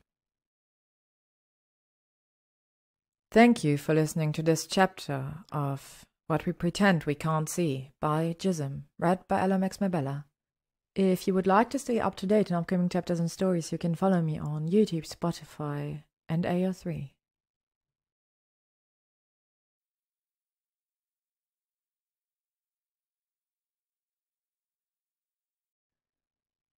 What We Pretend We Can't See by gyzym, Chapter 8. For a disorienting, half-awake second, Harry thinks he's at number 12 somehow. He's grown so used to the crack of creature entering and exiting those rooms that to hear it here now disrupts his sense of place. Then he realizes that creature is crying. He jerks upright, throwing the covers back, abruptly aware that he's in his own apartment and there's only one reason creature would come here like this. Creature? What's happened right now? "The thieves," Creature sobs, barely intelligible. "they are haunting the house that took Master Draco's wand in." Harry doesn't wait for the rest of the sentence, just grabs his own wand out from under his pillow and apparates directly from his bed to Grimmauld Place's front gate. His feet land on cool grass. He remembers that he's barefoot in pajamas in the same moment that he notices he's managed to touch down on the lawn. Either Draco's rekeyed the wards to let Harry apparate in, or the intruders have taken them down entirely. God, Harry hopes it's the first thing. He shudders to think of what someone could have done to the old house, to Draco, if they've taken down all the wards. Draco's told him a little about the complicated web of spells that makes up Grimmauld Place's security. All Harry's really taken away is that it's an ancient and crotchety, and has had so much magical energy poured into it over the years that there'd probably be a fairly massive explosion if it was to be dissolved all at once. But no one could do that, Draco said, rolling his eyes when Harry pointed this out. And even if they did, of course there wouldn't be an explosion. It's all tied in with the, "Oh, look, Potter, can't you just accept that you are woefully underinformed and live in blissful ignorance like any decent person would do? You don't have to be Aura Potter every second of the day, you know, and I, for one, wish you wouldn't. He's really very obnoxious." Harry let himself be talked out of further inquiries by the alarmingly intense allure to the idea of not being Aura Potter all the time. He thinks that's going to be a pretty fucking cold comfort, though, if this night ends with the house, with Draco scattered in pieces across the lawn. There's an ear-splitting crash, and then he hears Draco scream, either in rage or in pain, from one of the upper floors. Harry runs. The front door is shut. Harry slashes his wand furiously across the air in front of him, and it isn't any more, slamming back just in time for him to burst through. He takes it 2 stairs at a time, trying to think tactically, trying not to panic. There's too many floors, too many rooms. That scream could have come from anywhere above the first floor, and Harry doesn't have time to search them all, and he realizes all at once that he has stepped on a biting stair, and it is not biting him. Harry looks down, shocked into a split second of stillness. He knows it's the right stair. The sign is standing up on its little stick right next to his foot and everything. And Harry wonders if the house is trying to work with him, the way it did in the kitchen the morning before. Feeling a little crazy and not caring, too desperate and frantic to care, Harry closes his eyes and whispers, "Help me, please. Show me where they've got him." When he opens his eyes, he sees that sconces are flickering on, one after another, in a long and inarguable path down the hall. Harry runs. His heartbeat is loud in his chest, in his ears. There is no damage on this floor, wasn't on the first either, as far as Harry could tell. The museum in the exact pristine condition it was when Harry left it the day before, and it's chilling. Strangely. Harry thinks it's more unsettling than carnage would be. Whatever's happening tonight, intruders have clearly taken a more targeted approach, and while that might turn out to be better for the house, Harry knows too well it means the worst for Draco. No good can come from being in the path of highly focused thieves, especially ones as extensively trained as the 2, possibly 3, who escaped them last time. The house guides him to the stairwell up to Draco's private floor. Harry draws in a deep breath before he takes his first step through the doorway. Not sure if he's hoping for the wards to be down or not. On one hand, there's a potential explosive disaster to think about, but on the other hand, Harry doesn't have time to force his mind through a barrage of distracting thoughts, reasons he should be elsewhere. Both turn out to be baseless concern. Harry feels the magic of the ward slide over him and then blinks, surprised, when they let him through. He's not sure if that was the house helping him out or if Draco. "I won't!" Draco's voice sharp with distress. Harry turns around, the sound with his whole body, not needing the sconces anymore, running up the stairs and down the hall towards it at a dead sprint. "I already told you I won't, and I mean it. I'll die first. I'd rather die." "You never could figure out when to keep your fool mouth shut, could you, Mr. Malfoy?" A cool voice, unfamiliar but known, too, in a way Harry can't quite quantify. "There is, of course, a perfectly feasible version of this plan where that's exactly what happens to you. I did all this out of the kindness of my heart, you see, to avoid that tragic outcome. But if you really won't cooperate, I'm afraid I'll have no choice but to—" "Die bloodily?" Harry snarls and throws open Draco's bedroom door. Draco is pinned to the wall, suspended about half a foot off the floor, his captor Glamored, average build and height, not either of the intruders from last time, standing below him with a wand to his throat. Draco's arms and legs are bound in ropes that's clearly been attached to the wall with a sticking charm, and Harry aches to see that its wrists are red and raw already, shaved from what must be an unbearably uncomfortable hold. How long had the creature waited to come get him? How long has Draco been in here, being subjected to this? There's a long, thin cut bleeding sluggishly across his right cheekbone, a bruise already forming at the edge of his jaw, another at his temple, where somebody probably cold-cocked him, Harry realizes, so enraged for a second that he can't think, can't move. He just stares at Draco, breath coming heavy, and watches the wide-eyed look of surprise, horror, panic flicking across his face as he turns toward the sound of Harry's voice. "Harry!" Draco shouts, but Harry's already seen the warning in his expression. He rips around just in time to see the guy sneaking up behind him, wand raised. Harry casts a stunning spell with his wand hand and punches out hard with the other. The curse misses, but the punch lands in the center of the guy's throat, and he staggers, choked. Harry uses his distraction to cast a body bind, and then, when he realizes that this is the slight guy from the first break-in, throws a conjunctivitis curse in for good measure. He hopes it fucking hurt. There's a strangled, breathless cry from Draco, and when Harry turns, it's to see his captor hitting him for the second time, hard in the stomach.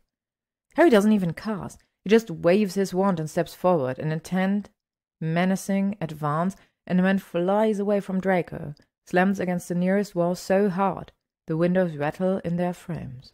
Harry grins, a vicious, unfriendly one, slashes his wand in Draco's direction, without looking around to cut his bonds clear of the wall, bears down on this filthy, foul excuse for a man who has been hurting Draco, who must pay. Harry holds his wand underneath the man's throat, a purposeful imitation of the position in which he just had Draco, and jams it in hard enough that the man gasps, watering eyes visible even through the glamour. "And how the fuck do you like it?"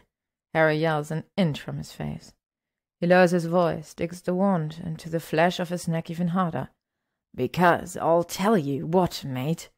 This is the least of your worries right now.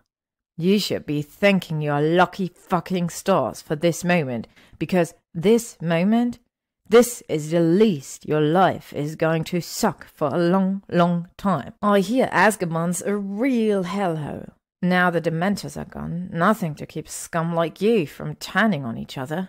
He pauses, thoughtful. "Maybe we should carve up your face, too. What do you think? Write me first on your forehead, for when you get there?" "Potter!" Draco gasps, and Harry stops talking, but doesn't look away from his prisoner. "Not that I don't appreciate the sentiment, but you won't be the only one let off in chains if your team shows up and finds you engaging in aura brutality." "I didn't call the team," Harry snaps. He wants to hurt this man, wants to make him do more than just choke and splutter for air. He wants every inch of the pain Draco suffered delivered unto his snivelling, sorry, excuseful person, and he wants to be the one to give it to him, wants to hit him and hex him until he is too battered and broken to lay a hand on someone else ever again. But then Draco's hand is on his shoulder, warm, alive. Harry can feel the ropes that are still tied around Draco's wrist thumping gently against his back. "This isn't you," Draco says softly into Harry's ear. When Harry snarls out an incoherent noise of very firm disagreement, Draco tightens his grip, his voice going sharp. "I swear to every god, Harry, if I have to watch you mope around for the rest of your life because you snapped and maimed someone, I may just finish what this hideous little home invader started. This isn't you. You're not going to hurt him. You're going to take him in. Say it." It's the use of Harry's first name that breaks through the cloud of rage blurring his visions, his judgment. It startles him, and then he started all over again to realize it's the second time Draco's used it. He shouted it, too, when he saw the other intruder nearly get a drop on him. Harry wants this guy to bleed, wants it so badly that his fists and his chest and his teeth hurt. But he wants him to bleed for Draco, and that is not what Draco wants. "I'm not," Harry forces out through gritted teeth. Going to hurt him. I'm going to take him in. Very good, says Draco, and let's go. Slowly, Harry lowers his wand from the guy's throat. Not far, just far enough to cast another body bind. Make sure the little fuck can't go running off. The man coughs for a minute, and then he smiles at Draco over Harry's shoulder. Says, "Why, thank you, Mr. Malfoy. What an unexpectedly merciful spirit you've got." There's a ringing pause, and then, "Do you know what?" says Draco, voice flat and unyieldingly cold. "One punch couldn't hurt." Harry hits the man so hard his own hand hurts. So hard he can't quite control his follow-through, scrapes his knuckles raw on the edge of the window frame, just next to his face. It's worth it. For the sound he makes, for the blood he spits out of his mouth, but for the satisfied little sigh from Draco most of all. "Tell me what the fuck you've been doing here," Harry growls low, "right now." "Harry, Harry," says the man, and there it is again. Harry knows he's never heard this voice before, but he can't shake the sense that he's talked to the person underneath the shimmer of the glamour, knows him somehow. "You're really not very good at this, are you? I know you don't have backup coming, and you've already played the rest of your hand. Poor child, it's not your fault. All you ever knew was brute force and dogged persistence, wasn't it? You weren't supposed to be an Auror. You weren't supposed to live long enough." Harry doesn't really care about any of this. Could give a shit about some criminal spitting up painful truth that Harry himself accepted long ago. But Draco snaps. "You shut the fuck up right now, or I'll let him murder you. There's a lovely spot in the back garden where we could bury a body. No one would ever know." "Oh, this is interesting." Their captive breathes, looking to Draco and then back at Harry, a speculative expression on his false features.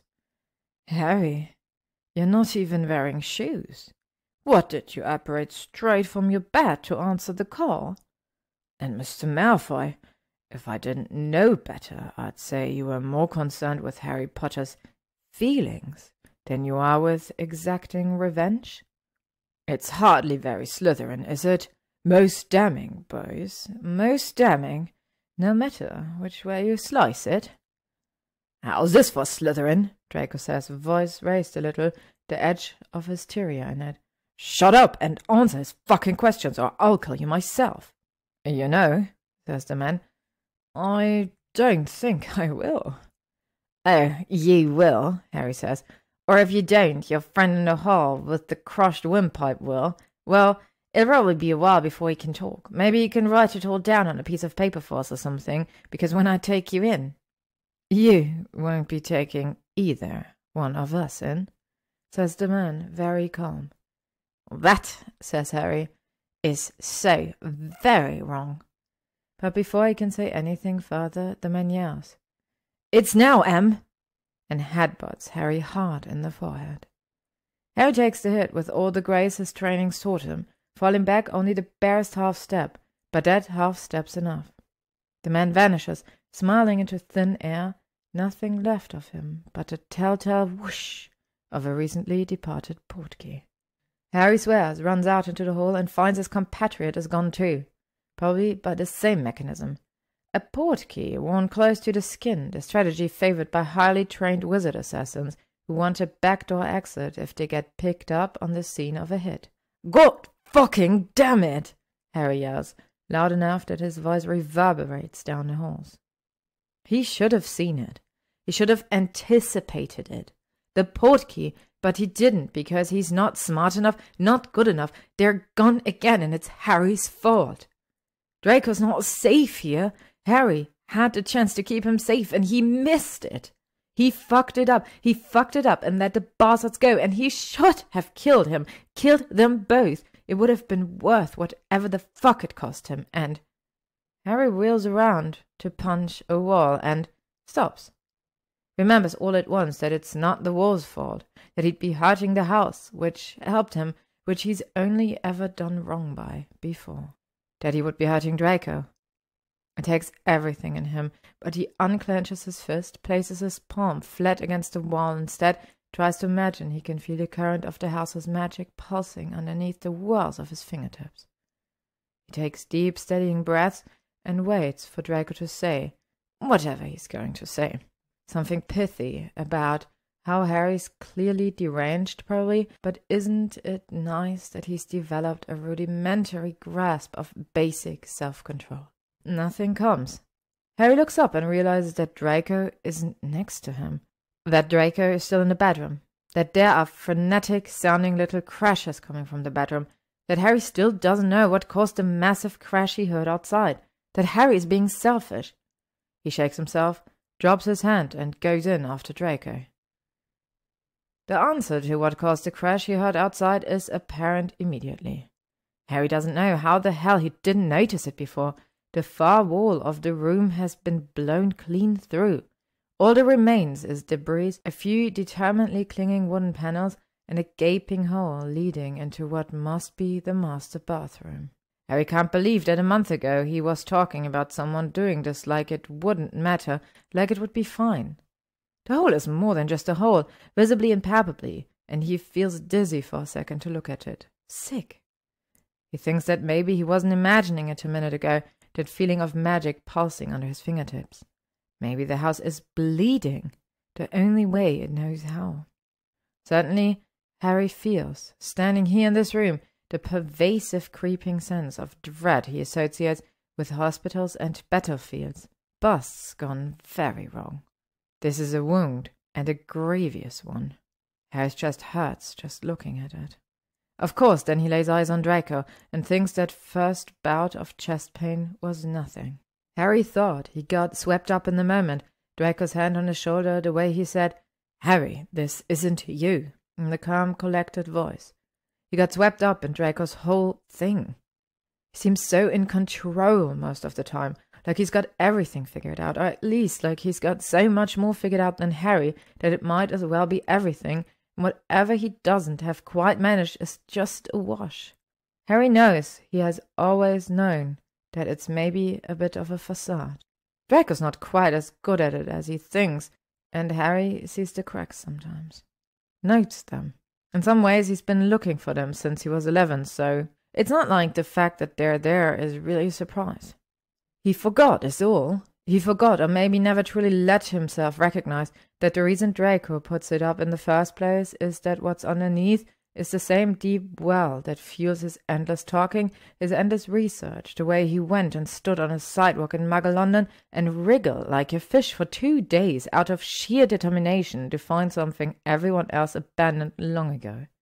Draco is intense and incessant, full stop, and Harry knows that, has known it for weeks now, but it hadn't occurred to him to push that thought to its logical conclusion, to think about what it must be like sometimes inside of that forever babbling brain. It's occurring to him now, though. He can't seem to make it stop. Draco's shaking, visibly, badly. The ropes are still trailing from his ankles and wrists. He is flitting from drawer to cabinet to dresser to nightstand, opening doors and pulling things out at random, tossing them aside, moving to another spot and starting again. He's looking for something. He's gasping for breath. He's heavily favoring his left side. "Malfoy," Harry says. "Oh," Draco says. He turns and his eyes are wild, narrowing dangerously. He always does try to hurt when he's hurting. "Oh, are you done now? I'm sorry I couldn't attend to your little breakdown. I'm a bit busy in here. It turns out it's very difficult to find things by hand, and seeing as they took my wand—" "What are you looking for?" Harry says. "I don't need your help," Draco cries, and it's such an obvious lie, so utterly transparent, that it's all Harry can do not to go over to him and call him on it.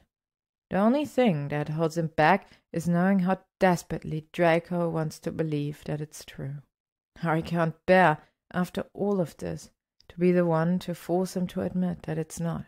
"I need the potion. I need my wand." "Here," Harry says and holds out his own. Draco stares at the wand, stares at Harry, stalks over and rips the thing out of his hand, snaps, "Accio, draught of peace," and then louder, "Accio, draught of peace." And then in a voice so thready and badly concealing desperation that Harry nearly snatches the wand back rather than see it disappoint him. Accio, draw it off, please. Nothing happens. Draco makes a horrible, high-pitched, keening noise, drops the wand, backs up until he hits the wall opposite the hole, and slides to the floor. They took it again, he says. His voice has a quality to it that Harry has never heard before. He talks fast sometimes, often, but not like this. Right now Draco sounds like he's taking in too much air and not enough. The words tumbling out from between his lips, breathy and too close together. Each one of them an obvious choking hazard. They took it again. Potter, what the fuck kind of thieves are these? Who does this to someone? Why would you go out of your way to... Are they just sadists? Is that all it comes down to, or is this personal? Do they just hate me that much I can't breathe? He stops, his gaze fixing on the hole where the wall once was, and his breathing picks up too much for him to even speak. Harry realizes that he's having a panic attack. Hermione used to sometimes over really big homework assignments and in the Forest of Dean. Harry used to sometimes in moments when nothing much was happening, after the war was over. Ron usually dealt with Hermione's and Harry usually dealt with his own, which is to say he mostly didn't deal with them, just gasped and cried and threw things and then afterwards cleaned it all up in silent, empty-feeling misery and went about his day. Still, he knows the territory, an important thing. Harry thinks is that he himself remain calm. Somebody has to be calm here. Somebody has to show Draco how. Harry hesitates for only a moment, and then crouches down in front of Draco, settles his weight on his knees. "You can breathe," he says, and then, when this has no effect, considers what approach Draco might try on him and adds, "You idiot."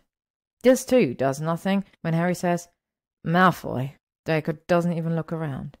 Harry can hear the labor in his every inhalation, the work it's taking him just to get a little air, and the urgency of the situation overrides Harry's desperate grasping for what he's supposed to do.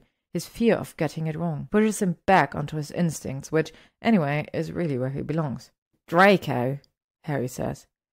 Draco's eyes snap to his. They're too wide, brimming with panic, and they move to look back at the hole almost immediately. Harry moves too, his whole body to keep himself in Draco's eye line, to get in Draco's way. "Draco," he says again. It's the gentlest voice he can come up with, but it mostly sounds like a rasp. As hushed and hurting as the rest of the room, he keeps going anyway. "Look at me, okay? Don't look at that. Look at me. Can you do that?" Slowly, without breaking eye contact, Draco nods. "Okay," Harry says. "Okay." He thinks for a second, then reaches out and picks up one of Draco's hands. Draco draws in a breath. As he does, that hitches so horribly that Harry has to bite down on the winds. Then Draco's eyes fix on the rope around his wrists, and Harry has to say it again. "Draco, don't look at that. Look at me. Stay right here with me, okay?" He thinks about asking Draco to say it, the way Draco had asked him to say he wasn't going to hurt his fucking torturer. It helped Harry, but he's not sure they need the same things. Anyway, he doubts Draco could get it out. He trusts his instincts. He takes Draco's hand and presses it, holds it to his own chest. He keeps himself in Draco's eyeline, and he draws in deep, even breaths, releases them steady and slow. He waits for Draco to follow. "This isn't going to work, Potter," Draco chokes out.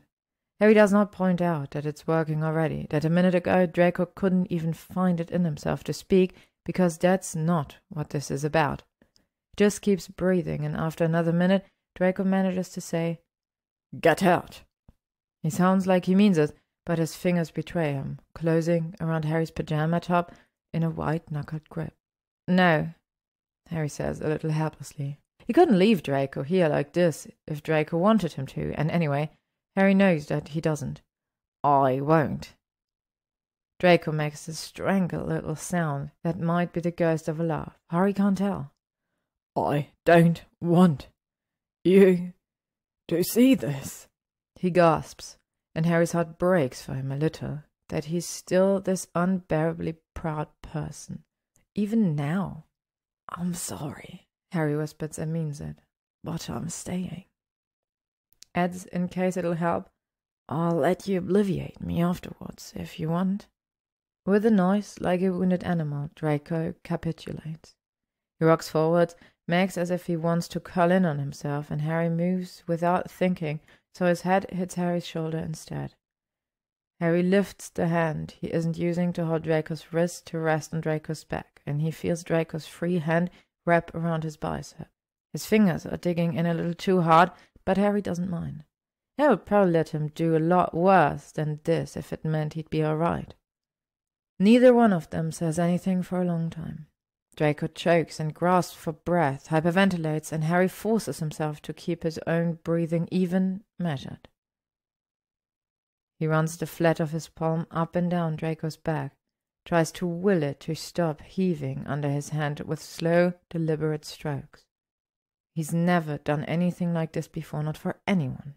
Ginny asked him to hold her once after a nightmare, but she'd just been a bit unsettled and was asleep again in about 45 seconds, so Harry doesn't think it counted. This is awful, Harry thinks, and better than doing nothing, and strange above all else. He didn't know his body could contain this many warring feelings, concerns and sorrow and helplessness thick in his throat, even as he thinks that his knees hurt and notices that Draco's hair smells faintly of soap. It's probably about 15 minutes. It feels like 15 years. When finally Draco's breathing starts to even out, he uses the hand he's got on Harry's chest to shove him backwards away. Harry nods, understanding, even though he can see that Draco's eyes are closed, and busies himself with untying the knotted ropes around Draco's wrists and ankles. It's more laborious than Harry expected it to be. It's thick rope, coarse. It's no wonder it rubbed his skin raw. When he finishes and looks up, Draco is looking back at him. And the expression on his face is so... Harry has never seen him like this, completely open, a raw nerve. He knows that's because Draco's never wanted him to see it and probably doesn't want him to now. Harry should look away, but he can't. He can't because what's sketched out plain as day for Harry to see is misery, sure, and resignation, but also, unmistakably, affection. Incredulous, disbelieving affection. Like Harry is a mirage that has appeared before Draco in the desert, but affection all the same. Somehow the single most captivating thing Harry's ever seen. He couldn't break Draco's gaze if he tried. It's Draco who drops his eyes after a minute, mouth pulling into a strange, unreadable shape, and Harry at long last takes his weight off his knees. He folds himself down into a more comfortable position on the hardwood floor, and wondrously banishes the rope. "Do you want to obliviate me?" Harry says at last. Draco gives him a long considering look and then slowly shakes his head. "Okay," Harry says, like he wouldn't have minded either way, but secretly very relieved. "Do you want me to heal you?" Draco makes a face at him, which Harry chooses to interpret as meaning, "not yet." "Okay," Harry says. "Do you want some tea?" At this, Draco actually laughs, though it comes out vaguely wheezing, pained. "Of all things, I never would have pegged you as Potter. A feeder is pretty high on the list."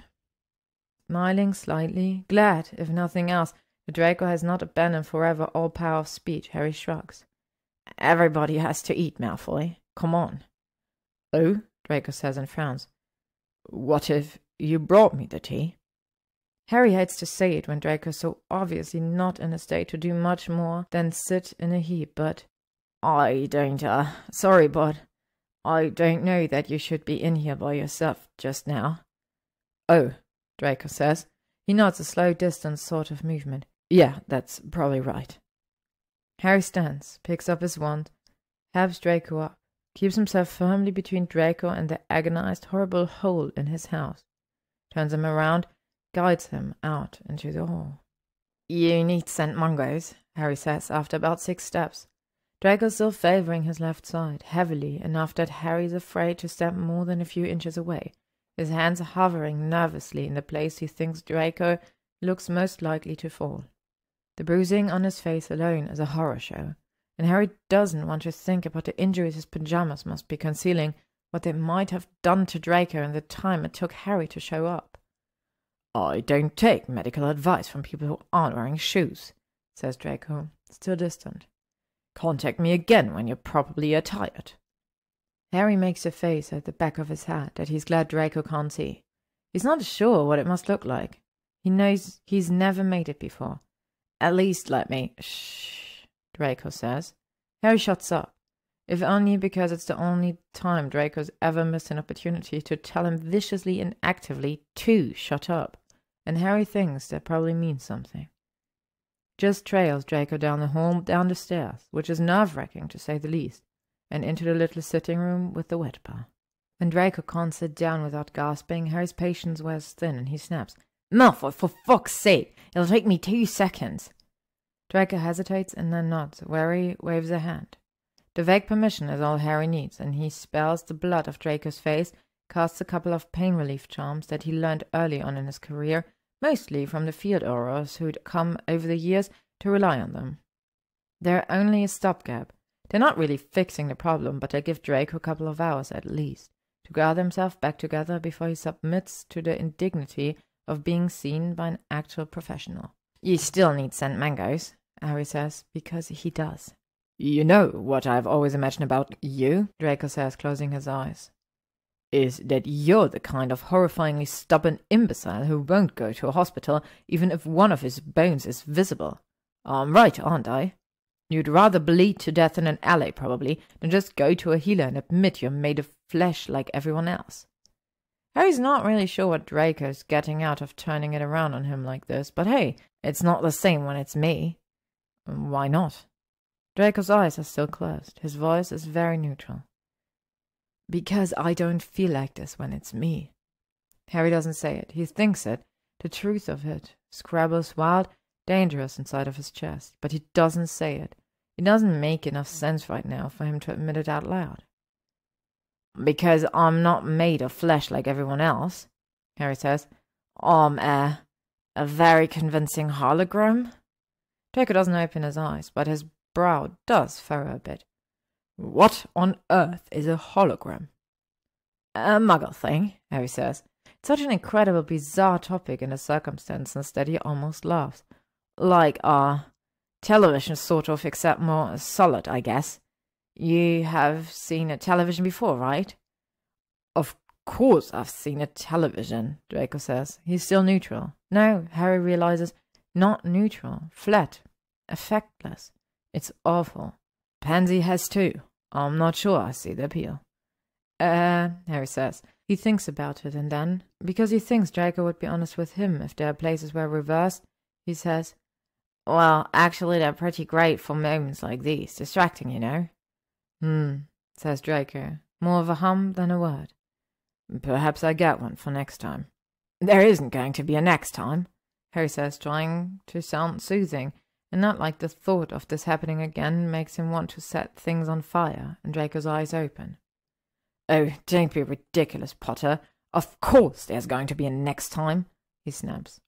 It's nice to hear a bit of tone coming back into his voice, even if that tone is somewhere between withering and full up with abject despair. "They didn't get what they wanted, and as I'm sure you overheard, they're perfectly happy to murder me for it. Maybe it's silly to buy the television after all." He adds, voice going scathing, bitter. "Seeing as I probably won't live long enough to use it." "Nobody is murdering anyone," Harry says, too harsh. The very idea sending a flare of white-hot fury down his spine. Then he catches the sight of Draco's trembling hands and takes a deep breath. Tries again for soothing, for calm. "Look, we'll put a detail on the door again and—" "Oh, what, for another week?" Draco sneers at him.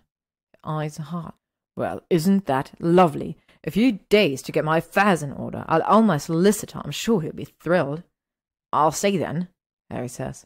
The words come out of his mouth unbidden, but it's what he wants. He knows it the minute he hears it.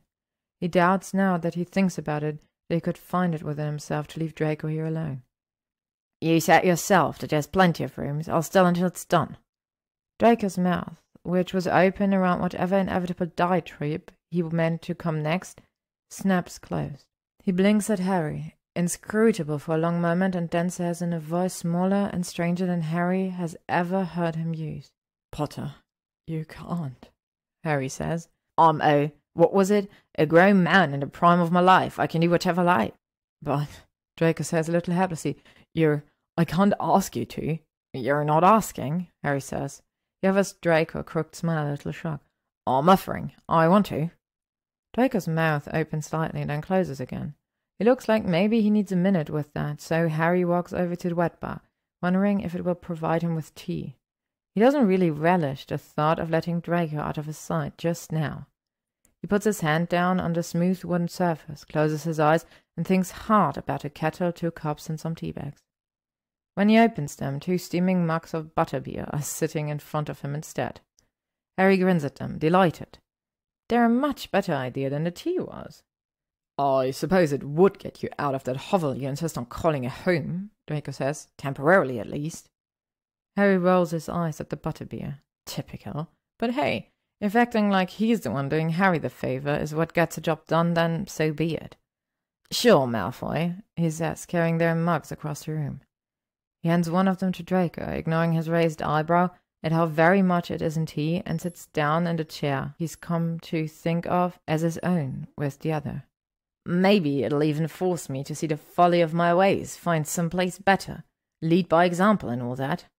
Stop humouring me, Draco snaps. He sounds genuinely angry for a second, but when Harry glances at him, the emotion drains out of his face, leaves him looking nothing more than when tired. He takes a long sip of his butterbeer and sighs. Look, you saw.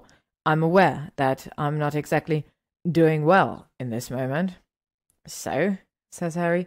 So, Draco spits, like it's costing him money. You're an insufferable Gryffindor lunatic with a borderline clinical incapability of leaving well enough alone.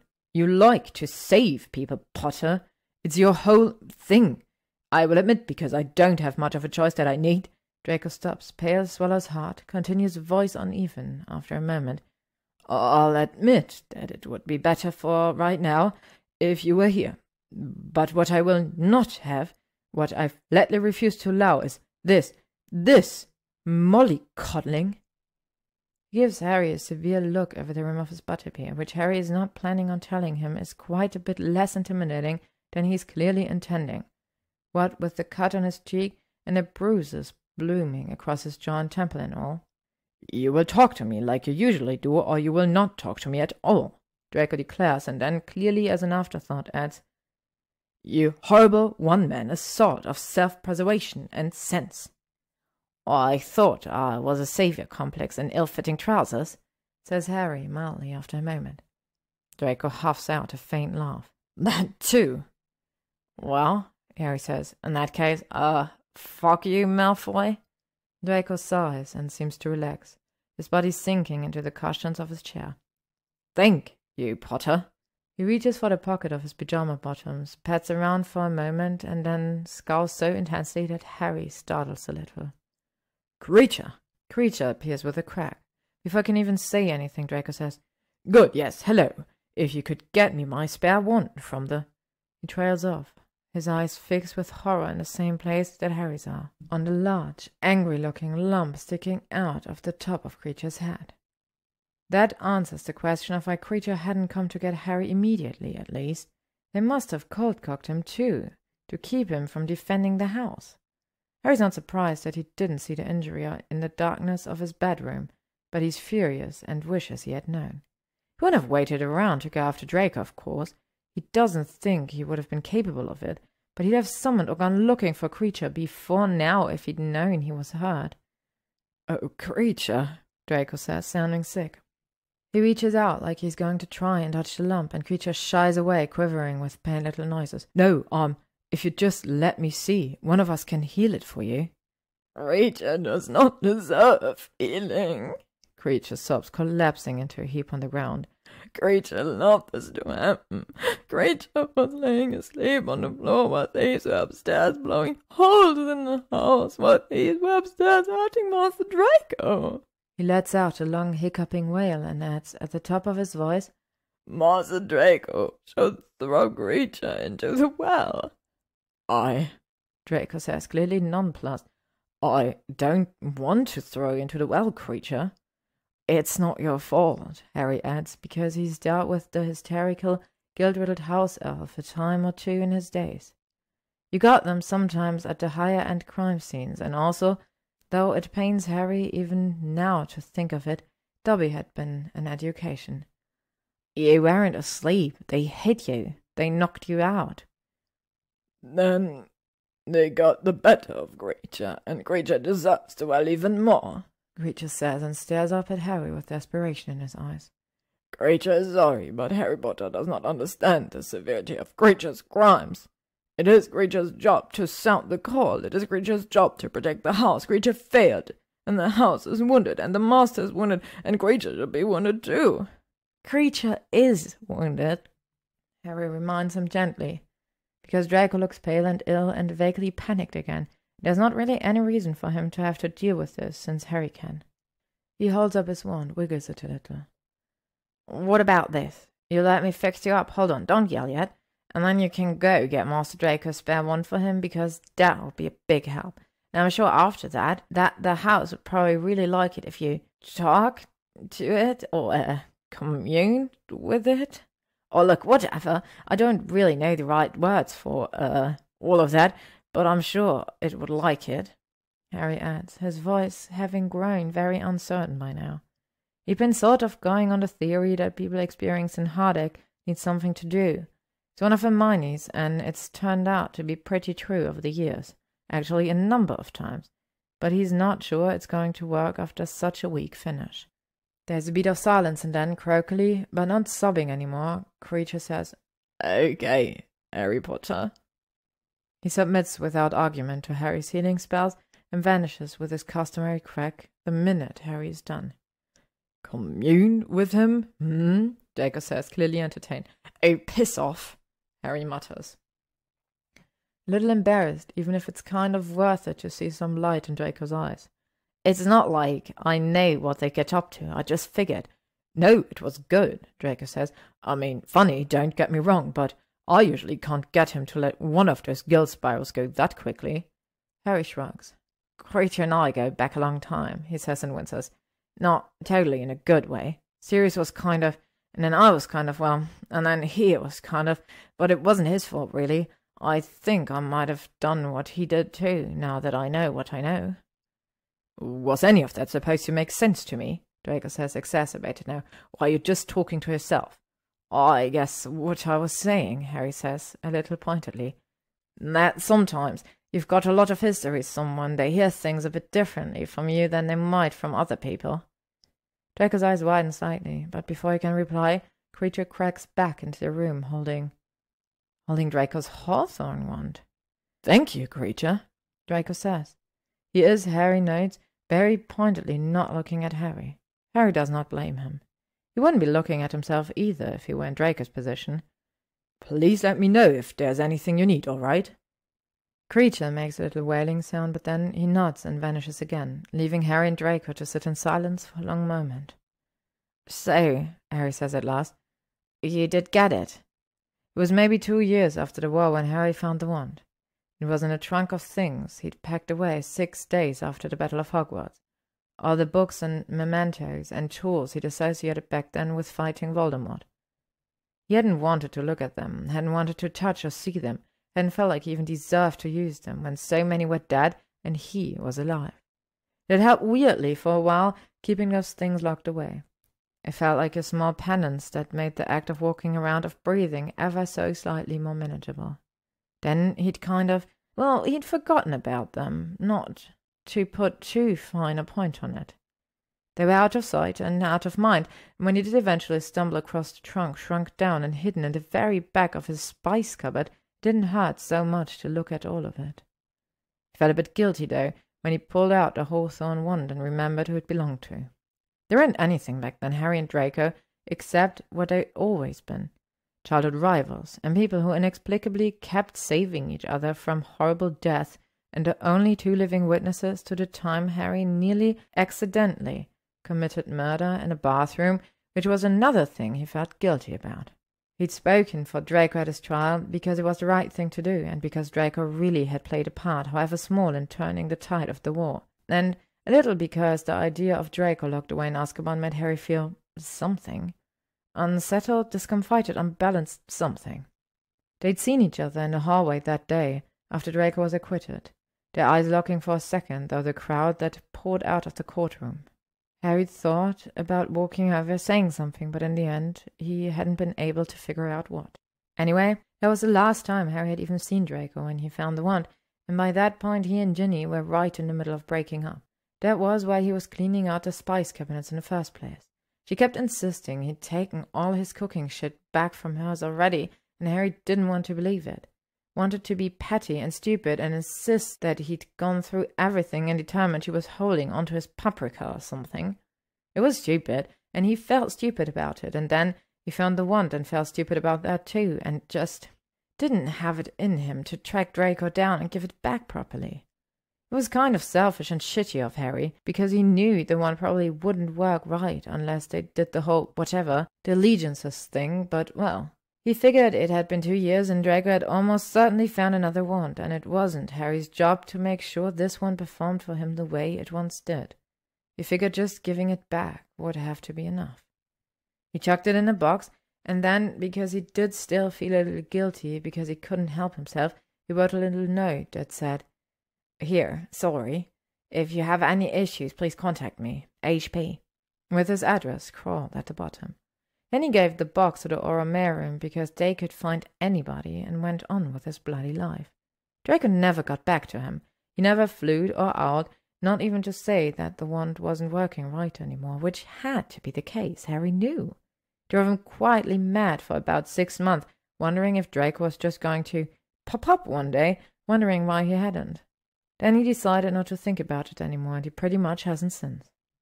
It's becoming very clear to him now, though, that what he long since decided was the most likely option, to wit that Draco had simply not gotten his package, and has thought all this time that Harry had maybe dropped the wand in the Thames or something, is not what happened at all. Draco doesn't say anything for several long moments, just turns the wand over and over between his fingers. It's strange to see. Harry's gotten so used to the dogwood one he carries now that he'd forgotten the way the slightly darker wood looks in Draco's hand. For a second, Harry almost expects him, oh, he doesn't know, cast jelly legs or something at him. Then Draco clears his throat and looks at Harry, something wry and almost apologetic in his twisted little smile. And Harry is too consumed with trying to figure out the man he is now to dwell on the child he once was. "I did think about writing, you know," Draco says. He rolls the wand between the palms of his hands and sighs. "I started to even a couple of times, but I couldn't. I didn't know what I would even say after the trial, and—" He trails off, and Harry takes pity on him after a second and nods. He knows what Draco means. He means after the trial and the fiend fire, and the incident at the manor, and the incident in the bathroom, and Dumbledore and Narcissa and Snape, and all the other stuff that Jane ever really talk about.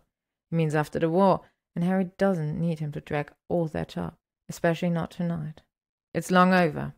It won't change anything now.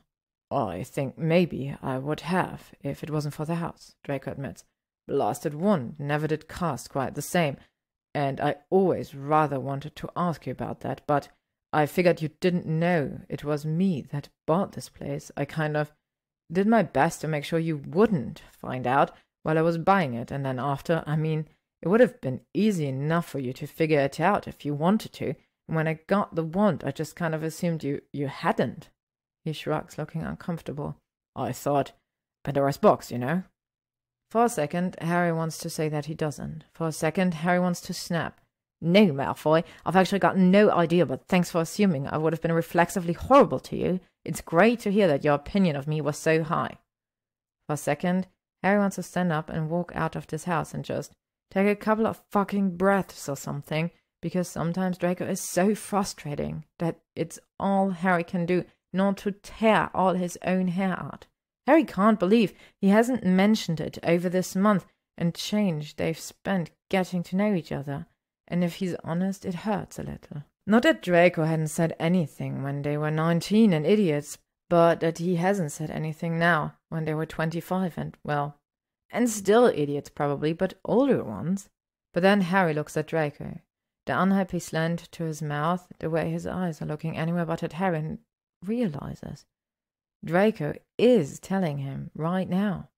This is Harry's opportunity not to do what Draco was afraid of in the first place.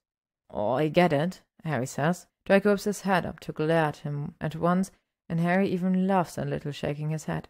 "What, you suspicious little freak? I'm not mollycoddling you or whatever. Stop looking at me like that. I mean it. I get it. I almost didn't send it to you, and I definitely wouldn't have if I don't know, bought Malfoy Manor and turned it into a restaurant or something." Draco rolls his eyes, but he looks relieved. "Malfoy Manor would make a terrible restaurant, Potter. The layout is all wrong. It's far too large, and it wasn't for sale anyway." Harry shrugs a shoulder. "Still, it's fine. It was a long time ago." He pauses and then a little awkward adds, "I do, probably know why it never worked the same way again, though." Draco raises one eyebrow at the corner of his mouth. "Do tell." Harry figures it'll be a lot easier to just show him, so he offers Draco his own wand, holds his other hand out, palm up. "Trade me for a second." After a long weary look, Draco complies. The hawthorn wand feels good in Harry's hand, an old familiar friend. It still thinks of him as its master, not Draco, and Harry enjoys the feeling just for a moment, knowing that it will be the last time. "Disarm me," Harry says. "One of your eyes is very slightly larger than the other one," says Draco. Harry blinks. It takes him a second to recognize a self-satisfied expression on Draco's face, then a second more to actually get the joke. When he does, he groans, rolls his eyes, and waves at the hawthorn wand in the air a little despairingly. "For fuck's sake, Malfoy, I meant. Expelliarmus," Draco says, eyes glittering, because he's never missed an opportunity in his life to be an annoying little git, and Harry shouldn't have expected him to start now. And Harry can almost feel its allegiance tug loose from his fingertips with it, over to Draco where it belongs. Draco snatches it out of the air like a snatch. He tosses Harry back his own wand without even looking at him, says, as to himself, "Could it really be that simple?" and throws a fire into the grate with a curious-sounding incendio. Flames burst merrily into life, and Draco bursts into laughter, the first genuine laugh Harry's heard from him all night. "I'm sorry," Draco says. The sensation is just so strange. It's like being 15 again." Then he looks at Harry, and quieter, his smile going small and a little wry, adds, "Well, not quite." Harry grins back at him, broad and easy, and laces his fingers behind his head, settles back in his chair. "What are you saying, Malfoy? I mean, what, did you not like me when we were teenagers or something? That's hurtful, you know. I had nothing but kind and wholesome things to say about you." "I don't like you now, Potter," Draco says, clearly trying for obnoxiously earnest, but laughing on it a little. "I find you appalling in every aspect. Your manners, your personality, your living conditions, your hair. The whole operation is tits up, and I can't believe I socialized with you. In short, egots, alas, etc." "Did 15-year-old you say egots a lot?" Harry wonders aloud. "I mean, 1,500-year-old you, sure, that would make sense." "You genuinely and without reservation are such a complete horror," Draco tells him, but he doesn't bother to hide a smile when he says it, and doesn't look away for a hanging second when Harry meets his eyes. They sit in silence for a good while after that, just kind of decompressing, Harry thinks, from the whole night. It's nice. Usually Harry starts to feel a little antsy if a period of quiet goes on too long. Sure, he's supposed to be doing something, saying something. Sure, he's messing the whole thing up somehow by missing some cue everyone but him knows. With Draco just now, it's like sitting in a room alone, but better. It's a bit like sitting in the Gryffindor common room, actually, late at night when no one who was still around was actually trying to talk. Harry used to sit and watch the fire for hours on nights when he couldn't sleep, listening to the sounds of his classmates sneaking to and from each other's dormitories, or the scratches of their quills on last-minute homework. He looks at Draco, whose legs are stretched out in front of him, his head tipped back against his chair, and his eyes on the dance of the flames. He doesn't look panicked or resigned or affectless or sorrowful or anything else horrible just now. He looks comfortable, calm, maybe the calmest Harry's seen him look this whole month. Maybe the calmest Harry's ever seen him look. Harry thinks about being 15 and hating Malfoy more than anything. Hating Malfoy so much it burned and hissed beneath his skin. He wonders if maybe Draco wasn't doing this too. Back then, down in the Slytherin dungeons. If some nights it hadn't just been the two of them at opposite ends of the castle, sitting up alone with the fire. It's a ridiculous thought, a silly one. He doesn't ask Draco about it, because he doesn't want to find out that he's wrong. We should call the Aurors, Draco says eventually. To report, you know, all of these unpleasant happenings, criminals on the loose and such. Yeah, Harry says and sighs. And you still need St. Mungo's. Are you sure you're... Oh, just call your bloody Aurors, Potter. Draco snaps before Harry can get the word ready out of his mouth, so Harry shrugs and sends a Patronus. It's only about 20 seconds before another one swoops back in, and Harry blinks at it a second, frankly astonished at the response time, before he realizes that it's a Jack Russell's Terrier, and runs. Harry, it says, sounding furious. Where in the bloody fuck are you? Hermione's been attacked. Come to St. Mungo's the minute you get this. It dissolves in the air between him and Draco, who's staring at him, eyes wide. For the second time tonight, Harry doesn't think. He stands, grabs Draco by one of his wrists, and apparates them both out of the house. To be continued. Thank you for listening to this chapter of What We Pretend We Can't See by gyzym, read by LMX Mabella. If you would like to stay up to date on upcoming chapters and stories, you can follow me on YouTube, Spotify, and AO3.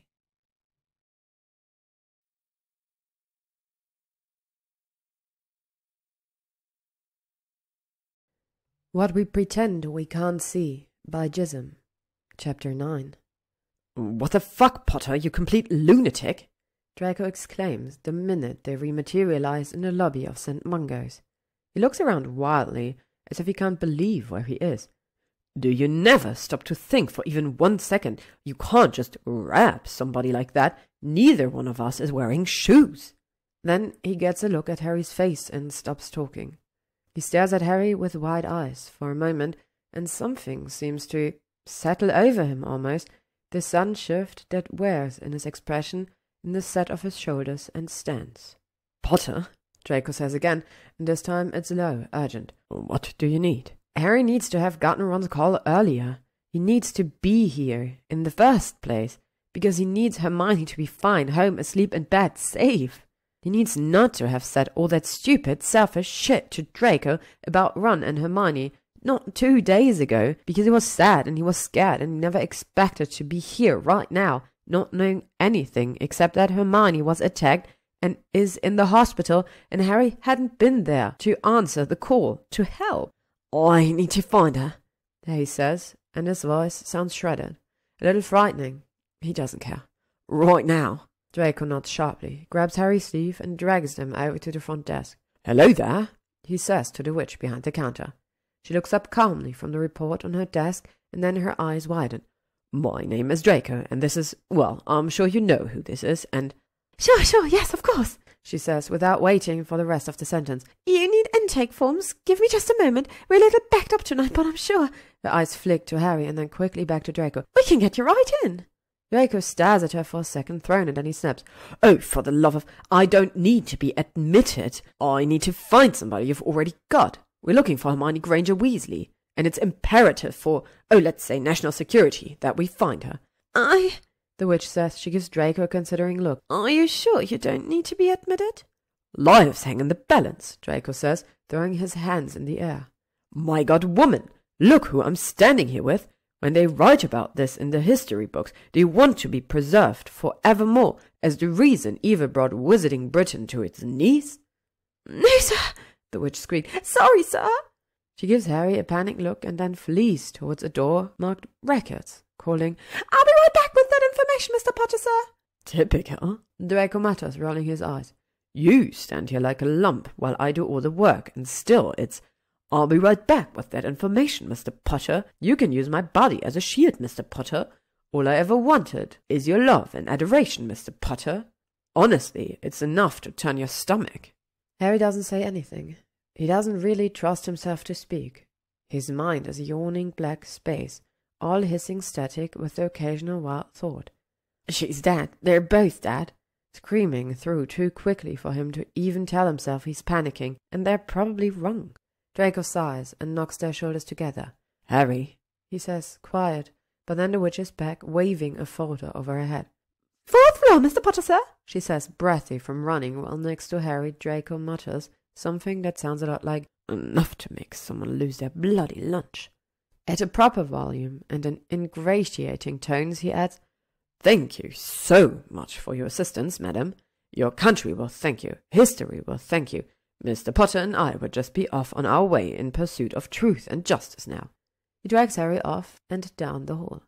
"You should have had her admit you," Harry says, hearing the words as he says them as if from a great distance away. "Yes, still, I could have—" "Oh, honestly, Potter, is it so hard for you to just shut your bloody mouth?" Draco snaps. "And walk faster? I think we've got about 12 seconds before someone realizes we're barefoot and in pyjamas, and we both get admitted since we're clearly insane." Harry nods. He walks faster. Draco's right. By the time they get on the lift, there are at least 3 people looking at them strangely, and he thinks he hears someone calling, "Hey, you two! Hold on a moment!" There's the door shut. There's cheerful, tinny music playing inside, which just feels wrong. "4th floor spell damage," Harry says, hating the way his voice sounds. It's miserable and frightened and too quiet against the humming spellwork of the elevator, the horrible little tune. It's small. "Yes, and that's good news," Draco says, equally hushed. "Your other choices are creature-induced injury, magical disease, and poisoning. Would you rather she was in one of those wards? Spell damage is best case, you moron. Perhaps you just got hit with the wrong end of a tickling charm, and has spent the evening doing nothing more painful than laughing hysterically."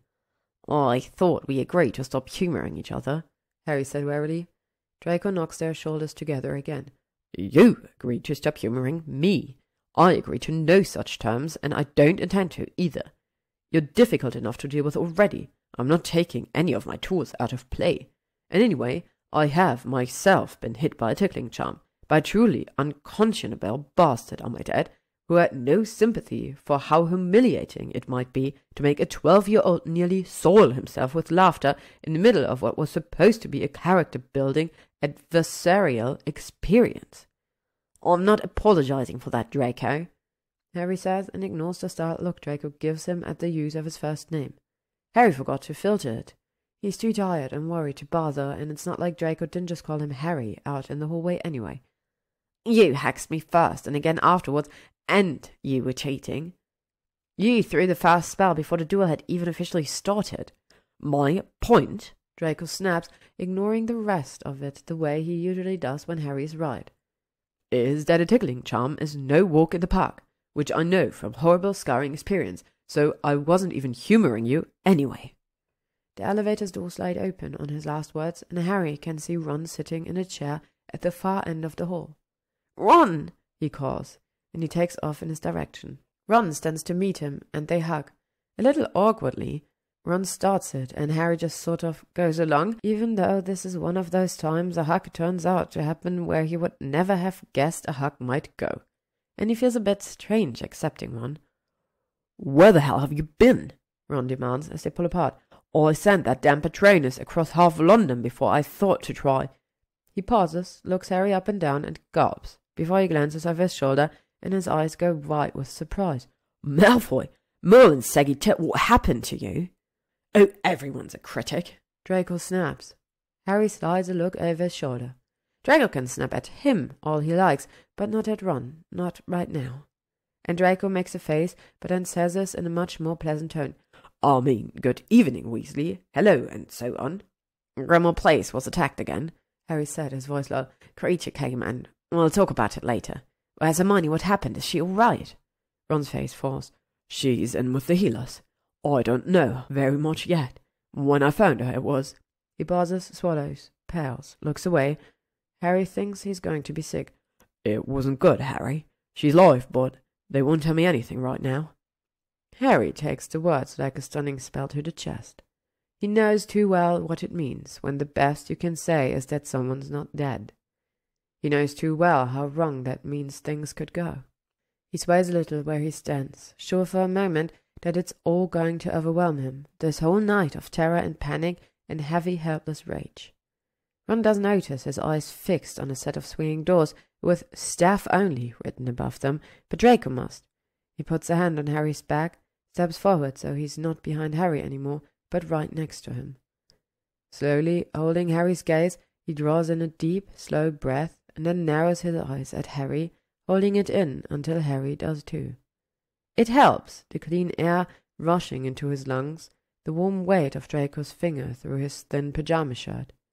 It makes it easier to keep going. "What can I do?" he asks Ron, and then, recalling Draco's words from earlier. "What do you need?" Ron says. He shakes his head, gives Harry a lost, helpless sort of look, and then stares down at his hands. Some company, maybe. I got my mum over to the house for Rosie when I couldn't reach you. I really didn't. I probably shouldn't have kept sending the Patronuses, but—" He shrugs a little without looking up. "It's a bit horrible, as it turns out, to sit and wait just alone." "Sure," Harry says, feeling awful and guilty and sorry. "I'm sorry that I wasn't there to get your message. Oh, stop," Ron says. His eyes cut to Draco, and he sighs, shakes his head. "Seems like it was rough all round tonight. I'm sure you had your hands full. You all right there, Malfoy?"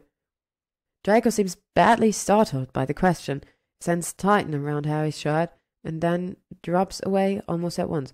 Sure, Weasley, certainly." "No, you're not," Harry says, remembering, and turns to face him. The bruising on his face is really miserable in this light, and his stance is going a little lopsided again. Harry's spells are probably starting to fade. "God, we should have had them admit you. I don't know what I was thinking."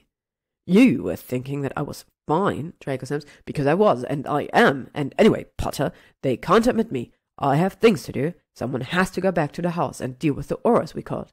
"Oh," Harry says. "Fuck, I forgot. I'll just send a Patronus." "Saying what? That you apparated away from an active crime scene with the victim of said crime 12 seconds after calling them to come?" Draco says, exacerbated. "Come on, they think we've been taken and you're sending it under duress. It's what I'd think." "He's right, Harry," Ron says and sighs. "You should go. I'm sure I'll still be here waiting when you get back anyway." Harry says, looking desperately between them. He can't leave. He can't just abandon Ron here, abandon Hermione after he wasn't around to help in the first place. But he can't let Draco leave either. Draco needs medical attention, and he's been through enough tonight, and also Harry's not sure he can stand to have him out of his immediate line of sight just yet. "Potter, for God's sake," Draco says softly. Harry's eyes fix on him, and Draco gives him a crooked smile, the same one from the bridge in the glen a few nights before. "You should stay. I'm all right. I go talk to the auras, make sure they don't start up some kind of all-hands-on-deck boy-who-lived manhunt. Stop looking like that. It won't even take very long." "But," Harry says, because it's important, "you're hurt, you need—" "Yes, fine, all right. I will come back afterwards and get admitted like a good little assault victim," Draco says, rolling his eyes. "Does that satisfy your horrific savior complex, or shall I cry a bit how desperately heroic I find you in your golden snitch pajamas? A song and dance routine, perhaps?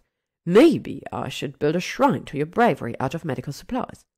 There is a snort of what sounds suspiciously like laughter from Ron, which Harry manfully ignores. "Piss off, Malfoy," he says, and if it comes out grateful, well, then Harry just doesn't much care, does he, right now?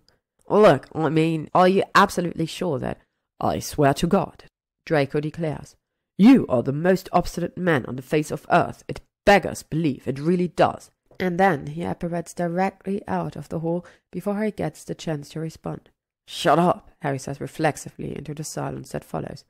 "I didn't say anything, mate," Ron says, the amusement in his voice in fact saying quite a bit, and Harry thinks he would probably have said a lot more if a team of healers didn't choose that exact moment to rush someone by on a stretcher.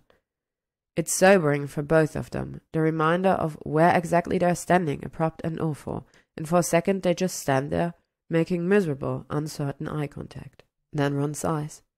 "Come on," he says, and spreads his hands in a helpless, "what are you going to do" sort of gesture, which is all the more wretched for how Harry is used to seeing it after Hermione's gone off on one and covered the house in buttons and pamphlets for some new cause. Let's go sit down, I suppose." They go sit down. Ron drops heavily into a chair, balances his elbows on his knees, and puts his head in his hands. Harry sits carefully, looks at the ground, counts the threads in the patterned beige carpeting, and quietly panics. He's not sure what he's supposed to say to Ron in this moment. If he should ask again what happened, or tell him she's going to be fine, or just say nothing, give him the space to talk if he wants. It was easier with Draco, Harry thinks a little wildly, which is just crazy.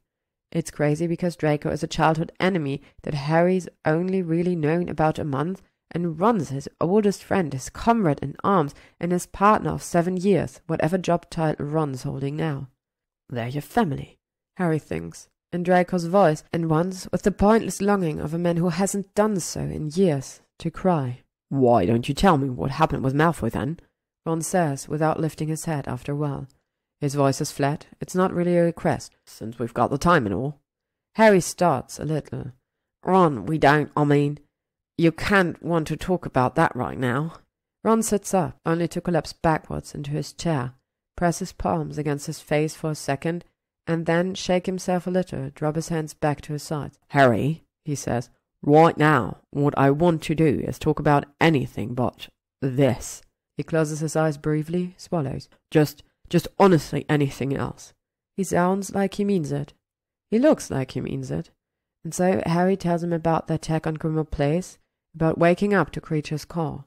He tells Ron about apparating to the house blindly without even stopping to go get out of bed, about finding Draco tied to the wall, about hearing the red bastard threaten his life, about catching the intruders only to lose them to Portgeese. He even tells Ron about Draco's panic attack, though doesn't mean to, and feels awful the minute he does. It just kind of slips out with the rest of it, because Harry can't stop thinking about it, but Draco would hate for Ron to know. Ron waves away his pleading and says of course he won't say anything, and who does Harry think he's talking to? And Harry lets out a long sigh and tells him about the hole in the wall, the way he had Draco just set a while after and watched the fire before they caught the Aurors. I shouldn't have let him leave, Harry says, finally frustrated with himself. He shouldn't have. He was just distracted and overwhelmed. Draco was being so insistent, and Harry didn't have it in him to fight. You didn't see him right after Ron. I cast a couple of bane spells just to take the edge off, but he could barely walk. It was awful. It was awful. The whole thing was so awful. This whole night has been so awful that Harry kind of can't believe he's sitting here right now talking to Ron under the 2 bright lights. It's just bizarre. The uncomfortable chair, the ugly beige carpeting, the way all of this has happened, and they're still just the same people they were yesterday, in this place they never expected to find themselves. 2 healers in hospital robes walk by chatting about their plans for the weekend. Some party each can't believe the other one is going to, and as they pass, Harry feels a hysterical laugh bubble up inside him, at the way he and Ron are sitting here in impotent, frantic terror, killing time to avoid thinking about what could be happening, as around them the world simply carries on. It's hot, isn't it? Ron says. Harry turns his head to look at him, but Ron's eyes are fixed on the staff-only doors again. Don't look like they're really seeing anything at all. When you care about someone and they're hurting. I don't, Harry starts to say, but of course can't finish the sentence. He can't say he doesn't care about Draco. It's not true, and he knows it's not true, and he doesn't even want it to be true. Is fiercely glad it's not. His life is better for Draco, even if the obnoxious little git drives Harry up the wall half the time. He wouldn't trade it. He wouldn't begin to know how to let it go. That doesn't mean he wants to admit it to Ron, though. But before he can think of a workaround, some answer to Ron's question that won't involve that particular confession, Ron sighs. Oh, come on, Harry, Ron mutters, and it's not the words that get to him, it's the tone. He sounds exhausted, not just physically, not just emotionally, but by Harry, or maybe for him. He sounds fed up, and Harry thinks about Draco leaning against the bridge, talking about carving out a place for yourself and holding on to the people you love. He thinks about the way he said, "You're not disqualified just because you're not a particularly well-adjusted person," and smiled that crooked one Harry saw again not half an hour ago. He thinks about Hermione behind those doors, and the new baby Weasley that's in there with her, and about Ron out here waiting. Thinks about Draco's back heaving under his palm, the bleeding hole in Grimmauld Place, and he wants to try. "Yeah," Harry says, voice rough, and looks at his hand. "Yeah, it's really hard."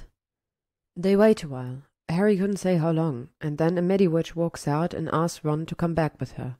They both stand, but the Midi-Witch says, "Family only, I'm afraid," with a pointed look at Harry's bare feet. Ron looks a little outraged, a little flummoxed, and Harry says, No, mate, go on. It's, of course, go. Ron goes. Harry sits and waits alone for a bit, and then Ginny turns up, and George. They're both wearing shoes and coats and scarves, and Harry bites back the uncharitable thought that they would have been allowed to go back with Ron, even though they took the time to dress themselves the way Harry didn't.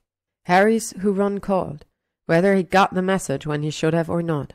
Harry showed up first, but that doesn't matter, because they're family and Harry isn't. It's not fair, and just for a second he honestly hates them for it. But then they sit and Ginny squeezes his hand, and George cracks a couple of vaguely desperate jokes, and Harry's glad for them after all. Glad for their specific warmth and weaknesses. Glad not to be alone. He wonders how Draco's getting on, and then Neville comes in, and then Arthur and Molly and Rose.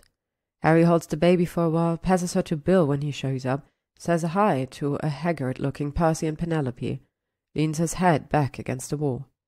The Weasleys are a force to be reckoned with in any circumstance, and even their low-voiced conversation drown out the sounds of the hospital around them. Harry closes his eyes a minute, tries to let it soothe him. He wonders how long it's been, thinks he should go check pretty soon, that if it's been more than an hour or so he needs to make sure Draco isn't, well, whatever, in trouble or avoiding medical attention or trapped in endless nervous conversation with Trent or something. He doesn't realize he's falling asleep until someone's shaking him awake, hesitantly, a warm hand on his shoulder. "Hey," Draco says when Harry opens his eyes, gazing over Harry and looking rougher than when Harry saw him last. There's a grey pallor to his skin, dark circles under his eyes, and a crookedness to the way he's standing, because he's got all his weight on his right side. He's smiling, though, small and a little fraught, his eyebrows up over the slice across his cheek, and Harry aches just to look at him, a tight, cold knot in his chest. "Hey," he says and stretches a little in his chair. "I didn't mean to fall asleep." "People usually don't in positions like that," Draco agrees. Harry realizes a little fuzzily that Draco's not in pajamas anymore. He's dressed, wearing soft-looking black trousers and a navy blue sweater that's too big for him, sleeves hanging down by his thumbs. "Some of us didn't have time for uncomfortable catnapping, of course. Some of us were much too busy dispatching your deeply tiresome new partner. Honest to God, Potter, you could have warned me he is so terrible. Talking to him was itself an assault."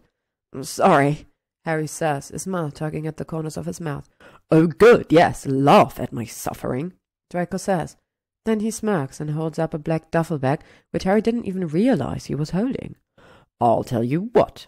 How about you keep mocking me and I withhold this perfectly serviceable change of clothes I brought you?" "Ye what?" Harry says, blinking. What?" "Well, if that doesn't just take the fun right out of it," Draco mutters, but he tosses Harry the bag anyway.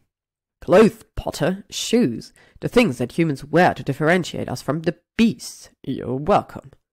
"Why, thanks," Harry says, a little bewildered as he opens the bag. It just gets stranger, though, because inside, "These are my clothes." Draco gives him a narrowed-eyed look. "Did you take some kind of blow to the head while I was away? I've only been gone a few hours. What, was there a madman roaming the halls with a mallet, striking likely-looking people on the head? How many fingers am I holding up?" "I meant, how did you get them?" Harry says, even as he pulls a sweatshirt on over his pajama top. It's a red one, old and faded, that he bought at the Muggle Museum years ago. It's one of his favorites, and distantly he wonders how the hell Draco had known. "Oh, well," Draco says, waving a hand. "I went to the hovel. Your security is terrible, Potter. You bring shame to the Aurors. Breaking in was not even that hard." He meets Harry's startled eyes and falters just for a second before he continues. "Anyway, I'll never step foot in that benighted space again. It's genuinely tragic. I regret ever even thinking that you might prefer your own clothes while you waited." He looks to his left and then, faintly, as if noticing them now for the first time. "The, entire Weasley clan, apparently." "Hi, Draco," says Neville, with a commiserating little frown. "Looks like you had a rough night too, huh?" "Geez, yeah," Bill says, nodding at him with a grimace. "You're right there, Malfoy." Draco looks possibly even more gobsmacked than he did when Ron said it, but it does at least jerk Harry back to wakefulness enough to remind him that he's got things to do. He pulls on his shoes while Draco is saying, Yes, I'm just, great, thanks." and then throws jeans over his shoulder for later. "You're not great," Harry says firmly. "You're getting admitted, right now." "Oh, fine," Draco says sullen. Then he looks Harry up and down, and, smirking, adds, "That's quite a look, Potter." "Shut it, Malfoy. I'll finish changing in a minute," Harry says, rolling his eyes. To the Weasleys, a little awkwardly, he says, "Sorry, he's got to get checked in and things. Can one of you send me a Patronus if you hear anything?" There's a moment of silence in which every last one of the Weasleys, even Penelope, cocks their head to the exact same angle and just kind of regards them for a moment. Harry thinks it's going to haunt his nightmares. "Sure, Harry," Ginny says at last. Her eyes are tired and worried, but she sounds like she might be holding back laughter. "You got it." Harry and Draco take off down the hall for the 4th floor intake desk at speed. After a few seconds, in a shaken voice, Draco says, "Do you know, I suspect that moment is going to haunt my nightmares." Harry laughs, even after this bleak night. He can't help himself. "Yeah, well," he says, "you can tell your healer all about it." He waits again with Draco in another section of the 4th floor, watches while Draco fills out some forms, fiddles with his quill, and prods absently at the cut on his face a few times, wincing each time he does it. Harry reaches out twice to grab his hand out of the air and stops himself both times, but it's a close thing, and he thinks Draco notices the second one. It stops him doing it, at least, and this time when the MIDI wizard comes out and says, "This family," Draco puts his poshest voice and does the whole song and dance about Harry Potter and the safety of the nation again, with more or less exactly the same result. "You've got to stop doing that," Harry hisses to him as they follow the MIDI wizard through another set of staff-only doors. Draco favours him with a large vicious grin and says, "Not on your life, Potter." The actual appointment doesn't take that long. The healer comes in and does an examination, gives Draco some potions for the bruising and eternal damage, makes quick work of his robe burns, and then spends a couple of minutes attempting to spell the cut on his face closed. Eventually she sighs, takes off her gloves, and throws them in the trash. "Best I can do, I'm afraid," she says ruefully. The cut's not red and bloody anymore, but it's still an angry dark pink, stark against Draco's pale skin. "That's a nasty spell, whatever it was. I'm recommending a course of dittany twice a day for 1 week to go along with the potions I've given you. It should heal up all right, but there will probably be some scarring." "Oh," Draco says in a small voice, then looks at Harry, and his mouth pulls into a strange little expression. Not quite a smile, but not so miserable as a frown. "Ah, well, maybe I'll tell people I've been fighting Dark Lords." "Interesting, Mr. Malfoy, yes," the healer murmurs, clearly not listening as she writes on his chart, but Harry gives him the finger behind her back. It looks like it makes him feel better, though Harry couldn't really say why. They will go back to the waiting room filled with Weasleys, which has become an encampment of sorts in the time they were away. Molly's pulled out practically an entire dinner she had shoved into her purse, and Bill and George are playing a subdued game of exploding snap in one set of chairs, Arthur and Ginny in another. Percy's pulled a massive stack of files out of his briefcase, which must have an expanding charm on it, and Penelope's reading what Harry thinks is a Muggle novel, though he'd have to actually look at it to make sure. Harry goes and puts his jeans on, and then he and Draco mostly sit in the far corner, not really talking about anything much. Neville comes over for a while and a chat about Vicky. Well, Draco and Neville chat about Vicky, while Harry listens vaguely anyway. But then Neville gets drawn into some argument Ginny and Molly are having, and Draco lets him go easily enough. They have a couple more conversations with various Weasleys as the next hour passes. Never for more than a few minutes, and Harry thinks it should be weird probably. It is, a little. George in particular seems to be having trouble getting past the Draco Malfoy of it all, but mostly everyone's friendly, if a little guarded. They're good people, and Harry thinks Draco being here at all probably goes a long way, and anyway, he still looks a bit pathetic, ashen and grey, except for the angry slash across his face, the heavy, purpling circles under his eyes. Harry's not planning on ever mentioning the last part to him, of course. The shame would probably kill him. He thinks Draco's going to give into exhaustion at one point, the way Harry himself did right before he showed up. There's a long silence, which Draco slumps further and further down in his chair, and when his head hits Harry's shoulder, Harry figures he's out for the count. He's glad of it, thinks Draco needs to sleep, and regrets it when Draco jerks upright less than a minute later, the motion a little flailing, uncontrolled. Sorry, Draco says quickly. I was sorry. Harry squints at him, waves a hand. It's fine, he says, and then, feeling his face heat a little for reasons he can't entirely explain, adds, I wouldn't mind. You can sleep if you want. Draco hesitant, and then says, What, me? In this hospital, surrounded by Weasleys? Please, it would be terribly uncouth. I'm not even tired. Stop projecting. It's a strange voice he uses, slightly higher pitched than usual. Harry shrugs, but he doesn't miss the way Draco keeps cutting glances at him after that. These curious little sidelong looks that Harry can't interpret, and which he breaks off every time Harry meets his eyes. As they sit there, Harry feels it again, that sensation from the previous morning. This stretching, shifting something, like he's wearing different glasses, and suddenly the world looks totally unfamiliar and exactly the same. He feels almost, it's like being on the edge of a cliff, he thinks, broom in one hand, ready to jump. It's that same gut-churning anticipation, that same mix of adrenaline and excitement and the distant, barely acknowledged dread of something going badly wrong. Not enough to tarnish the experience, just to heighten it, give it weight.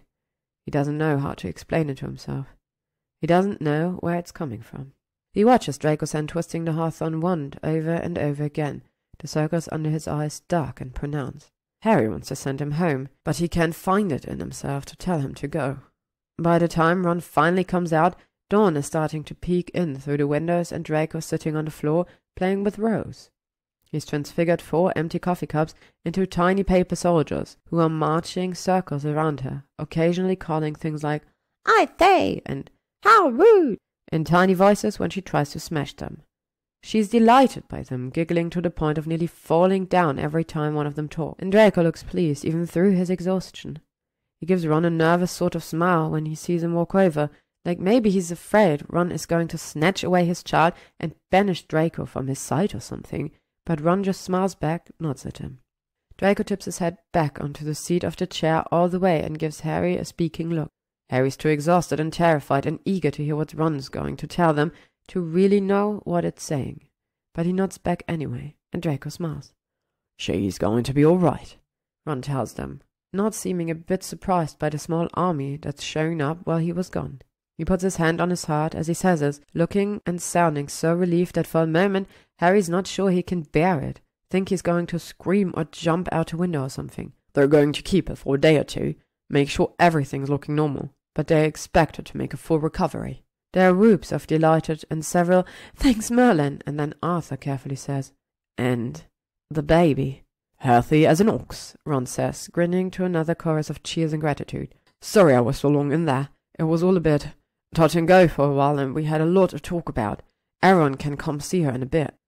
He adds, holding up a hand to forestall 6 different people from asking. But for now, Harry, would you mind coming back with me?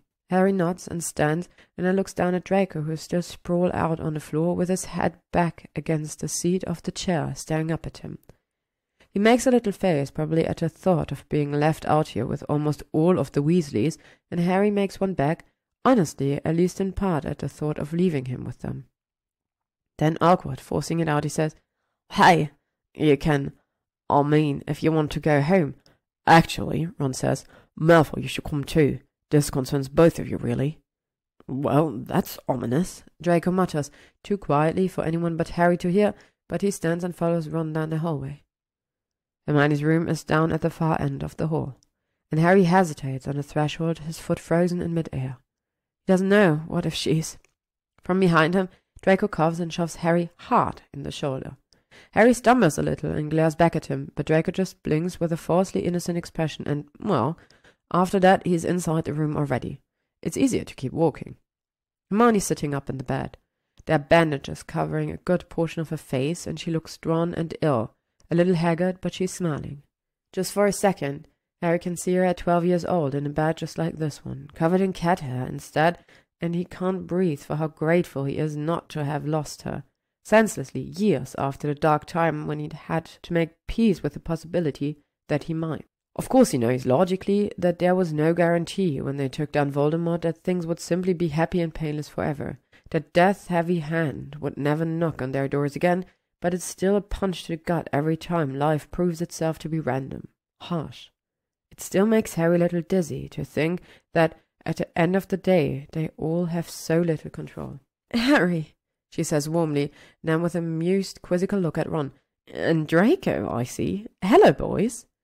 Harry nods, so glad to see her alive and all right enough to talk to him that he doesn't trust himself to speak, even as Ron shrugs and walks over to her bedside. He puts a hand on her shoulder with this look like he didn't even want to be a few feet away from her, like those 5 minutes out in the waiting room were the longest of his life.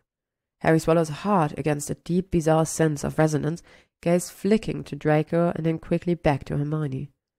He doesn't have time to deal with her right now. "Ranger," Draco says, probably because Harry is just standing around stupidly, smiling huge relief at Hermione but saying a whole lot of nothing. "It's good to see you. Sorry about the—" He gestures at his own face in the same vague areas of Hermione's bandaging. "Circumstances?" Ron looks a little murderous, but Hermione chuckles, shakes her head. "Sorry about your," she repeats Draco's gesture on her own face. "Circumstances too." "Maybe we can form a club," Draco suggests brightly. "Me, you, and Potter here. Weasley, I'm terribly sorry you're not invited. Well, unless you want to consider the freckles a tragic disfigurement, I suppose." "Hermione is not really tragically disfigured," Ron snaps, and Draco falls back half a step, looking alarmed. Harry thinks he's going to have to intercede, but then Hermione rolls her eyes, grabs Ron's hand, and says, "Ronald, he's joking." To Draco she adds, "Really, don't let him scare you. He's more bark than bite." "Don't tell him that," Ron hisses, perfectly audible for all he clearly thinks it was a whisper. At the same moment, Draco snaps, "I certainly was not scared, thank you very much." Hermione just laughs, her eyes meeting Harry's. "You okay, Harry?" "I'm just really glad to see you," Harry admits, and is surprised and pleased that his voice comes out mostly even. "Are you okay? What even happened? I mean, if you don't mind talking about it. We don't have to," he adds quickly, "if you don't want." "Smooth, Potter," Draco says in an undertone. Harry elbows him a little, but carefully and avoiding his injured side. "I don't mind talking about it," Hermione says. She picks at her blanket a little, vanishing some invisible fuss. When she starts to speak again, she sounds distant, and Harry wonders if she isn't on some pretty heavy pain potions. "I was leaving work. I stayed late. I've got a massive judgment to finish, and I'm only halfway through writing the outline. Ron, can you have someone pick up?" "Your notes? Yes, you've already sat," Ron says. He takes her hand, makes a helpless little face down at the top of her head, and Harry has to turn away, avert his eyes to stem the tide of that strange swelling sensation still right at the edge of his mind. "Oh, I've got someone going for them, love. They'll be here later today." "Do you think that will be soon enough?" Hermione asked anxiously. "I know the healer said I should rest, but it really wouldn't be very taxing at all to just read over a few of the dispositions again and—" "1 day," Ron says. "I'm begging here, Hermione. You're nearly—" He stops, swallows, lowers his voice. Not that it keeps Harry from hearing. "I nearly lost you. Just, please, 24 hours of listening to the healers, then you can go back to being the completely cracked workaholic we all know and love." "All right," Hermione says, and looks up at him with so much emotion in her expression that Harry's skin feels too tight. He tries to catch Draco's eye, desperate to look anywhere but at this very private moment, but Draco's looking at the floor. "Anyway," Hermione says, clearing her throat, "I was working late, and I like to walk home sometimes, clear my head." "Yes, Ronald," she says, before Ron can even do more than get his mouth open. "I know you've always said it's not particularly safe practice, but I've done that walk 1,000 times, and this is the only time I've ever been assaulted, so really, statistically, it's actually quite low risk." "What a comforting thought, Hermione, thanks," Ron says dry, and she swats him lightly with the hand he's not holding. "Well, it wasn't the walk's fault," she says. "There was just this woman. She came out from the mouth of an alley, and I realized she was glamoured, and I reached for my wand and found I didn't have it. I know it was on me when I left the office, and I'd only been walking about 10 minutes. I think she must have pickpocketed me." Draco makes a small surprised noise. When they all turn to look at him, he flushes. Sorry, I just had a similar experience tonight. I woke up and I had the sense that something was off, and I reached for my wand in the pocket of my pajamas, and it wasn't there." Draco frowns, shudders a little. The swelling sensation in the back of Harry's mind is starting to give him a headache. "I know it was in there when I went to bed, but anyway, I apologize. This isn't what we're talking about." Ron and Hermione exchange a grim look that Harry doesn't like one bit. "It might be," Ron says. "We're getting to that." "I don't," Hermione says and takes a deep breath. "I don't really remember much of the attack, except it felt personal almost. She kept coming back to my face. I kept thinking I was glad that at least she didn't seem to know that I was pregnant, that I'd rather be scarred or blinded than anything else. And I got some good hits in too, she adds, changing tack abruptly, almost defiant about it. Glamour now. She'll need one hell of a healer for the wound I left on her shoulder. I always carry a canister filled with special reduction of venomous tentacular seed, just in case. That stuff will burn the flesh of anything it touches. Granger, Draco says, approving. Nice. Thank you, Hermione says, with a little sniff. Ron always says it's savage and slightly unhinged. Well, I don't anymore, Ron says, expression rueful. From now on, you can carry whatever you like. To Harry and Draco says, here's the weird thing. I mean, the whole thing's the weird thing. How anybody could ever, but look, I got this flu call, and I think it was from Hermione's attacker. I mean, there's not really any way to tell if someone's been glamoured during a fire call, but the timeline makes sense. She said that my wife had been attacked and I needed to come through immediately, that I didn't need to worry she'd call Mr. Potter for me. I went through and Hermione was out in the street and I didn't really think about it again until Hermione and I were talking a little bit ago. I guess, yes, love, I know this is a bit sexist, but I guess I just sort of assumed the attacker was a man and that woman in the fire was whatever. He gives Harry an uncomfortable look. A fan or something, someone who knew who you were and wanted to help. It didn't even twig for me. That was weird that she hadn't reached you, because I couldn't reach you either. But then Hermione and I were talking and...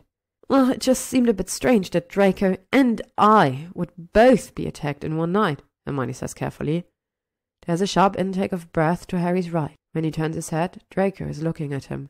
No, Harry thinks Draco is watching him, eyes intent. Mate, Ron says, don't get all you get. What are you guys talking about? Harry says, looking between the three of them. What are you saying, that Hermione was... It slams into him like a freight train. Hermione was attacked because of Harry. Hermione was attacked to keep Harry from answering the call from Grimmauld Place. There probably even had been a flu call, like the woman said. It's not as though his place is very heavily warded. He relies on his muggle neighborhood for anonymity. And has own trained combat skills in case of actual break-in, but he'd apparated straight out of bed. If there had been a head in the fire in the living room, you wouldn't have seen it. God, he'd probably just missed it, left Hermione nearly dying to keep Draco from being murdered, but... Oh, now you've gone and done it, Draco says, sounding furious far away. He stalks across the room to stand in front of Harry, snaps his fingers in Harry's face. Potter, I swear to God, if you come over all creature about this, I'm going to snap, I really am. I'm underslept and badly in need of a long shower, and I've done and said roughly 17 embarrassing things in front of apparently every Weasley in the Western Hemisphere tonight. We are not doing this too, I refuse. It's not happening, it's not your fault. No one is throwing you into the well. Wait, what? Harry says, briefly distracted by Draco's madness, before guilt engulfs him again. God, I can't believe this. I should have... Oh, what? Draco says, eyes going suddenly cold. Leave me to die, would you, to run off and... Of course not, you stupid git, Harry interrupts, horrified. Draco narrows his eyes at him. Suspicious, but does at least stop saying that horrible sentence out loud. Oh, I didn't mean that at all. I could have gotten some help. I could have done something. Yes, well, your various regrets are noted and deeply helpful to the continuing discussion, Draco says, bitingly sarcastic, and rolls his eyes. Can we maybe, I don't know, get on with it? You beating yourself up isn't exactly a valuable or productive contribution, you know. Harry says, fine. He crosses his arms over his chest, more to protect himself from Draco's furious glare than anything else. Jesus, Malfoy, I said fine. Draco gives him one more long suspicious look, but then he snaps. Good. He looks away. Wow, Hermione says, blinking at the both of them. Harry suddenly feels a little exposed next to him. Draco is shifting uncomfortably. Oh, I know, Ron says. Wild, isn't it? Do they always do this? Draco demands of Harry, sounding outraged. Just have their own little conversation over there in the corner. Yeah, Harry says and shrugs. You get used to it. Draco opens his mouth and then, for some reason, pinks very slightly and shuts it again. After a second, he actually turns his back on Harry because he's a mystifying little freak who will never make sense, and Harry really doesn't know why he tries. Yeah, well, Ron says with an uncomfortable shrug, obviously we'll be all over this at work, but we thought it'd be best to warn you both now. I'll be telling everyone else to keep an eye out, too.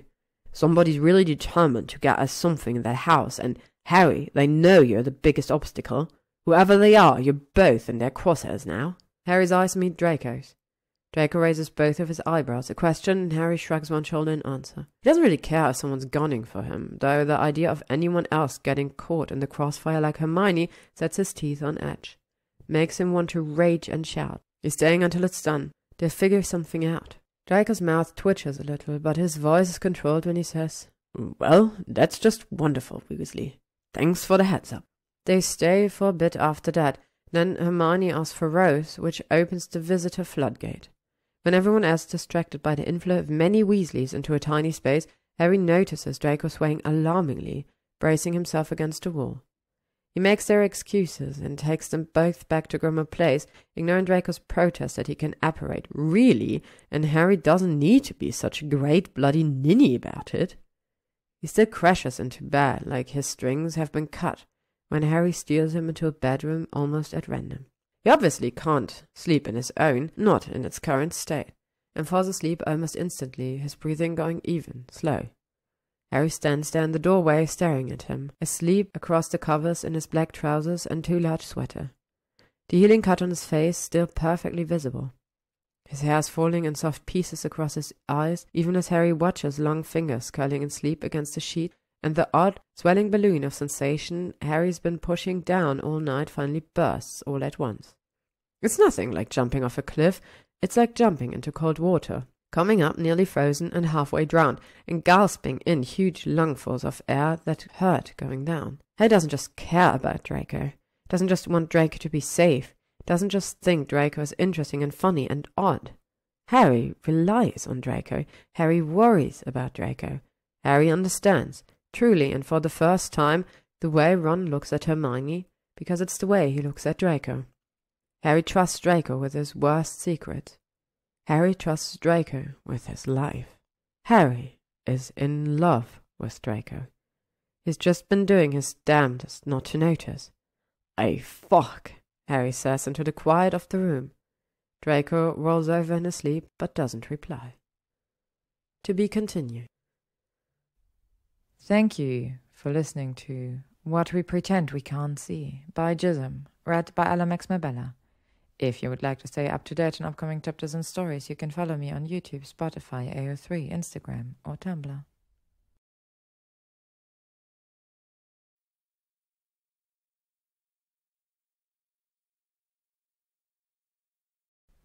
What We Pretend We Can't See by gyzym, read by Ella Mabella. Chapter 10. Harry doesn't sleep much that morning. He should, he knows he needs it, and he tries for a while, after he calls in sick to work, first in a room right across from the one he stuck Draco in, and then in the room he slept in back when this was his home.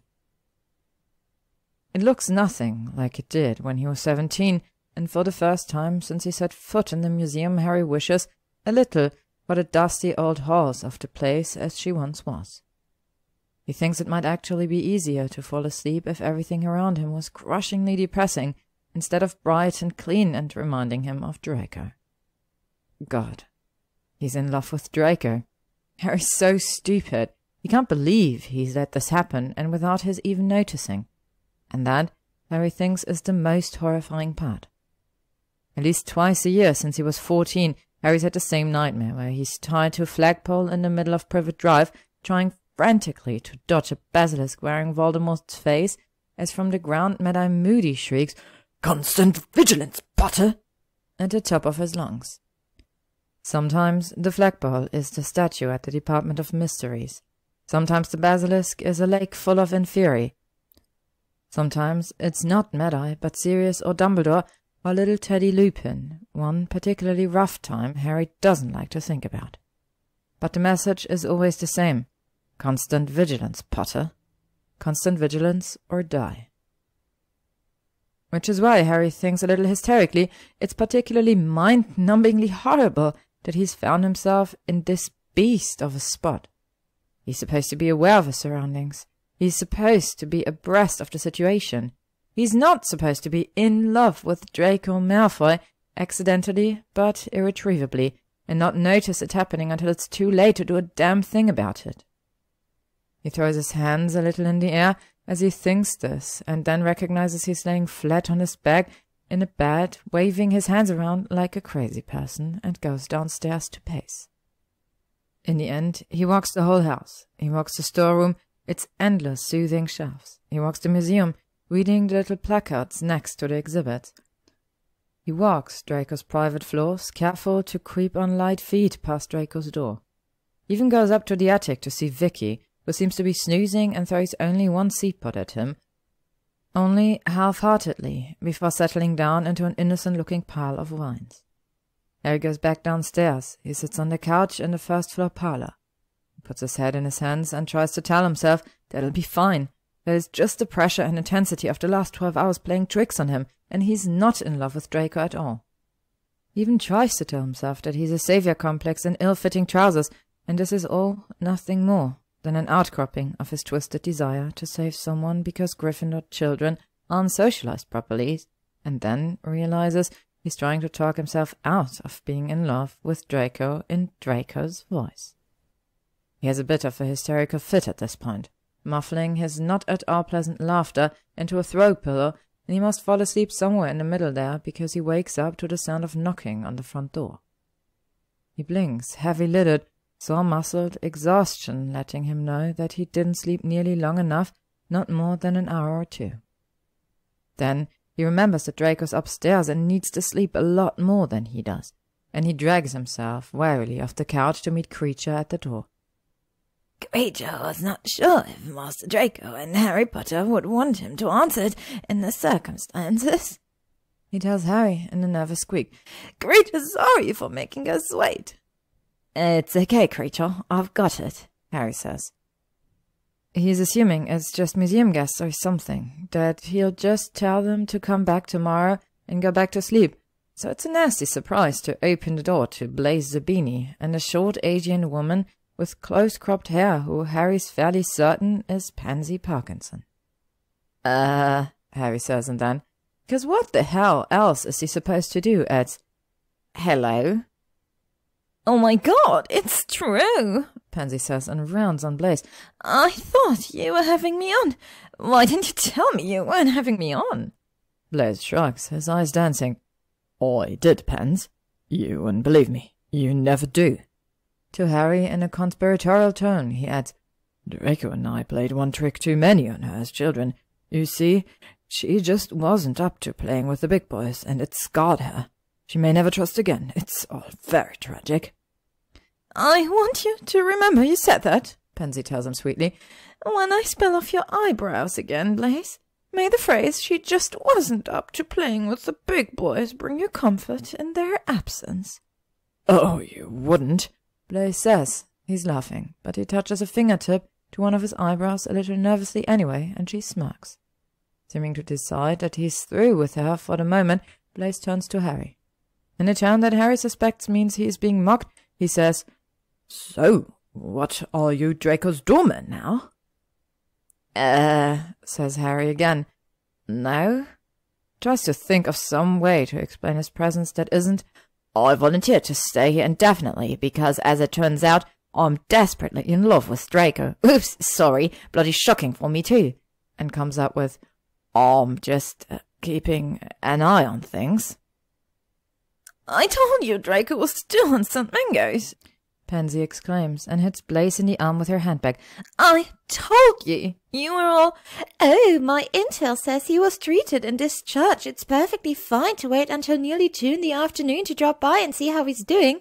Man, we've dithered about all morning while he's clinging to life alone in the hospital bed.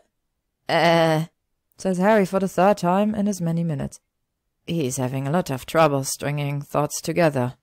No, he's upstairs. Sleeping, it was. Harry stops, yawns hugely, and finishes. A really long night. We heard, Pansy says, fixing Harry with a murderous look. Well, I heard, Blaze amends. And then I made a horrific mistake of telling this one, thinking she could perhaps remain calm for long enough to— Oh, I remained calm the last time, and look what good that did me. Pansy snaps. She pushed past Harry into the house, apparently sharing Draco's "I know the rules of etiquette and therefore it's perfectly acceptable for me to break them" attitude. "Stay in Cairo, Pansy," you said. "I've got this all perfectly handled, Pansy," you said, "and he was treated for internal bleeding last night." "No, he wasn't," Harry says. "It was bruising, I'm pretty sure. One of his kidneys, a couple of his ribs." He crossed his arms over his chest, rubbed them a little with his palms, and adds, more defensively than is probably wise, "He is okay now." Liz and Pansy turn identical, incredulous looks on him. Harry sort of wants to die. "Blaze, are you coming or not?" Pansy demands, having apparently determined that Harry is obsolete to the whole entering the house process. "Because I'll leave you down here with Potter if I have to, but I'm going up." Says Harry, who is starting to suspect that it's all he can say. "Sorry, no." Pansy whips her head around to stare at him and then stalks across the hall until they're inches apart. It's a familiar move, one of Draco's, but when Draco does it, he winds up looking down at Harry a little. Harry's got about half a foot on Pansy, so her version isn't quite as effective. She does, however, change it up with the added element of a jab from her nails, which are all filed into long points and painted a deep gunmetal grey. "No," she demands, like the word is very offensive. Harry wonders if maybe there's some sort of emphasis on dramatics that the Sorting Hat seeks out for the Slytherin house. Then he remembers that the Sorting Hat wanted to put him in Slytherin and promptly benches the entire thought process. "No," he repeats to Pansy. When she continues to glare at him, he gives her a little shrug. It's trying for apologetic, but Harry's not sure he does that great of a job. "Like I said, he's asleep. You can, He pauses and casts around, trying to come up with anything else to suggest, before he sighs and offers, "Wait down here if you like." Instead of seeming mollified at this perfectly reasonable offer, Pansy looks like she wants to rip Harry's spinal column out and beat him with it. "You!" she spits furiously. "Do not get to decide whether or not we can wed. You do not get to decide whether or not we go up and see him in the first place. I mean, who exactly do you think you are?" Harry blinks at her. He's too tired for this. Now, Pansy," Blaise says in a soothing tone. "I know being unnecessarily aggressive keeps you young. I do, but Harry's made some perfectly rational points, haven't you, Harry?" He doesn't wait for Harry to answer, just breezes right on ahead. "And since it would actually be quite a terrible idea to go wake Draco up, why don't we just have a nice little sit-down in the parlour, Relax in the manner to which you were once accustomed. Doesn't that sound nice?" Pansy says. She takes off her black leather jacket and drops it in Harry's hand. Harry stares at it in mute confusion and vague offense. "Fine, but I'll need to stop you using that terrible unspeakable voice on me. It's so demeaning. I've known you since you were 4. I'm aware when you're manipulating me." "Doing a lot of that at 4, was I?" Blaise says amused, and follows her clacking black heels into the sitting room. He doesn't bother straining to hear her reply. Creature peeks his head out from behind a banister. Harry Potter? He whispers. Harry sighs. "Yeah, Creature." Creature could take care of tea for Master Draco's guest. Creature whispers in an entreating little voice. Sidles up to Harry, blinking up at him with big eyes. Master Draco's guest can sometimes be very difficult. Harry Potter would probably do best to let Creature handle it. Creature, Harry says with feeling. "Thank Merlin for you, please." "Yes, God, what do I do with that coat?" Creature will take the coat, Harry Potter. Creature says and gives Harry a fun little pat as he does. He looks a bit nervous.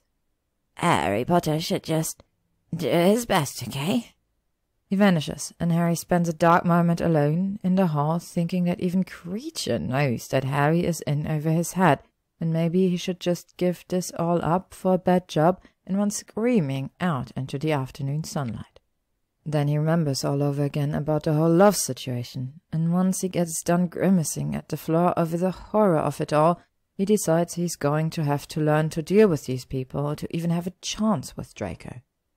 Which he doesn't, of course, and probably never will, And honestly, the whole idea is pretty absurd anyway, since nobody ends up settling down with someone who once signed a blood oath not to eat meals with them on pain of burning entrails. It's an insane, crazy idea, and Harry is insane and crazy for having it. And if he was smart, if he had any self-preservation instinct at all, he would run screaming out the door and never look back for a moment. He sighs. He goes into the parlor. Good, you're still here, Pansy says, rolling her eyes. And it's just, she's sitting in the same spot Draco was when, more than a month ago, he said those exact words to Harry, that very first day. It's like Harry can see that whole moment superimposed over him and Draco staring daggers at each other over the wreckage of the room, and he wants to reach out and slap the past version of himself, demand that he sit up and pay attention, and not comprehensively screw over his future self with this stupid distractibility and refusal to interact with his emotions until they blow up in his face like this. God, Harry's really tired. Yes, he says, collapsing into the nearest chair. I'm still here. I'm staying here for a while, until this all gets, whatever, sorted. What? As a live-in aura? Pansy looks at Blaise, a sour expression on her face. Then you know about this? I don't think the auras know about this, Pansy, Blaise says and smiles at Harry. There is a quality to it that makes Harry feel vaguely queasy. As of 11 o'clock this morning, the last that DMLE has on Harry Potter is that he's out on a sick day and expected to return to work tomorrow. You know that's creepy, right? Harry says, pressing the heel of his hand against his forehead to ward off an impending headache. When Blaise just nods cheerfully, unperturbed, Harry dobs his hand, since it's obviously not going to be any help. Well, great, as long as you know. So you're just... Pansy says, turning incredulous eyes on Harry. Volunteering your time, then, to protect Draco? Draco Malfoy, who you tormented mercilessly all through school? Hey, Harry snaps. Oh, I did not. Well, it was mutual tormenting, and Draco started most of it. Then you just call him Draco? Pansy says, her eyes wide with horror. Blaise, come on, it's too mean. I'll leave your eyebrows alone if you just call it off now. I'm honestly not sure I can take it. Not a trick, Blaise says again, smiling winsomely at her. Not that I'd change it if I could, of course. It's basically street theatre. I'm not dignifying that with a response, Pansy says and sits back in her chair with her arms crossed. Creature appears with a crack into the ensuing silence. He brings tea over to Blaise and to Pansy before he places a cup at Harry's elbows and whispers, "It does not look like it's going very well, Harry Potter." Oh, good eye, creature, Harry tells him warily. He thinks he hears a snort of laughter from Blaise, but he doesn't have the heart to look over and find out. Creature vanishes again, and Harry, slightly nettled by his comment, decides to try to make small talk. It's got to be better than sitting here being glared and or laughed at, and also, if he doesn't do something soon, he's going to fall asleep in this chair, and he doubts that will go over well. With Pansy, anyway, he's starting to think everything goes over well with Blaise, in the sense that he finds it deeply entertaining, and that's all he really cares about. So, Harry says, striking out bravely, Pansy, you live in Cairo? Pansy rolls her eyes over her teacup, but she does at least deign to answer the question. I live all over. I'm a curse breaker. Oh, Harry says. He'd considered that line of work at one point himself, until he sat down with Bill and went over how much math and analytics and other stuff Harry couldn't be bothered about was actually involved. That's supposed to be quite an interesting job. How'd you, find yourself in that line of work? Pansy raises her eyebrows. Then, slowly, she leans forward, this menacing little trick of body language that Harry does not enjoy at all. Well, Potter, when I was about 17, a genocidal maniac broke into my school and said he'd kill everyone if we didn't turn over this one boy. He was a classmate, you know, that boy, who'd always been pretty horrible to my friends and me, and I nearly murdered one of them to boot. So I thought, well, Maybe I'll put it out there that his one life is probably not worth all the others, and perhaps we should consider giving him over before the maniac starts slaughtering 12-year-olds for sport. He gives Harry a filthy look and adds, I'm not saying it was a proud moment or anything, but I thought the resulting ostracism was a bit harsh in the circumstances. I didn't enjoy it, so I found a job traveling to places where nobody knew that particular story, and where, God willing, I never have to look that boy in the face ever again. She looks Harry up and down. Unfortunately, life does seem to come along with these little disappointments. Harry says, wishing badly that he hadn't asked. Is that all he says? Pansy demands of Blaise. Is he actually a functional illiterate? I thought that was just one of Draco's mad childhood theories.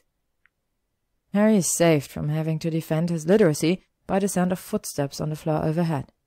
They all fall silent, glancing up towards the ceiling, as the footsteps proceed across the hall above them and onto the staircase. Then Draco calls, I sincerely hope you're making me breakfast, Potter, wherever you are. I've been through a traumatic ordeal. It would be shirking your duties as an agent of justice to deny me some sausages. Draco trails off, having reached the doors of the parlour and discovered Harry, Pansy, and Blaise sitting therein. He's rumpled, clearly just awake, but he looks so much healthier than he did last night that Harry's heart twists in his chest and then kind of stays that way, each beat painful and too hard. He wonders if this is just what looking at Draco is going to be like now, all agonized, hopeless, longing, or if maybe it will get easier over time and Harry can work his way back around to not noticing it very much. Horrifically, he's not sure which way he wants that one to go. Just at this moment, Draco is giving him a slightly panicked look, which Harry returns with interest. He knows why he's panicking, but as for Draco, he hasn't got the faintest idea. They're his friends, after all. He should know how to deal with them. Pansy, Draco says after a long pause. Blaise, hello, I see you found Potter. It's a trick, Pansy says. I know it is, it has to be. It's the only explanation that makes sense. We broke his spirit when you were young, Draco tells her. Seeming to regain his equilibrium, he flicks a quick silver grin at Blaise before he turns an expression of mocking concern back on Pansy. It's not your fault. You were only a child. I don't know why I even cared at your life, Pansy says, and sounds like she means it for all of 3 seconds before she gets up off the couch and throws her arm around Draco in a massive, vaguely alarming hug. Draco pats her on the back for a few times, looking torn between being surprised and gratified. Harry takes this as his cue to go. He's not sure what happens when an interloper is caught viewing genuine affection between Slytherins, but in his current mental state he can't help but think it might involve death by firing squad or something. He says, I'm just gonna, and ducks out and down the hall to the kitchen before anyone can stop him. Not that anyone would, but just in case.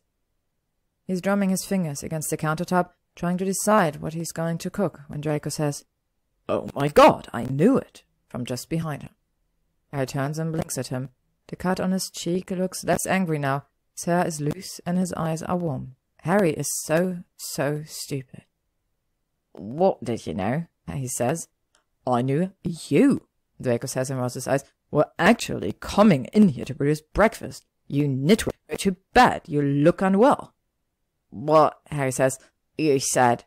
Yes, well, that was making the assumption you slept, Draco said, which you obviously didn't, and which is on me. I must have allowed my expectations to raise to basic human functionality again. Silly, a rookie mistake. He gives Harry a dark look. When I agreed to let you stay here, I didn't mean awake every minute of the day, stumbling about looking consumptive and unsettling my house guests. Go sleep. I'll awaken you if there's a crime. They're more unsettling than I am, Harry mutters, because he feels in his heart that it's true. Draco openly laughs at him. Oh, Potter, he says, as though Harry is a very amusing dog who has just done an entertaining trick, and walks off back towards the parlour. Harry tells himself as he climbs the stairs back to his old bedroom that there's no reason to love such an obnoxious little git anyway. And that Draco is condescending and insulting and has terrible tastes in friends.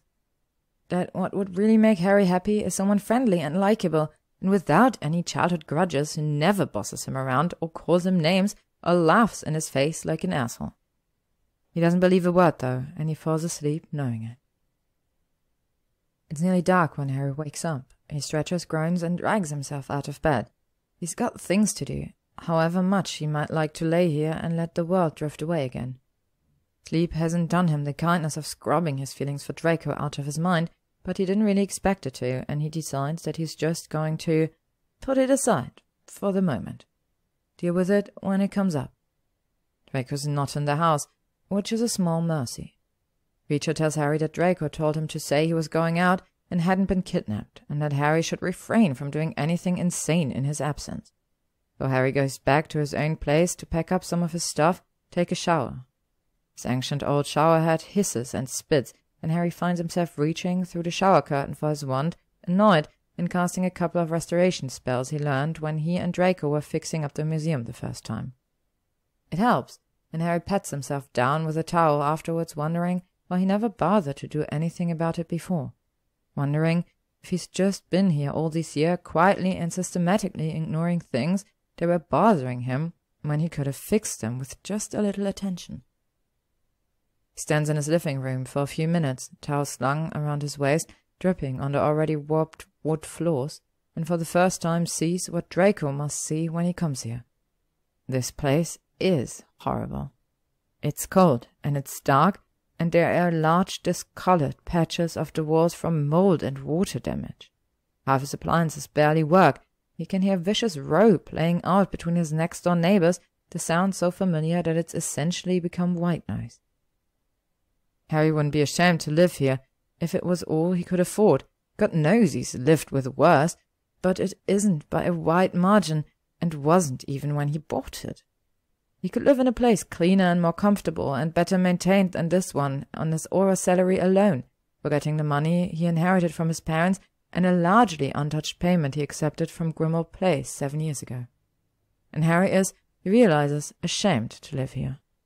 That's why he never has Ron or Hermione over.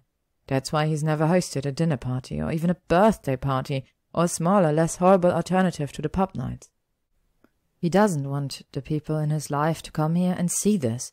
Harry's unchanging grotto of privacy, how little he cares for the things that are just for himself. He's had 7 years with this place. It doesn't have to be what it is. Harry could have fixed it up in a dozen ways if he was determined to keep the space itself for location or whatever other reason, but he just didn't. It just never seemed that important. "Sorry," he says to the empty room, even though this is a Muggle apartment in a Muggle structure and almost certainly can't hear him or care. "I'll do better when I come back," or, he adds, thinking of Grimmauld Place's open, airy sprawl, about how these days it doesn't look like it could belong to anyone but Draco. "I'll find someone better who can." He gets dressed, packs up some clothes, shoes, and toiletries, and then grabs his invisibility cloak, his broom, and a Malfoy case file. They've been sitting next to his armchair for a month, so heavily, fruitlessly poured over that most of the edges are dog-eared, and Harry feels a thick rush of guilt as he hefts the box under one arm. He should have solved this already. It's his fault everything's happened. If he were just a better Aura, this whole thing would never have played out. But that, Harry remembers, is not productive. He swallows it down, throws his belongings into a duffel bag, and goes to St. Mungo's. Hermione's in rare and terrifying form when he gets there. 17 open files on her bed, and a container of Chinese food in one hand as she bosses 2 assistants around. She says hello to Harry and then shoos him out almost immediately, so Harry and Ron take Rose for a walk around the grounds outside. Harry's quiet, caught up in his thoughts, so he startles a little when he glances to his left and realizes Ron is giving him a measuring look. "You all right, Harry?" he says. "Sure," Harry says. "Just thinking." "Okay," Ron says gamely. "Thinking that's always a good thing to do." He pauses and then, uncomfortable, adds, Here if you need to talk about anything, though. If you ever do, I mean. Even if it's, well, whatever it is, you can talk to me." Harry feels a surge of sharp affection for his straightforward, easygoing friends who don't ever come across as trying to embarrass him for their own amusement or give the suggestion that they're covered in invisible spikes. But then he feels one for Draco, too, at the thought of how he weathered all the Weasleys last night, long after he could have gone home. They might seem straightforward and easygoing to Harry, but he's sure that to Draco, Pansy and Blaise seem... Well, no, he can't imagine Pansy and Blaise being defined in either of those ways by anyone. Still, though, it was a nice thing Draco did. Especially nice, even seeing as it's Draco. "Thanks, Ron," Harry says, and means it, but doesn't take him up on his offer. He goes back instead to number 12. Draco hasn't returned, and Harry's hungry, so he makes dinner. That French dish with the wine he can never remember the name of, but thinks of privately as, "Fuck you, Uncle Vernon chicken." It's not bad, and he eats a heartily helping, washing it down with a glass of wine he used in cooking with. When Draco still isn't back after he does the washing up, after he starts to do the washing up and Creature lets out a war cry and starts slapping and poking at him until he steps aside and allows the professional his work, he starts to worry a little. It is, Harry realizes quickly, a lot more horrible to worry about Draco now that he fully understands why the worry is happening, and he only lasts about 20 minutes before he decides it's either act or lose his mind. He has a pretty good idea of where Draco might be once he really thinks about it, and it doesn't take long for Creature to help him track down a few things, to grab his scarf and jacket from the pile of stuff on his bed that he brought over from his apartment. He's on the street corner in Muggle London, not 15 minutes after he decided to go, staring a little despairingly at the spot where the portal to the glen should be. "Probably only stays open for you if you actually see it open," Harry mutters. He knew that was a possibility, but he hoped, oh well, no getting around it now. Harry looks over both shoulders, sighs heavily, and makes an attempt at the fish-to-the-ocean gesture Draco pulled the other night. It does nothing except make Harry feel very foolish, and when he tries again, all that happens is that someone across the street yells, "Shake it, baby!" and does a little wolf whistle. He tries a third time, figuring that if this fails, he'd just go back to Grimmauld Place and deal with the indignity of sitting around fretting, instead of the much more immediate indignity of being stared at by a laughing Muggle stranger. But this time it works. The portal opens, and Harry strides through it quickly, looking around. From a distance, he can see Draco's white blonde head in the moonlight. Sitting on the bridge, his legs dangling over the edge, throwing pebbles. Harry walks the little path down. "You see," Draco says without looking around when Harry gets close. "This is the problem with telling someone where a secret lair is. It's really a very significant flaw." "I can go," Harry offers, even though he doesn't really want to. "If you want to be alone or whatever." "No, why would I come here if I wanted to be alone?" Draco's voice is bitingly sarcastic, and Harry slumps a little. This was stupid. Love is stupid, and it makes people stupid. Should have stayed at the house and left well enough alone. "Right," he says, shifting uncomfortably. "I'll just—" He jerks a thumb over his shoulder, not that Draco's looking at him, and turns around, starts walking back up the path. "Oh, for God's sake, Potter!" Draco calls after him. Harry turns. Draco's jumped down from the bridge and is standing next to it, hands on his hips, eyebrows up. "I was joking. What's gotten into you?" "Well, since you mentioned it, it turns out I'm madly in love with you, and I'm not handling it very well." Harry does not say. Instead, he shrugs and walks over to lean with his back against the bridge. "I don't know. Weird day, I guess." "Well, there's that." Draco turns back out towards the water, his mouth pulling into a tight little line. Harry notes distantly that they're in the reverse of the positions they were the other night, and Draco poked and prodded all his balled-up emotions out of his chest and wonders if he's supposed to return the favor or not. If it was a favor, that is. Harry is still not totally sure. He's pretty sure, though. He sighs. "Did it, not go well with Pansy and Blaise or something?" Draco glances at him, startled.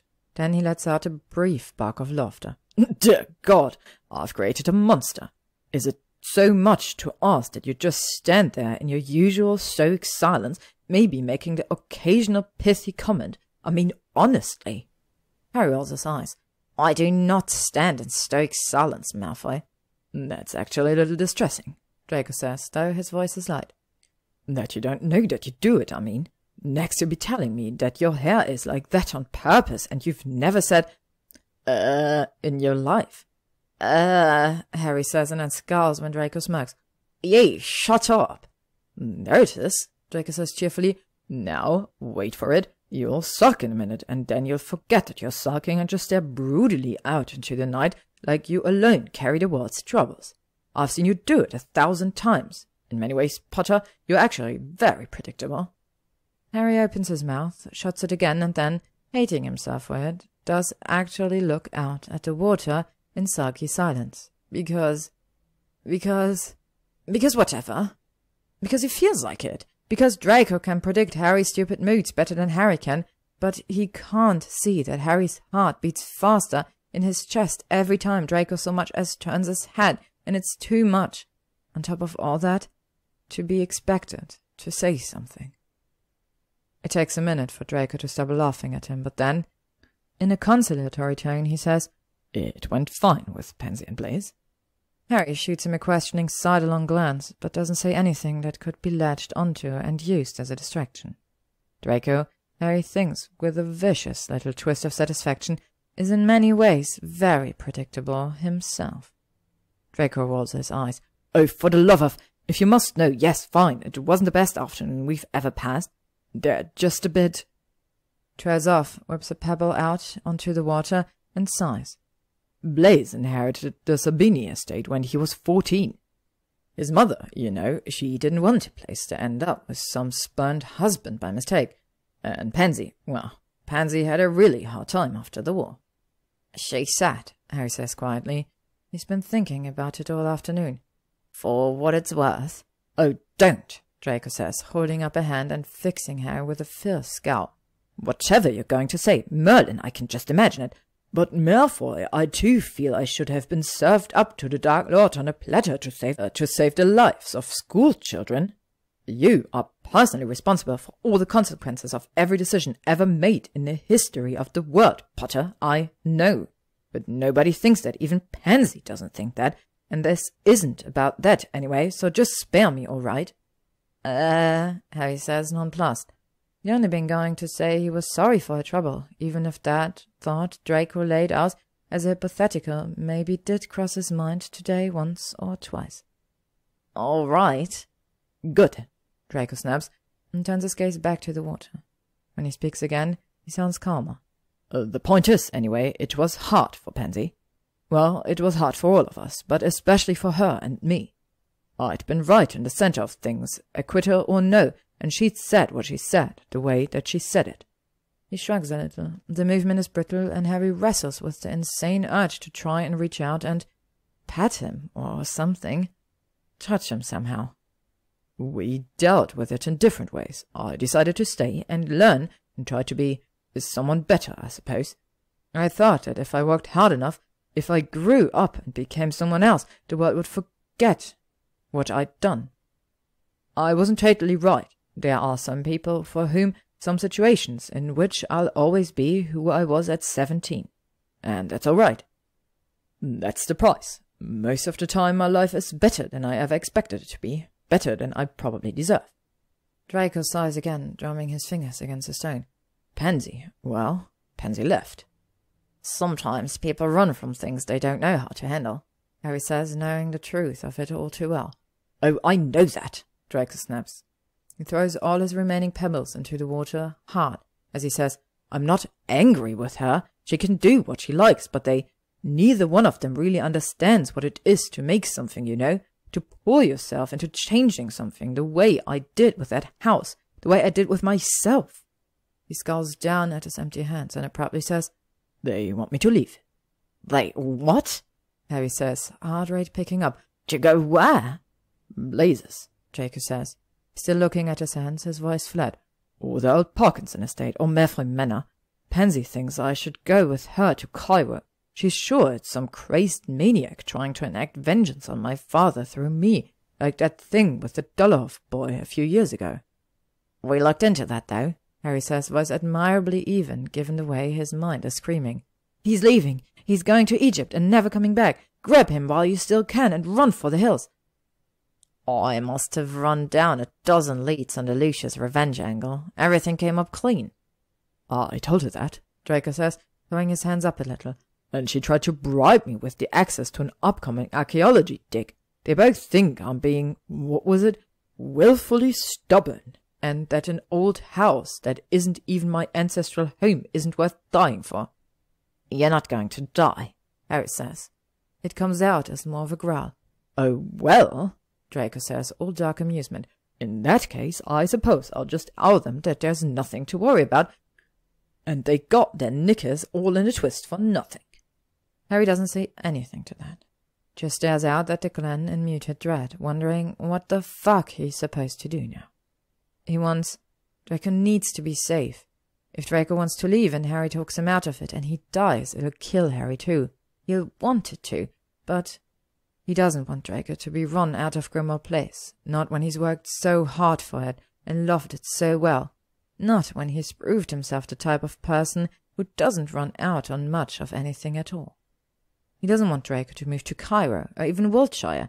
He'd be leaving behind too much, the wet bar and the storeroom and Vicky and Creature and Harry. Fuck it all. You're not going to do it, are you? Harry says. It's not what he means to say. He means to say, what do you think you're going to do? Or have you given it any thought? Or something like that. A non-committal and non-pressuring option. But instead, he said this.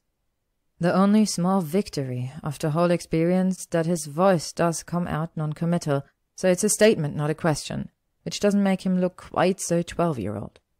It's still not great, though. But then Draco turns to stare at him, and Harry draws in a deep breath that he forgets to let go of for a moment. Look on his face. There's this little smile playing around his lips, in his eyes, the slight furrow to his brows, like Harry's some kind of startling, remarkable surprise. No, he says slowly. Of course not. I was upset that they thought that I might. They look at each other for a long moment, standing there over the water. Draco's eyes are warm and watchful. They flick to Harry's mouth and then back again, and Harry thinks for a second that maybe it's all going to go a different way than he's expecting after all. Maybe it's not the most insane notion to ever cross his mind, the thought that he and Draco might be something, somehow.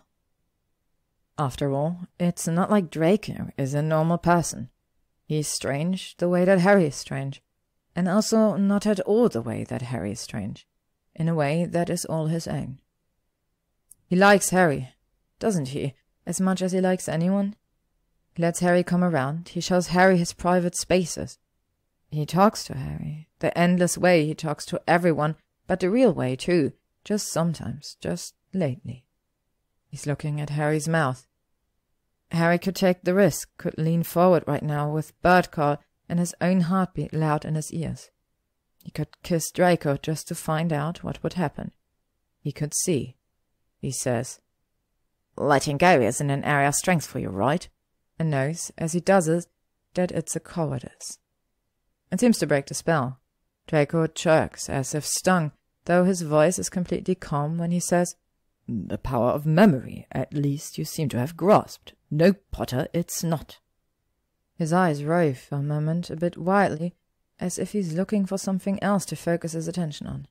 They fix on the back over Harry's shoulder for the first time. "What you've got there?" "Oh," Harry says, remembering. "Right." He pulls their brooms out of the bag, his own from his apartment and Draco's from Creature, who helpfully informed him that Draco had 4 brooms, but would probably prefer this one, because the other 3 were fragile antiques behind glass cases, and Draco might kill Harry for looking at them wrong. "I just figured," Harry says, faltering at a total lack of expression on Draco's face. The other night I asked, and you didn't say no, so I just thought, well, maybe I'd see if you wanted to give it a go." He tosses Draco his broom, a little because Draco's gone all still and strange, and Harry wants to make sure he's not catatonic with delayed shock or something. He snaps out a hand to catch it, though seeker reflexes, Harry thinks, wondering why exactly that particular thought is such a punch to the chest, and then dismissing it because Draco is grinning at him. You know? I say, is someone coming through the portal? He says, and because he's a cheating little bastard and always has been, he throws himself into the air with a mad cackle at the minute Harry turns his head. Race you, Potter! Race me to where? Harry calls, already kicking off after him. Draco, hideous cheat that he is, doesn't answer, so Harry catches him up and then slides into the air beneath him, flips himself upside down so he can stare up at Draco, make sure their broomsticks are lined up.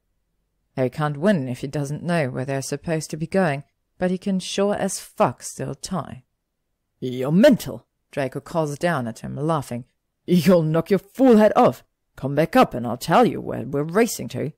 You will not, Harry calls back. Draco laughs again and then takes us straight up into the air, a winding, dizzying climb. Harry follows. Harry doesn't know how anyone could do anything else. He never does find out where that finish line was supposed to be. In the end, they mostly end up chasing each other around, each pulling out whatever tricks they've got to try and show the other up.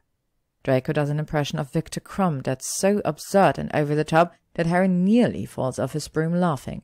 And Harry tells Draco about the World Cup he went to with Ron and Seamus 3 years ago. Shouts the story of how Seamus nearly threw over Dean for a leprechaun after a few meets too many through the rush of wind and speed. It's good. It's clean. It's fun.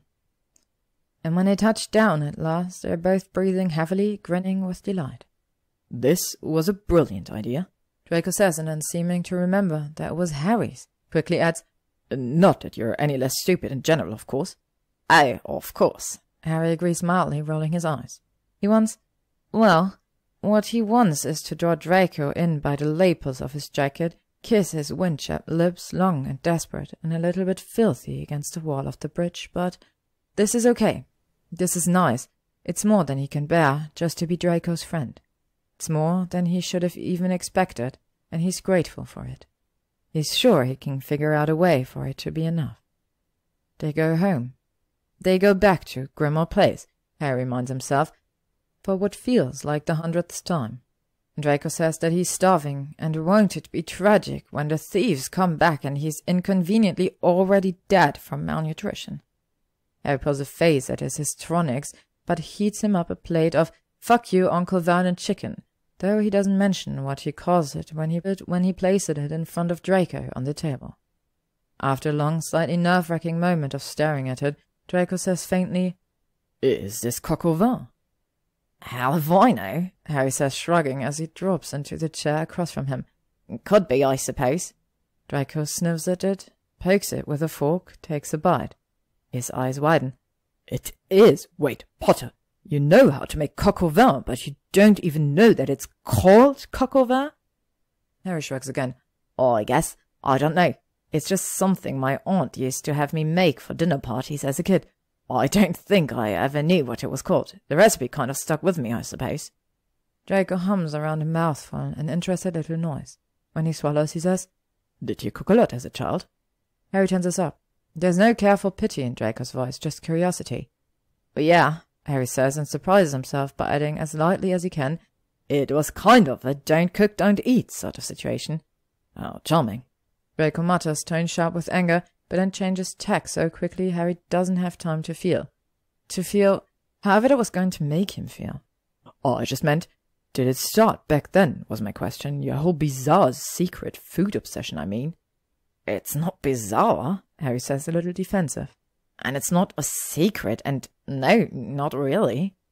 He's never really thought about it before, and his next words come out slow as he casts back in his memory.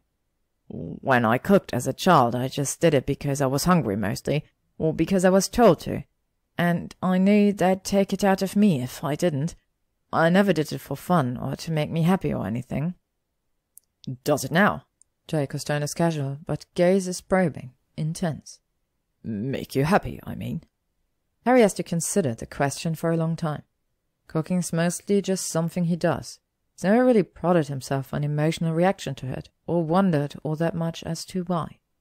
Everyone has to eat, and he's good at it, and there aren't any huge, horrific steaks on a sandwich or a pot of stew.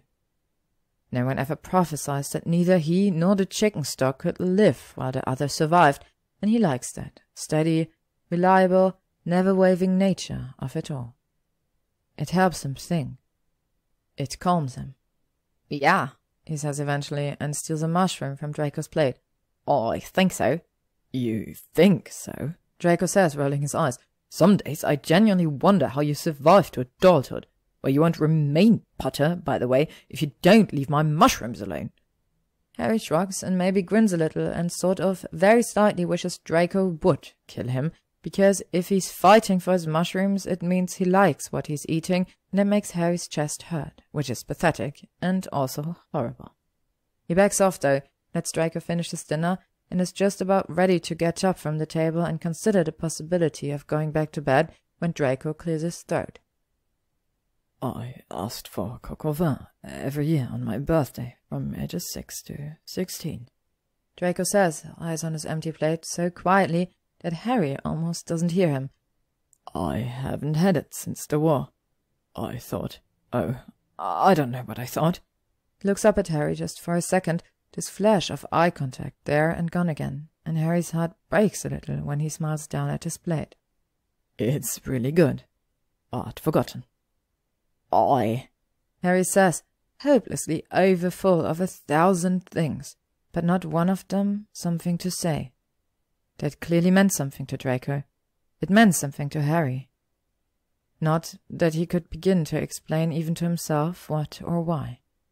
Still, despite that, or perhaps because of it, the only thing he can manage to walk out of his mouth is, I call it, fuck you, Uncle Vernon chicken, actually, because my Uncle Vernon never liked it very much."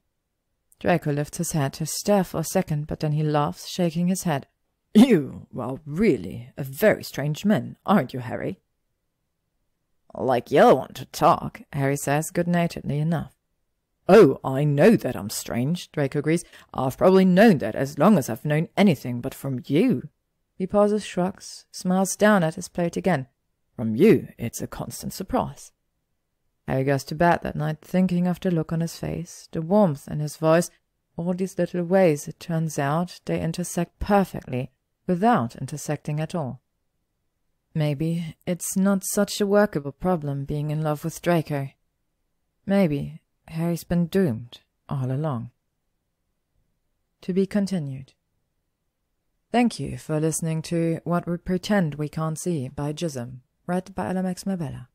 If you would like to stay up to date on upcoming chapters and stories, you can follow me on YouTube, AO3, or Spotify.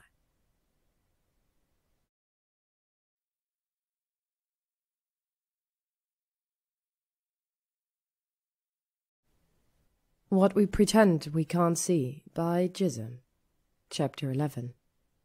Over the next 3 weeks, Harry gets used to it. What a lie. He's not even able to convince himself that it's true in his bleakest moments, the ones where he needs it the most. He doesn't get used to it. How could a person get used to it? Harry wakes up every morning and stares up at the ceiling and marvels that people walk around every day being in love, and there aren't more folk just dropping dead on the street of it, the way he feels like he's going to about 1/3 of the time. It's unimaginable. It's insane. Carrying around this many feelings in your chest for someone else. Harry barely has room for his own most of the time. Thinks maybe he's just not properly equipped, and then he decides that that doesn't matter. Because it's happening anyways. He's stuck with it, and it's not the most underprepared he's ever been for a situation. Probably. He fought Voldemort when he was 11. That's probably true. It doesn't feel true. It feels like Harry's standing on a long, thin pane of glass, watching the tiniest crack creak its way slowly towards him, ready to shatter at any moment. In a good way, sort of, and also very decidedly not. Harry's trying not to think about it, but for the first time in a storied career of shutting things away in the back of his mind until he feels prepared to deal with them, he's not having very much success. He keeps catching himself thinking of Draco without even realizing it, which, aside from being inconvenient, is also really bloody embarrassing. He's not paying attention in meetings. Seamus nudged him at a crime scene one afternoon to say something seemed different. And was he finally getting laid? It's horrifying. Living with Draco, incidentally, is not helping with Harry's little problem. He sort of thought maybe it might at the beginning of the third day, after he left a mess in the kitchen the night before, but in the end he and Draco had about half of a screaming row before Harry abruptly said, "You know what? Fuck this, I'll just clean it up." And Draco blinked and then said, "Oh, what? That's it? Suddenly you're Mr. Agreeable?" After that, the whole thing descended into, well, still a screaming row, but sort of a playful one. Harry feels a little queasy even thinking about it. Well, queasy might not be the right word.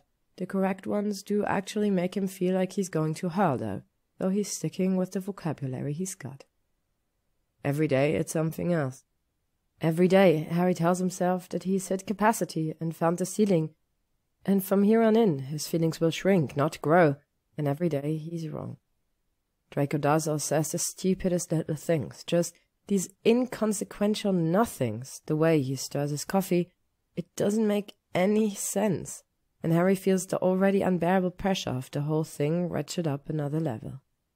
More than once he has to fight the urge to go around to Ron and Hermione, sit them down on their sofa and demand to know how they've done it all these years, been in love with one another, not simply expired from it, forgotten how to draw air after so long without. There's a dangerous voice in the back of Harry's mind when he thinks this way. It says, "Maybe, you idiot, the whole mutual nature of the arrangement has something to do with it. What do you think?" Harry tries to ignore it. Harry tries not to think of who it sounds like. Some of it isn't inconsequential things anyway. Some of it is a lot worse. Harry goes into Sirius's room one night, about a week and a half in.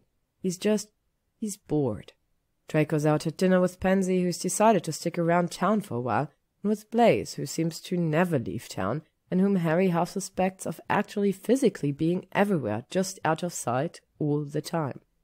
Ron and Hermione are having a date night, and he doesn't feel like fire-calling anyone else, or even particularly like going out. He finds he sort of can't remember what he used to do with his spare time, although he recalls having a lot of it. Did he just, sit and stare off into space, thinking about nothing? He tries it. He thinks about Draco. It's awful. It has to stop. He gets up. He doesn't even really mean to open Sirius's door. He's just sort of poking around, looking at stuff. There are a lot of rooms in Grimmauld Place, because it's bigger on the inside than it looks from the outside. And though Harry had left a lot of them sitting empty when this was his house, Draco's done something with all of them. Even the ones that don't have a specific purpose have fascinating things inside them. All these magical artifacts that Draco's collected but hasn't yet put out in the museum are only puts out in the museum on specific days, based on some insane system he's always telling Harry about that Harry never pays attention to. It's weird stuff he's collected, too. Everything from cursed toucan sculptures to frankly unsettling amount of information about ancient wizarding bathroom practices. It's wild. And Harry just wants to see what's behind Sirius' door is all. He knows what used to be there. He wants to see what Draco's done with it. He's not expecting it to look exactly the way it was the last time he saw it, minus the layer of dust and grime. It's clean, but otherwise unchanged. Sirius posters on the wall and his bedspread hanging a little loose. And Harry leans back against the doorframe without realizing he's doing it, slides down to sit on the floor. He didn't think, he doesn't know, it doesn't make any sense that Draco would have kept this. Draco, who never even knew Sirius. Draco, who'd have no way to know this was his room once. Harry's eyes burn looking at it. He thinks that maybe his father sat right there on that bed with Sirius and played fucking exploding snap or something when they were just boys. He thunks his head against the doorframe a few times. Not hard, just enough to ground him, maybe. Enough to keep him still. He doesn't want to be here, but he can't bring himself to go, and so he just sits quiet for a long time.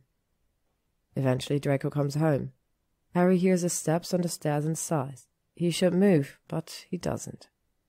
He just sits and waits, and after a few minutes, Draco finds him. Draco sighs too, a messy exhale that sounds loud in the quiet room. "Ah, brooding, I see. Here I thought perhaps you were doing something productive with your time." He doesn't even have the heart to snipe with Draco right now, so he just says, "No." And then, after a beat, "This was Sirius' room when he was a kid." "I know that, you great pillock," Draco says, and before Harry can ask him how, he walks over to a bookshelf and pulls out a thin volume, tosses it at Harry. "This kind of cleared it up for me." Harry stares down at it, a thick, angry knot at the back of his throat. It's a black notebook, leather-bound, but someone has painstakingly carved the words, "Property of Sirius Black. Do not open. This means you, Mom," into the cover. He flips it open, not sure what he's expecting to find, and lets out a little sigh of relief, disappointment, when he realizes all pages are blank. "Flip to the end," Draco says, from much closer than Harry expects. He looks up and Draco's sitting on the floor too, legs crossed, leaning back against the other side of the door frame. His eyes are bright, searching in the semi-darkness, the only light in the room pouring in from the hallway behind him. Harry flips to the end.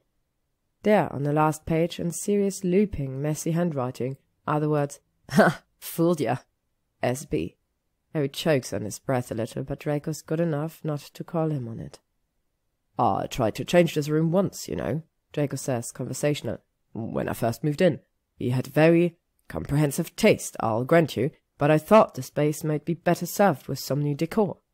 He shakes his head, expression going wry.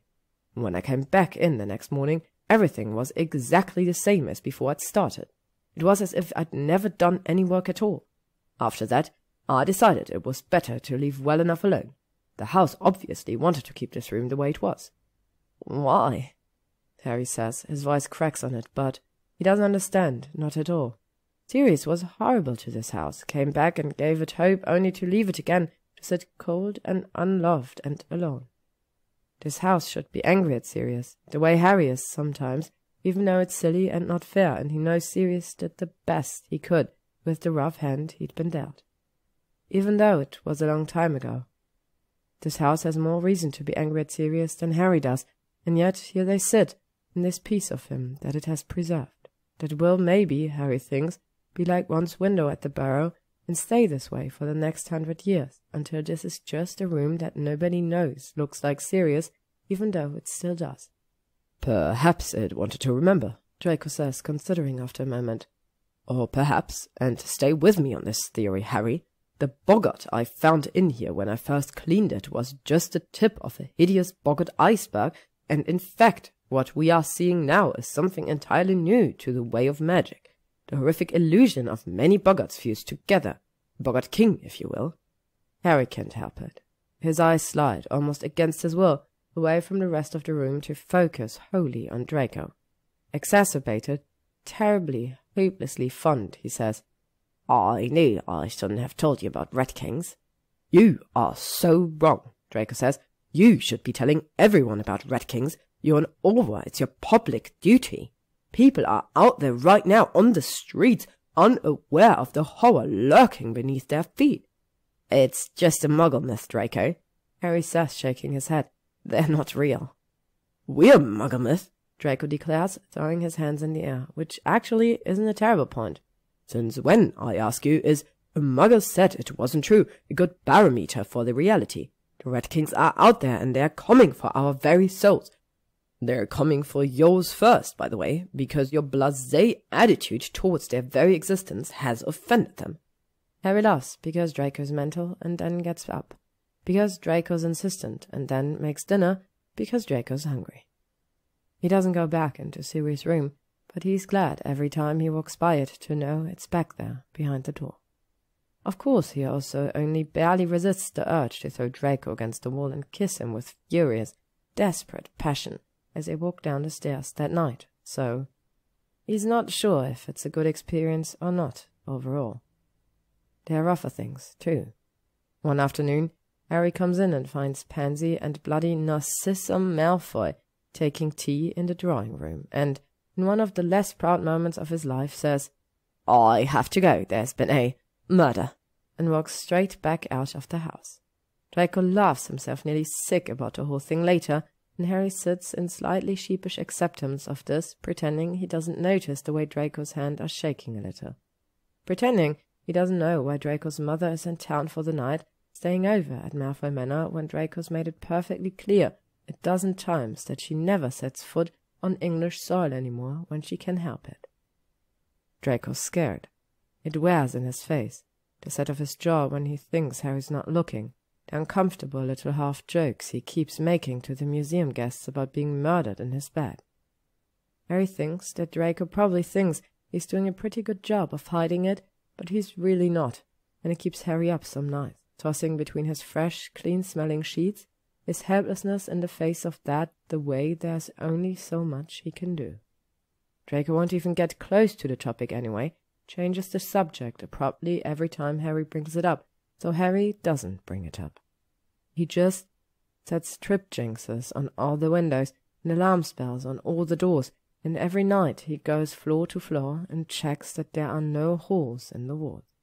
I did all this stuff before, you know, Draco says every night, but he doesn't ever insist on taking over, and Harry always thinks he seems a little easier about it all by the time he's done. They're working the case too. Harry's given up all pretense of running a professional investigation and showed Draco all their files, because he's better at research and honestly maybe at orating in general than Harry, though Harry tries not to acknowledge that grim possibility most of the time.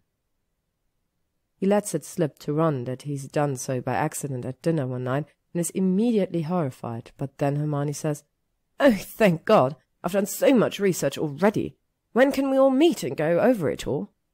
They all have dinner at Grimmauld Place about 2 weeks after the night of the attacks. Harry cooks because Draco says he should, and it ends up being a really nice night, though they don't get all that much done. Hermione and Draco get along well, and Draco and Ron have several perfectly civil conversations, and Harry thinks he keeps his feelings for Draco under wraps pretty well, all things considered. He catches himself when he's staring and stops. He doesn't say anything weird. It goes fine. After dessert, they have drinks in the sitting room, go over a little bit of the casework, and agree to meet up again the following week to go over the rest, since they're all overly full and a little tipsy, except for Hermione. Then Hermione says she and Ron have to go home, and they had a lovely evening, and they'll just take the flu, and would Harry mind coming through for a minute to say hello to Rose?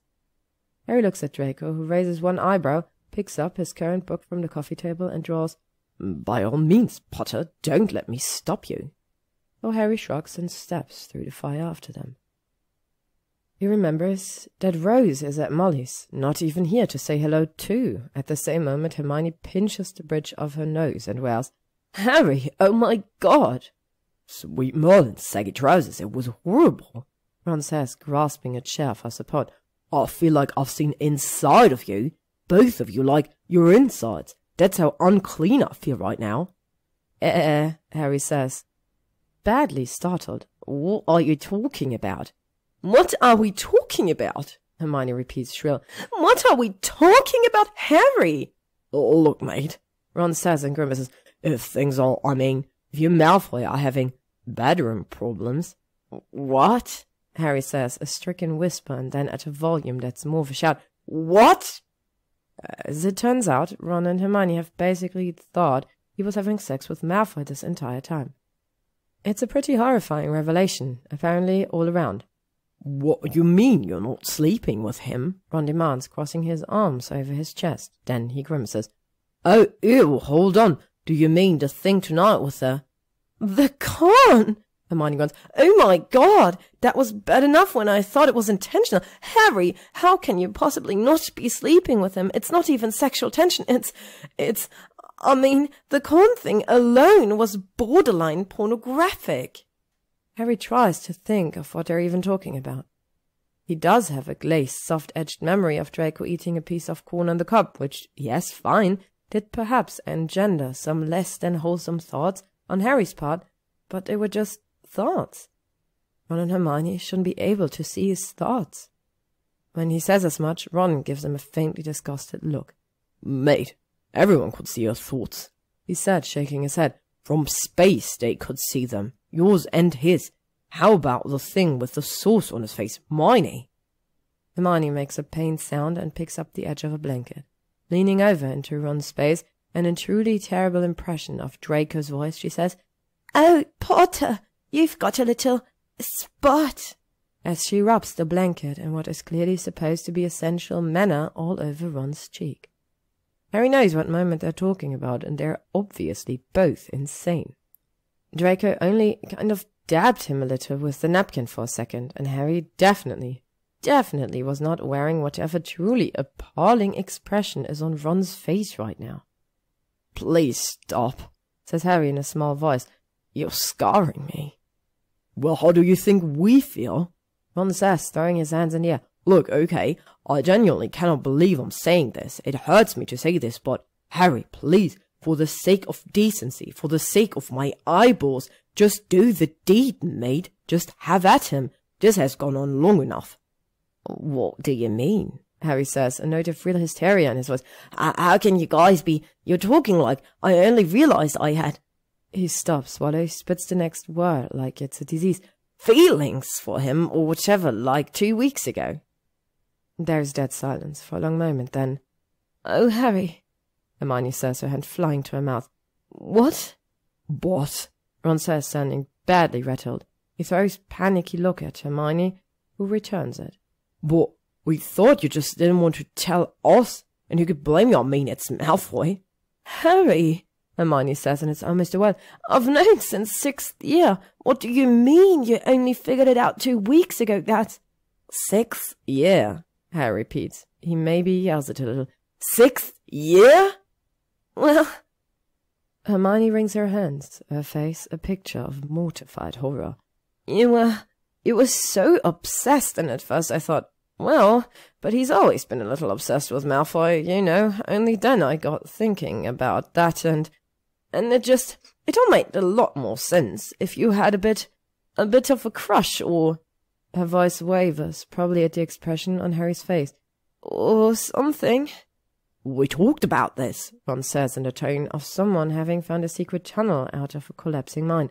"Yes, we did, weeks and weeks ago. Right at the beginning of this whole thing, we said, Harry, you've always been a bit obsessed with Malfoy, and you got all squirrely about it and said it wasn't true, and we assumed you were trying to avoid the topic because it so obviously was true, and..."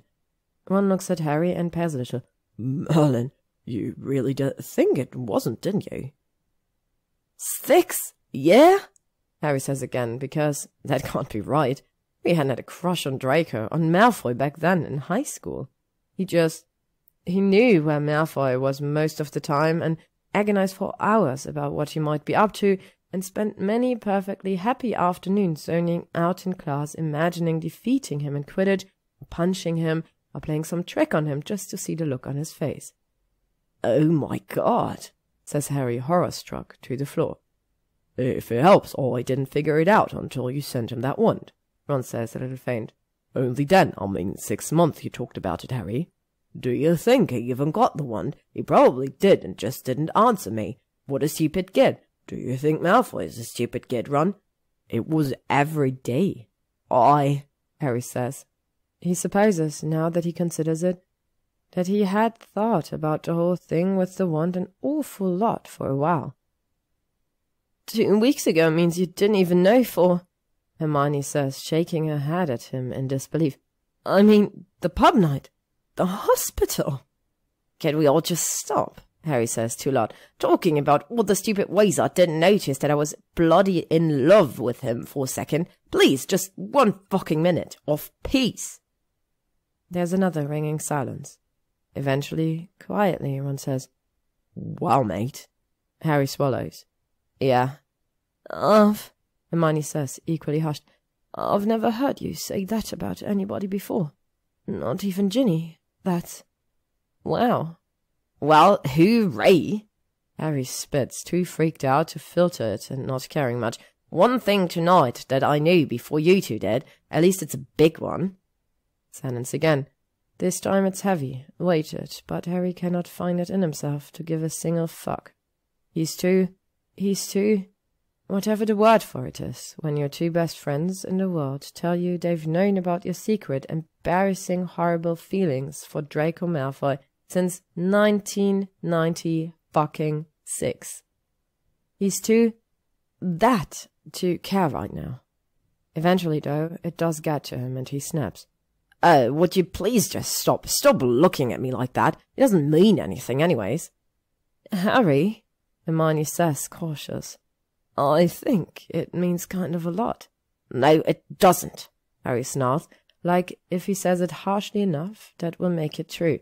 It doesn't, it's just a phase or something. It can't matter, he's not, we couldn't, and anyway, it's not like he feels the same way. I wish I didn't know this, Ron says with a little shudder, but mate, I'm pretty sure he does. Hermione hedges when Harry whips his head up to stare at Ron. Obviously, we don't know if his feelings for you are as, deep as yours for him. She exchanges another nervous glance with Ron and then finishes. But I think Ron and I can say with some certainty that what we've been witnessing has definitely not been one-sided. It's really gross, Ron says, patting Harry on the shoulder. Not because of the gay thing or anything, because of the Malfoy thing, and also because you guys are really gross about it. I suppose the intensity, Hermione says slowly, does make a lot more sense now that we know you two haven't. Don't say it, Harry says, throwing up a warning hand. Not again, no more. I just want to go be someplace where you two aren't right now. That's fair, Ron says a little distantly after a moment. We're sorry. Very sorry, Hermione repeats too quickly. Really, Harry, we thought... Yep, Harry says, sure, got it, and walks back through the flue, unable to do anything more. Draco's still reading in his armchair in the sitting room when Harry steps through the grate, and he raises one eyebrow when Harry lets out a half-strangled little shout on seeing him. Good Lord, Potter, what did the baby do to you? Harry says, blinking rapidly. 6th year, screams a hysterical voice in the back of his mind, which he suspects may never stop screaming until the day that he died. Possibly not even then. Nothing. Everything was perfectly fine, normal, and fine. Draco cocks his head and puts his book down. Oh, because that's such a normal and fine thing to say. Just, Harry says wildly, I don't want to talk about it. Ever, forever, and ever. Is how long I want to never ever think or talk about it again, okay? Is that okay with you? Yes, Draco says. He looks like he's considering taking Harry to St. Mungo's. After a minute, he carefully says, Do you want to talk about something else? Please, Harry says, collapsing into his own armchair. Anything, math, slugs, whatever you like. Draco says, frowning at him, but then he shrugs and launches in some rant about a bicon horn from 1812 that he's been tracking for 3.5 years, and Harry zones out to the rise and fall of his voice, the soothing rhythm of his pointed inflections, until he feels like he can breathe again. So, in school too, then? Not in the same way, sure, but still. So yeah, Harry doesn't get used to it. He does, however, grow accustomed to it, not just to Draco, to the way he feels about Draco, but to living with Draco in Grimmauld Place without an end date in sight. It's nice. Surprisingly nice. Obviously, some of that is just a result of whatever. The stupid emotional shit, the fact that every time Harry so much as looks at Draco, he's suffused with warmth and affection and, yes, okay, a bit of visceral horror also, but still. It's not surprising that he's enjoying spending time with Draco. He does generally. Got over the particular shock a while ago. What is a surprise, what Harry can't help but be a little bowled over by every time, is the way they fall into certain routines. Is the way Harry enjoys them. He's never been a particularly structured guy, is the thing. Harry's always kind of subscribed to the theory of playing it fast and loose with almost everything, just making decisions when decisions come along. He eats when he's hungry, does laundry when he's out of clean clothes. Tidies up when things get dirty, or he's having trouble finding something. It always felt oppressive, weird to force rules on himself in the absence of someone else to do it for him, like he was putting himself in a box for no reason other than to be inside of one. It never sat right. Draco, as it turns out, is a very structured person. It's really pretty startling how little Harry minds. He's not. Harry works out after a period of observation, unwilling to break from his patterns exactly. Like a number of things about Draco, they seem to be there mostly for show. But he has them, and he defaults to them most of the time, and though, again and again, he isn't married to them, he'll kick up a hilarious fuss if they're disrupted for any reason other than his own. Like, Draco, it's dinner at 7. Not 6:30, not 7:15. 7.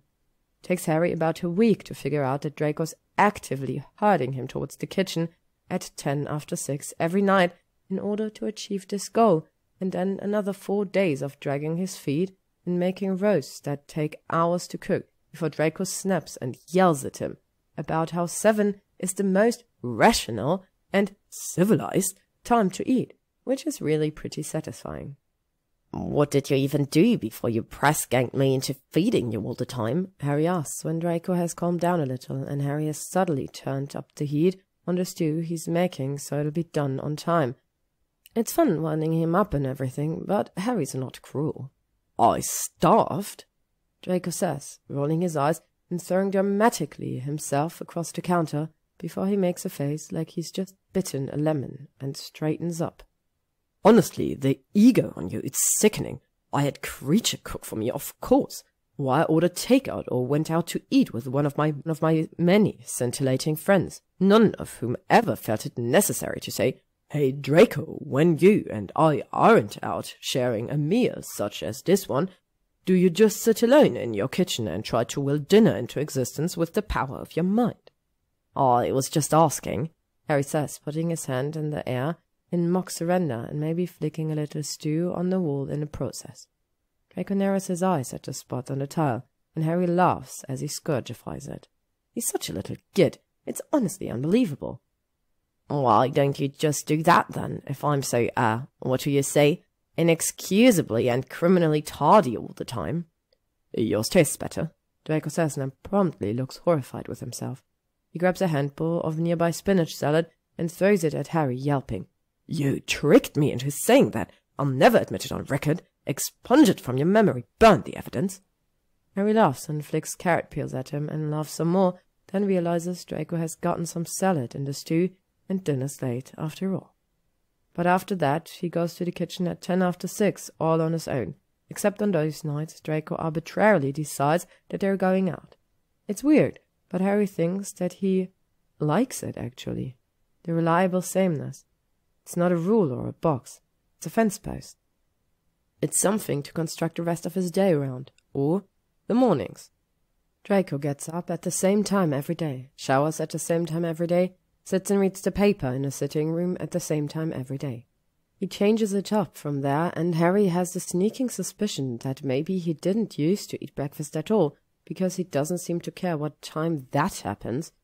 But in those first 3 things, he never wavers.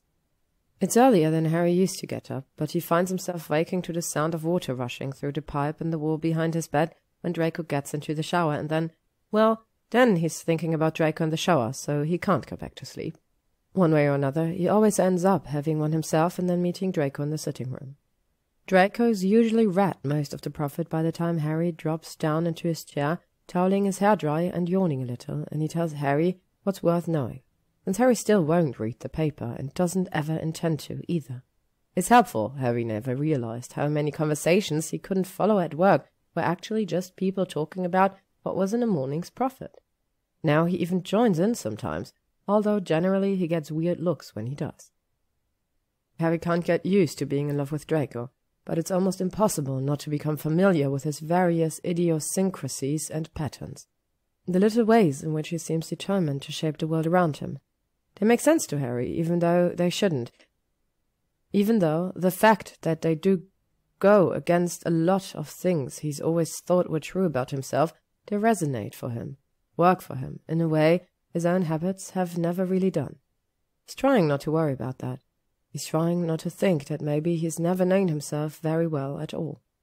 Anyway, that's why when he comes downstairs to an empty sitting room on a Saturday morning and the end of their 3rd week, he knows something is wrong.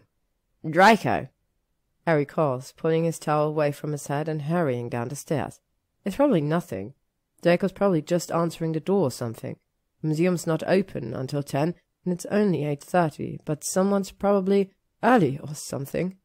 This churning feeling in his gut is probably nothing. Draco, are you down here? Kitchen, Draco calls in a horribly strangled voice. Harry drops his towel and runs. Draco is standing in the middle of the room, his back to the stove. Harry's briefly so relieved to see him standing there perfectly fine, not at one point or bleeding again from the now thin and silvery scar under his right eye, that he doesn't notice what he's looking at. Then he sees that Draco's hands are clenching and releasing at his side, and already dreading it, follows his eyeline. Beetles, hundreds and hundreds of beetles, are spelling out the words, "Get out!" in 2-foot letters across the window above the kitchen sink. "What the fuck?" Harry says, staring at them.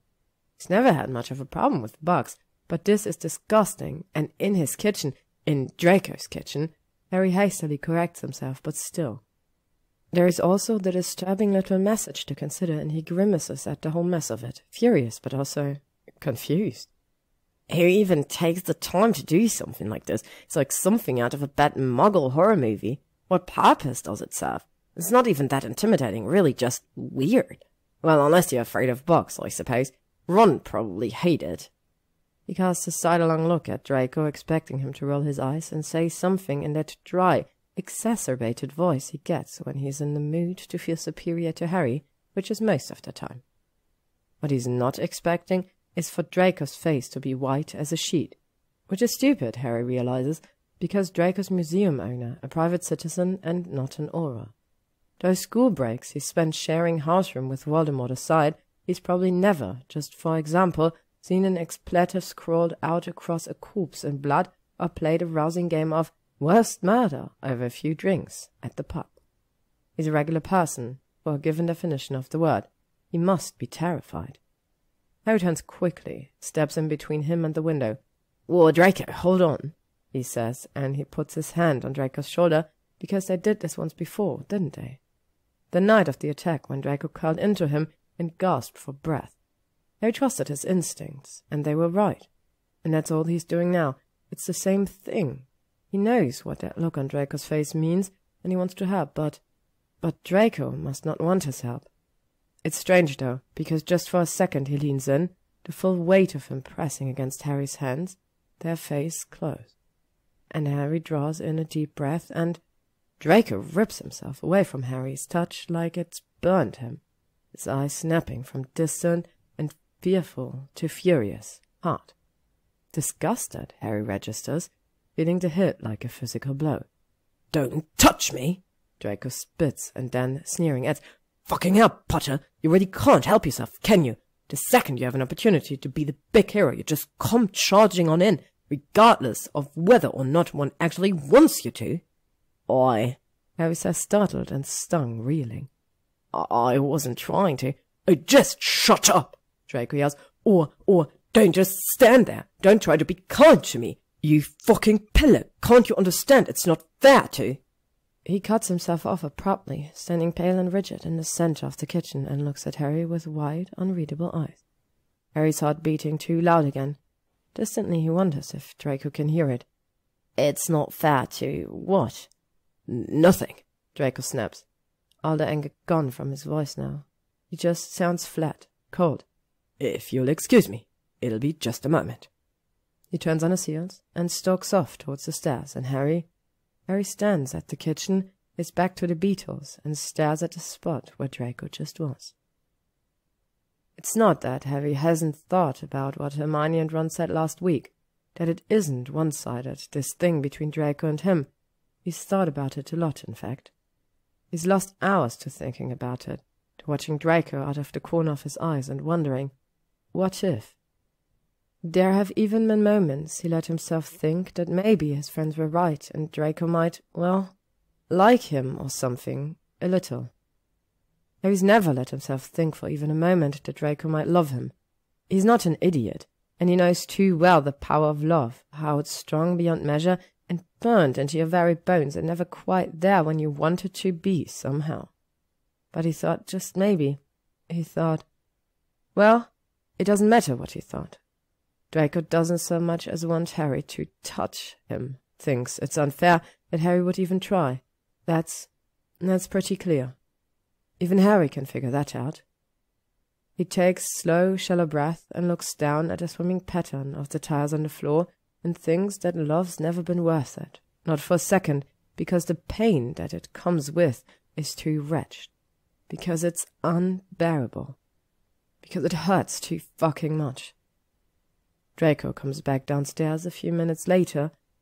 He's calm in that way he doesn't get naturally, like there's a thin glaze between him and the rest of the world.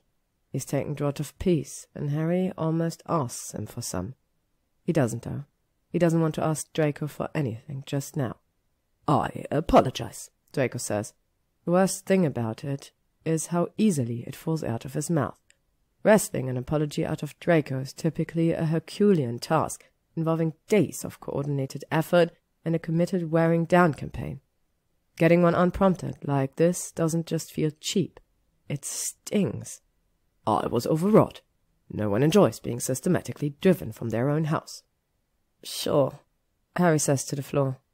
If Ron and Hermione are right, he's been making a hideous, embarrassing ass of himself for weeks, mooning after Draco so obviously that it can be seen from space, so he's sure as hell not going to show Draco his face right now. Makes sense. Draco makes a little sound, this huffing breath of some emotion that Harry could probably identify if he'd just look up, but he doesn't. He can't, and after a second, Draco shoves past him hard, knocking their shoulders together as he steps up to the sink. Harry risks turning to look at the line of his back. It's as bitter and harsh as the taste in Harry's mouth, but he stays quiet, carefully, a step away, while Draco pulls a little jar out of his pocket and knocks one of the beetles inside with the tip of his wand. Draco turns, and his face is cold with fury, even through the glaze of the potion. Without looking at Harry, he says tightly, I think it's about time we called in some bloody reinforcements. Blaise shows up first. He takes one look at the beetles, glances at Draco's face, and then banishes them, which is what Harry should have done. Ron and Hermione arrive next, both in work clothes, after being drawn away from a weekend home improvement project. Each of them gives Harry a weighted look, but he looks away, doesn't respond. Finally, Pansy comes through the door, wearing sweatpants and a face of what looks like last night's makeup. She complains bitterly about having been drawn away from her business on a Saturday morning, but she settles in with the rest of them anyway, sprawling out next to Draco on the chair in the sitting room floor. It's a long day. Strangely enough, Ron and Hermione and Pansy and Blaise get on all right, to the extent that Harry's really paying them any attention. The intersection of their assorted disciplines and their shared investment in the matter at hand seems to outweigh any lingering animosity from school. There are a couple of delicate moments, but by and large they all work together well, passing case notes and ideas and large tomes from Draco's and Hermione's libraries back and forth. All of them except Harry and Draco, that is. Harry knows it's his fault that Draco's being cold and shuttered because Harry is that what Draco needs right now is for Harry to just swallow all of his stupid, unproductive bullshit and be there for him, help him work the fucking problem. Harry even catches Draco throwing him little openings once or twice, moments that have to be costing him with all his stupid pride, and Harry wants to take them. He does. It kills him. That look on Draco's face when Harry won't rise to his spade, refuses to fall back into their easy rhythm, even though it would be the simplest thing in the world. He wants to let go of whatever it is, this blockage that's settled under his skin like cement, walling him off from himself. But he can't. He can't stop seeing it. The disgust on Draco's face this morning, the way he tore himself away from Harry's hand like Harry's touch was poisonous. It shouldn't be important. Harry shouldn't let it get to him. It should matter so much less than what they're trying to do here, but it doesn't. Harry lied to Ron and Hermione, and he lied to himself. He's not sure anything has ever mattered to him like this thing with Draco does, and he can't stand it another minute to sit here and let himself fall back into their familiar give and take when he knows how Draco really feels. When he doesn't even have a distantly flickering beacon of hope to keep him going. It's selfish, it's horrible. It's too hard to do anything else. Well, here's something, Hermione says after a few hours. Harry is grateful to her, to all of them, really, even Pansy, for staying here and working with them, even over the cavernous echo of his and Draco's icy silence. Here, Ron, give me that initial report. Draco, you said that first day that they kept asking you for the source, right? Out of the corner of his eye, Harry sees Draco stiffen very slightly, though his voice is perfectly even when he says, "That sounds right, yes." Hermione makes a triumphant little noise. Well, what about the actual core of the house? It says here, and I can't believe I never knew this about magical property, but it says that in every one there's an actual physical object that acts as sort of a focal point for all the power a place collects over the years. Almost like a wand for the house, in a sense. Couldn't that have been what they were talking about when they were saying the source? Something like that would be incredibly powerful, Blaise says thoughtfully. What happens to the house, though, Ron asks, without the core, I mean? Well, Hermione says, voice hesitant, I think it dies, Ron. The physical structure might remain, but honestly, it might not. So much of wizarding architecture is based in spellwork that it just might leave a ruin behind. I'm not sure. I'm sorry, Pansy says, not sounding it. But that's just stupid. I mean, sure, it's a powerful object, but powerful enough to justify all this. Plus, it doesn't explain all the freaky psychological torture bullshit. I'm sure it's something else. Harry isn't looking at her as she says this. Harry isn't looking at any of them. Harry is looking as he's been looking since Hermione brought the topic up, at Draco, who's sitting so stiff in his chair now that he almost looks as if he might shatter, who's purposefully, studiously avoiding Harry's eyes. Draco said at one point that night in his bedroom, he told his attacker he'd die first. He said he'd rather die. In all the confusion and panic and unprecedented emotional revelations, Harry lost sight of that little comment. Didn't think to ask Draco what exactly he was being asked to do that he rejected so thoroughly. Harry just proceeded blithely along, assuming that Draco would present to him any information he had that Harry might need to know. Harry just walked forward, not even realizing he was being a fool. "No, that's it," he says, staring daggers at Draco, and he's so angry that his voice shakes on it. "Isn't it?" When Draco doesn't say anything, doesn't even look at Harry, Harry picks up the heavy tome in his own lap and slams it down hard on the table next to him. Yells, "Isn't it, Malfoy?" loud enough that it makes even the boom of the book's impact sound quiet. A muscle in Draco's jaw twitches, but he still doesn't open his goddamn mouth. Ron says hastily, "Hermione, don't we have that thing?" "How long have you known?" Harry demands, ignoring Ron entirely. "When'd you work it out, Draco?" "I know it was before the second attack. You were telling them you wouldn't give it up to them, weren't you? You were telling them to kill you, that you'd rather die than give it up." Draco's eyes flicked guiltily to Harry's face for a second, but he looks away just as quickly, and Harry's voice rises again, not even intentionally, as he repeats, "How long?" For a hanging second, Harry thinks Draco still isn't going to say anything, but then he lifts his head. His eyes are cold, his lip is curled. His voice, when he says, "Since 3 days after the break-in, Potter, if you absolutely must know," is a fucking murder weapon. All sharp-edged, deadly violence. "You know what I think? We should all go," Pansy says without pausing for breath. From a remove, Harry registered that Ron and Hermione are already heading for the door. She grabs her purse and then Blaise's arm. "Come on, Blaise! You can't just stay and watch somebody else's row. It's voyeuristic and very gauche." "But," Blaise says. "Now," Pansy says, throwing an urgent glance at the way Harry and Draco are glaring at each other, and Blaise relents and lets himself be pulled upright. When they get to the door, she pauses just long enough to say, "Don't kill each other, please. It'd be such a horrible bother," before she vanishes around the corner. Harry should say a lot of things. He should say that Draco is a conniving little snake who's been lying to him for 2 months.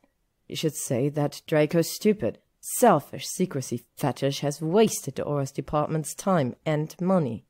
He should say that he's been killing himself with worry all the time, every day, watching the stress carry itself heavier and heavier over Draco's shoulders, panicking every time he's 2 minutes late getting home, and Draco's been sitting on this, hiding this, when just bloody saying something might have let him wrap up the whole thing. He should say that Draco's some Slytherin, that he has less self-preservation instinct even than Harry, and that his idiocy could have been the death of them both, of the house too, of it all.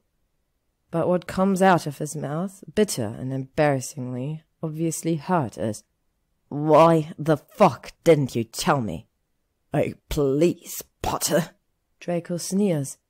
He stands and walks over to the fire, and Harry wonders if he's doing it on purpose, putting physical distance between them, since one of his other stupid walls has been compromised. "You nearly murdered this house yourself, with your neglect and your ignorance and your unscrupulous selling practices. You didn't even believe me when I told you that magical houses had souls and personalities. You looked at me like I was crazy. You said people should knock out walls." "Yeah, and that was bloody months ago," Harry snaps. He gets out of his chair because he doesn't want Draco to have any distance right now, because Harry's too angry to want to give him any room at all. "I was wrong and I admitted it, something you apparently literally can't do to save your fucking life. And anyway, I know you wouldn't have let me stay here for 1 minute if you still thought I was that guy. So what's the real reason? Do you just not trust me?" "Trust you?" Draco says, his eyes glittering. "You must be joking. What did you think, that I was just going to open right up to my childhood nemesis and—" "You are so full of shit," Harry yells, loud enough to drown out whatever other stupid, toxic, hurtful rubbish Draco is trying to spew at him. "You think, after everything, I'm just going to stand here and let you act like that is all it is? Like there is not a single thing that's different between you and me standing here right now, and what, flinging mud at each other in third year? You must be out of your fucking mind." "Why do you even care?" Draco cries, just as loud, just as wretched. "What could it possibly matter to you? Why do you give a single bloody fuck about whether I or not I trust you?" "Because I'm in love with you, you stupid git," Harry shouts. He never has been very good at holding back his emotions in crunch time. Still, it's not what he expected. Harry thought, when he thought about it at all, that if he ever did tell Draco this particular truth, it would be one of those things he'd have to force out, that he'd need to pry it loose with too much fire whiskey and grit his teeth around the words as he said them. Instead, it slips out of him without so much as a moment's hesitation, furious and defiant, and so honest that Harry's teeth hurt, that Harry has to cross his arms over his chest to try to protect himself from the havoc he knows he's just caused. Draco stares at him, mouth hanging open, for it has to be the longest moment of Harry's life. Then he laughs. It's not... Harry doesn't imagine he knows what all of Draco's real laughs sound like, secretive, withholding bastard that he is, but he knows beyond a shadow of doubt that this isn't one of them. It's brief and barked, sounds as forced out of Draco's mouth as Harry thought his own admission would have to be, and doesn't make it hurt any less somehow. "No," Draco says, "you're not." "Yes, I am," Harry snaps, because he might as well now, and because Draco is above everything else so bloody annoying that Harry can't quite help himself. "I think I might know a little better than you." Draco actually rolls his eyes at him, though his face has gone very pale. "Oh, prove it, Potter," he says, sneering. "Except, wait, you can't, because it isn't." Harry never gets to find out what it isn't. With a snarling noise from low in his throat, he slams Draco up against the wall and kisses him. He's expecting hesitation, but Draco kisses back with an immediacy that startles Harry a little. His hands are on Harry's hair so quickly that Harry thinks he must have been lifting them, reaching for him, while they were still moving towards the wall, and that's... Harry can't think about what that is right now, because he's thinking about this. Draco warm and fierce under his hands, his mouth. His kiss is as intense and unrelenting as the rest of his stupid fucking personality, and Harry breathes it in with his whole body, moving to wrap an arm around Draco's waist, draw him in. He spreads his hand against Draco's back. Draco drags him down for better angle with his too tight grip in Harry's hair, and it's so good that Harry feels something within himself fracture spectacularly, a rain of shatterglass shivering down his spine. He wants to throw Draco to the ground and to the chair, to lay hands on him and press the truth out of his stupid confession into the hollow of his bone. But then Draco's shoving him back and away, shoving him hard enough that Harry stumbles a little in getting clear of him. Reeling, he meets Draco's eyes and nearly stumbles again at what he sees in them. The panic and disbelief and rage. Harry's own anger bled away into the consuming friction of their kiss, and he sees the curl to Draco's lip, the trembling clench to his hands, and is sorry and humiliated and afraid, most of all. "You arrogant bastard," Draco says. His voice is pitched higher than usual, breathy in that way that makes Harry nervous for him. Not that Harry can say as much just now. "What gives you the right to do that?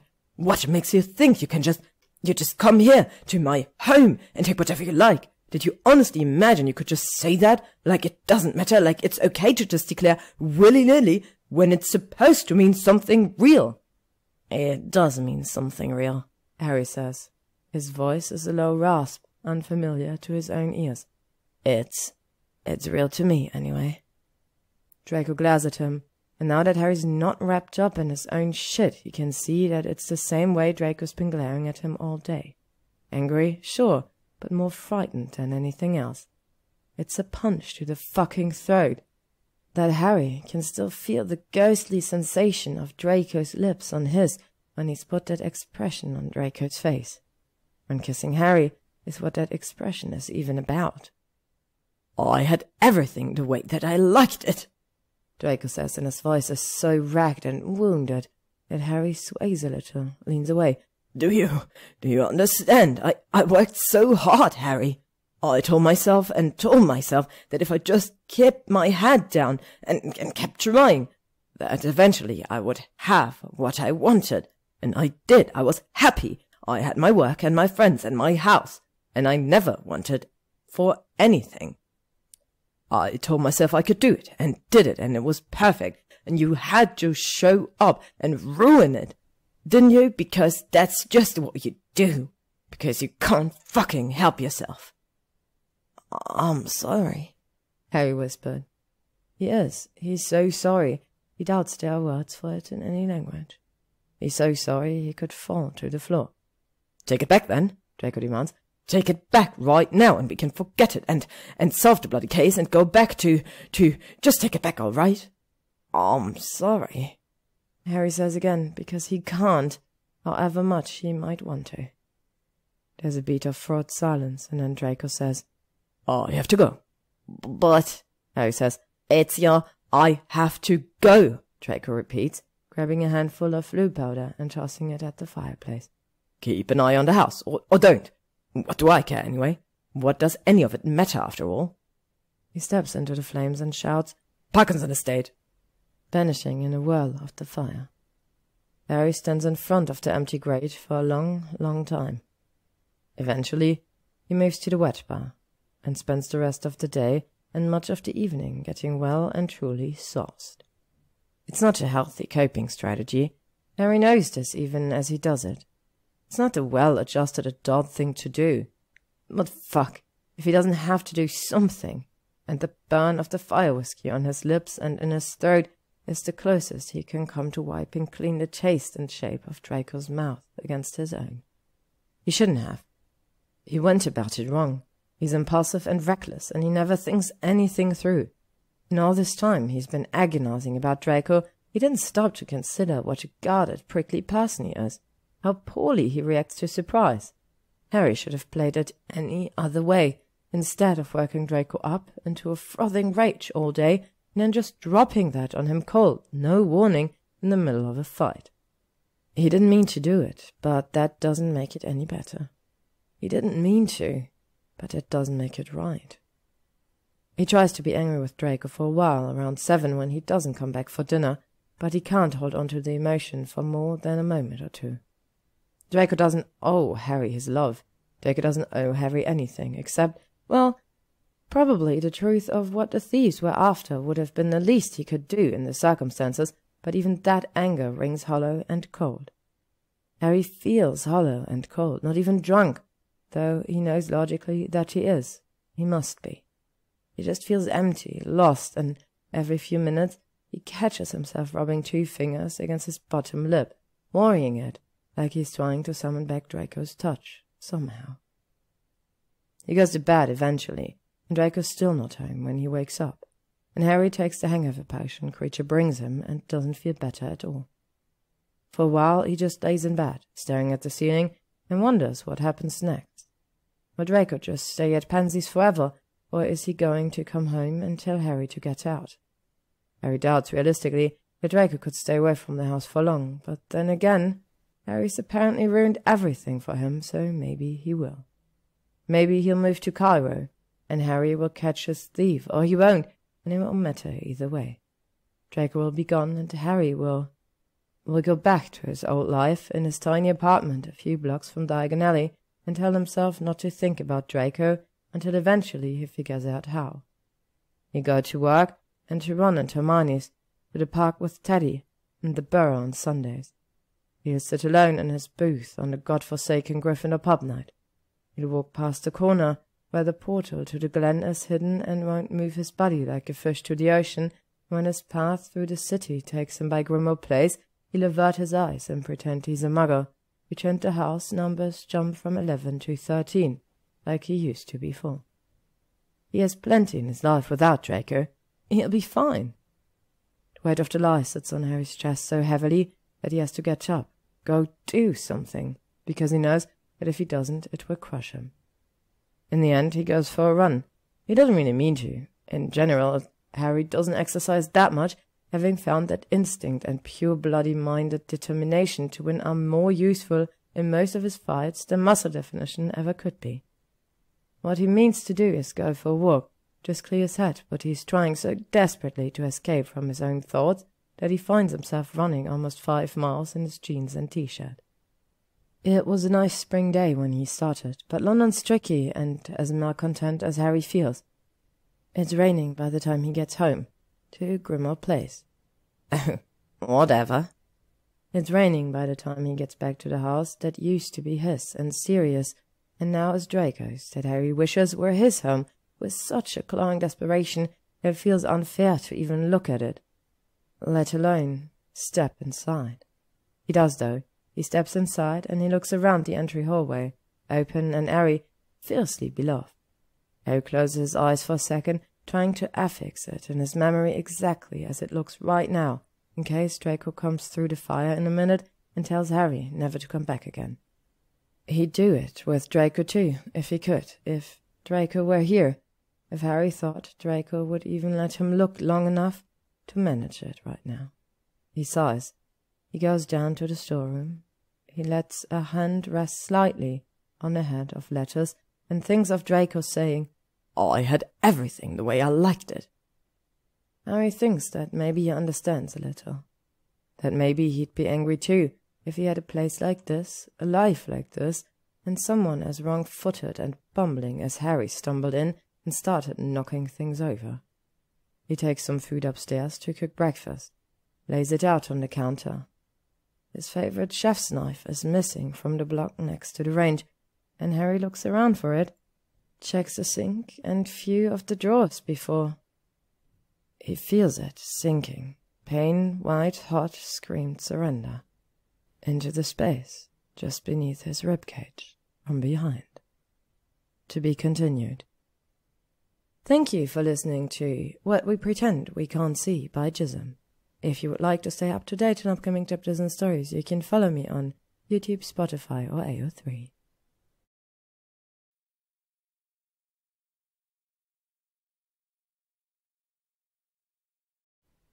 What We Pretend We Can't See by Gyzym. Chapter 12. It's not the first time Harry's been stabbed, of course. There was that case in Brixton the year before last, an escaped Death Eater holed up in a Muggle apartment not unlike Harry's own. Harry went in without backup, and the bastard stuck him through the shoulder with a fire poker, which was a bitch to fight through, and even worse to heal. There was that time in the alley with the invisibility cloak, and the occlumens too, and another with a toasting fork when he was a junior aura during what should have been a routine domestic dispute call. He's no stranger to it, the rush of shock and adrenaline, the way the pain starts sharp and breathtaking and then seems to settle out over his whole body. It's not the sort of thing you forget, no matter how long it's been since your last go-round. It is the first time he's ever been stabbed, when he wasn't at least vaguely expecting it, though. It's the first time his constant vigilance has let him down. Harry reaches for his wand, but it's not in his pocket, and he swears. He's not frightened, even though he knows he should be. This is their M.O., these thieves who have been making Draco miserable all these months, who attacked Hermione in the streets. They've come for him, and they're better than he is. They've gotten away from him twice, and left him with a string of crimes he couldn't solve. He's wounded and wandless, and he should be terrified. Mostly, he's just angry. Mostly, he's just thinking that these bastards hurt Hermione, hurt Draco, and even if it kills him, he's going to make them pay. He turns, only stumbling a little, and, "Professor Slughorn?" Harry says. He blinks because that can't be right. Because after all these weeks of searching and puzzling and taking the pieces apart and putting them back together again, the answer cannot be, it just cannot be, Horace fucking Slughorn. He doesn't fit the profile. He doesn't so much as share a body type with any of the glamored professionals Harry's encountered over the course of this case. And anyway, he's too old to have been one of them. Even if he had managed to hold a shape-changing full-body glamour one or both of those times. God, Harry took a meeting with him in the very beginning. He's an official departmental consult. They went over the notes of the case, and he was, well, obsequious like he always is, but not a fucking criminal mastermind. It can't be Slughorn, because it doesn't make any sense for it to be Slughorn, because Harry would have figured that out by now.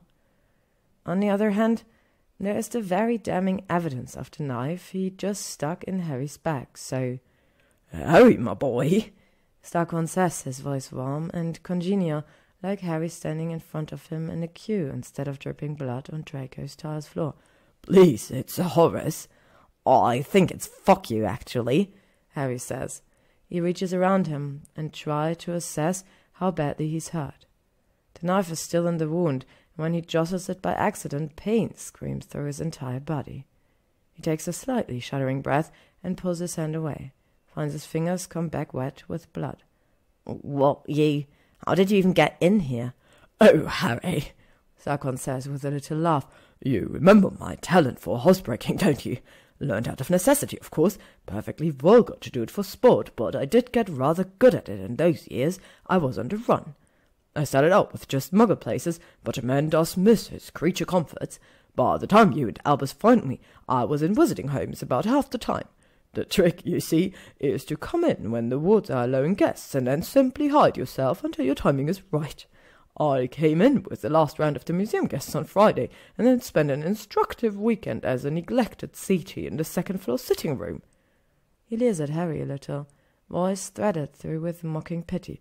"I saw your little display with Mr. Malfoy, you know. So sweet, so touching, so sad the way it's all going to end in such tragedy." "Is this supposed to be scaring me?" Harry demands. He tries to make it sound unruffled, like he's just having a normal chat with a normal criminal, even though halfway through he has to brace himself on the counter just to say upright, "Because, to be totally honest, it's mostly just pissing me off. You'd have been better off killing me up front." "Who's trying to kill you?" Slughorn says. He twirls Harry's wand between his fingers, a gesture that registers distantly for Harry as a familiar, important. He's having a little trouble keeping his thoughts in order. I mean, if you die, then you die, of course. It would be very sorry to lose you, Harry. You always did have such an enormous amount of promise. It's a shame, really, that it came along with so little self-control. Oh, bite me, Harry snaps. Slughorn smiles. I think I've already done all I'll need to do to you, Harry. You see, I don't want you to die, although, again, I doubt I'll lose much sleep if you do. You, my boy, are simply the perfect bait. I don't need you to die, I need you to bleed, so that Mr. Malfoy will come running him. And here, Slughorn shrugs a little smile playing at the edge of his mouth. Well, him, I'll admit, I intend to kill. Harry doesn't think, he just acts, throwing himself at Slughorn with a cry of rage, one fist in the air. He might be wondless and injured, but that doesn't make him helpless, and Slughorn is old anyway. Harry doesn't need magic to take him. Harry doesn't need magic to beat him until he's too bruised and battered to so much as look at Draco the wrong way, let alone murder him in his own house. Except, as it turns out, he does. Except Slughorn waves his wand and says, "Protego," almost lazily, and Harry's closed fist hits the solid wall of the shield charm instead of his hideously, unbearably smug face. The impact causes such an intense burst of pain from the wound on Harry's back that he cries out, that he almost blacks out. He falls to his knees, pulling in hissing breath through gritted teeth, and holds on to consciousness with everything in him while he waits for the worst of it to pass. It's like I said, Harry hears Slughorn say as if from a great distance. You're just not very good at this, my boy. I blame Albus, I really do.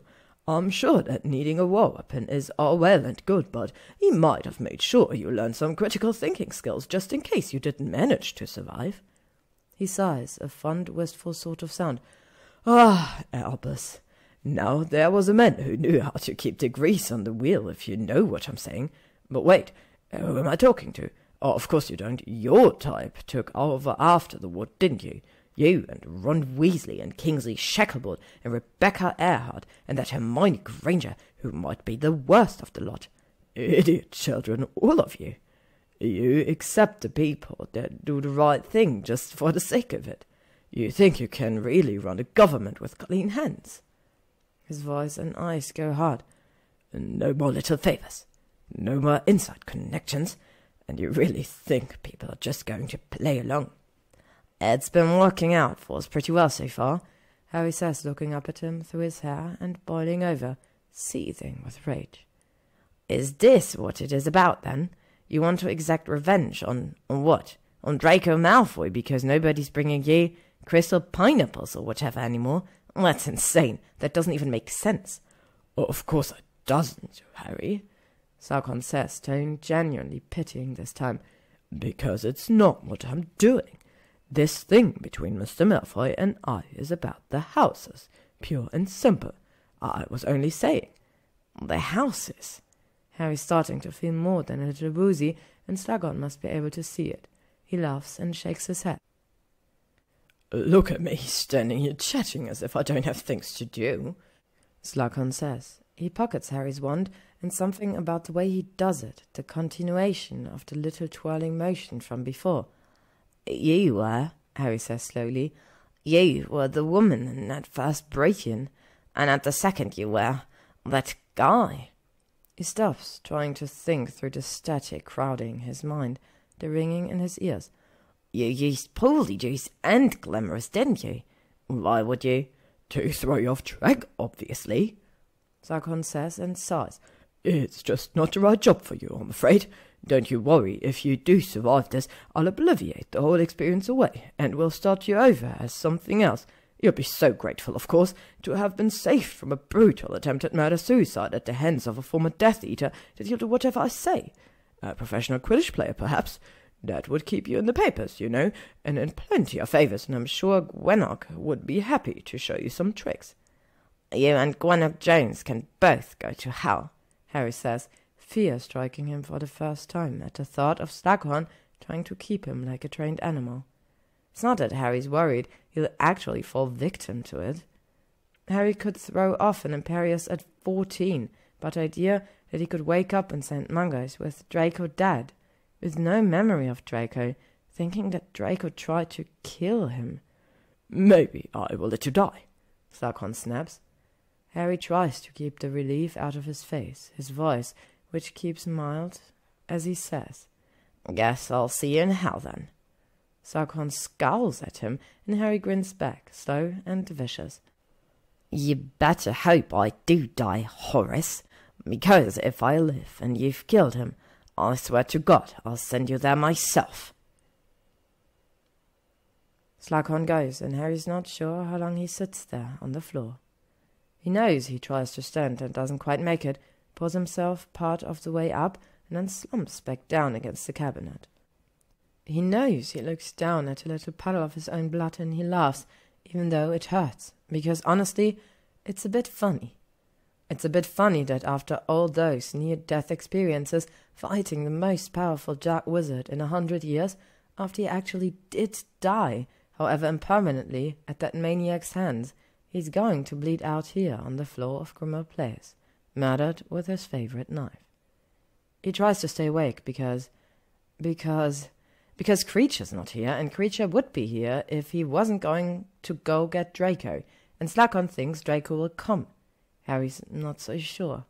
Harry hopes, actually, that Draco doesn't care about him at all, that Draco leaves him here to die, because that would mean he'd stay away.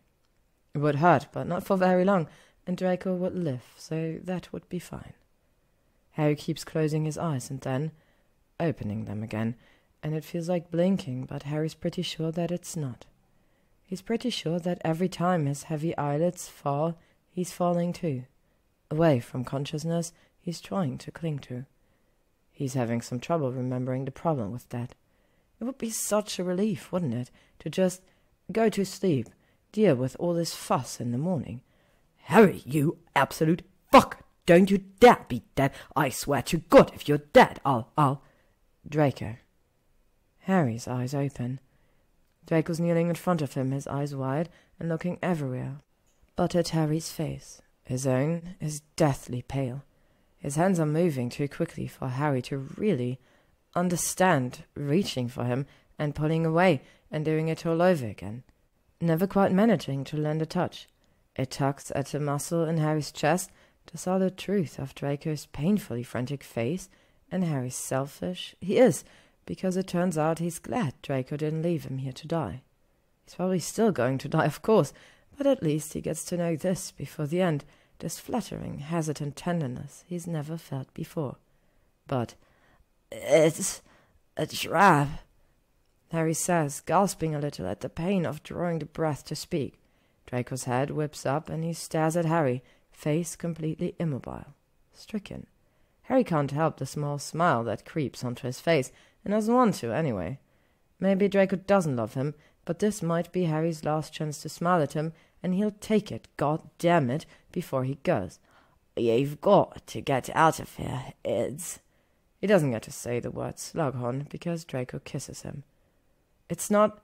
Harry knows it can't be a good kiss. He can barely even remember how to kiss right now. And anyway, he thinks Draco might be biting him, a little. It hurts, too, even though Draco is carefully not touching him anywhere but at his lips, because it makes Harry's breath come faster, and each breath is a game of Russian roulette, agony-wise. It's not a good use of their time, and it might be what gets Draco killed. And any aura worth their salt would call him stupid just to look at it, and Harry's still so glad of it he could cry.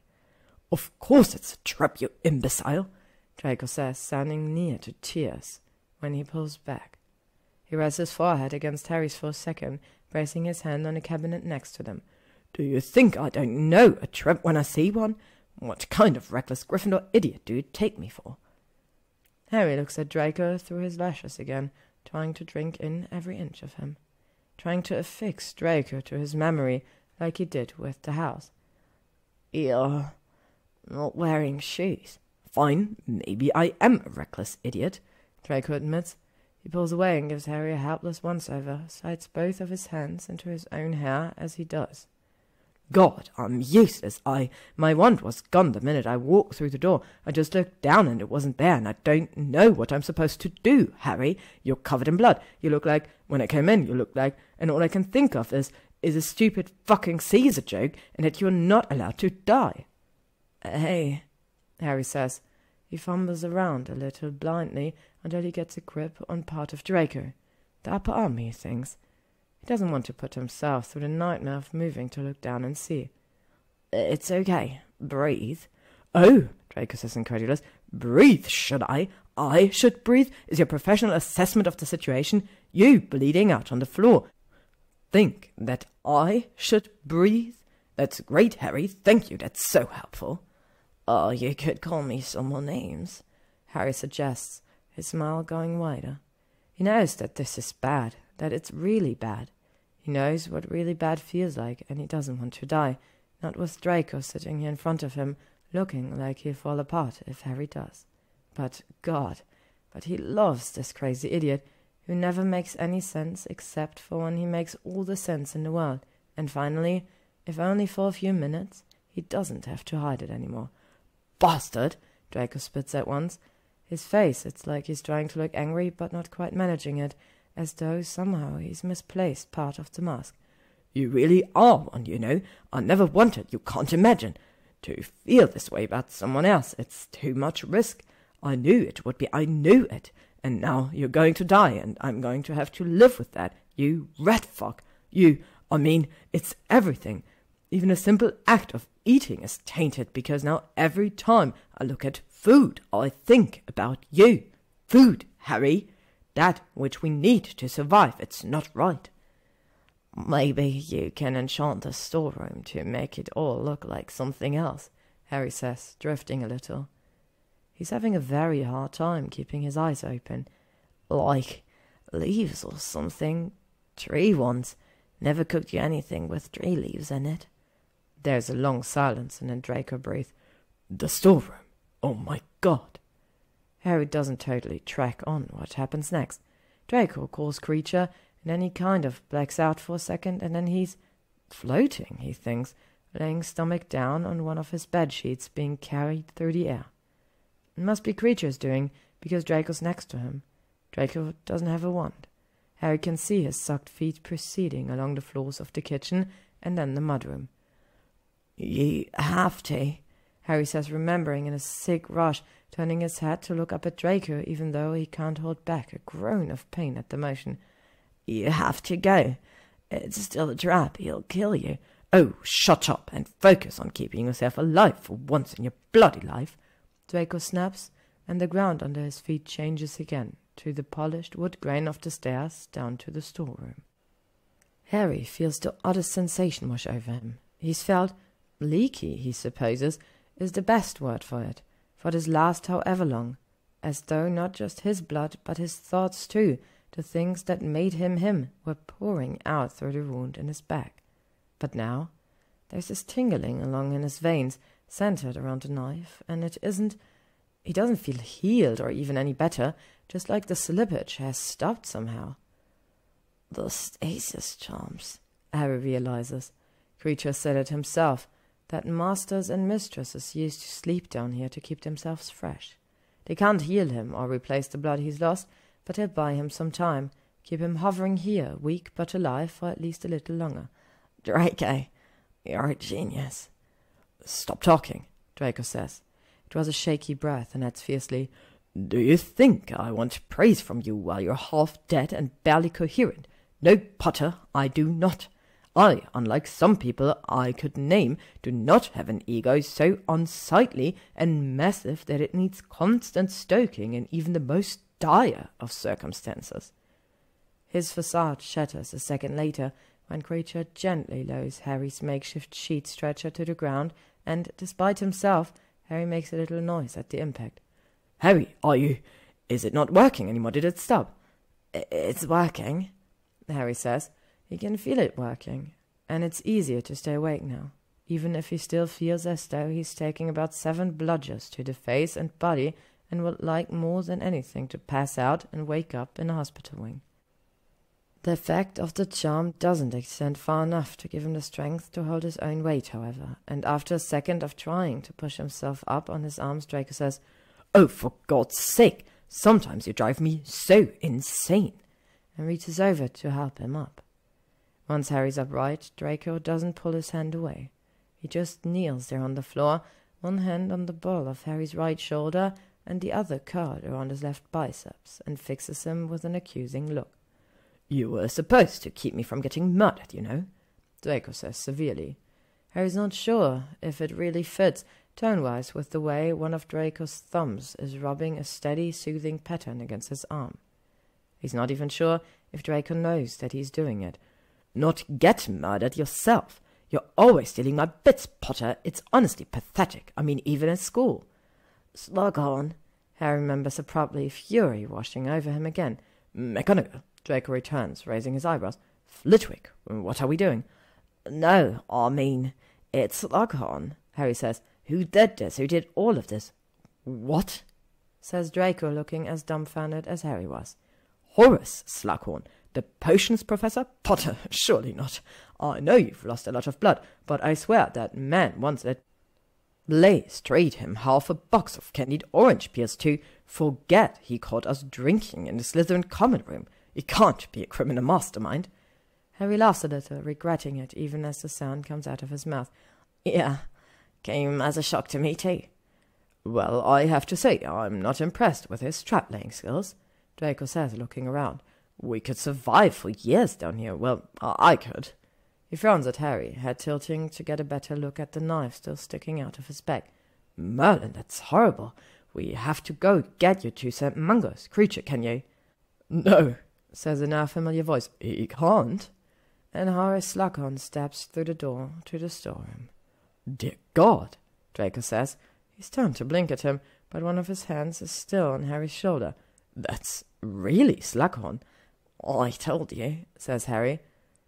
"Yes, well, I thought the odds were heavily in my favour that you were raving mad," Draco snaps, glaring at him before he looks back at Slughorn and lets out a heavy sigh.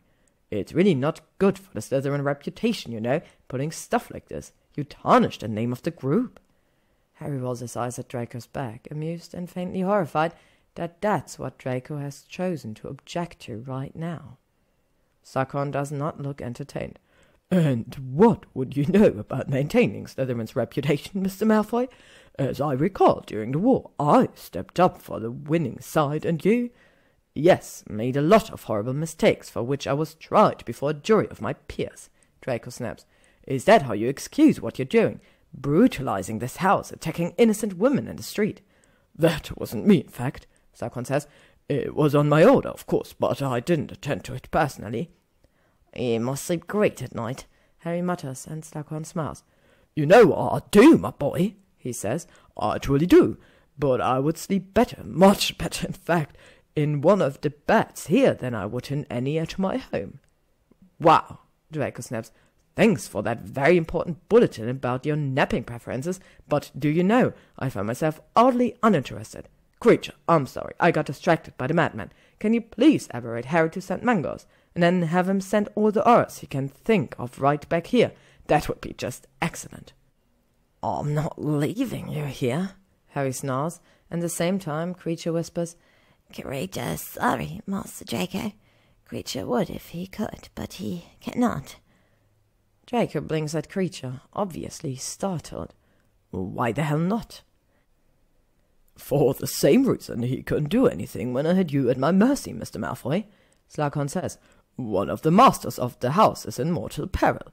He can only call another master or another house." "But," Draco says, turning to stare at Creature, "I'm perfectly fine, I'm—" He trails off and his gaze flicks to Harry, aghast. "You don't mean—" "Creature, sorry, Master Draco," Creature says again. Distantly, through the wave of realization threatening to engulf him, Harry thinks there's something a little odd about that. Normally when Creature apologizes, it's accompanied by wailing and suggestions of what kind of harm he deserves, not the wide-eyed, entreating gaze he seems to be directing at both of them now. "The house knows how Master Draco's feeling, and Harry Potter was its master once before.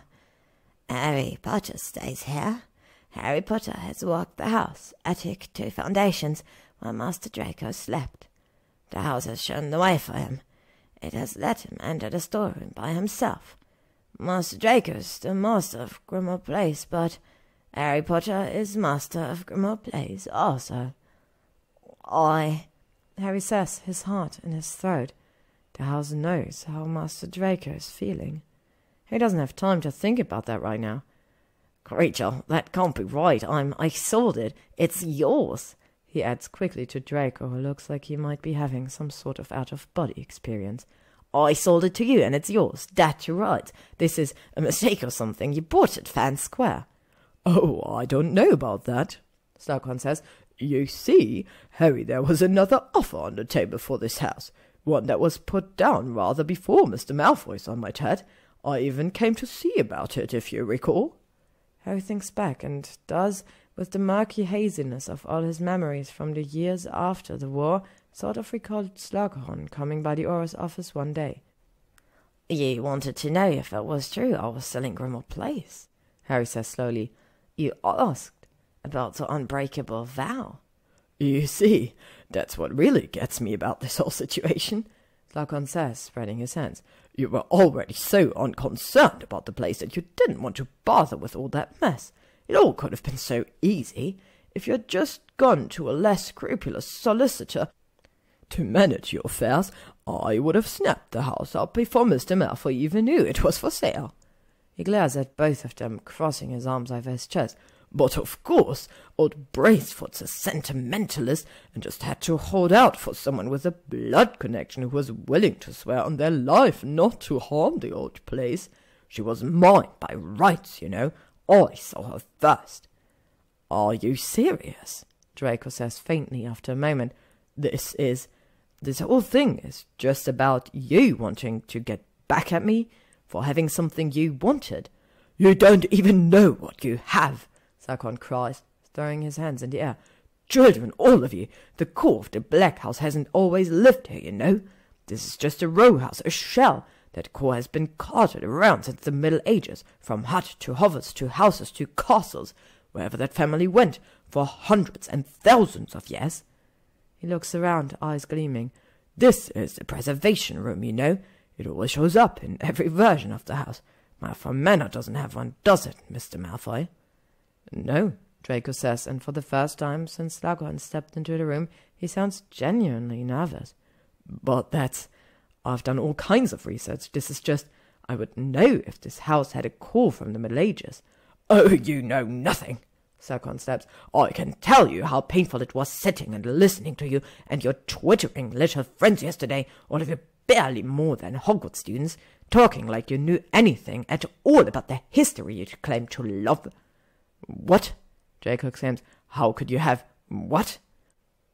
He likes to be furniture, says Harry, fixing Slughorn with a look of deep disgust. He was the seat in the sitting room for the last 2 days. The green one? Draco demands. Harry, I sat on that. And it was no picnic for me either, says Slughorn, making an unhappy little face at him. But it was worth it. My mother used to say that in ancient times the Blacks were necromancers, and they'd put their dead in here for reanimation. This core once had the power to wake the dead, Mr. Malfoy, and you're wasting it running a quaint little household museum. Oh, and what would you do with it? Draco snaps. His voice is fierce, but his hand is gripping Harry's shoulder so tightly that Harry thinks it's probably going to leave a bruise right over his fire poker scar. Think an army of zombies is likely to win you a lot of power and influence, do you? Don't be silly, Slughorn says smoothly, and then Harry uses the word insane a lot. Its derivatives and variations. Thinks it about Draco at least 3 times a day, about Ron and Hermione, about people he works with, the rest of his friends. He thinks it about himself, which is the crux of the whole thing, really. Harry's been afraid for his entire adult life that he's wired wrong, that he was damaged too young and too severely to ever be a whole person again. He lived with himself the year after war, when the scarring in his mind was so fresh and so intense that his magic went haywire, sometimes crashing out windows and cracking craters into the ground. He's lived with himself all of these last 7 years, watched himself standing still from a bit of a remove as his friends flitted and danced around him, building themselves, building their lives. Harry has called people mad, crazy, lunatic, maniac, has done it jokingly, has done it a lot, because the truth is that he's been afraid to his very foundation that it was what was true about himself. He's wanted with such a pathetic desperation that he couldn't admit it even in the privacy of his own mind, not to be the only one. But a look that crosses Slughorn's face now, it's true insanity, the kind of lunacy Harry last saw end in a rebound of its own curse in the middle of the great hall. It's the look of a man who cares about nothing and no one but himself, his own ends, who will hurt and kill on the theory that he deserves to, and nothing more. And for all he hates to see it in the circumstances, for all he hates to see it ever. Harry feels relief settle over his shoulders, sweet and simple, and long since coming. Harry's not crazy. Draco's not crazy either. Or, if they are, then the word means flawed and complicated and wounded and human. And if that's true, then everyone's crazy, so no one really is. Maybe Harry isn't a well-adjusted person. Maybe he has lost years to pervasive fog, thick around his head and heart, that bled away the things he felt so easily when he was young without his even noticing. So what? It doesn't mean that he's beyond repair, that he's hurting anyone, that there's anything wrong with him. It just means that this is the person he turns out to be, that's all. It just means that this is what he's got. It also means that whatever's about to come out of Slughorn's mouth is bound to be off-the-charts madness, though. I was cheated, you know, Slughorn says. All those years spent with the guilt eating away at me, and for what? I'm sure Tom would have found out about the Horcruxes some other way, if it weren't for me. I'm sure it would still have ended the same way, but now with the hindsight of years, as I'm forced to live without the comforts of Heracles to which I grew accustomed, it haunts me the time I wasted. The things I could have done with it. Slughorn smiles beatifically, spreading his hands. I don't want to raise a zombie army, Mr. Malfoy. I simply want to take the core and install it in my own home, where I can take all the time I need to work out how to age myself back, say, 50, 60 years. Have back what's owed to me, that's all. Yup, Harry says, nodding grimly to himself. There it is. Draco shoots him a confused look, but then turns back to Slughorn.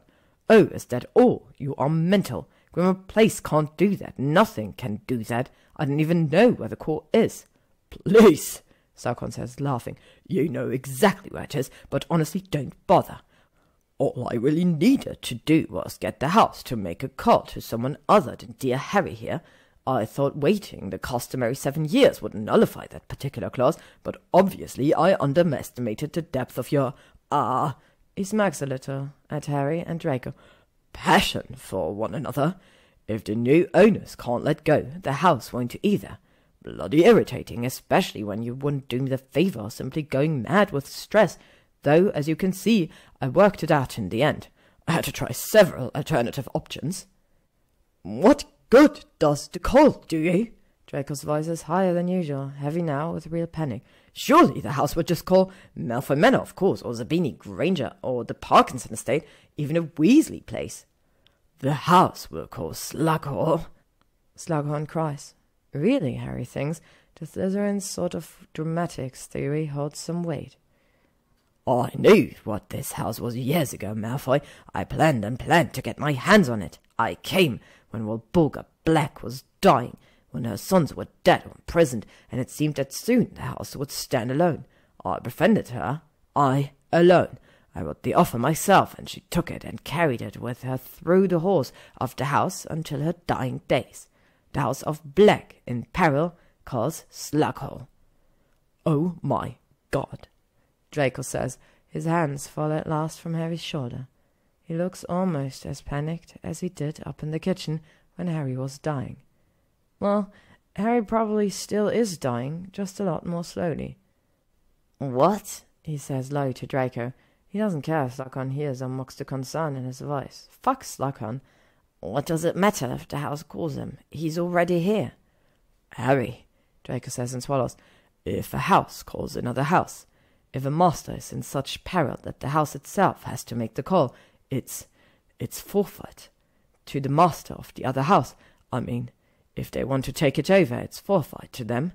The theory was that if a master ever got themselves in such trouble that they couldn't even send for help themselves, they weren't fit to be guardian over one of these places. "Well, it's just me that's hard," Harry cries. "You're the real master of this house anyway, and you're fine. You just don't have your wand. That can't count. The house can't just be forfeit if there's still a master who can watch over it." "Yes, Harry," Draco says, and his voice is almost kind.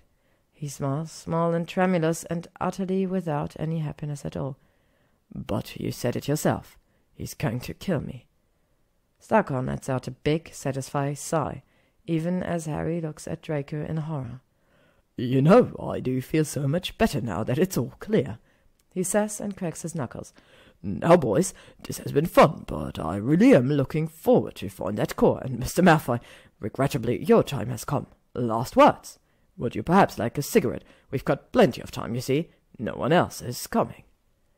There's a movement out of the corner of Harry's eye. Creature is waving his arms over his head. When Harry looks over at him, Creature darts a nervous glance at Slughorn to make sure he's not paying attention, and then he starts pointedly looking from Harry's eyes to Harry's pocket and back again, over and over. It reminds Harry of Draco that very first day, silently and swiftly guiding Harry's attention where it needed to go. Slowly, carefully, he reaches into his pocket. All that's in there is his wallet. He pulls it out behind the cover of his leg. Draco can see what he's doing, is looking at him quizzically even as he rambles to Slughorn about the danger of smoking in what is clearly a stalling tactic, but Slughorn can't. Harry rifles through it, curious, on the creature's sharp, nodding gaze. There's not much in it. He uses a pouch for his wizarding money, so it's just the stuff he keeps on him in case he gets stranded somewhere muggle, a couple of pounds and an ID, and a few old receipts he's never bothered to clean out, and then, in the bag, he finds it. Something he's completely forgotten ever receiving until right now. "Hey, Slughorn," Harry says, interrupting Draco's rant midstream. "What did you say those rules were? A master has to take an offer of help and, what did you say, carry it through the house with them? Get it in writing and walk the horse?" "That's how it works, yes," Slughorn says and shakes his head. "This is a very transparent attempt to stall Harry, even for you. I'm going to kill him, no matter what, you know." "Oh, sure," Harry says, ignoring Draco's outraged little glare at his casual tone. "Just, well, quick, before you do you think this counts?" He holds up the piece of paper he found in the back of his wallet, the blue strokes of its original penmanship almost hidden beneath the way every line is glowing gold. "Potter, you are very drunk right now, but please, when you find this, do not hesitate to call if Draco needs anything at all. And what the hell if you do too, for an Auror and a Gryffindor, you are a laugh riot, though you really can't hold your drink, and a sincere tragedy vis-a-vis Draco's taste. It's Sabini Grange, 10 Rosethorpe Lane, Pongburn. Cheers, Blaise Sabini." "No," Slughorn breathes. "Let me see that," Draco says, snatching the paper out of his hand, as from upstairs they hear the sound of the door crashing open. "Harry!" calls a voice so familiar that Harry could cry with relief. "Malfoy, where the hell are you?"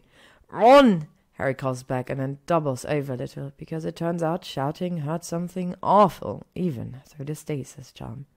Draco slaps a hand over his mouth, glaring from Harry to the knife in his bag, even as he yells, "We are down here, Weasley! Move, he's wounded, we're— Oh, don't you fucking dare, you treacherous worm!" This last is directed at Slughorn, who's diving towards one of the small windows that are set into the top half of the storeroom walls. It's not necessary, though, because as Harry watches in amazement, 2 massive spike-coated green tentacles crash through the glass from the outside and wrap Slughorn in their clutches, spewing seed pods wildly. "Vicky," Harry says, shaking his head, an incredulous grin spreading over his face. "Well, I'll be goddamned," Draco says, blinking at the writhing mass of a man and plant. "She does love me." Ron comes thundering down the stairs then, Trent, Seamus and Blaise hot on his heels. Harry's pleased to note that Trent looks only a little bit like he's about to wet himself. It's a big improvement, though his face does go slack with horror when he gets a look at Harry on the floor. Ron's face does too, though, so maybe they'll make an aura out of the kid after all. "Merlin, Harry!" Ron says, eyes wide, and then, "Holy shit, is that Professor Slughorn?" "Don't ask him questions, take him to St. Mungo's," Draco snaps. "Honestly, you're all completely incompetent, except for Blaze, who apparently knew this whole time what was going on and didn't see fit to mention." "I did not," Blaze says, sounding shocked. "I don't even know what's going on now. My whole bloody house went mad, and then Blinky started screaming that the call was sounding from Grimmauld Place and we must attend. The note, Blaze," Draco says. He sounds exacerbated, but he's not looking at Blaze anymore, even though he's talking to him. He's looking at Harry, gaze steady and warm. "That you gave Potter here? Oh, I'd guess that night you pretended to run into him at the pub." Blaze shrugs one shoulder, still looking completely bemused. "I was just a little afraid you might try to kill him or something, Draco. Or I don't know, fill the whole museum with water again. That was one time," Draco says to Harry, the edges of his mouth working up. "And I had a very good reason, you know." And Harry laughs and leans forward and lets his head rest against Draco's shoulder. He's so tired, and it's sorted out now, isn't it? Draco's safe, and Harry can let go for a minute. Harry can let someone else figure the rest out. Slowly, Draco's finger creep into Harry's hair, stroking in little hesitant swipes at the nape of his neck. Harry closes his eyes, lets out a breath. They're fine. It's all going to be fine. "I'm sure you did," he tells Draco's collarbone, and falls asleep to the faint sensation of Draco's huff of laughter hitting the side of his throat. To be continued. Thank you for listening to What We Pretend We Can't See by gyzym, read by LMX Mabella. If you would like to stay up to date on upcoming chapters and stories, you can follow me on Spotify, YouTube, or AO3.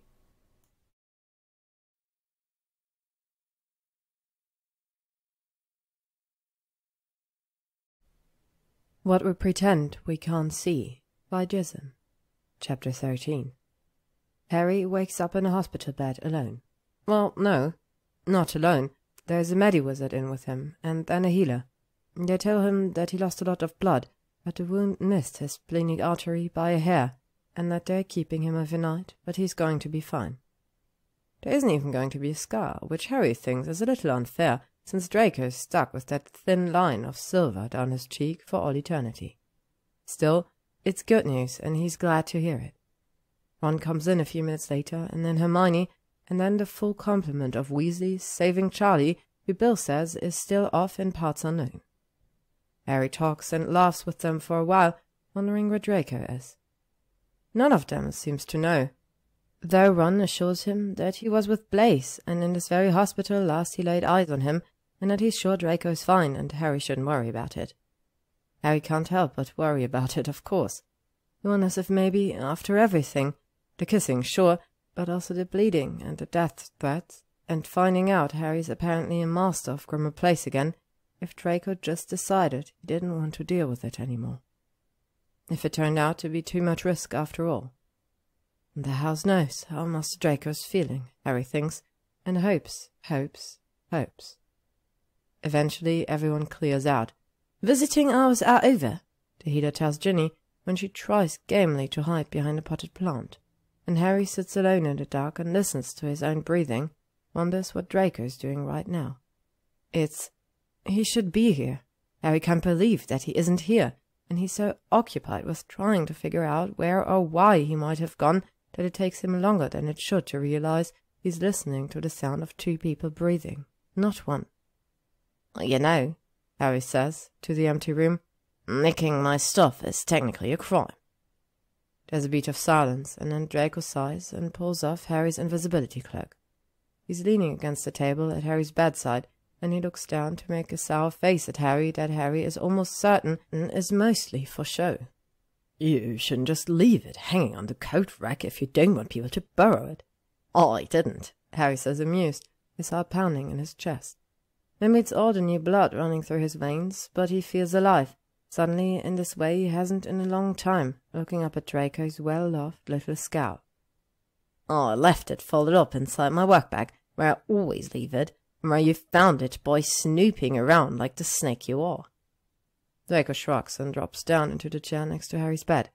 Maybe I didn't much fancy discussing the whole ordeal with every Weasley known to man. Did you consider that possibility? And it's not as though you were using it after all. You could have just gone home, Harry points out, or left me here under the Weasleys' watchful eyes. He's fishing, and he knows it, and he doesn't care. Draco's been sitting in this room under his invisibility cloak for hours probably, was clearly planning on just staying and watching Harry all night. He took Harry to the glen. He let Harry move in. He kissed Harry back, and then kissed him again. He didn't want Harry to die. The house knows how Draco feels, and Harry's pretty sure that he does too. Harry's pretty sure that they both do, and he can be patient if that's what Draco needs from him, but he's had a hard day. There's no harm in fishing a little.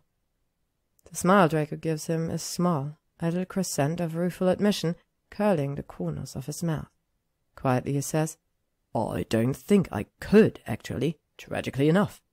Harry grins wide and stupid, and is so happy he could burst when Draco seems to startle a bit at the expression before he flushes and ducks his head. Don't look at me like that. God, you'll put someone off their dinner. No one else is in here, Harry says, except you, that is, and you want to know the truth, Draco. I think you like it.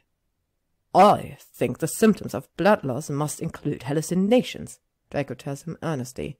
Severe ones? Be honest. I look like a crab to you right now, don't I? No, Harry says, and doesn't let his smile dim a single degree. Doesn't think he could, even if he wanted to. You don't. Draco gives him a hard look, gaze sharp, even in the darkness, and then, in a voice that's trying too hard for casual, says, Look, Potter, you've obviously been through an ordeal. Please, I'm fine, Harry says. It's not even the worst time I've been stabbed. A couple of years ago there was this thing with Spammy. Draco holds up his hand. His face is painted. Most people, don't respond to a life-threatening attack with a list of comparable attacks they've survived. That's not right, Harry. Have the decency to seem taken aback by the whole thing, at the very least. Harry says, okay. He looks around for a minute, and because he might as well make an attempt, tries, Man, it's so strange to be here, in this hospital, and stabbed and all. How bizarre. You're a hopeless dolt, Draco says, a slight smile playing at the edges of his mouth. He leans forward, rests his arm on Harry's bed, pillows his head atop them, and looks at Harry sideways. I lied, About what? Why I was under the cloak. Draco closes his eyes briefly, punches out a harsh breath before he opens them again. I was quite sure that if you could see me, you'd immediately start asking me questions, and I'm very tired, you see. I was up all last night because, well... He winces and sits up enough to free one of his hands, gestures broadly with it. I'm sure you recall. It's not fair, to make me have conversation about all that right now. I might as well be under Veritaserum. It's been so long since I've slept. I can't be held responsible for my actions, and it's wrong, unjust, to press your advantages like that. Prickly little git. Harry's throat tightens, just looking at him. The brittleness that's crept into the set of his shoulders and the sound of his voice. Heaven forbid he just ask Harry to leave it alone like a normal person. No, he's obviously got a level of false accusation. Though it twits his heart a little to think it, Harry wonders if Draco's ever made it more than a few minutes with his armor down. He thinks the answer is probably no. I'm not making you do anything, Malfoy. Harry says mild instead of any of this. I'm just sitting here, laying here, whatever. Don't think that gets you off the hook, Draco says. It's nonsense, and as if to underscore this, he yawns hugely after the last word, grimacing when he stops. Merlin. Yeah, Harry says, catching his yawn. You should go home and sleep. I already said I wouldn't, Draco snaps, and I won't. Stop pressing it. Honestly, this stubbornness, it's unbelievable, like a dog with a bone. So, to be clear here, Harry interrupts, before Draco can launch into a proper rant about how stubborn Harry is, and be struck dead of sheer hypocrisy halfway through. You won't go home, but you don't want to talk about anything, and I'm on the hook for anything we do talk about, even if you bring it up. That's the long and short of it, yes. So, Harry says, grinning slightly, Stand and play, then. Draco rolls his eyes, but Harry thinks he looks relieved anyway. Oh, piss off, Potter. They sit in companionable silence for a few minutes, listening to the hum of the hospital working on outside the door, and Harry finds that Draco's right. He does want to ask a bunch of questions. He's not sure any of them are the right questions. In fact, he rather doubts it, but they're lining up in his mind anyway, one after the other, jostling for the first position. Draco, Harry says slowly, what if, what I just asked won? Oh my God, I knew it, Draco groans. I knew you couldn't just let sleeping dogs lie. I bet you wake real sleeping dogs, actually. I bet you go run to people's houses and they let you in. Little knowing your dastardly plans, thinking you're perfectly trustworthy because you're Harry Potter and they've never actually met you before. Then they have to look on in horrors as you awaken their peacefully sleeping canine companions, cruelly for sport. Harry shrugs. It's a hobby. Draco stares at him for a second, but then he laughs. He is tired. Even if Harry couldn't see it in the circle under his eyes, he can hear it in the rasp of a chuckle, the way it pulls thin and strained from the back of Draco's throat. God, fine. One question. At the cost of your being banned from asking anything further until at least tomorrow. What is it? What cannot wait until you no longer look quite so much like you emptied half your blood onto my kitchen floor? What is so pressing that must be answered before I have the opportunity to indulge in the sweet release of sleep? Harry says, and he shouldn't ask it. It actually is doing what Draco accused him of, pressing his advantage, using Draco's exhaustion as if it's veritaserum. But he wants to know. Why? Why didn't you tell me about the call? Draco scrapes the chair back and stands up abruptly. For a stung second, Harry thinks he's going to walk right out of the room, not even saying goodbye. Thinks he's going to do, for all intents and purposes, what he ended up doing the last time Harry asked him this question, but he doesn't. He walks to the window instead, stares out in the night for a moment, and, not without bitterness, says, You couldn't have gone with something easier. Then, perhaps remembering the full complement of other things they haven't discussed, hastily adds, Don't answer that. Harry doesn't. He just sits quietly, watching the line of Draco's back until Draco turns around and leans against the glass to regard him. I don't know, he says finally. When Harry raises his eyebrows, he holds up a hand. No, stop, that's not my whole answer, but it's an answer anyway, I really don't. At first, it was like I said, I didn't think someone who treated Grandma Place like you had deserved to know that kind of secret. Nobody's known where the core in that house is for years. I don't think Auntie or Bulger even did. I only found it because it's something a bit mental to figure it out, Harry suggests. His voice is gentler than he means it to be, and he winces when Draco glares at him. You don't have to tell me, you know. Where it is, I mean. I'm not asking for that. Well, good, because you're not getting it, Draco says, arch. His voice drops back into a more normal register, though, as he adds, But yes, I did something a bit mental, and it worked, and I liked that it worked. I liked being the only one who knew. So I think some of it was that too, which is stupid, honestly.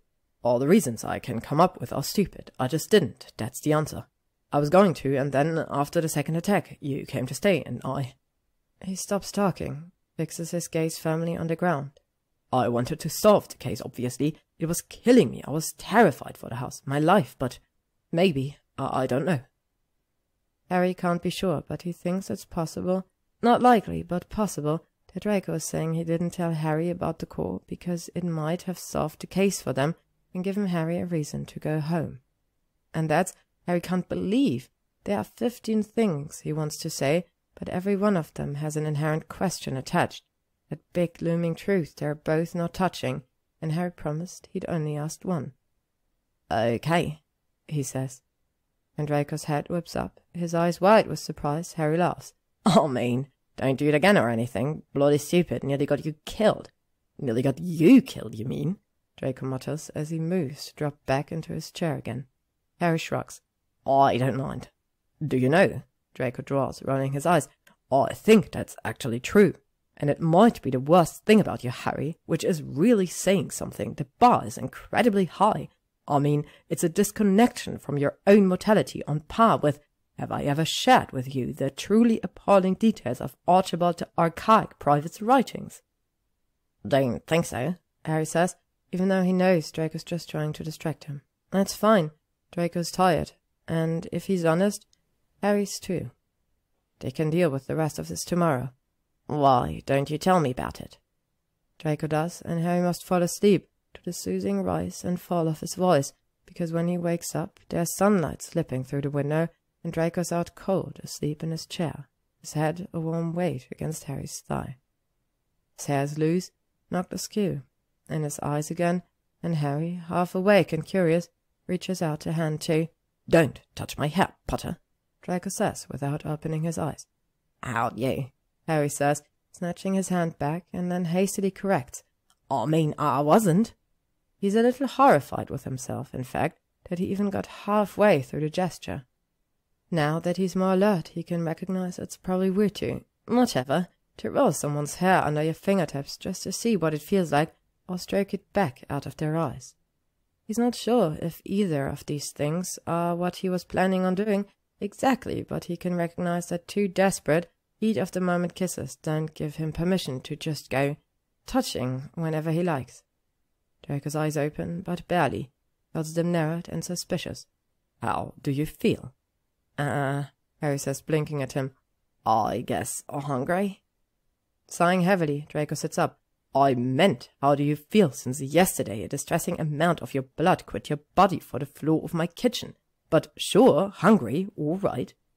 Let you sleep all night like that? Harry cocks his head in interest as Draco stretches and winces, cracks his neck. I don't think that's good for your back.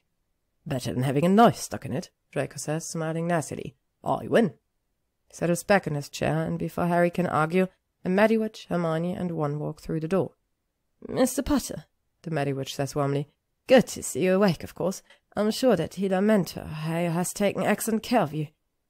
I was just saying to Aura Weasley here how incredible it must be to have a healer from foreign parts at your beck and call because of your war efforts.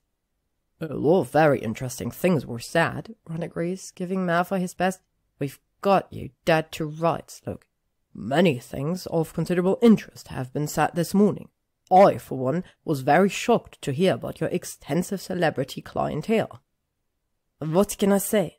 The healing, it is my calling, says Malfoy, apparently totally unperturbed by Ron's glare, in a French accent so pronounced it would put Fleurs to shame. And to work with Harry Potter is, how you say, insufferable? I believe the word you mean is incredible. Poor dear, English is a bit tricky, says the Meddiwitch absently, as she busies herself with casting an assortment of diagnostic spells on Harry. You don't mind if I check your work, do you, Healer Mentor? I'm sure you're very capable, but since he's in our hospital and all— Be my guest, Draco says, just as Hermione, voice all pointed amusement, says, Did you know, Harry, that mentor means liar in French? Harry gives up and laughs, long and hard enough that the Meddiwitch starts fretting that perhaps one of the potions has gone wrong, and Draco has to start waving his arms around and explaining, half in French, that hysteria is a side effect from an old war wound, and she's being terribly rude by bringing it up. She hurries out, and Harry laughs some more when Draco drops the accent at once, drawls, What, Weasley? I had to do something. The wretched woman tried to kick me out. Are you going to arrest me for impersonating a healer? I should arrest you on grounds of personality alone, Ron mutters, though he sits down in a chair without moving towards Draco. Some poor bastard has to have encountered your whole thing before. You can't be the first person in all of history to be this mad. Maybe they were smart enough to put some laws down to protect the rest of us. Alas, says Draco, I've searched the annals of history for myself, and the closest I've ever found is a chap called Wildecombe from the late 12th century. Harry starts laughing again. The guy from the second-floor drawing room, Draco, the hypothetical magic guy. Wildecombe was very committed to his craft, Potter, Draco says.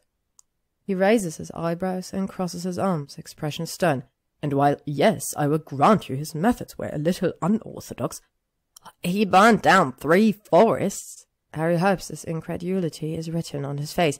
Half of the exhibit is a tapestry of him yelling while a room full of servants cover their ears. 2 forests and a small orchard, and it was intended to be hypothetical. I think the important thing is to focus on all the forests he didn't burn down, Draco says. And anyway, the point is, he did whatever was necessary, even if everyone around him did think he was mental. He is my kindred spirit, the brother of my soul. You've been committing arson, Malfoy, Ron says, giving Draco a speculative look. Well, that's a serious offense, that is. I was just kidding before, but maybe we should bring you in for questioning. Draco darts a panically glance at Harry. Potter, control your man, he is. The O-ring has gone to his... Oh my god, wait, are you joking? Course I'm joking, Ron says, grinning broadly. You can't expect me to go without taking any shots, can you? I had to talk him out of buying a ferret for exactly this reason the other day, Hermione says, patting Ron on the arm. Petty childhood grudges are well enough, I'm sure, but we're all adults, and they do have such terrible smell. We do not talk, says Draco, his voice several pitches higher than normal, about the ferret incident. Then he scrapes his chair back and stalks out of the room without another word. Shit, says Ron, looking after him uncomfortably. Oh, I just wanted to rattle his cage a little. I didn't actually mean to, draw anything up. Please, Harry says, rolling his eyes. He's fine. He's just trying to make you feel guilty so you'll do stuff for him later. See if I get you a coffee now, Potter, comes Draco's voice, vengeful from the hall. No coffee, no breakfast, Harry calls back, even though he doesn't know if he'll even be out of here in time to cook. He's rewarded with a string of expletives that switch to French halfway through, if also forced to endure identical long-suffering looks from Ron and Hermione.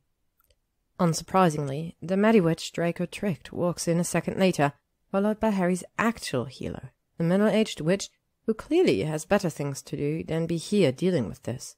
She clears Harry to go home, though she orders him off active duty for a week, and after they've gone and Harry's changed into regular clothes, he, Ron and Hermione sit on the bed to wait for Draco to return. Sorry you guys came all the way up here, Harry says a little awkwardly, since I'm, leaving and everything. Don't be ridiculous, Harry. Of course we came, Hermione says. He puts a hand on his arm, even as Ron knocks his shoulder against Harry's. We were worried about you, and you do the same for us. Well, sure, Harry says, but...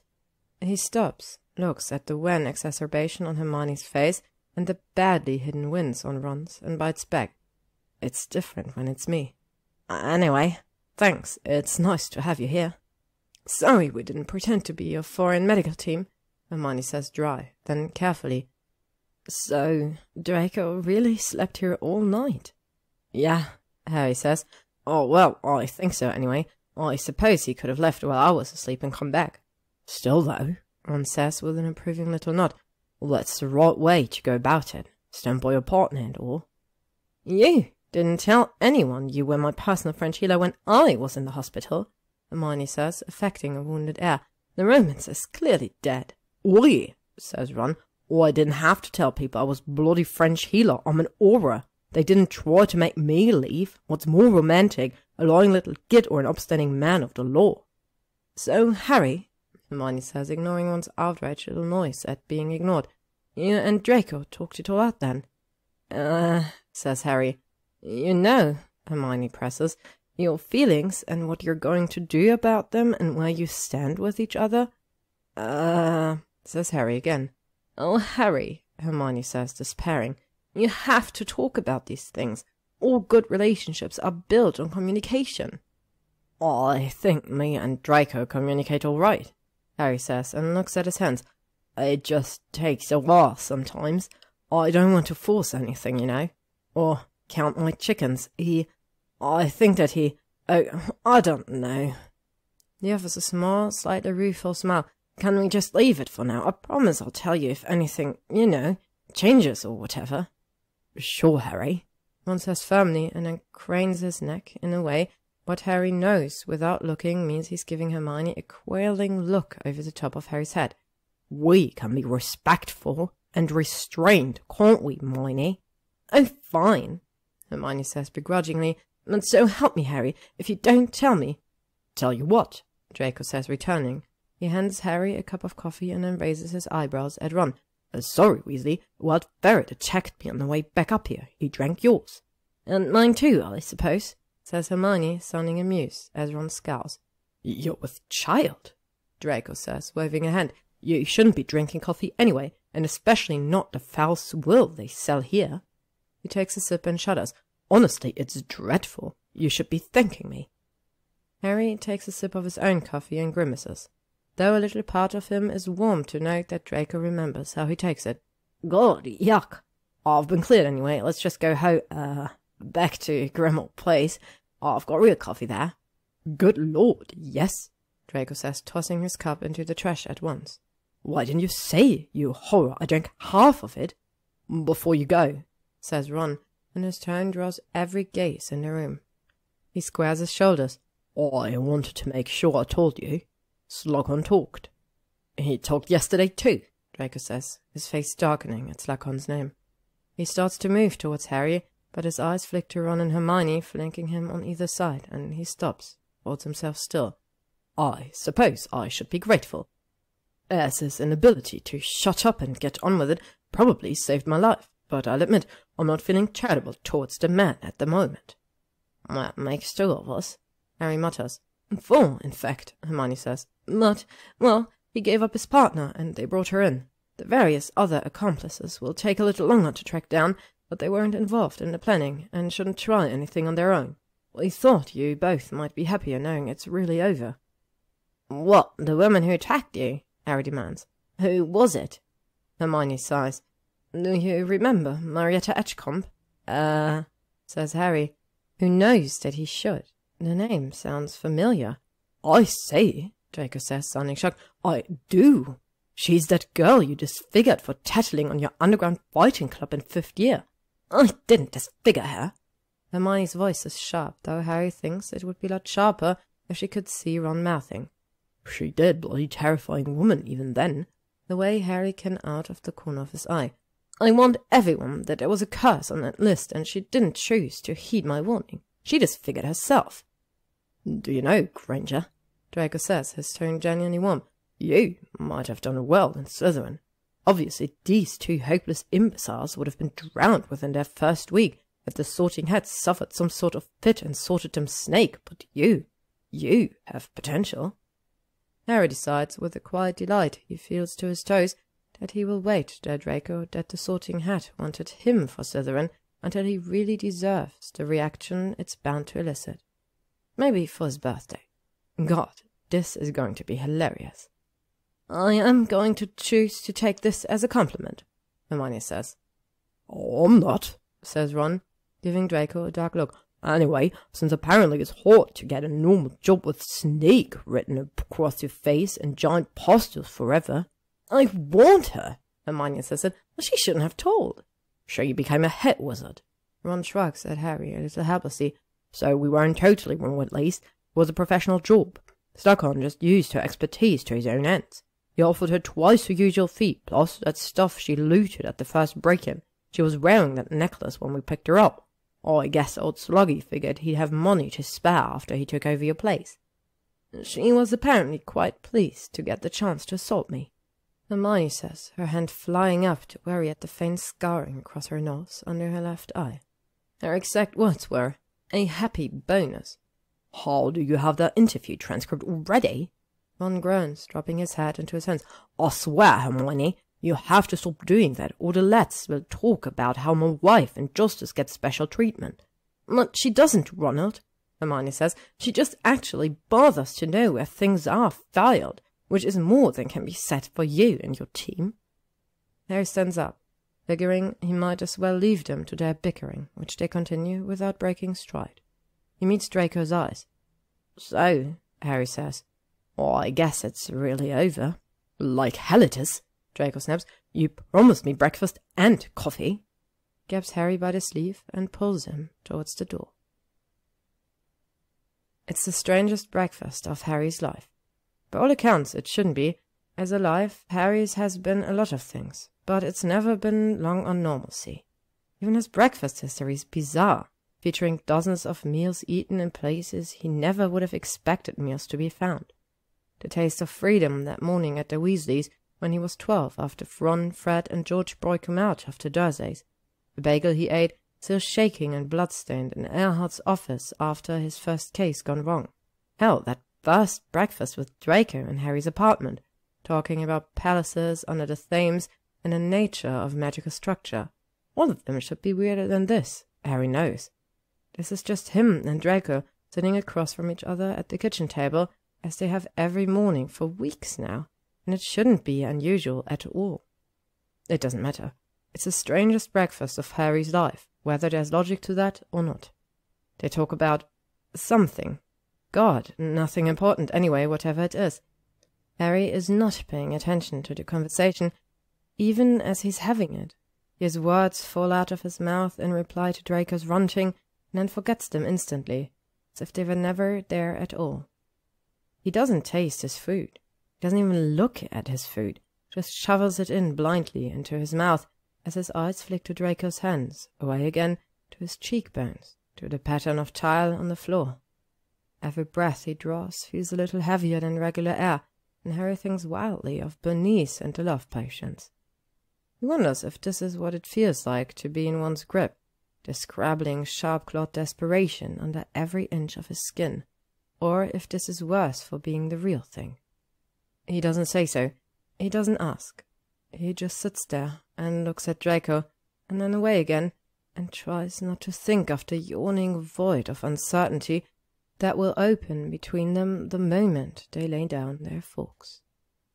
They have to, eventually, of course. Harry places his across his plate with care, and then looks up to see his own dread anticipation reflected back at him on Draco's face. It's enough to startle a laugh out of him, and Draco blinks, but then he chuckles too, ruefully, shaking his head. "Look, Potter," he says, and rubs briefly at his forehead. "I know it's only 10:30, and you're, a recent survivor of a brutal attack and all, but would you like a drink?" "God, yes," Harry says at once. "Thank Merlin," Draco says, and they both push back from the table. Harry's expecting Draco to lead them up to their study, to the study. Harry reminds himself with a frantic, scrambling haste. It's the study, not theirs in any way. But he takes them to the parlour instead, pulls a dusty bottle off a shelf, and summons 2 glasses. "There is no point in having the good stuff," Draco says when Harry raises his eyebrows, "if you can't identify a circumstance that truly calls for it. We have, I'm afraid, found ourselves in one of those ignoble moments." "Do I even want to know what this is?" Harry asks, peering down into the glass Draco hands to him. The liquid inside is the deep amber he associates with really excellent fire whiskey, but there's an iridescent quality to it he's never seen before. The smell, too, is both familiar and somehow not quite. Draco smiles. "Suffice to say, it's odd enough and rare enough that if you don't savour it, it'll be very cross." Harry considers throwing back the entire glass in one swig just to irritate him, but only briefly. Whatever it is they've spun between them these last few months, it feels too fragile in this moment for that kind of game. He takes a small, slow sip instead, rolling the whiskey around on his tongue. It's rich and heady, and unlike anything he's ever tasted, and when he swallows, the sensation is more than just the usual burning heat. He feels a little frisson of steadiness rush through him, too, as though his foundations are being shored up. "Wow," Harry says. "That's wow." "Yes," Draco says, and then his voice carefully blank adds, "A drink fit for the master of the house." So that's where they're going to start. Harry fights back again the urge to give in to disappointment. It's not as though he was really expecting anything else. "Draco, look, I already said it. It's yours. It has been for a long time. I'll sign whatever you want, relinquish whatever I need to. I'm not going to try claim anything or take anything away from you. I wouldn't do that." "And here I was, awash with terror that you might toss me out on the street," Draco snaps. All the neutrality scrubbed from his tone was more typical nettled annoyance. Harry feels muscles he hadn't even realized he was tensing relax. "Of course I know that, Harry, you twit. Even if you did want to steal this house back from me, your enormous, unwieldy guilt complex would inevitably get in the way. I'm sorry you'd weep. I'm a terrible person. Everything wrong that has ever happened in history is my fault alone. I don't deserve to live in this beautiful home I once mistreated and then cruelly booted from you." "Is this like a play?" Harry says dry, his eyebrows climbing. "Am I supposed to do parts, or do I just stand here and clap when you're done talking?" "What that I could convince you to just stand there and clap there when I was done talking?" Draco says in mournful tones. "A beautiful dream, if of course also a terribly cruel one, since it will never happen, and I'll have to languish here, longing for it, until death takes mercy on me and comes for my soul." Harry snorts and takes another sip of whiskey. "Well, at least you don't have any deluded expectations, don't I?" Draco says, and his voice is threaded through with such unanticipated vulnerability that Harry jerks his head up, meets his eye. He's expecting them to be wide and terrified, but instead Draco looks defiant, his sharp chin tilted proudly upward, his gaze more challenging than frightened. I don't know," Harry says after a moment. It is at least honest. "I don't know what you're expecting, I suppose." "You walk the house," Draco says. Takes a long sip from his glass without breaking Harry's gaze, puts it down on the table next to him when he's done. "That's what Creature said. While I was asleep, you walked the house, attic to foundation. That's old magic, you know, Harry. It communicates certain intentions, getting to know someone else's home like that." Harry shrugs, not really sure what Draco's getting at. I didn't know. I didn't mean to communicate anything, really." "What did you mean to do?" Draco's voice is sharp. "To the extent you ever really meant to do anything beyond get on my last bloody nerve, that is." Harry decides to let that go out of the kindness of his heart. I don't know. I wanted to make sure it was safe." "That's rubbish, and you know it. We both do." Draco's hand reaches out towards his glass again, but then his fingers flex in the air and he drops his arm instead. "You did the checks every night while I was awake. That's not what this was, locking up doors and windows and firming up security spells. That doesn't mean... I'm talking about the other times, maybe. I don't know. You must have some idea what I mean." "Yeah," Harry says, and it comes out as a rasp, because, yeah, he does. He knows which times Draco's talking about. The night he spent climbing and descending the stairs of Grimmauld Place, peeking down every hallway and behind every door. Draco's right. It's bullshit, completely and without question, to say he did it for the sake of safety or security or anything other than the churning push of his own gut instinct, so often relied upon and so rarely caught to give its reason this way. "Well," Draco says, crossing his arms now, "what did you mean, Potter? Do try to be an adult and use your words, though honestly at this point I would accept interpretive dance if it provided me some enlightenment." Harry says. He thinks about those nights, the wooden floor slippery and smooth under his socked feet, the warm, enveloping embrace of a space where he'd once felt strangled, trapped. "I wanted to know it as yours. I like it so much better as yours," he admits, dropping his eyes to stare at a spot on the floor, "than I ever did when it was mine, or even Sirius's. And I thought I could...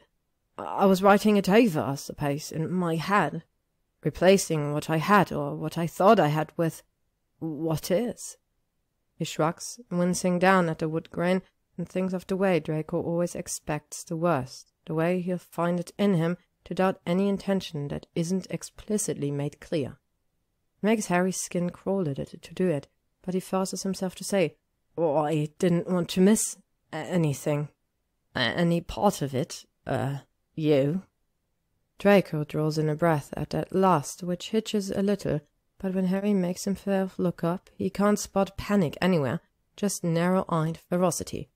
"And why would that be, exactly?" Harry drains his glass, puts it down on a nearby shelf with a clatter. "You know why," he says, and though he wants to drop his gaze from Draco's, he doesn't allow himself the luxury. He watches those grey irises, inscrutable and focused on him with an intensity so consuming that it's nearly intoxicating, even now that Harry's gotten used to it. "I told you I wouldn't take it back, and I meant it, Draco. I still do, and I'm not going to change my mind either, and I know it made you angry last time I said it, but, you know, then you kissed me, so I don't really know, honestly, what's happening, and I think we probably have to talk about it. Probably should, Draco says. His voice is flat and his face is impassive, and for a horrible second Harry braces himself to hear, I just don't feel that way about you, or, oh, Potter, you terrible under-socialized Gryffindor, don't you know it is customary in wizarding societies to mouth-kiss anyone on the brink of death, regardless of your feelings for them? It wouldn't be the worst thing that's ever happened to him, probably. He lived through the Dursleys, after all. He survived the war. He died, that one time. But then Draco's mouth curls into the smile Harry's never seen before, all rakish, wicked implication. His eyebrows lift as his eyes drop, travel the length of Harry's body in such an unconcealed once-over that Harry has to take a deep, steadying breath. Draco says, or... Harry's not sure which one of them moves first, only that they crash together with an intensity just this side of violent. Their movements almost grappling in the swath of light spilling through the parlour window. One of Draco's hands lands on the side of Harry's neck as one of Harry's seals over Draco's biceps, and they're kissing, Draco's mouth warm and whiskey-flavoured against Harry's own.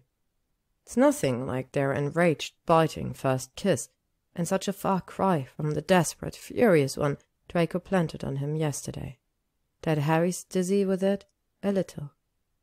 He gasps into Draco's mouth, and Draco presses his advantage, leaning into him, his whole body bearing down. Harry stumbles even as he shifts to wrap his arms around Draco, eliminate any pesky space that might remain between them, and keeps stumbling when Draco nudges him with a shoulder. His back hits the wall, and he tips his head back against us, chokes on his breath, when Draco uses the opportunity to break away, tilt his head, and press his mouth to Harry's neck. Jesus, Harry says, his voice coming a little rough already. His fingers curl to fist around Draco's shirt as Draco nips and sucks at the tender skin below his jawbone, traces the hollows of his throat. Jesus, Draco, that... Oh yes, what is it? Draco breathes against his ear. Do tell, Potter. I'm simply dying to know. Good, Harry says. The word goes funny and strangled halfway through, when Draco drags his teeth across Harry's earlobe. God, really good. Draco huffs out a laughing breath against the side of Harry's neck. I suppose I'd have been insane to expect eloquence from you at a time like this, Yeah, so annoying, Harry says, aware that it's maybe the least convincing thing he's ever said and not really caring at all. Would you just? Then he slides a hand into Draco's hair, pulls him back far enough that Harry can catch his mouth again. Draco hums against his lips, probably with more words he wants to say, endlessly chattering little git that he is. Harry thinks some fractured thoughts about that as he kisses Draco, remembers something about Hermione and communication being important, and then forgets it again. Forgets he ever thought it. Forgets most everything, honestly, except the exact size and shape of Draco's warm body under his hands, his mouth. The simple fact of it is too much, too impossible, to waste a second thinking of anything else.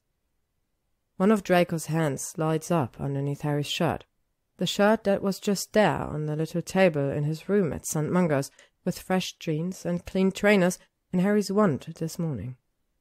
He hadn't even thought about it at the time, but now he realizes that Draco must have left them, must have come back here, and chosen those clothes from amongst Harry's things as the ones best suited for the day. He doesn't know why it goes straight to his dick. The thought that Draco dressed him and is now, actually, honestly, right now, going to undress him, but it does. God help him, it does. He lets out a little groan at the sprawl of Draco's hand across his stomach, and feels Draco shudder against him, tightens his fingers in Draco's hair, reaches his other hand down towards Draco's belt, and the doorbell rings. Are you fucking kidding me? Harry says when Draco breaks away. This is Draco. If that's Pansy, I swear to God, I'm taking her back to Cairo myself, in handcuffs if I have to. This is too much. It's museum's guest, you imbecile, Draco says, but the insult is tempered by the breathlessness of his voice, his bright, irrepressible smile. I forgot to put out the bloody close sign. Creature can get it, Harry says, already drawing Draco in for another kiss. The tour. He's a tour guide. He can... It's his day off, Draco says. but he lets Harry kiss him again anyway, only steps away when the doorbell rings a second time. Good, okay. It's really his day off, Potter. We have to stop. It's his. Wait, you got Creature to take days off. Just from the museum, Draco says. He's only half a foot away. Harry has to stick his hand in his pocket to keep from reaching for him again. He won't be pried away from his duties to the house for anything God knows I've tried. That's how I know they're guests, because he can tell. Elf magic, you know. He doesn't answer for museum visitors on his day off. That's part of the agreement we drew up. And I had to fight him on it tooth and nail, and he's probably sitting upstairs twitching every time the bell sounds. Draco cuts himself off abruptly, takes a deep breath, runs a hand through his hair. He's still smiling. I'm babbling. Usually. Harry agrees, grinning helplessly back, and he's stepping forward, his hand sliding out of his pocket of their own accord, Draco already leaning towards him, and the bell tolls a third time. Oh my God, Draco says. Takes 3 clean, if painful, steps back. Okay, I have to deal with this, and you have to go away, because I won't be a person who was caught in flagranti delicto with Harry Potter. I simply refuse. It's so embarrassing. There aren't words. You, Harry says, blinking. You're going to, right now, you're going to send me home, so you can give a museum tour? You are the stupidest man on earth, Draco says, throwing up his hands. In the history of Earth, even. No, Harry, I'm going to send you upstairs while I tell these unfortunately timed visitors, in my most soothing and professional tones, to get lost as quickly as humanly possible. Is that all right with you, or did you really have your heart set on being caught with your pants down? Rather than answer, Harry closes the distance between them and captures Draco's mouth again, ranking down the annoyed little noise Draco makes as he does so. He kisses Draco until the bell rings a 4th time, and Creature mournfully wails. Please, Master Draco, Creature's begging you. Creature has shown you nothing but kindness for many years. From the upstairs landing. I've got it, I'm coming, Draco calls. To Harry he says, you go, I'll be only a minute. Harry goes. He endures a horrible moment of eye contact with Creature on the stairs, though thankfully Creature seems to feel the awkwardness too, because he squeaks and vanishes with a crack before Harry has to do anything as horrible as figure out what to say to him about this right now. He proceeds alone up the stairs and onto Draco's private floors, walks quickly down the hall and through Draco's bedroom door. Draco moved back in here a few days ago. He dragged Harry in to see it all fixed up, thrilled and prattling on about the extent of damage and how it really should have taken longer to repair. That day, Harry thought it was torture, standing with Draco next to his massive, comfortable bed and nearly vibrating with all that he was holding back, however glad he was to see the hole in the wall healed up. It's different now, better, but weird, too, to be standing in Draco's bedroom like this. Waiting for this thing Harry's been waiting on, whether he knew it or not, for months now. Years, maybe. More than a decade, by Hermione's reckoning, though Harry's still not sure he's prepared to concede that point. He sits on the bed. He stands up. He paces across the floor. He wonders if he should take his shirt off or something. If that's something a person's supposed to do in situations like this. He sits on the bed. He stands up. He pulls his shirt up over his head. Naturally, it gets stuck. Even more naturally, it is while Harry is trapped in his clutches that he hears the bedroom door shut. He hears Draco say, his voice rich with barely suppressed laughter, "Well, well, breakfast and a show." "Shut up," Harry says, wresting his way free of the fabric. Of course, without its helpful shielding qualities, he's confronted with the full force of Draco's scrutiny, and just how exposed he is beneath it. He feels his face heat. I don't do this often, all right?" "All right," Draco says. His gaze flicks down to his chest and lingers. His eyes are hungry. Harry swallows. "Did you, get rid of the gas and everything?" "I don't think you really care," Draco says, sounding amusing. "Do you?" "No," Harry admits, and when Draco flushes, like he hadn't actually expected Harry to agree with him, adds, "I don't think I'd care if they were right outside the door." "An exhibitionist streak?" Draco says, a little too quickly, his eyes widening as Harry steps toward him. "I knew you were feigning being media shy. A devious rouse exposed at last. Little do all these prophet reporters know. Whatever the rest of the sentence was going to be, besides offensive and slanderous, obviously, is lost in the sight of their kiss. The museum is closed now, with a sign up and everything, and the case is solved, and Draco hasn't run away screaming yet, so Harry lets himself go slow this time. Lets himself kiss Draco the way he hasn't ever been able to imagine himself kissing anyone. Draco's whole body seems to unfold against him, his every touch unguarded and pliant, and Harry reaches down to undo Draco's belt without pulling their mouth apart.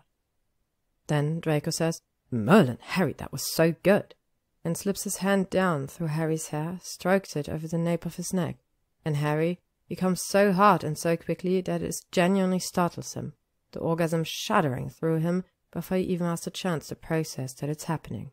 He gasps, head crashing forward to land on Draco's hip, and for a long moment he's too overcome with the release of it to really register that he's come in his pants like an actual fucking teenager, and that is truly and properly mortifying. "Potter," Draco says, sounding startled, "did you just—" "Don't you dare say a bloody word," Harry grits out. He wonders if the back of his neck is as hot with humiliation under Draco's hand as it feels to him. "Hey," Draco says. He grabs hold of Harry's hair again, pulls his head back so that he can see Draco's face.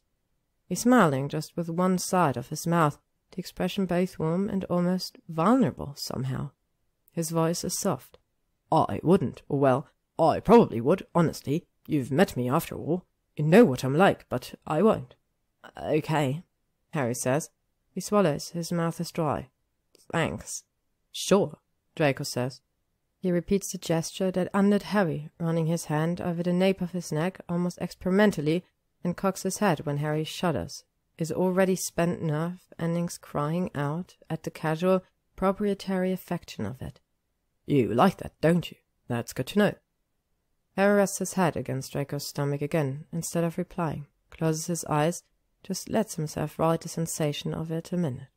Draco's fingers stroking lightly against his hair, his skin, but he can reach up the line of Harry's spine.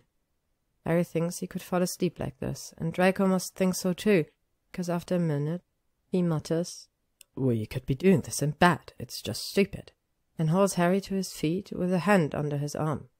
Harry lets himself be pushed down across the duvet, lets Draco cast one of those complicated little sex-fluid banishment charms Harry himself has never mastered, and let his eyes flutter shut when Draco lays down next to him and reaches out to touch him again. There's the same curious air to it, though this time he doesn't go near Harry's neck, runs his knuckles up and down the side of Harry's arm instead. It's just as good, it's almost better, and Harry sighs, happy, his whole body relaxing against the pillows. "Harry," Draco says. He sounds something, not as pleased with the world as Harry is.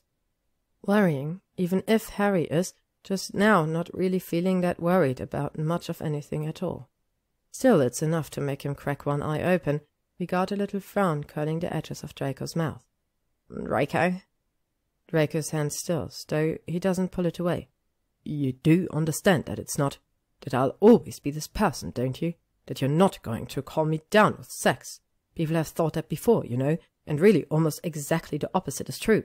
I'm obsessive and intense and rude sometimes, and I like things the way I like them, and you aren't going to change that. That's me. And if that's not what you want—" He stops, takes a huge breath, and continues, tone so even that Harry aches for him. "If that's not what you want, then it's probably best for everyone that we don't. Well, make this any worse for ourselves than we already have, I suppose." Harry frowns against his pillow and then props himself up on an elbow so he can look at Draco properly. As honestly and deliberately as he knows how, he says, "And what if what I want is to be with the mad bastard who nearly kicked my door down at 6:30 in the morning over a profit article? What if I like that you're obsessive and intense and, yeah, Draco, really rude a lot of the time? What if the last thing I want is to calm you down?" "Then you're crazy," Draco says after a long pause, but he doesn't look away from Harry when he says it, and Harry doesn't miss the snarl of wild hope in his voice. "Completely round the twist. In fact, if that is truly the case, I'm sorry to tell you, it may be impossible for you to live as a normal and respectable member of society. Harry thinks about it for a minute, then he shrugs. Then he smiles. Well, hey, he says, that's all right. After all, he wants to be one of those. To be continued. Following next is the epilogue. Thank you for listening to this chapter of What We Pretend We Can't See by Gyzym. Read by Ella Maximabella. If you would like to stay up to date on upcoming chapters and stories, you can follow me on YouTube, AO3 or Spotify.